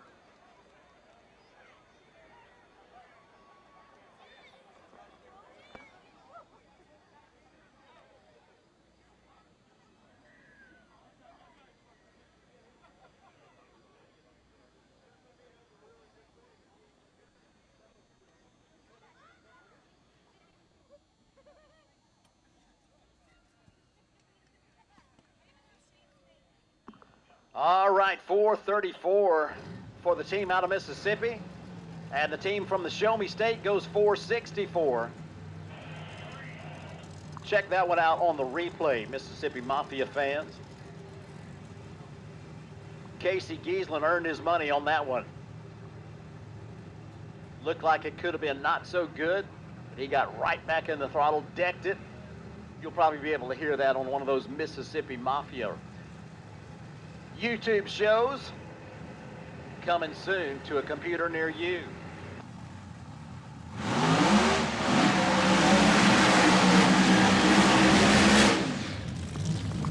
There's a number 1 on the Mustang Funny Car on the tower side of the racetrack. That is Shane Lawson. Fast Lane Shane took the title in 2024. It came down to the final race of the year, and it was close. It was a nail biter, but they got it done as they closed the deal, and the Man of War Mustang takes that championship for 2024, becoming the 4th man to do it. He's lined up next to Steve Timosik. This team from Belleville, Michigan, prolific winners in Funny Car Chaos competition. We got to see them for the first time in 2018. So they've been at it for a while with us, which makes us smile every time we think about it. One of those great teams. That car is a clone of a 1977 Chevrolet Monza Funny Car run by Pancho Rendon, driven by Tom Prock. Back in the days, you'll see all those familiar logos on the side like LSC for Logie Stamping Company. Made a lot of funny car chassis back in the 60s and 70s.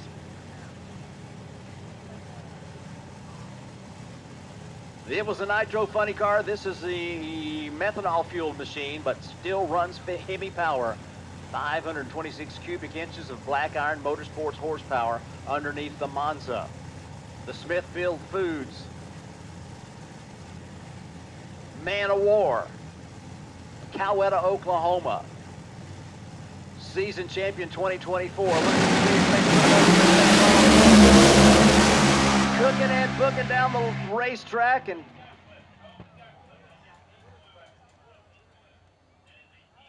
Shane Lawson with a 389, but clipped the cones.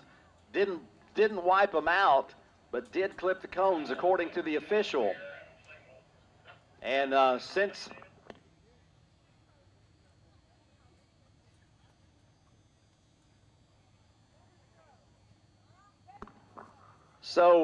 timing blocks taken out by the car on the left side of the racetrack, so the 381. It keeps me up at night. We've got all 3 cars in the show, so that's a good thing. So we'll work on it. Keep making them faster. On the scoreboard except reaction time.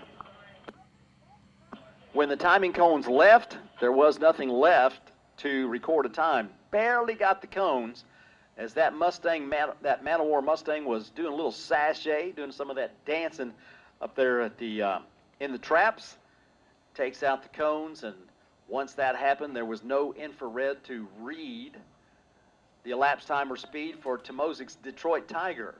So he comes away with no time.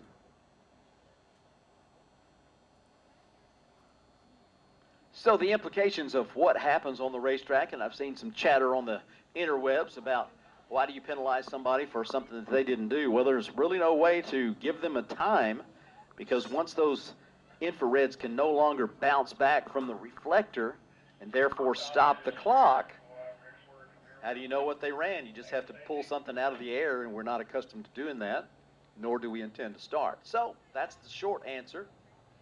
So Steve Timosik will wind up using a time from the previous run. That's not especially going to be a big problem for them. All right, so as the race crew is putting down some more timing blocks at the finish line, we are just about through with our funny cars, and then we're going to go to Nitro Chaos as they are out there in the staging lanes, chomping at the bit to come on. We've got our 2022 champion from the home state, Quick Lane Kirk Williams, and all of the Williams family racing team anticipating the opportunity to take the racetrack. So hopefully that will happen very, very soon. Although you can see some things happening out there that indicate might not happen immediately.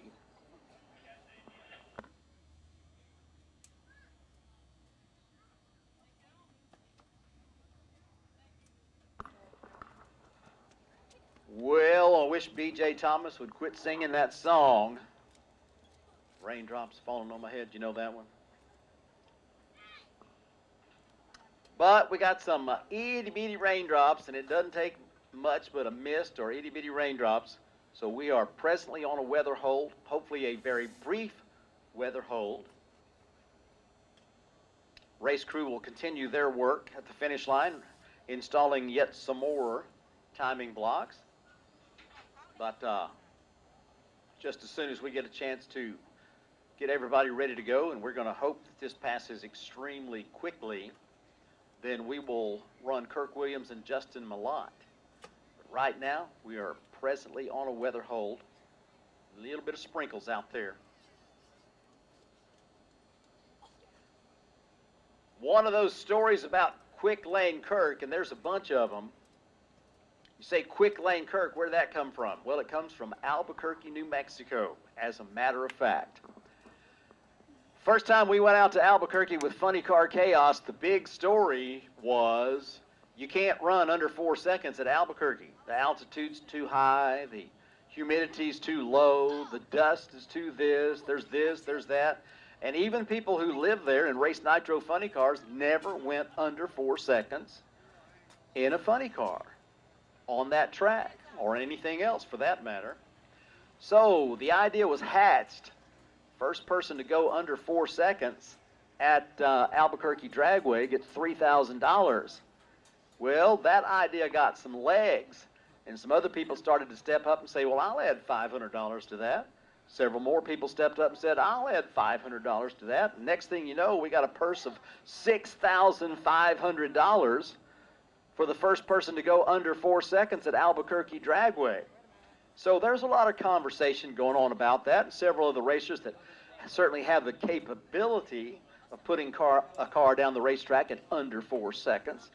We're thinking about it, but, you know, the mystique was extremely strong.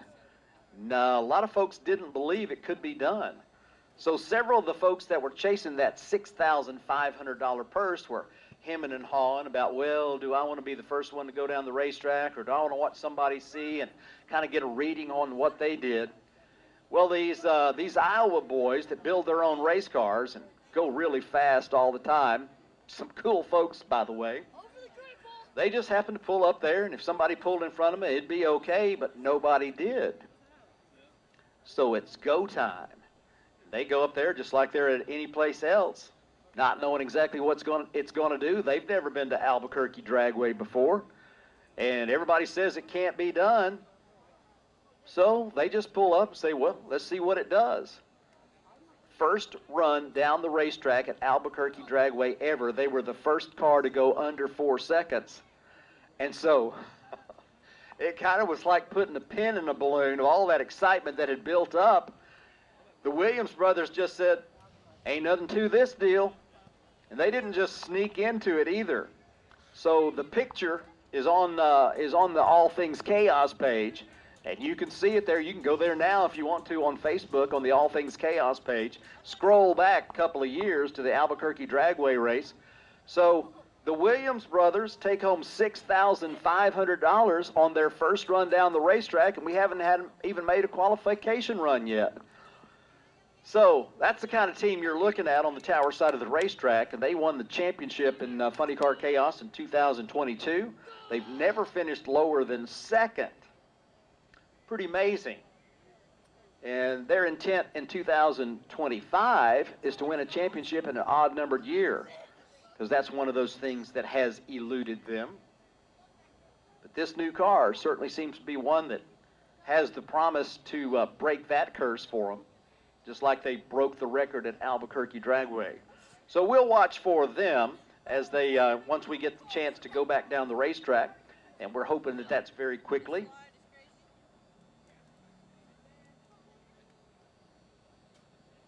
When it happens, but like I'm fond of saying, it is our intention to finish this race.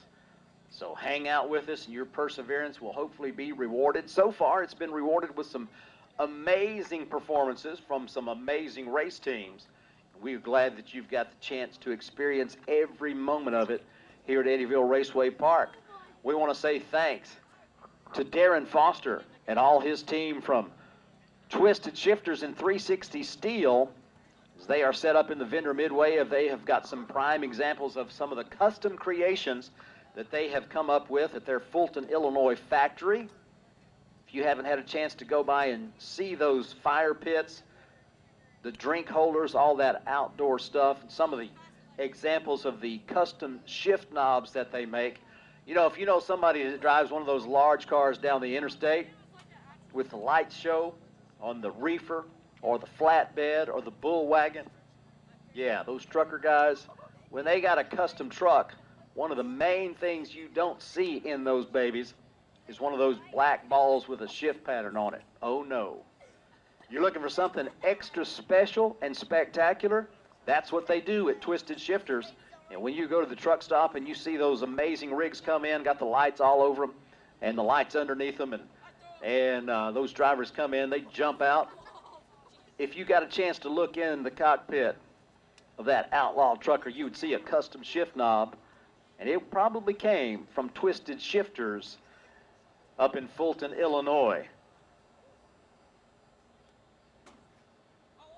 That's who's helping to bring you this race here at Eddyville Raceway Park, and they are tremendous supporters of the racing that we do in the brand called Chaos. Thanks to them for their support. And of course, our buddy Roger Stanky of Stanky Motorsports brought you that birthday party and the celebration with 80 Grit, the band, and the barbecue from the Big Ugly with Chris Ryder, smoking those meats and using that John Hale's Best of Texas barbecue sauce. Always a treat. The smoke and that Best of Texas barbecue sauce go together just perfectly.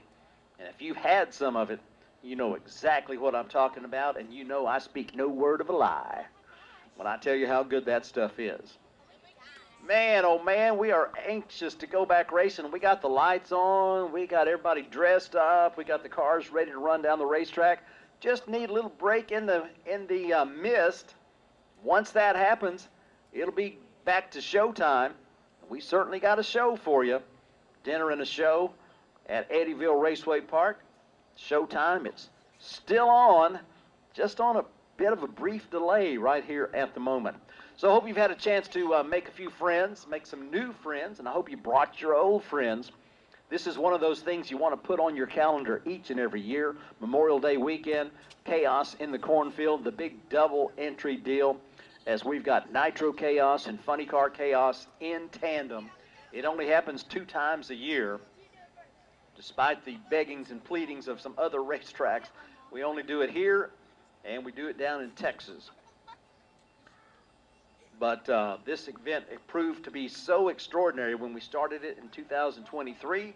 It's just one of those things that went on the calendar in Sharpie. You can count on Chaos in the Cornfield being one of those things that you can bring your friends, family, loved ones, those you like and care about, to the drags. All right, so we're on the weather delay. We will be back to a little more commentary when there's more to talk about. You can see the heavy equipment coming out. That indicates that we're getting ever closer to the opportunity. So they will apply the bristles and the rubber to the track, dry up what little bit of moisture is out there, and hopefully that will be a quick fix, and we'll be back to racing very, very shortly. In a minute, I'll give you a chance to talk to your neighbor or go down and take a break or get something to eat. But very shortly, we hope to be back to racing. As soon as we are, it's going to be a great run, as you've got 2 beautiful, fast, funny cars ready to go side by side with their final qualifying efforts. Kirk Williams and Justin Malott ready to light up just as soon as we say it's okay.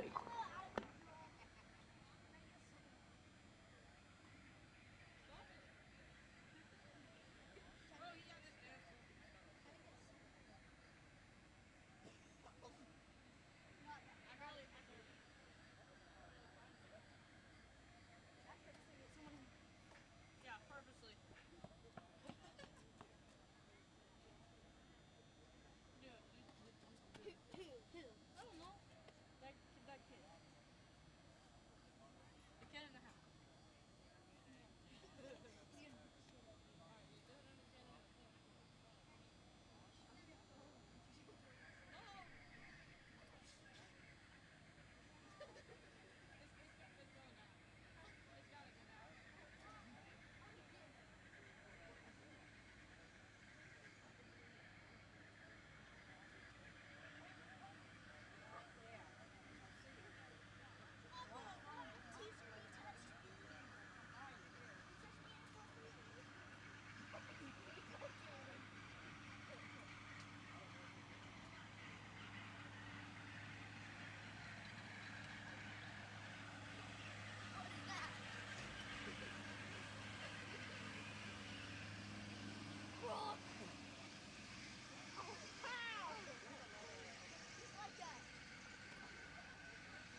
You know, race fans, one of those things that happens when we have some downtime, whether it be weather related or something else, is we have folks come out, and sometimes they'll toss some free t-shirts, hand out some free goodies, or maybe just come around and visit with the fans.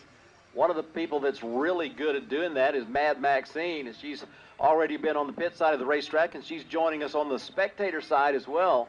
Now, I want all you guys out there to not be getting any ideas. Don't start praying for rain so she'll stay longer, okay?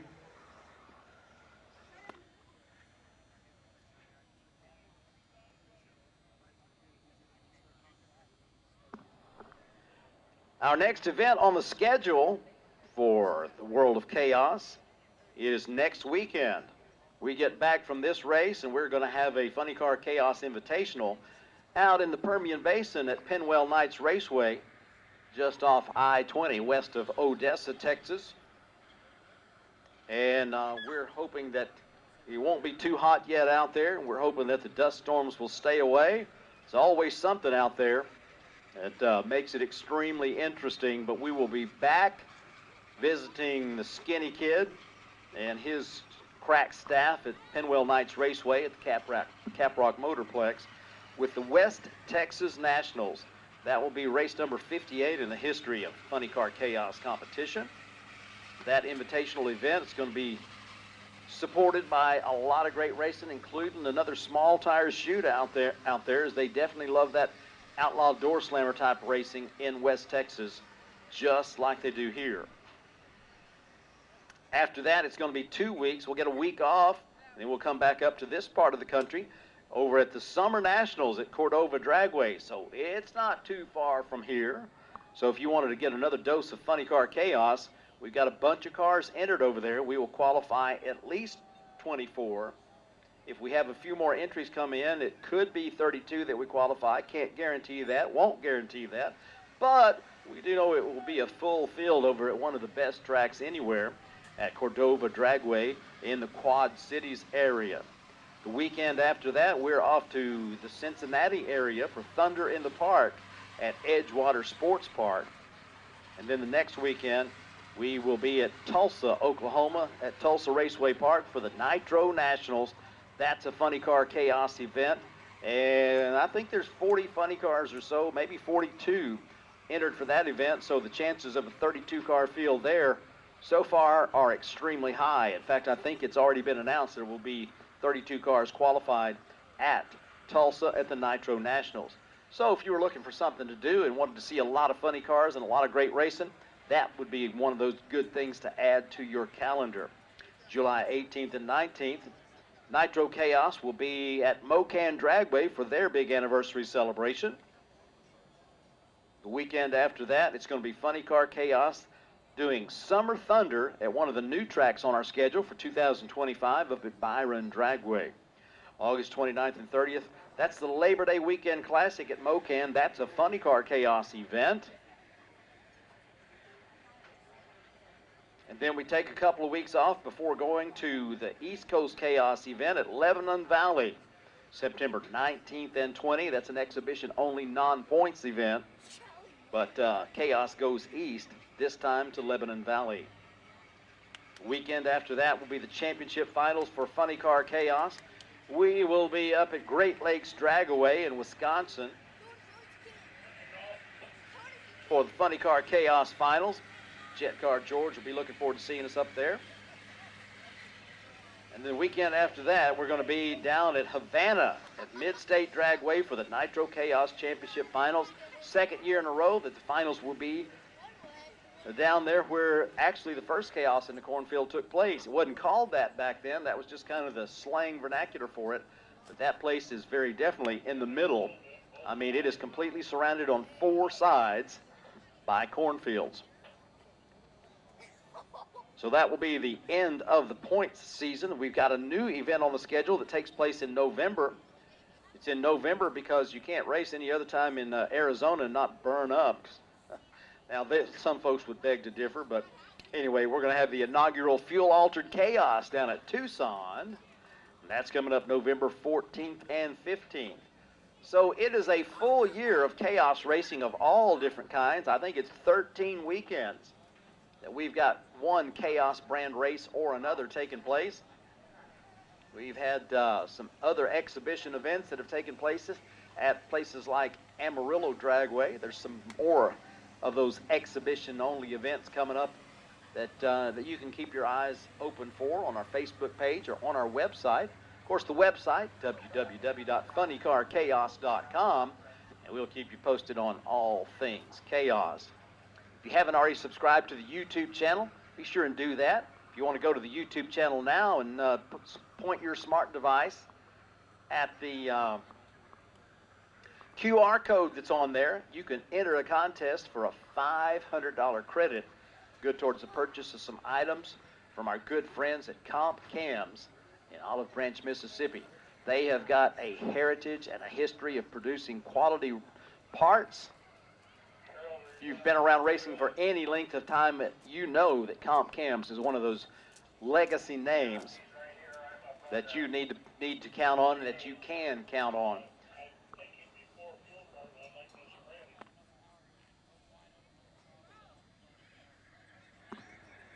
So the race drew hard at it as our track prep director is out there checking things out, making sure that it's just right. If he feels like there's going to be any additional track prep that needs to be done other than just drying, he will certainly not hesitate to make that happen.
Race fans, just so you know from the radio chatter, sounds like we're getting pretty close to going back to racing.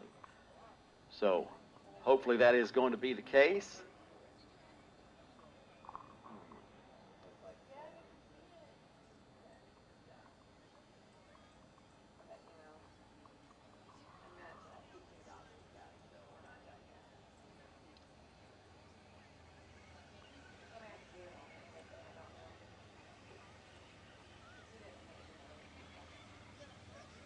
So you continue to apply the bristles and the rubber on the racetrack.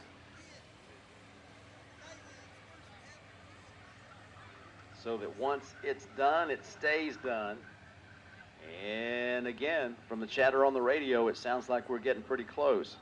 So your perseverance could be rewarded with some cars down the racetrack coming up here in just a little bit, as we've got a few more cars left to go in this final qualifier. And then we'll move into Nitro Chaos, and we've got that third round of qualifying coming up for our small tire competitors.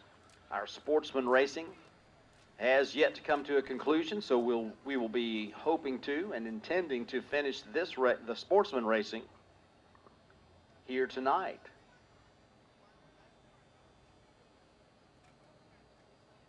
So if you're planning on seeing a lot of racing when you came today, first of all, you've already seen a bunch, but there's still a bunch more yet to do. We sure hope that we are able to get that in for you here at Chaos in the Cornfield.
Hey, Savannah.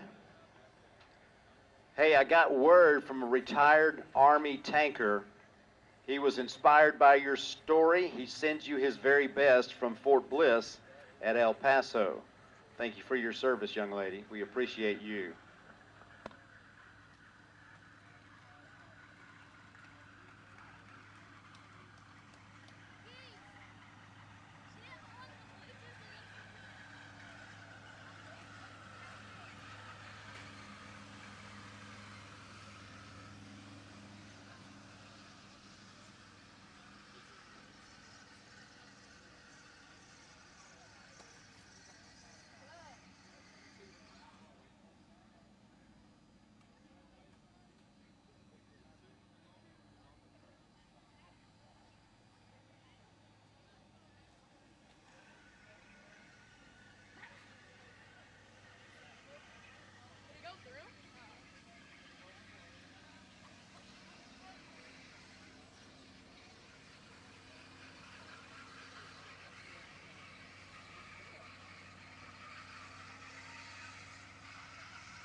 All right, racer peoples, your generosity is paid off. Not only is it $1,000, the 50-50 raffle is now $1,405. That's a pretty good payday, and it's certainly great to have your generosity rewarded. So we're about to pull the winning ticket. So if you got those tickets, you might want to get them in front of your face. So we are about to pull the winning ticket. And again, it's worth $1,405. That 50-50 raffle with the American Legion.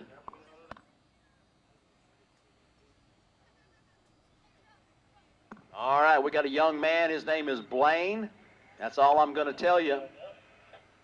But he is pulling the winning number.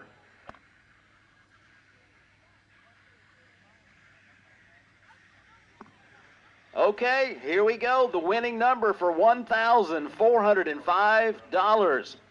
332. Anybody got that? 332. Actually, everybody's got that. 332-5292. Last 4 digits, 5292. If that's you, congratulations. You have won $1,405. You can pick it up in the tower.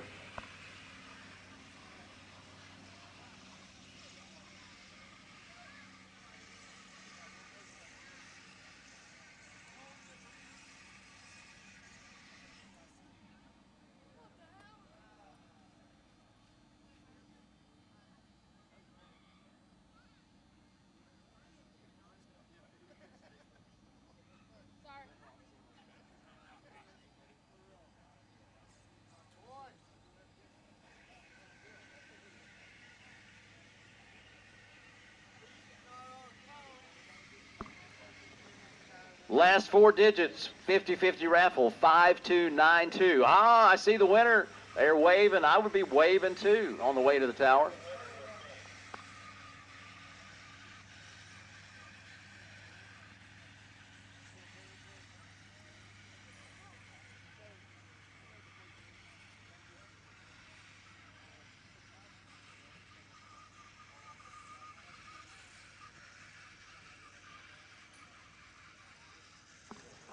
All right, we got a winner on the way up here. We'll verify the number and see if that happy person is ready to enjoy a $1,405 payday.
All right, we have confirmed the winner. Amanda Haas is getting her picture taken and getting the big check.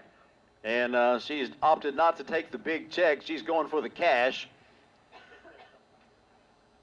Congratulations to Amanda Haas, and thanks to all of you that supported the American Legion with your purchase of a 50/50 raffle ticket.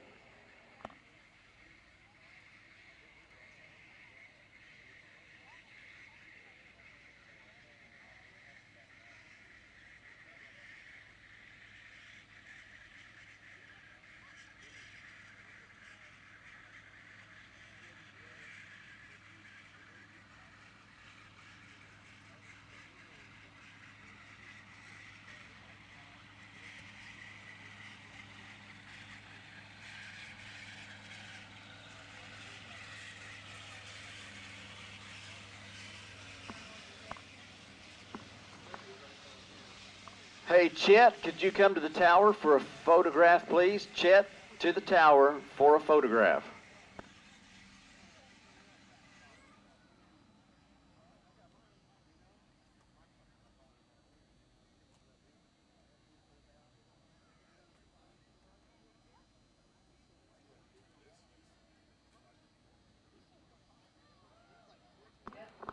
Well, race fans, with all that excitement, guess what just happened?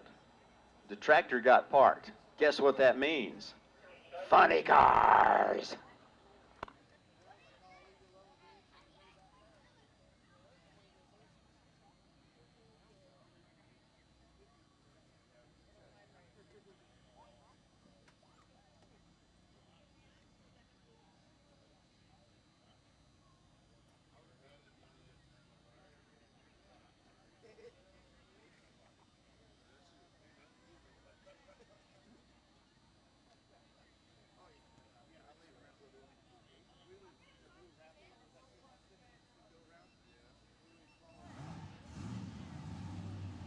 Oh, yes, the melodious roar of unnaturally aspirated American engineering. Double shot of Hemis coming to life here on Saturday night under the lights as we are back to racing. I'm telling you, perseverance pays off. It's one of those lessons in life that I'm here to reinforce.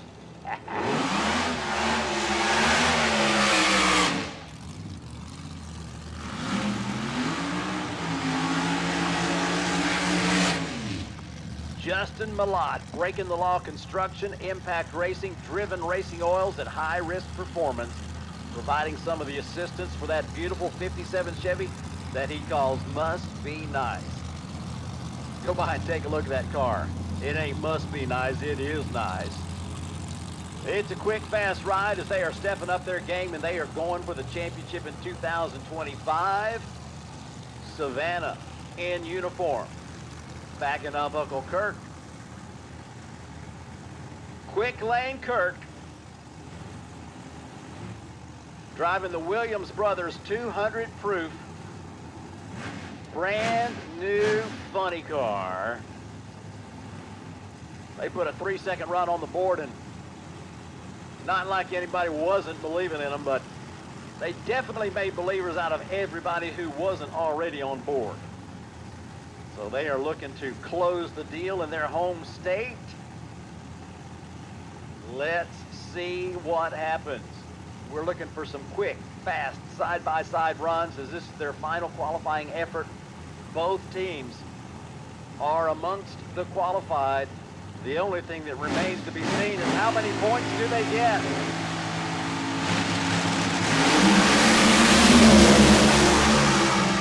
Down the groove on both sides. How about a 374 at 202.5? That new car working plenty good for the Williams Brothers delegation.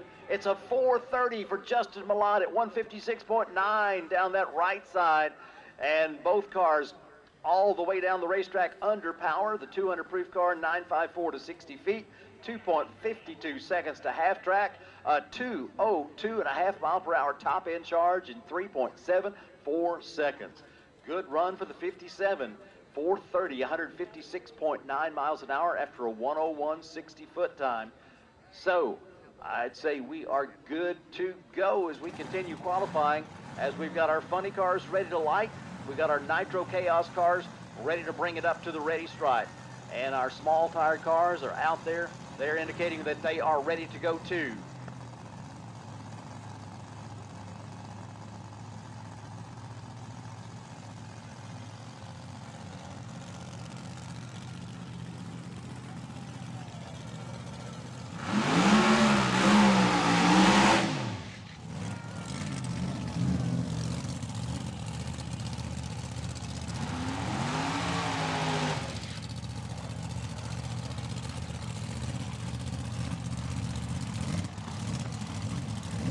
Early in the history of Funny Car Chaos, Jordan Ballou acquired a nickname. He let his hair go long. He looked like the guy on the cover of the trash novels. Called him Fabio Ballou. And he's also called the Dry Hop King. He's also called the Hall of Fame Racer, as that family inducted into the Hall of Fame of Funny Car Chaos. He's got the 69 Camaro over on the pit side of the racetrack in the quick performance lane. They put a career best elapsed time on the board earlier in the day after that 3-week thrash that it took to get the car back into competition. Chris Snyder and Team Brutus from the capital city of the Show Me State bring that Mach 1 with the Hemi power plant up to the starting line. They put a 410 on the board. The quickest they've ever been is 404. Let's see what kind of performance they've got coming your way this time. Well, they're going to stick with a 410, and Jordan's going to stick with a 420 as both cars break traction at the hit. Jordan, with a little more momentum, puts a 4-second run on the board, but not an improvement for either race car. So they will make their way towards the exits. And it looks like we have got one more funny car to go. That's going to be Wayne Hoffman, the BDS Ford Probe. Didn't take a tree earlier, had to shut down the car, and they've been doing a little working on it. They feel like they've got it ready to fire up and make another qualification run.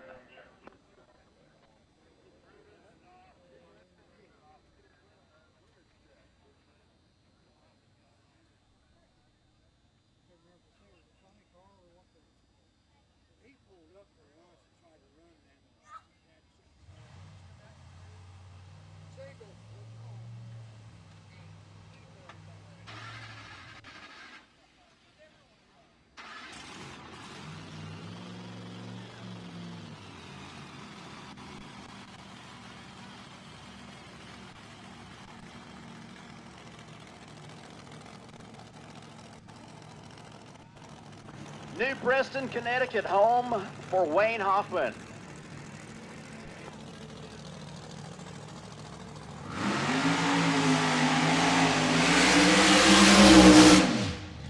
Long smoky burnout. Showtime for Wayne Hoffman. It's always showtime for Wayne Hoffman, as he is a champion racer and the son of a champion racer. People look at that car and they go, that looks like Al Hoffman's car from 1991. Guess what? It is. That's his boy doing the driving there. Wayne Hoffman came to a funny car race at the Texas Motorplex a few years ago in his funny car, decided it was right up his alley. So he decided to go funny car racing after doing all kinds of other racing for several years. Racing definitely in the blood, and funny car racing, man, that was a natural. So you see the number 4 on the side of the race car. That's because he finished number 4 in the World of Funny Car Chaos in 2024. He'd like to move up and get a smaller number on the side of that car, but he will proudly wear that number 4 through the 2025 season. He's already qualified that car with a good-looking 410 earlier in the week. And he's bringing it up to get another 5 points. Does the quick step on it, gets back on it, starts to spin again, so saves the equipment for another day. So he will not improve his previous best elapsed time, but he does get a number on the board, and that's worth 5 points, which could come down to those 5 points in the championship chase as we make our way towards the championship finals up at US 131. At Great Lakes Dragaway.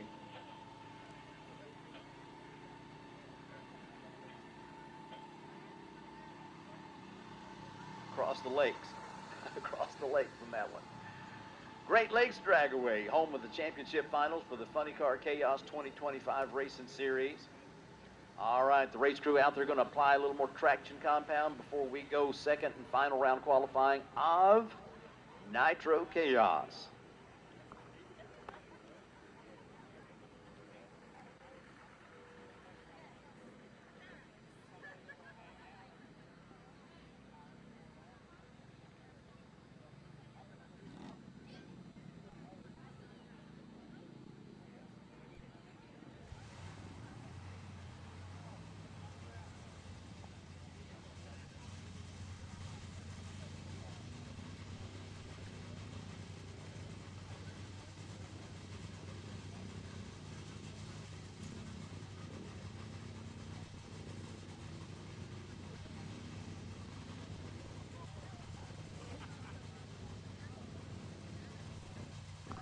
Funny car qualifying in the books. These are your unofficial results. Number 1 qualifier with a 373, Keith Zimmerer. Goes from outside looking in to number 1. Like there ain't nothing to it. Kirk Williams, Quick Lane Kirk, goes 374 at 202 miles an hour. He's got top speed of the race. He's just ahead of Shane Lawson, who runs 381 at 200 miles an hour even. Brandon Lewis, number 4 at 385. Bob Alberti Jr., number 5 at 387. Bill Bernard, 398, closes out the 3-second club and takes the number 6 qualifying spot. Lance Van Allen, a 415. Good for number 7. Justin Malott, that car you just saw go down the racetrack 2 pair ago, 430. Good for number 8. Casey Giesland, number 9 qualifier with a 434. And Cody Chatfield, 437, number 10. Lee Lovell, number 11 with a 464. And Neil Giroux, number 12 at 466. Robbie Massey, 492, good for the 13th spot. That's number 5 in the B field. And Jordo Ballou, 499. I think this is what they just ran. So I know there's more to it than this, as we have a little more shuffling to do, and we will have the final qualifications. That's why I tell you that we have got unofficial results for you right here. I think this is what we just saw everybody ran. This is not your final qualifications numbers. So, scratch all that. You're scratching your head going, hey, that doesn't sound exactly right. You're correct. It's not. But this is what the cars just ran, as 20 cars record a time in that particular go.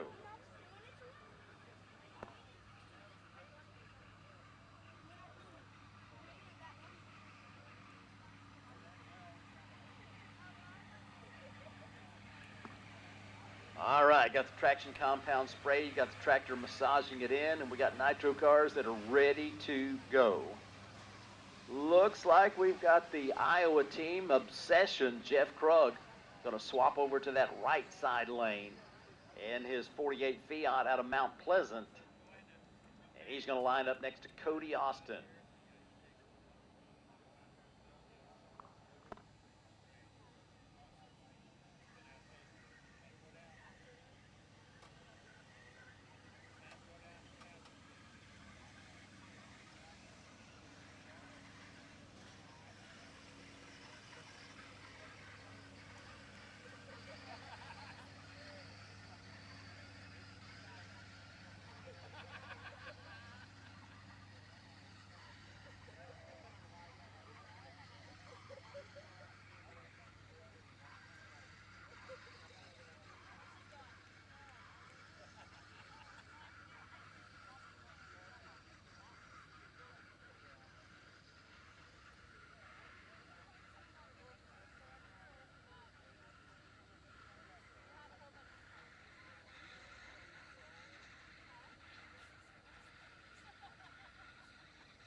Attention in the pits. Box, you're going to be getting a call here in just a little while for lanes 1 and 2. Got a lot of cars to go down the racetrack, so I'm not going to bother you right this moment. But you will be next after Nitro Chaos and Small Tire, and you're going to be coming to lanes 1 and 2.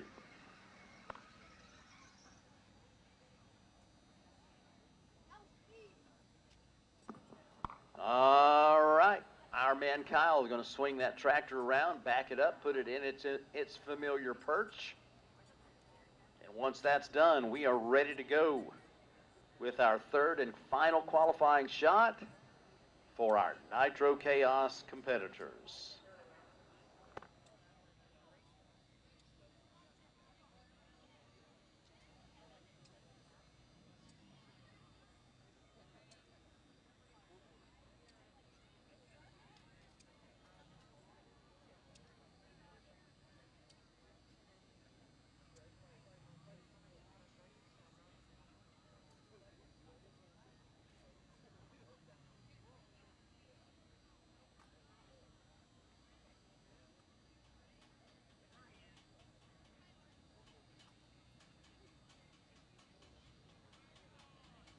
Devin tell you that buddy he works with, the guy he works with, got a sand filter, just like the one on his knee. Oh no. Okay, race fans, it's been a good day. We've had a few delays, but we have got nitro cars that are ready to fire up. We got a track prep done, and we are ready for this final qualification round for our DMP Awning Nitro Chaos. Got a pair of AA fuel altereds ready to take the track. You're going to see those candles lit as the supercharged fuel injected nitro burners will rock your world.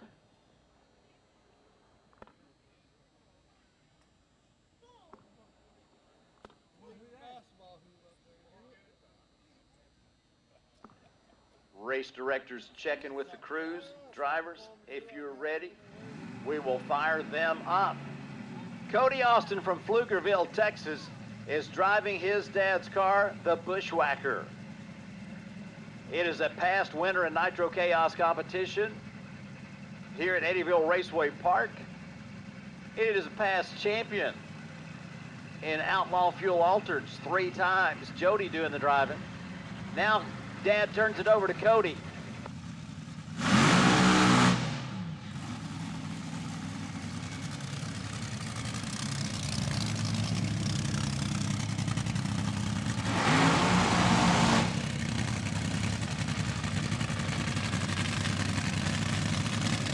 The Bushwhacker team out of Texas. Cody Austin, the 3rd generation Nitro racer.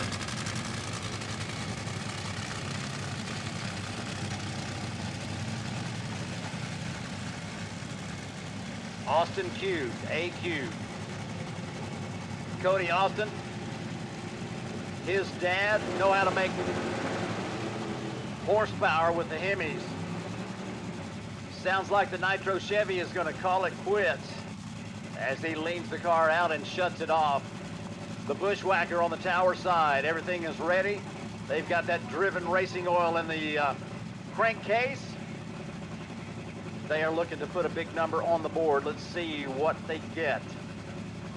Race crew has prepared the track. The car crew on the Bushwhacker indicate they are good to go. Throttle stop out. Driver ready to go down the racetrack. Cody Austin cutting his teeth in AA Fuel Altered racing here in 2025, but racing at night hadn't been one of those things that they've been doing a whole lot of, but he's getting plenty of experience at it this weekend. I think he's up to the task. Here we go. Man, sets it back on the wheelie bars, the front end off the ground. When it comes down, it breaks traction. He's simply going to coast through. Put a time on the board, but it's not going to be the one that they'll keep.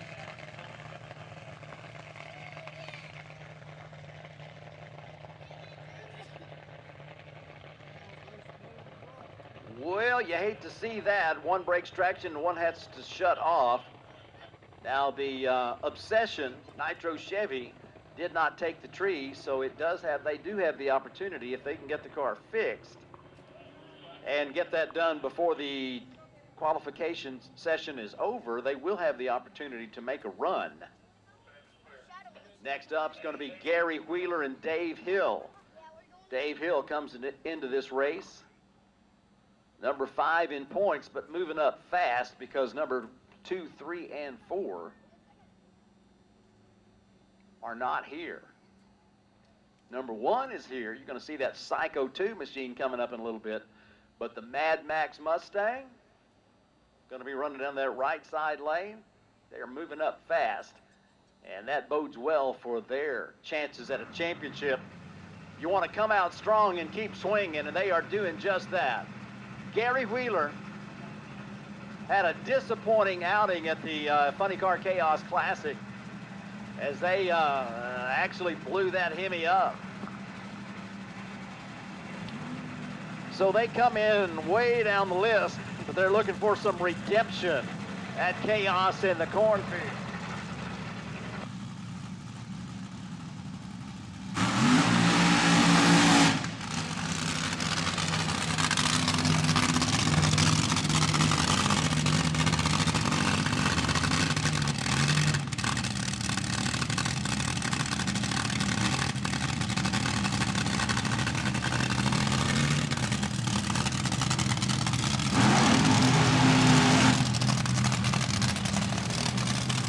Saturday Night Nitro at Chaos in the Cornfield. Doesn't get a lot more exciting than what you are about to see as a AA funny car and a AA fuel dragster. They have got their Hemis under power. They are jumping that top. They have both made good runs down the racetrack, but they're looking for that final confirmation that their tune-up is what they think will take them to the victory circle for a celebration tomorrow here on Memorial Day weekend as we celebrate 60 years of drag racing excellence. I'm telling you what, Dave Hill from Valparaiso, Indiana, he and his wife Norma, their son Ryan, and his wife Maxine, actually her name is Shannon, but she goes by Mad Maxine at the racetrack. And they have definitely been improving their performance week in, week out. And they are hoping that they will leave this event in the top 2 at least in Nitro Chaos competition. 3 bulbs lit. The dragster turns. All the way to go down the racetrack. 381 for Gary Wheeler. 183.37 miles an hour. Makes a statement. Gets one quick pedal out there at 400 feet. Finishes with the candle lit and goes 381, 183.3 miles an hour to announce their presence, just in case anybody forgot they were out here. Dave Hill goes down that right side, a 9.1360 foot, as they were cooking and booking. 2.62 seconds to the half-track point, which is exactly where the candles went out. He coasts through at 100 miles an hour in a 4.72 second elapsed time. But Gary Wheeler, a 254 to half track after a 9.83 60 foot, makes a big statement with a 381 down the left side of the racetrack. So the race crew is out there taking care of the vehicles in the shutdown area just to make sure that everything's clean, safe, dry, and debris free. Once we get the all clear from the top end, it'll be time to go back with some more nitro cars, as we've got a pair of AA fuel altereds up here at the ready stripe.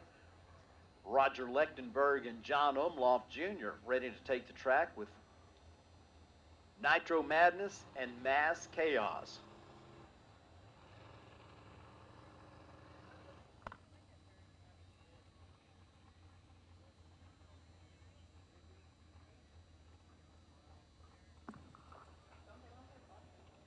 Pretty good pair down the racetrack. I love it when the sun goes down and you have the nitro cars come up and you can see the candles lit when they stomp on the loud pedal.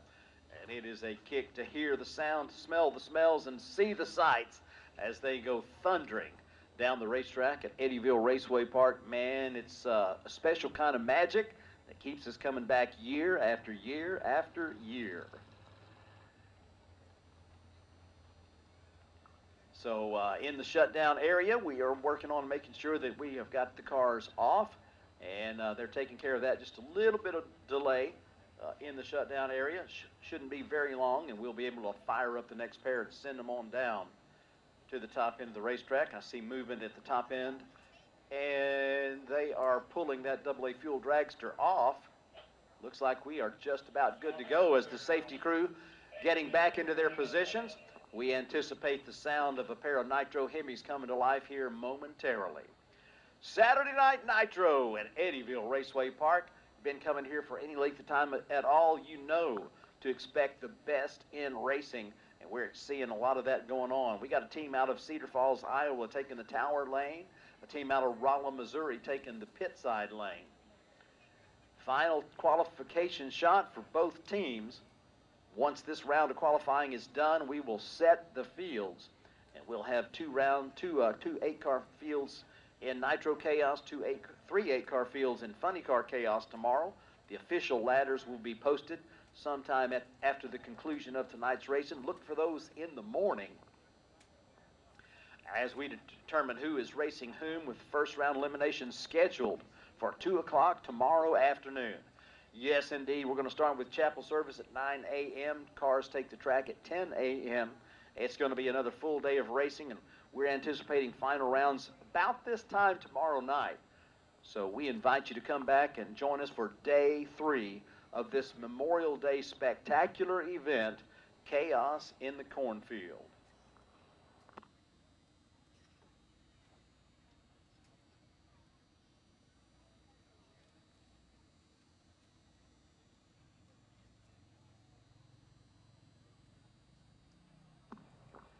Race crew with just a little bit of touch-up down there on the starting line in the quick performance lane.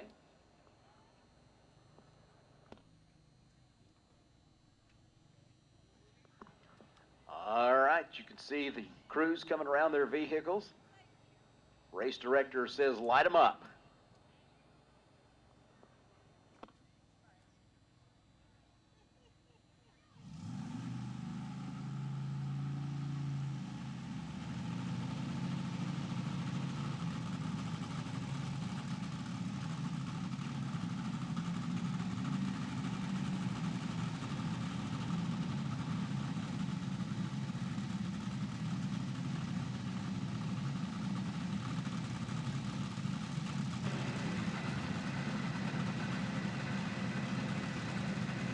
First announcer I heard do this gig was a man named Dale Ham. He was a legend in the sport, Division 4 NHRA director from the early days,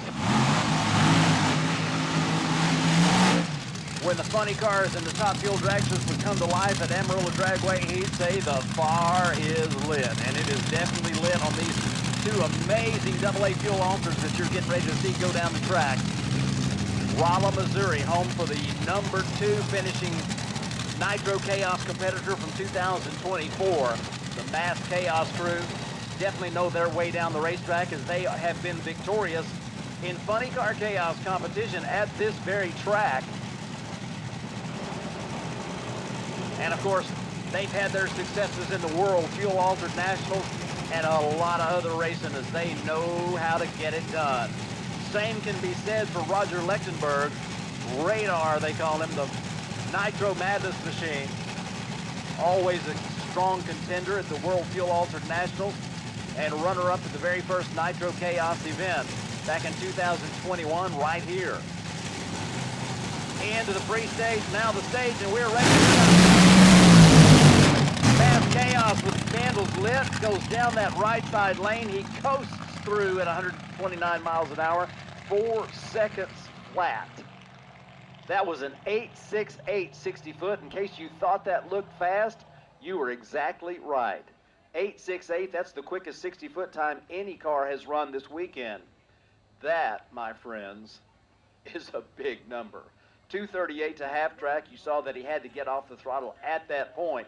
Blips the throttle one more time before coasting across the finish line. Still puts a 4 flat on the board. My goodness gracious. Told you they know how to get down a racetrack, as they just showed there that they can make plenty of horsepower in the Mass Chaos car out of Rolla, Missouri. Radar Lechtenberg from Cedar Falls coasting through at the finish line after breaking traction at the starting line. Not a representative performance of what they generally do, but they've got a good run from previous runs of qualification, so they will be up near the top, as I think they ran a 398 down the racetrack, their best run. So they're looking good going into Sunday eliminations. Hey, Box, I mentioned that you would be coming up to the staging lanes. It's time. Box, lanes 1 and 2, please. Box, lanes 1 and 2.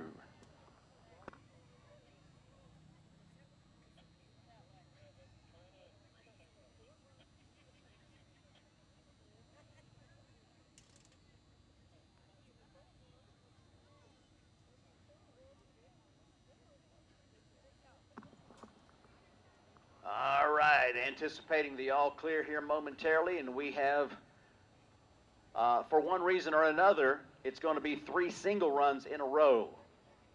Andy Fangman, the guy that had that quick, fast ride that wound up in the cornfield, his car's okay, he's okay. That's what we were excited to hear. He's got that fuel addiction machine ready to fire up and go down this left side Renegade Race Fuels lane. As we are continuing Nitro Chaos qualifications with the Nitro Pro Mod of Andy Fangman out of Dundee, Iowa. Again, 3 singles coming your way to close out qualifying in DMP Awning Nitro Chaos. Box, lanes 1 and 2. Box, lanes 1 and 2, please.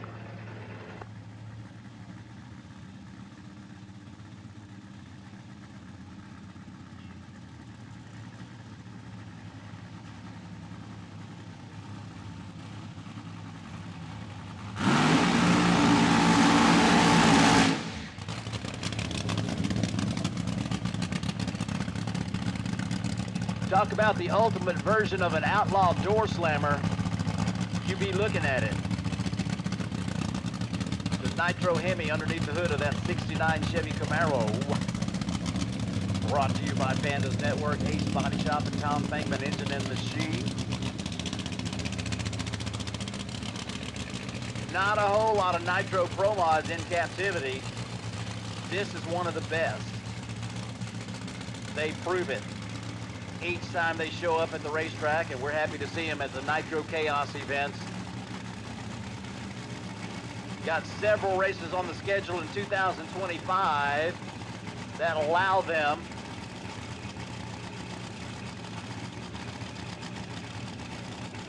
to chase the points. The better it goes here, the more likely we are to see them at another event. Hopefully it's going to go well for them. The previous performance where he went off the end of the racetrack definitely shows that they have got the performance figured out on this Camaro.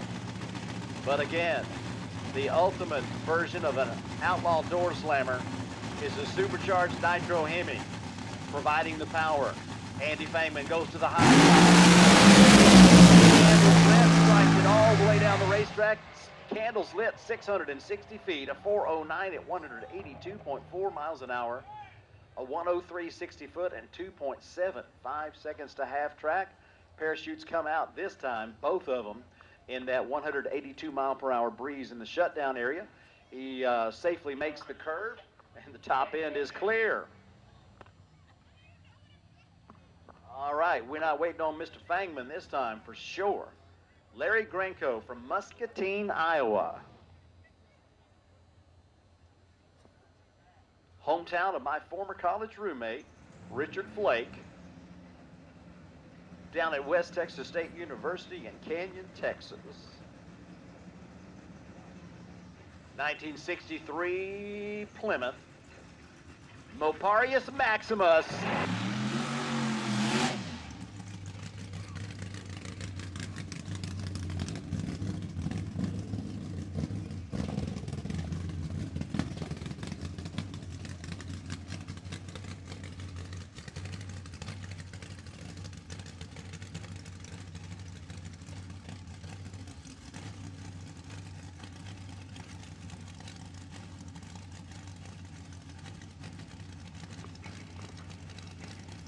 Larry Grinko does it old school. One of the things we love about the rules, or lack thereof, in Nitro Chaos competition, as long as the car meets the safety requirements common in the world of drag racing, as long as it's got 80% nitro in the tank, you're good.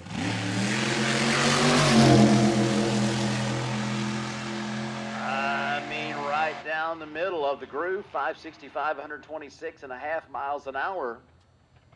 Good run, Larry Grinko, making his first appearance in Nitro Chaos competition in the Moparius Maximus Plymouth.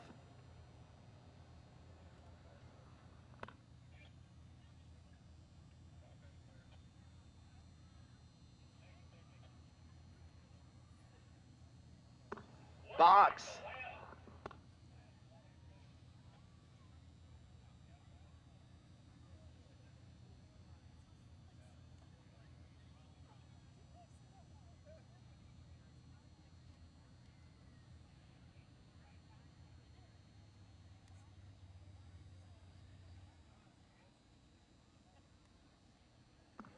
One more car yet to go down the racetrack in Nitro Chaos, presented by DMP Awnings. They got you covered.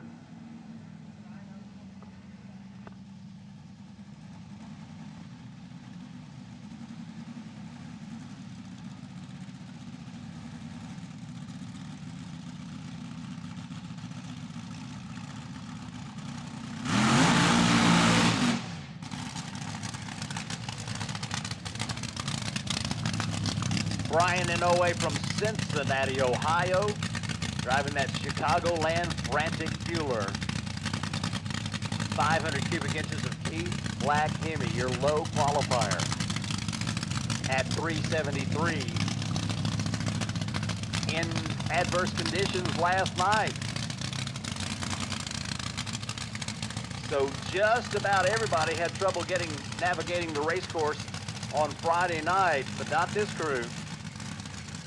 The Frantic Fueler team pulled all that experience out of their collective heads and imaginations. They ran a 373 in this same lane last night. Brian Inoue got a win here at Eddyville Raceway Park. I think it was 2022 that he did the deed.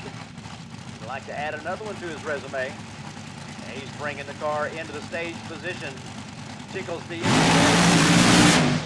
whoa, gets that car out of shape and is going to wind up coasting across the finish line. A 9.59 60 foot. And shortly after the Christmas tree, the car began to lose traction. And Brian had to do a lot of driving out there. 616 coasting at 76 miles an hour, but they are still in and they're still strong with the Frantic Fueler. So that's going to do it for Nitro Chaos qualifying. Box, you should be in lanes 1 and 2. I gave you all kinds of time so that you didn't sit in the staging lanes and wait forever, but Box, I need you in lanes 1 and 2 right about now. Would work, thank you. I see most of you out there already. Box, lanes 1 and 2, please, for your next round.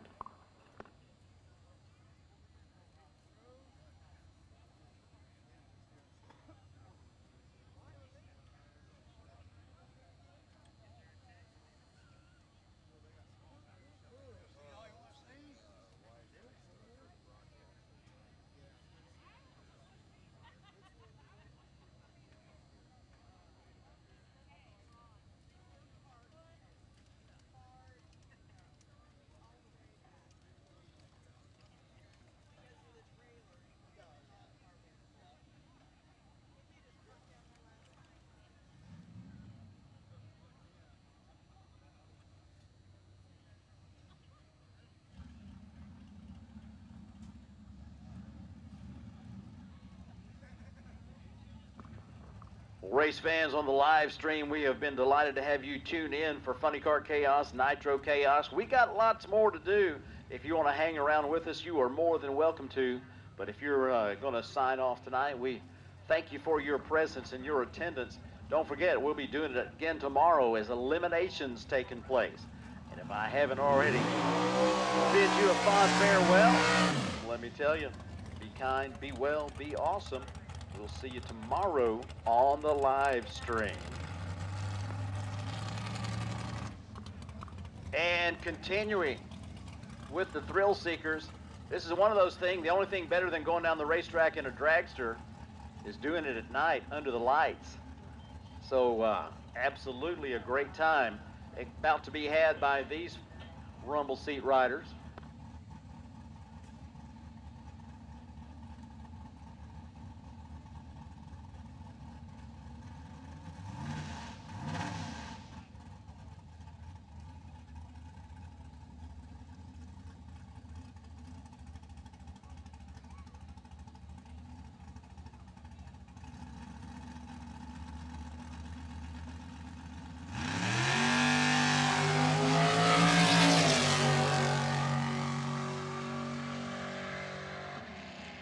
Whoa! There must be some lightweights in the back of that one this time. That's the quickest run that car's made this weekend. 5:33, 128.72 miles an hour. Got a little extra performance on that run. Maybe it's the conditions, I don't know. That's quick, that's fast for the proud American. Want to say thank you to all you thrill seekers who are out there making sure that Proud American Motorsports gets a chance to do what they do. Put a smile on your face. They are really, really good at what they do.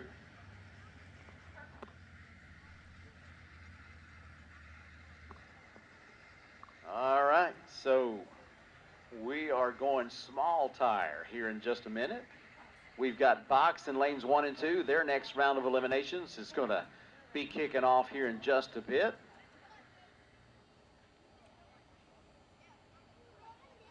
What a great day at the drags this has been. Got to tell you, I think the good Lord loves some drag racing because it has been exceptionally good. A few delays, but we're not complaining. Got all the qualification runs in. We've got a little bit more going on, and we are still dry and still racing.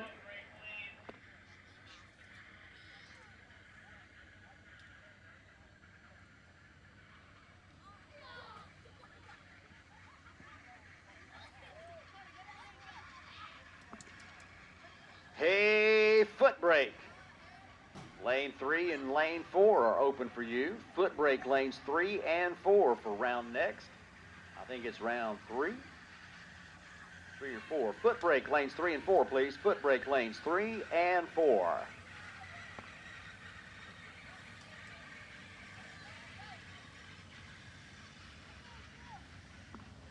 Oh, I missed the top of the hour station identification. This is WERP 88.7 on the FM dial in Eddyville, Iowa.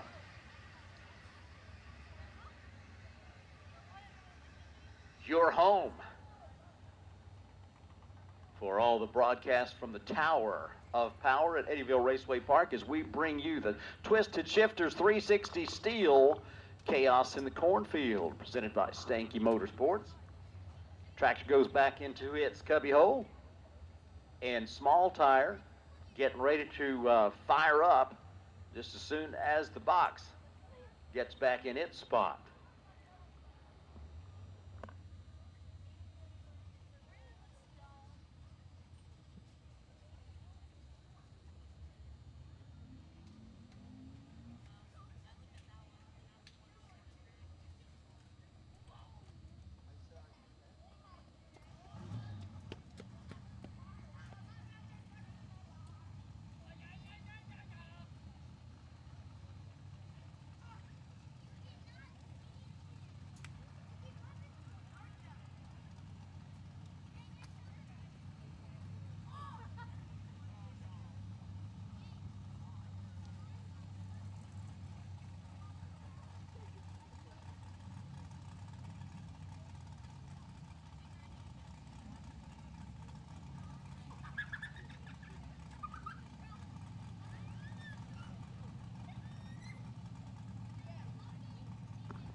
Third round of qualifying for our small tire shootout, brought to you by Quick Performance.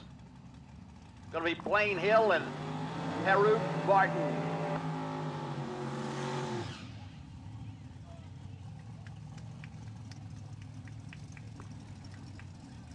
Gretna, Nebraska home for Blaine Hill. He's going to be on the tower side lane. Barton with the Opel GT.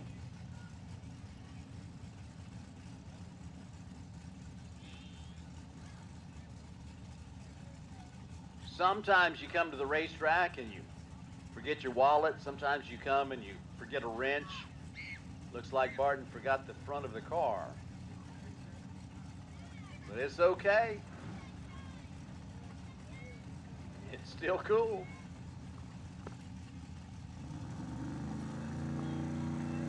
Spool up the turbo.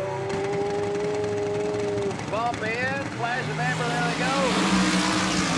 Oh yeah, oh yeah, 439, 173.3 miles an hour. The Nebraska boys really showing out. Blaine Hill, 173.3 miles an hour in 4.3999 seconds. That is real close to 440, but it's under.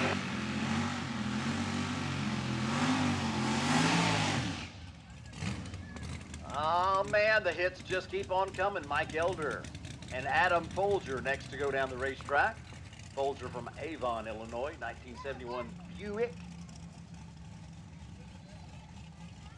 That's Skylark. Lines up next to the Camaro. We've seen the performances continue to improve as the day has gone on. This is their third and final run of the day, going for position for tomorrow's Run for the Money. And it's 1 for the money, 2 for the show.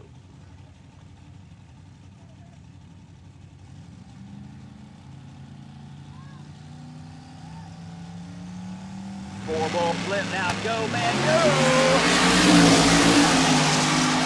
Mike Elder, parachutes in the breeze, 439, another 439. They are keeping pace with each other. Are they trading secrets? I don't know. Mike Elder goes 439. That's 2 439s down that left side lane. The parachutes were out early for Elder.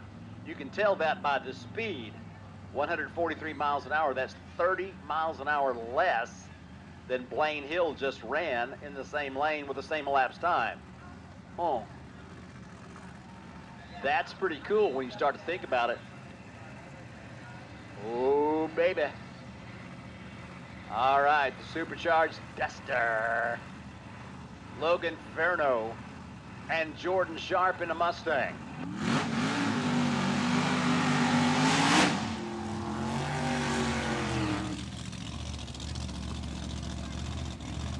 You know, you hang around this crew for very long and you'll become a small tire fan, even if you didn't show up with that inclination. Man, they're quick, they're fast, they're strong, they're exciting. It's kind of hard to argue with small tire being a cool class, especially when they do it like they do here at Eddyville.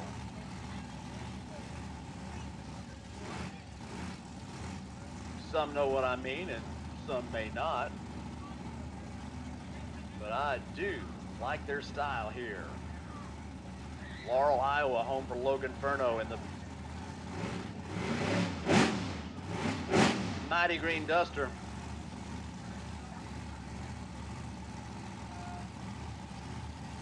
Jordan Sharp from Johnston, Iowa.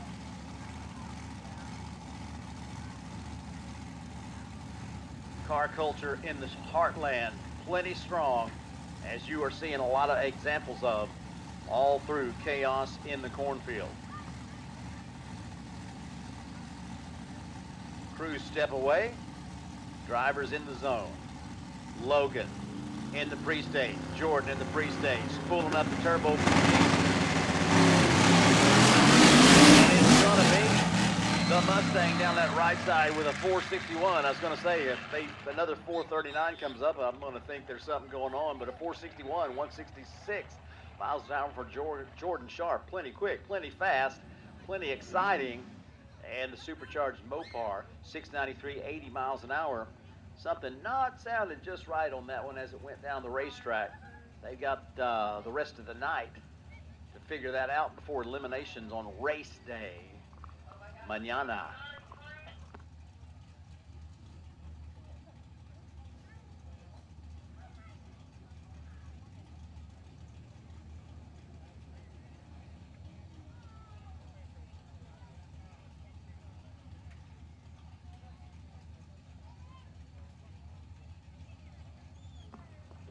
Jay Reesitz from Marshalltown, Iowa, 85 Corvette on the left, and Chris Majors, Novinger, Missouri,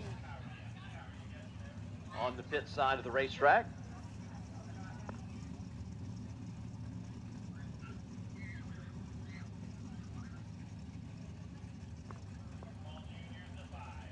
Victory Performance Nostalgia Superstock, lanes 1 and 2, please.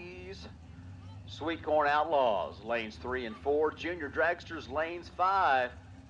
We're filling up the lanes and getting ready to make those runs for the money as we are down to the late rounds in an eliminations bracket. Semifinals and Junior Dragsters, not quite there for box and no box and Sweet Corn Outlaws and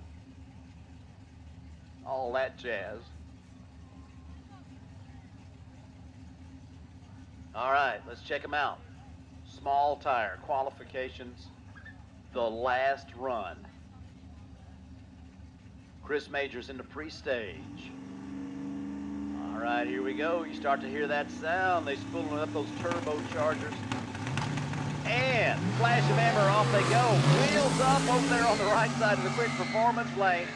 Check this out, 483 and 489 side-by-side 4-second runs. First time, I don't know if that's the first time we've seen that, but it's one of the first times we've seen it. Jay goes 162 miles an hour in the Corvette, and Chris goes 150.6 miles an hour in the Mustang. Man, the small tire crew is really showing out here on Saturday night at Chaos in the Cornfield. All right, so that's the last qualification runs. They will set the field. We'll see you back tomorrow for race day with the small tire shootout. Now, as you can see, we still got cars in the staging lanes. We have called more to the staging lanes. I need Victory Performance Nostalgia Superstock to lanes 1 and 2. Blow the horn.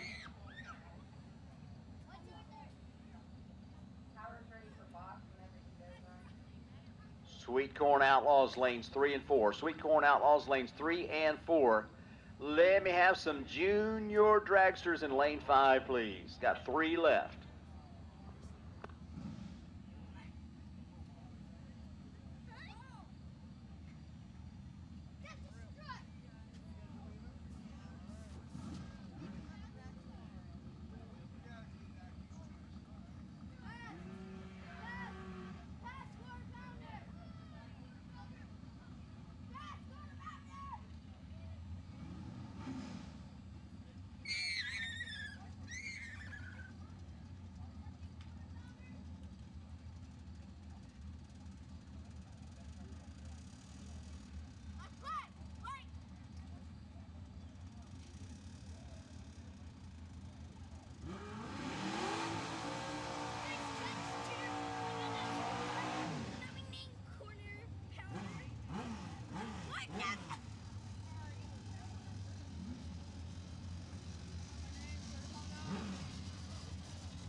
All right, here we go. Chaplain Neil Finder.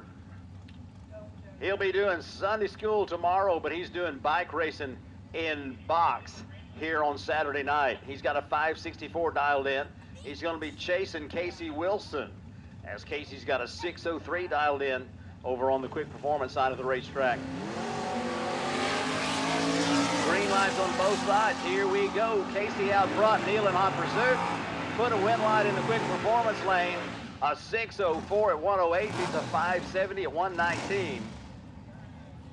Wilson holds just under 5 at the start, holds 9 at the finish, and will advance. Cameron LaFoon from Des Moines, left side 622, the dial in. Brandon Witten from Oski, 82 Firebird, dial 622. It's not heads up, but it's close. 200 to the second head start. The car on the right side of the racetrack.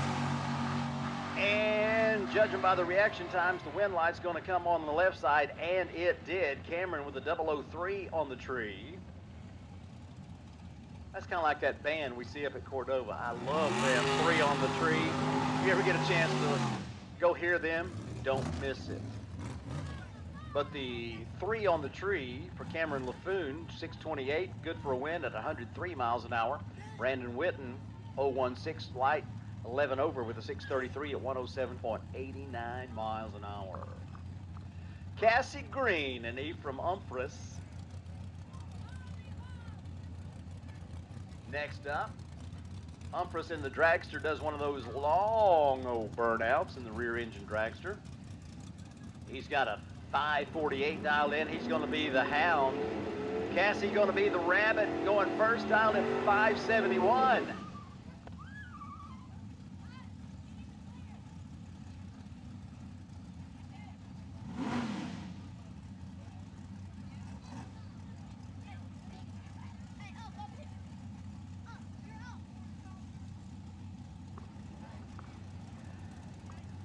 All right, this is Box Eliminator.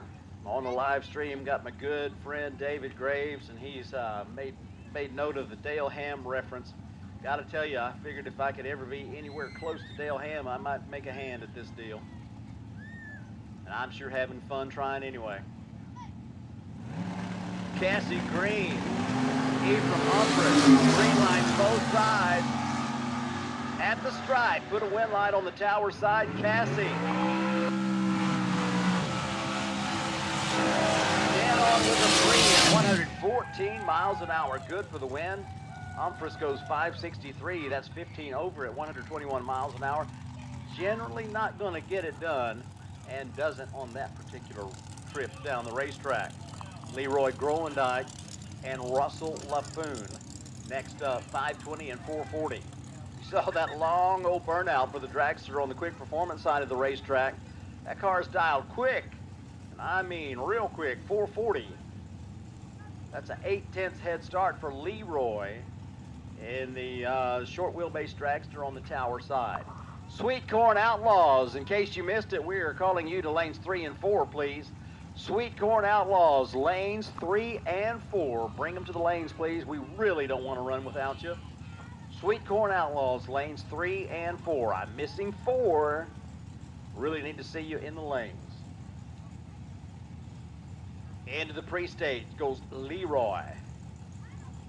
He'll wait. No, well, yeah, he does. Getting late. My eyes playing tricks on me. All right, both cars pre-stage. This is our electronics class. WDRA, they call that box. Me, I call it Super Pro, but it all works. Red light start for the fast Dragster. Oh my goodness, 4 thousandths too quick on the trigger. Puts a win light in the Renegade Race Fuels lane, and Leroy goes 20 over, 540 at 105 on 8 miles an hour. May have got out of the throttle a little bit himself to save the equipment. As in the late rounds, you kind of have to hot lap them, because we're going to call you back to the staging lanes whether you like it or not. All right, so Russell goes red and Leroy goes on. And it looks like we have one car left, the solo shot. Going to be the Dragster coming up on the tower side. And I'd tell you who it is, but I don't know yet.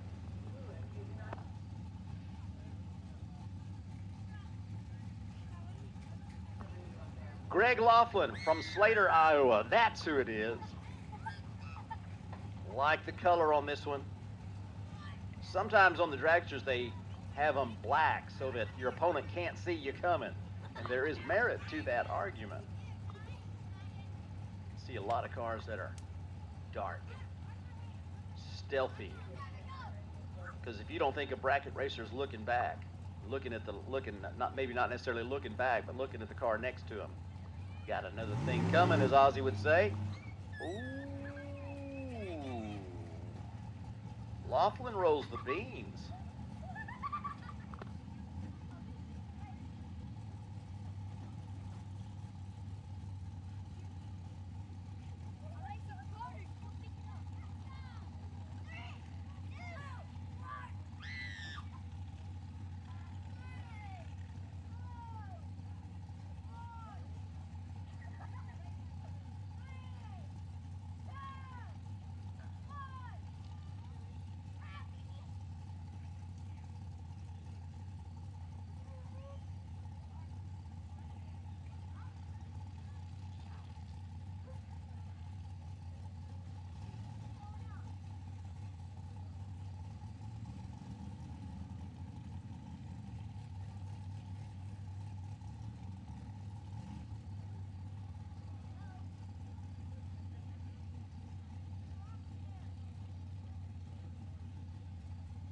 All right, on the bye run, Laughlin takes the tree.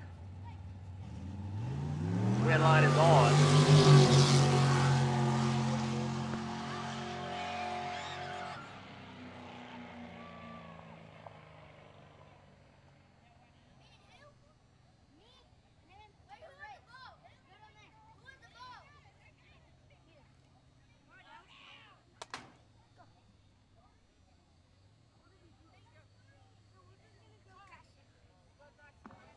Don't forget, race fans, we've still got that Funny Car Chaos Nitro Chaos merchandise available over on the vendor midway at the Funny Car Chaos Nitro Chaos merchandise trailer. And when the sun goes down at Eddyville, Iowa, sometimes those hoodies feel pretty darn good. They got them, those 2025 designs, brand new Nitro Chaos, Funny Car Chaos designs, only $45 for the hoodie. So if you feel a little cool, a hoodie will take care of that feeling for you.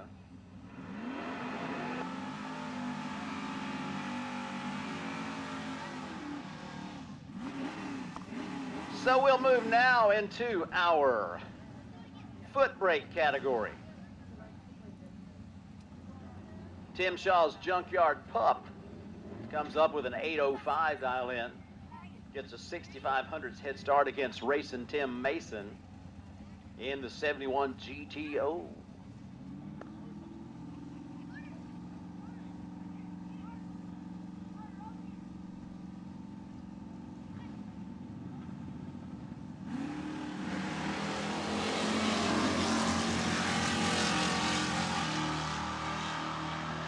Pair of green lights and the win lights on the left side for Shaw. 806 beats a 736. It's a breakout run over on the right side. Shaw holds 7 at the starting line. Gets there first by 1. Racing Mason had to break out to have a chance, but he goes out. Jim Kennedy, Mattoon, Illinois, and Logan Barda, Linville, Iowa. 662 and 762 the dial-ins. A 1 second head start for the birthday boy on the pit side in the Pontiac Grand Am.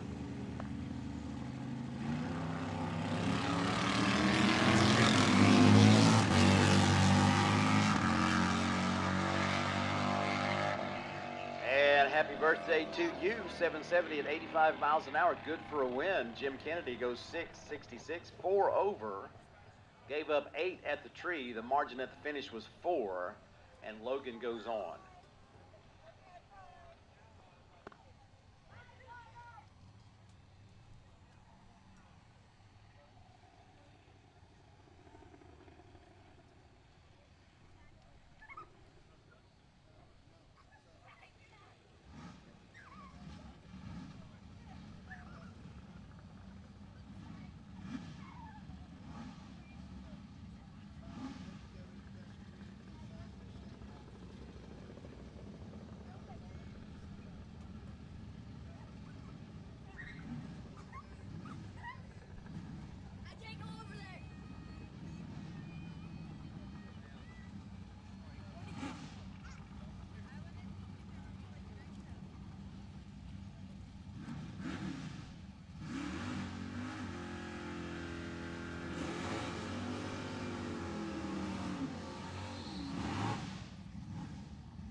Hey, Victory Performance Nostalgia Superstock brings their special brand of magic to the starting line with Tom Hoffman and John Landwehr. 673 and 625 the dial ins, 4800's head start for Mr. Hoffman from Lake Elmo, Minnesota in the 63 Plymouth. All right, green lights on both sides of the quick. Drag Racer at the finish line, put a win light on the tower side, 675, 95 miles an hour. To a 634 at 109. Hoffman holds 6 at the starting line. It was enough to get him across the finish line first by 12. And he moves on. John Hamer and Derek Strait bring their cars to the starting line. It's going to be Large Marge with a head start. A 737 index on that 65 Dodge. Hamer's got a 67 Plymouth. It's dialed at 641.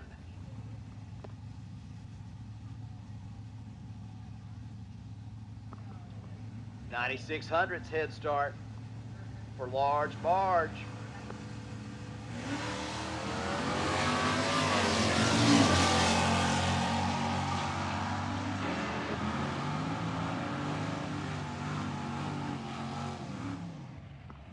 I don't know what it is about Large Marge that scares its competitors to death, but old Derek Strait gets an awful lot of win lights, and he got another one there. 746 beats a 653.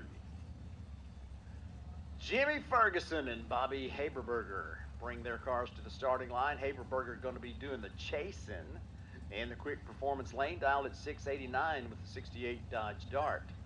Jimmy Ferguson from Hinckley's got the 63 Plymouth going first. It is a 753 dial in that Brewers performance machine.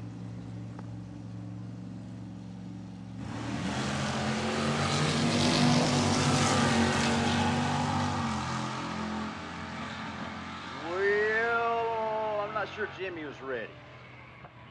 He gave up more than I'm allowed to tell you at the starting line. That one was over early and Haberberger advances.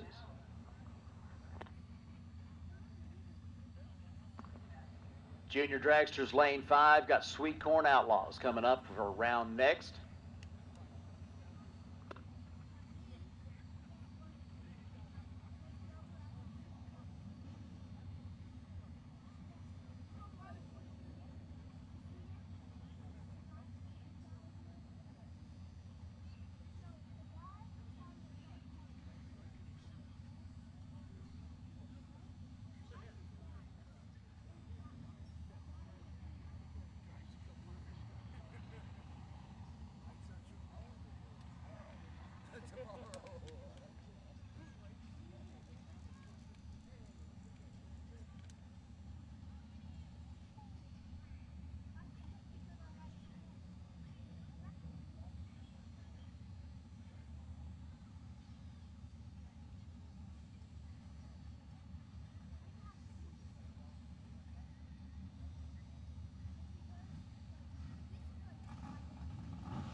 Sweet Corn Outlaws 596.10 the dial ends, and the win light goes to Cam Barta on that right side. Dial 590 goes 587. Breaks out, but it was a red light start for Joe Erickson in the Mustang from Des Moines. 042 red puts a win light on the right side for Cam Barta, who runs it out the back door because why not? Austin Easter from West Des Moines, Iowa, has a 550 dialed in on the bike. Going to spot Mike Hatfield 1.1 seconds. It's a red light for Hatfield, so Easter will advance. He runs 5:52 at 124 on the bike, and Hatfield runs 6:49 on the 660 dial. But 026 red was the end of the line for Hatfield.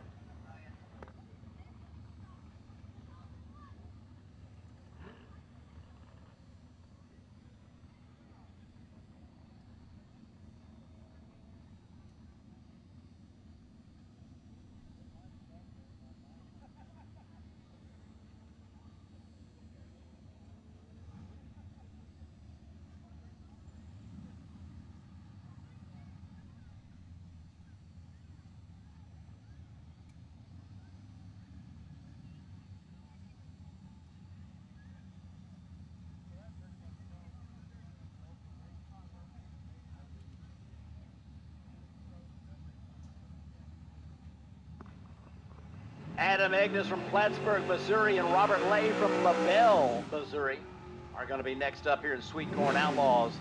1/10 of a second head start for the Mustang on the pit side of the racetrack.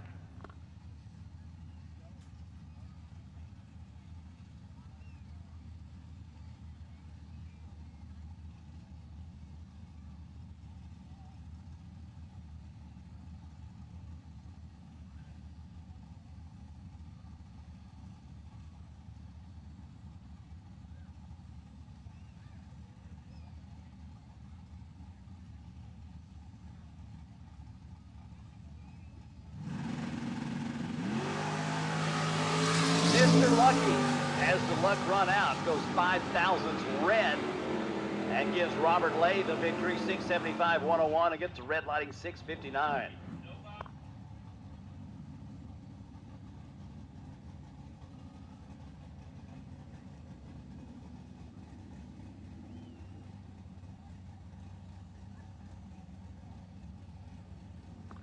Attention in the pits. Let me get no box to the staging lanes, please. No box lanes 1 and 2. Box lanes 3 and 4. Come on down. No box 1 and 2.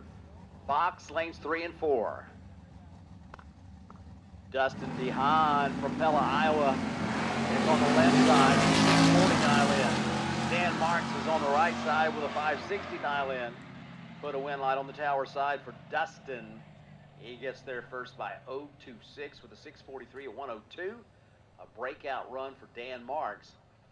Dustin holds 7 at the starting line, and that was the advantage that he needs to advance another round, and he will.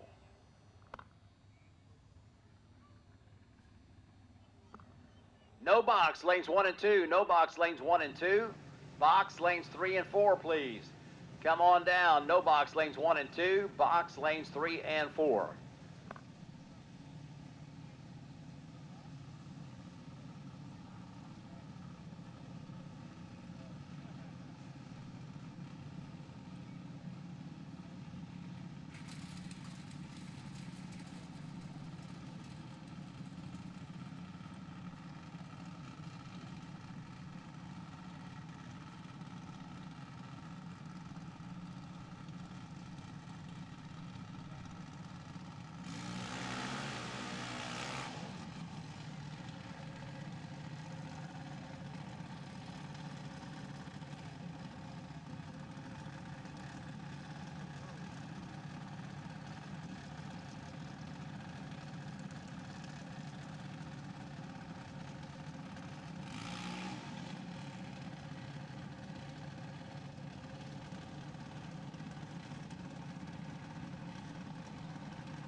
It is junior dragster time. Kate Peak and Max LaFoon. Going to see who gets to the final round. There's 3 cars left. One of them's going to the final round. One of them's not. 790 and 794 the dial-ins. 400 head start for Max over on the right side.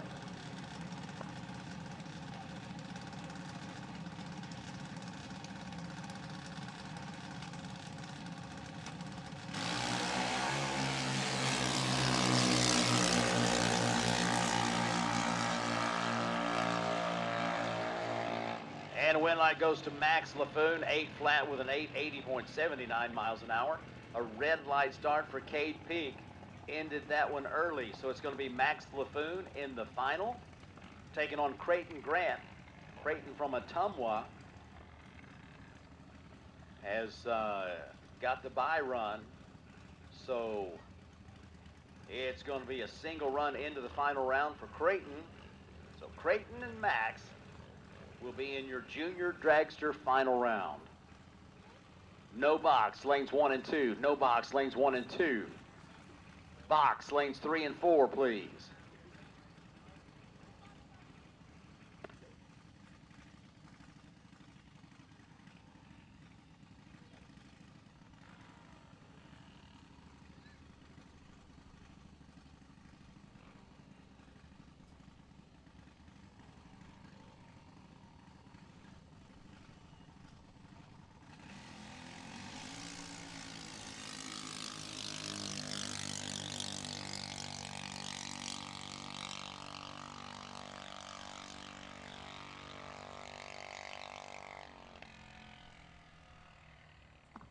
Creighton dials 1201, car runs 1212. Final round is set, Creighton Grant versus Max Laffoon in junior dragster.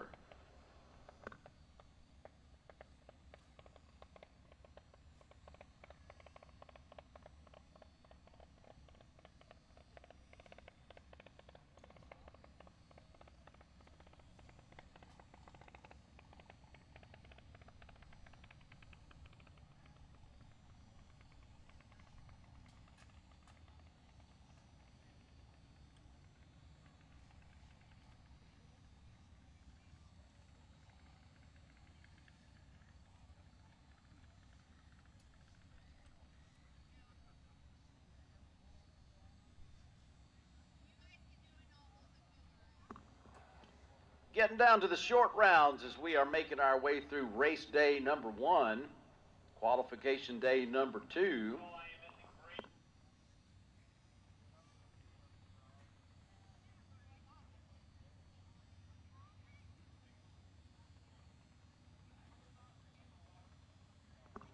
Box to the staging lanes, please. Box to the staging lanes for your next round. Box to the staging lanes. Man, I look around, I see all the people still here, and I go, I'm with my people. When I was dating my wife, we would go to the football games, and it didn't matter who was winning or what time it was, or whether it was snowing, or whether it was raining, or whether the weather was good, or whether it was not. We were staying until the end of the game.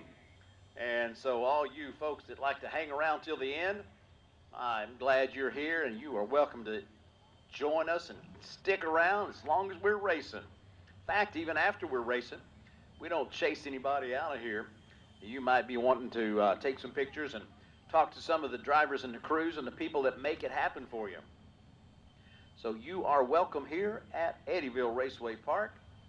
We're delighted that you've chosen to be a part of the racing with us today. Don't forget to come back for a spectacular Sunday of drag racing at Chaos in the Cornfield. Our qualification runs will be done. Well, they are done. We'll set the ladders and post those in the morning, and then it's going to be time to go racing. Chapel at 9, cars down the track at 10, funny cars at 2 o'clock. Nitro Chaos right after.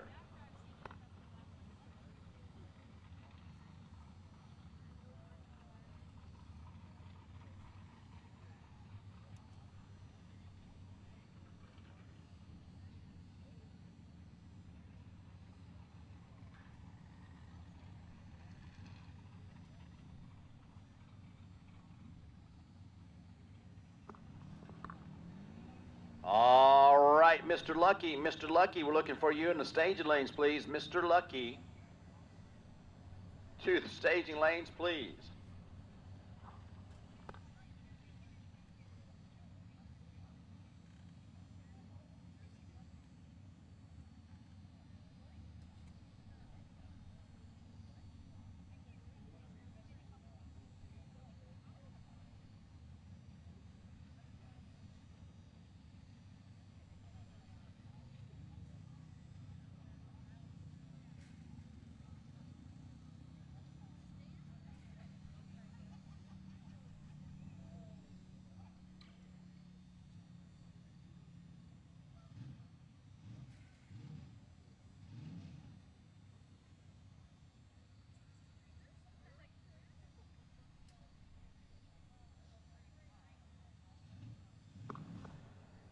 Okay, racers, if you're still in and you're asking yourself the question, are they looking for me in the staging lanes? The answer is emphatically yes.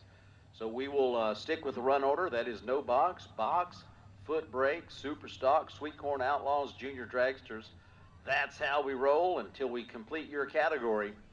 That'll be how we continue to roll. So if you get a win light, you can rest assured that we will be giving you a call back to the staging lanes in short order.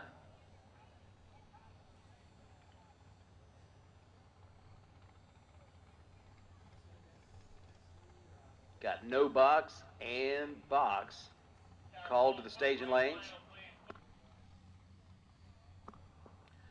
Foot brake final. Could you make your way to the staging lanes, please? Foot brake final.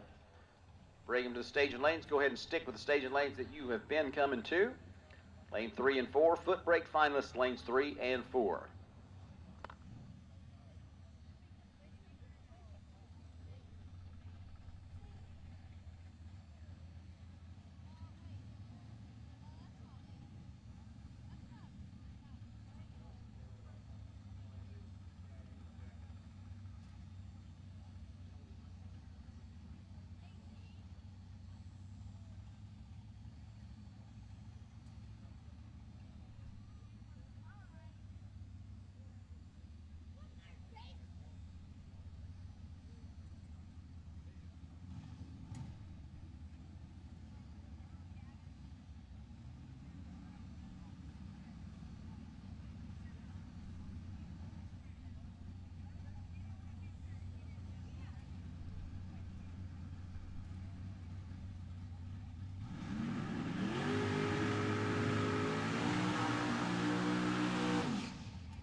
No box. Jeff Crow and Justin Graff at the starting line. The tree counts down and sends them down the racetrack. We got green lights on both sides. The wind lights on the spectator side, pit side.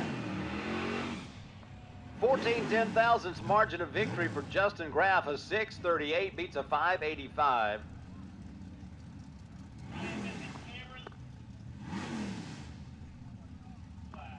Cameron LaFoon, looking for you in the staging lanes, please, for your next run in box. Man, talk about your crazy runs. Jeff Crow probably still can't believe he lost that one. David Williamson and Dale Bonjour down the racetrack.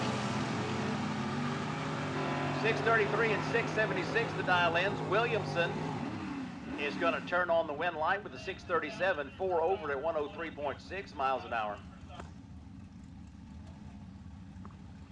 Nostalgia Superstock lanes 1 and 2. Nostalgia Superstock lanes 1 and 2, please. Tim Shaw and Gavin Lamb bring their cars up, 8:03 and 7:03 the dial ends. 2 bulbs on the Christmas tree head start for the Junkyard Pup on your tower side. Gavin goes red, so the pup goes on. 8:08 beats a red lighting 7:02. Adam Ergness, Plattsburgh, Missouri, the Mr. Lucky car we were just talking about, puts a 6:56 dial in on the Pontiac, taking on Brandon Witten from Oski. Brandon has got his Pontiac lined up in the quick performance lane.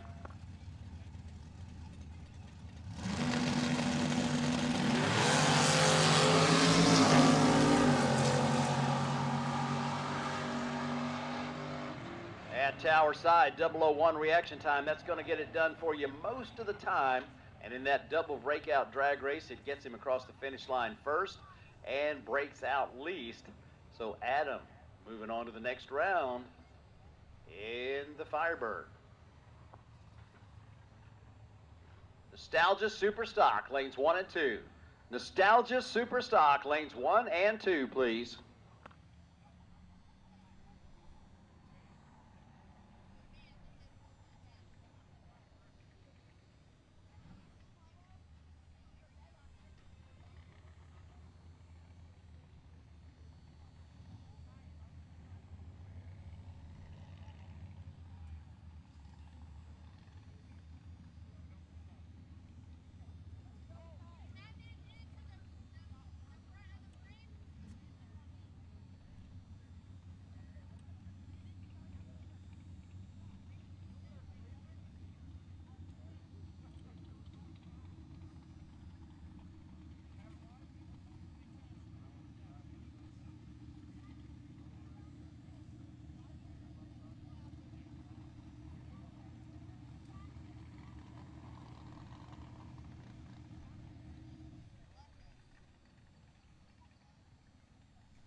Sweet Corn Outlaws to the staging lanes, please. Sweet Corn Outlaws, lanes 3 and 4. Come on down, Sweet Corn Outlaws.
Nostalgia Super Stock. Nostalgia Super Stock. Final call. Nostalgia Super Stock. Got one more left. Final call. Nostalgia Super Stock.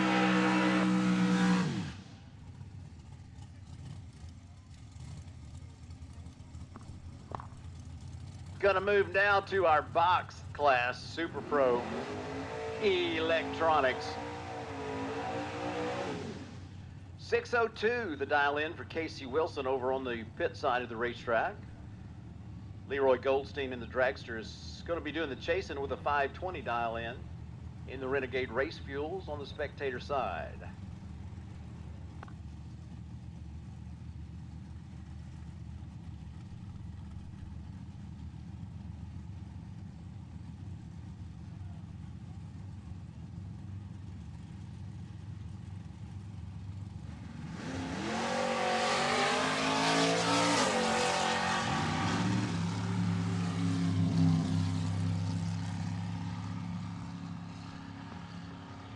Casey Wilson, make sure he doesn't break out. Goes 640 on the 6:02, so that's nowhere close to a breakout. Leroy Groendyke, I think, knew he had a problem with the car, and sometimes you can still get a win even if the car can't make the racetrack under power. So Casey Wilson will advance. Cassie Green and Greg Laughlin are going to be your next pair at the starting line. Cassie on the tower side going to be going first with us 568 dialed in. 21-100's head start against Greg Laughlin in the Dragster from Slater.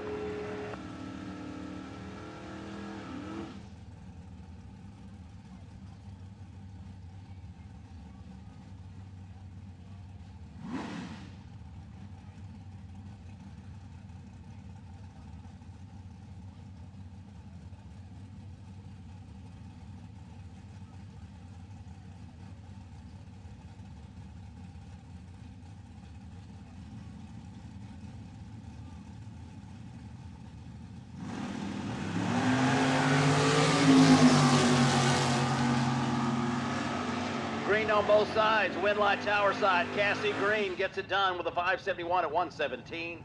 Greg Laughlin goes 556 on a 547 dial. Gave up 2 at the starting line, winds up finishing back by 7. Cassie Green goes on. Cameron LaFoon with a bye run. It will be 3 cars left, so the next time you see him come up, it's going to be the semi-final round of box. Cameron on the bye run with a 620 dialed in.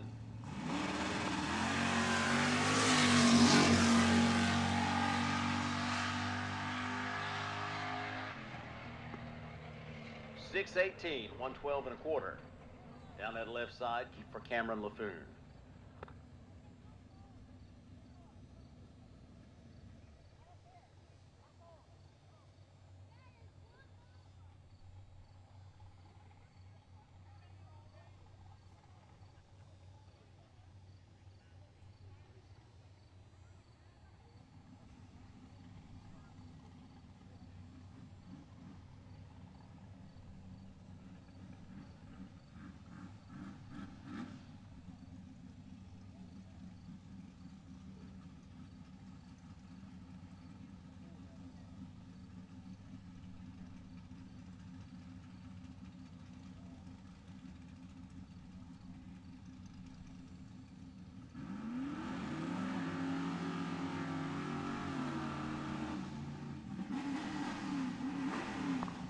Sweet Corn Outlaws.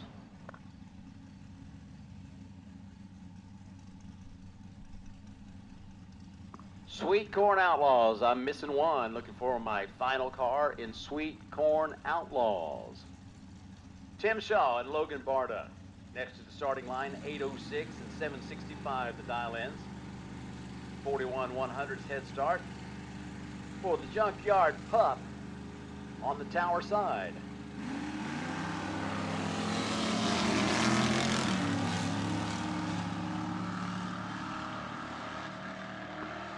Tim Shaw with another win light goes 805 with a 6, breaks out 35 10 thousandths. His opponent breaks out 220 10 thousandths. So that's more. And Logan Barta's birthday celebration comes to a conclusion, at least on the racetrack it does, and Tim Shaw will advance. Sweet Corn Outlaws. Sweet Corn Outlaws, lanes 3 and 4, please. Sweet Corn Outlaws, lanes 3 and 4.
Semi-final round, Victory Performance Nostalgia Superstock, Bobby Haberberger from Beaufort, Missouri, tower side, 689 the dial. Bobby's going first against Tom Hoffman. Minnesota Plymouth, valid 673. Reaction time couldn't be very much closer, so it's going to be a tight drag race, and Tom Hoffman's going to go to the final. 676, 3 over at 93.9 miles an hour to a 4 over 693 at 97.6 miles per hour. They were even at the start. 0-1-2 margin at the finish line. Tom Hoffman into the final, where he will take on Derek Strait in Large Marge.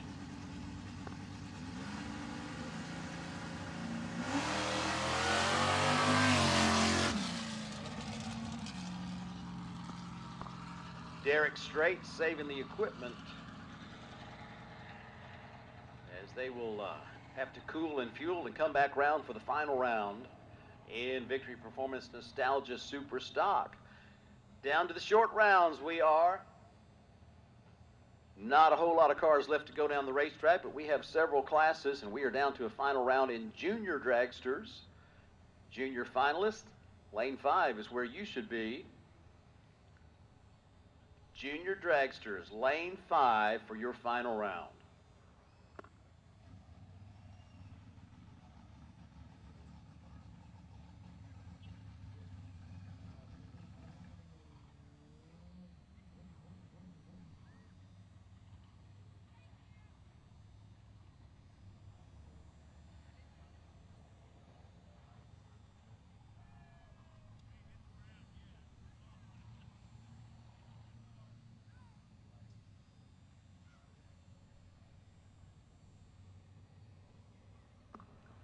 No box semifinalists, looking for you in lanes 3 and 4, please. Junior Dragster finalists, lane 5.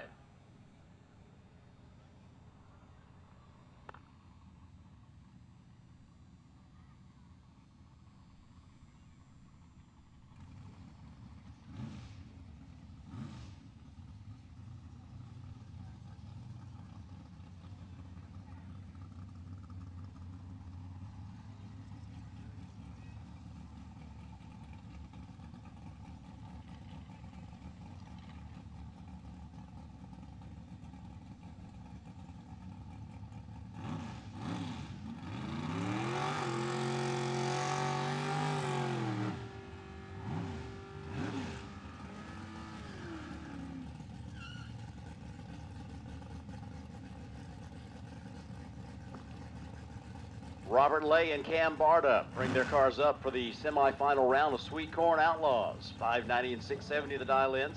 Tower side gets an 8/10 head start.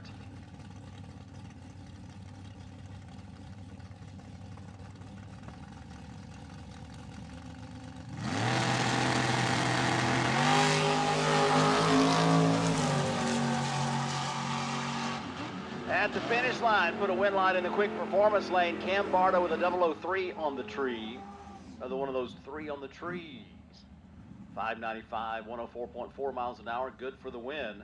Robert Lay, 670 dial, runs 679. Gave up a little bit at the starting line. Wasn't a whole lot, but it was enough. And Cam Barda is on the way to the final round with the Chevy Malibu to take on the winner between this pair, Dustin DeHaan and Austin Easter. 640 and 550 your dial-in. The lights, they are green. We'll decide this one at the finish line, not the starting line, and Dustin is on the way to the final to take on Cam. 644, 4 over at 102.6 miles an hour. Austin also 4 over with a 554, 123.5 miles an hour. But Dustin holds 15 at the starting line, and that typically will get you across the stripe first. Final round set, Dustin DeHaan and Cam Barda in Sweet Corn Outlaws. Junior Dragster finalists, lanes 5. Junior Dragster finalists, lane 5.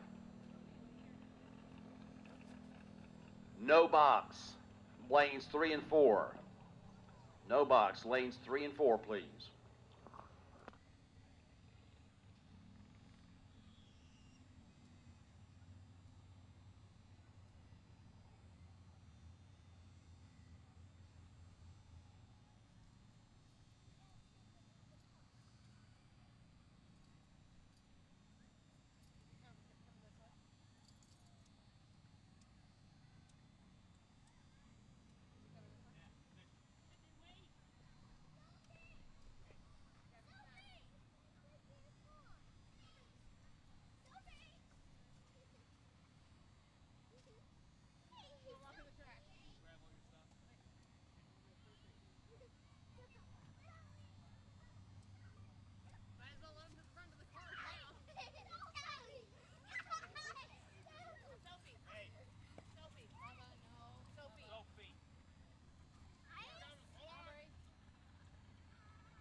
No box semifinalist, staging lane 3 or staging lane 4. Come on down. I've got my semifinalist in no box, lanes 3 and 4, please.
Attention in the pits, box semifinals lanes 1 and 2, box Super Pro, box semifinals lanes 1 and 2.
Creighton Grant, need you in the staging lanes for your final round. We'd love to see you run it. Need to have you in the staging lanes now. Lane 5, Creighton Grant, junior dragster finalist.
We are down to a semi-final round in our no box category.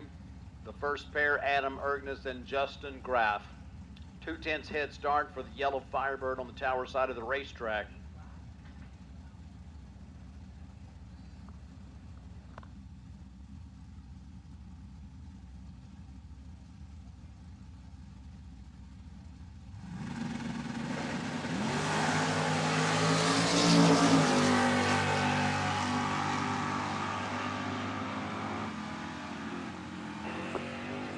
Justin Graff goes 3 over with a 638 at 105.2 miles an hour and will advance into the final round against the winner of this next match. Adam in the Firebird goes 654, breaks out 15 thousandths of a second.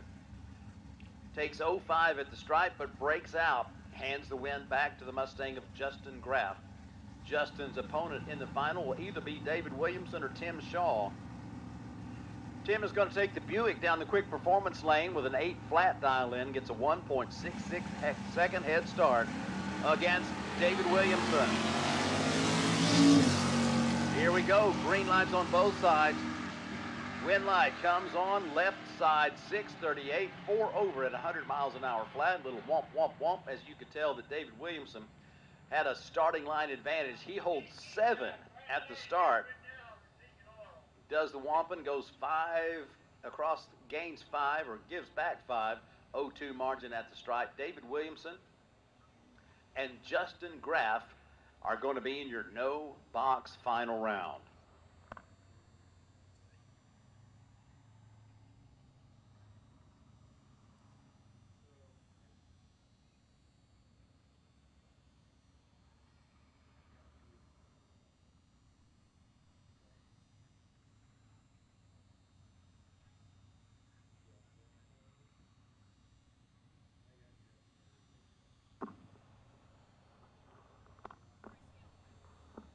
Nostalgia Superstock final round. Bring them to lane 3 and 4, please. Nostalgia Superstock finalists. We're going to mess with your head a little bit. Ask you to come up to lanes 3 and 4 this time. Nostalgia Superstock, lanes 3 and 4 for your final round.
Man, we're getting close to the end, race fans. This is your semifinal round in our box category. Cameron LaFoon from Des Moines and Casey Wilson from Warsaw, Illinois. 1500's head start for the Camaro on the tower side.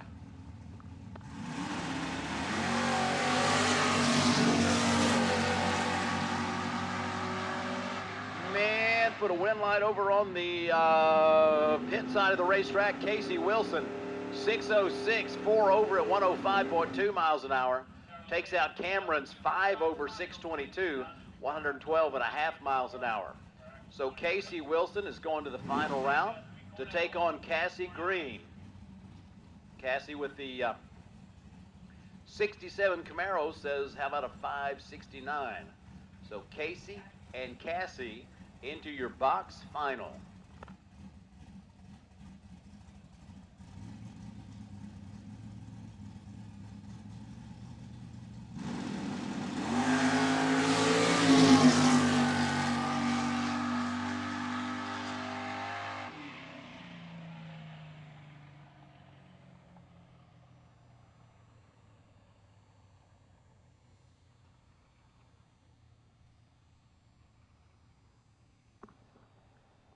Nostalgia Superstock final round, lanes 1 and 2. Sweet Corn Outlaws, lanes 3 and 4.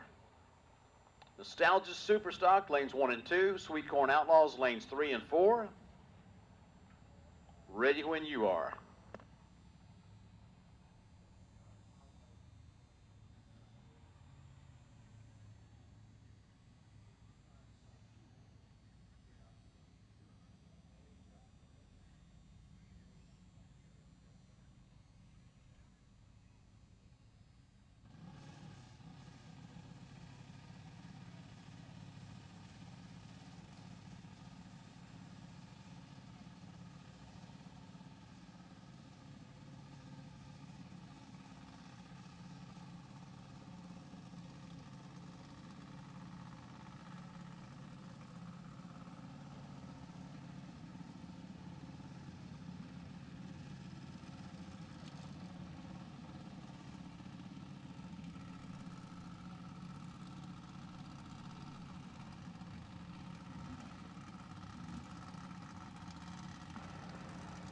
It is a final round in Junior Dragster at Chaos in the Cornfield. Creighton Grant from Ottumwa going to be on the tower side with a 1210 dial in. Max LaFoon from Des Moines going to be on the pit side with an 8 flat dial in. 4.1 seconds head start for Creighton on the left side.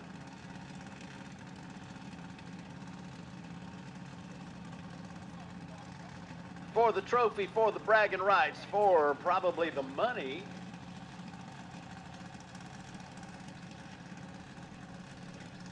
Our Junior Dragster's squaring off.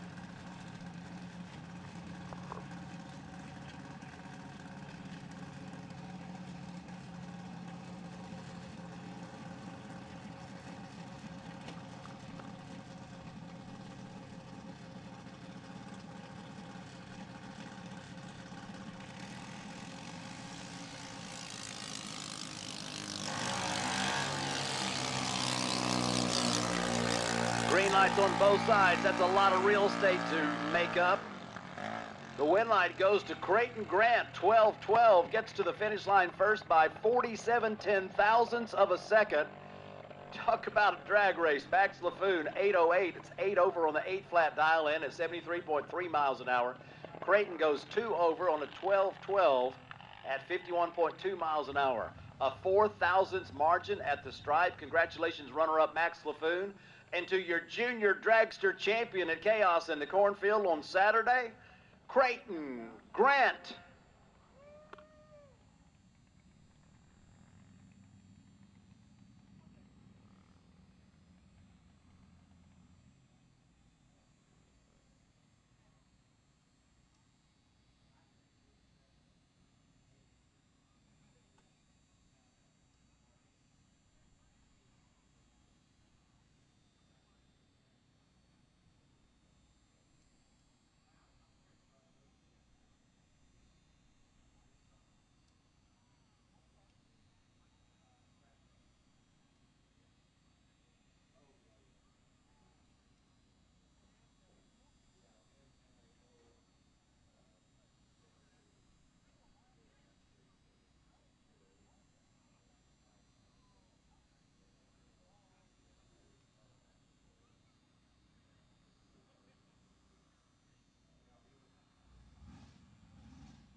What it is, what it was, what it evermore shall be is the Nostalgia Superstock final round. Tom Hoffman and Derek Strait bringing their Mopars to the starting line.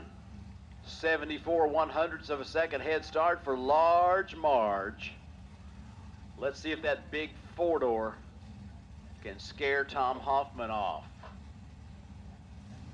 I'm saying I don't think so.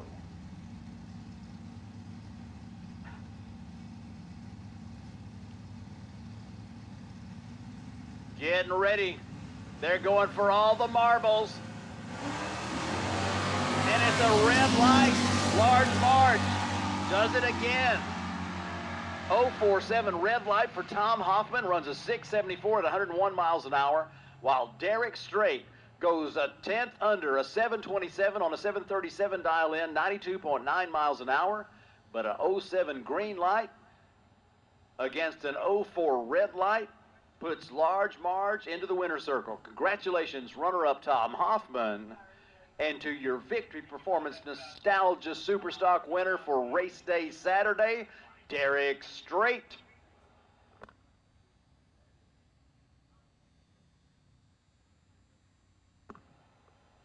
No box finalists, looking for you in the staging lanes, please. No box finalists to the staging lanes, please.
Dustin DeHaan and Cam Barta on the way down the racetrack. The wind lights on the tower side for Dustin.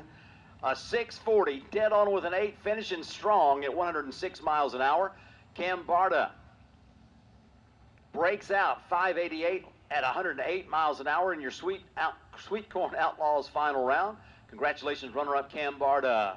And to your champion in Sweet Corn Outlaws, Dustin DeHaan from Pella, dead on with an 8, finishing strong.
Pay attention in the pit area. We need box.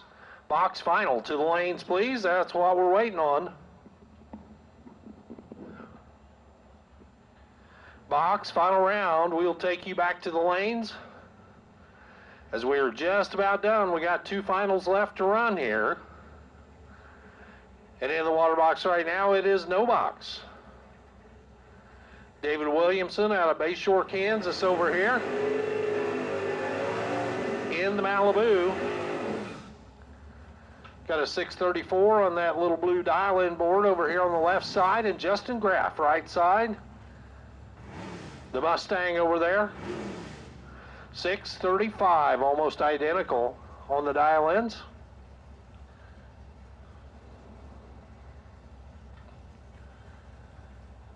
We'll get them staged, ready, and gone. Figure out who's going to be the winner here tonight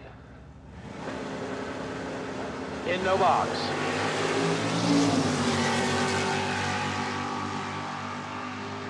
And at the top end, a little throttle wumping going on down there, and David Williamson closes it out. He'll take the win here in no box. 637 on the 634 dial-in. 102 for the speed, takes the win. He was 3 over. Justin Graff goes 5 off the number, 640 on the 635. Williamson closer on the dial-in and better on the reaction timer, 2 for 2 to take the win here tonight in no box. One more category to go, that is box. And so our finalists here in the box category, we need you back to the lanes as quick as you can get here so we can run our final for Saturday night. Don't forget tomorrow, chapel service tomorrow morning, 9 a.m. Racers for Christ non-denominational chapel service at 9 a.m. tomorrow in the shelter house. And tomorrow's sermon will be on Is Your Light On? Everybody is welcome. The non-denominational chapel service, thanks to our friends from Racers for Christ.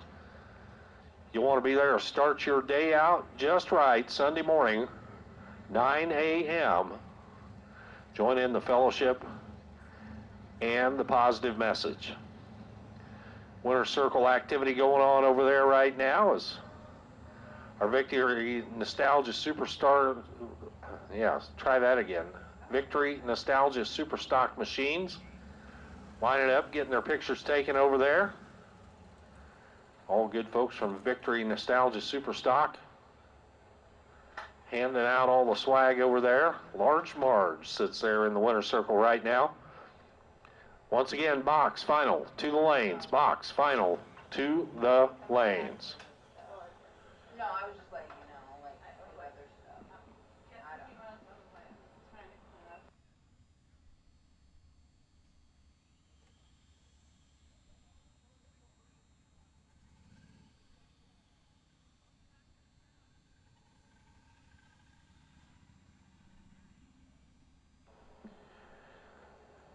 Tomorrow morning, chapel service at 9 a.m. We're going to put race cars in the water box at 10 a.m. Start things out with time runs for everybody. Then we'll go into eliminations, and round 1 of Funny Car Chaos and Nitro Chaos is scheduled for 2 p.m. tomorrow. Should be a great Sunday of drag racing right here at Eddyville Raceway Park. Looking forward to that, as Chaos in the Cornfield will crown its champions tomorrow.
So our final round in box lined up over there at the head of staging right now, and just like it's been for years and years, a Ford and a Chevy, a Mustang and a Camaro will match up here in the final round in box here on Saturday night under the lights here at Eddyville.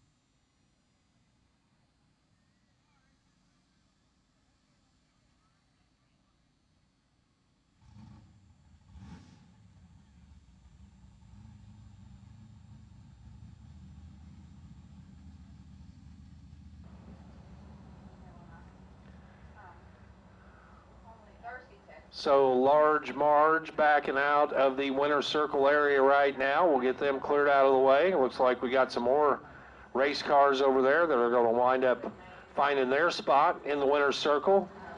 And we got one more winner to crown here tonight, and that's in the box category. Looks like the Eddie Diner is still open over there, probably a limited menu right now. If you need to stop by over there, they're still serving people, but won't be for that all night. So one last chance to pop over there and pick up something good to eat before we call it a night here at Eddyville.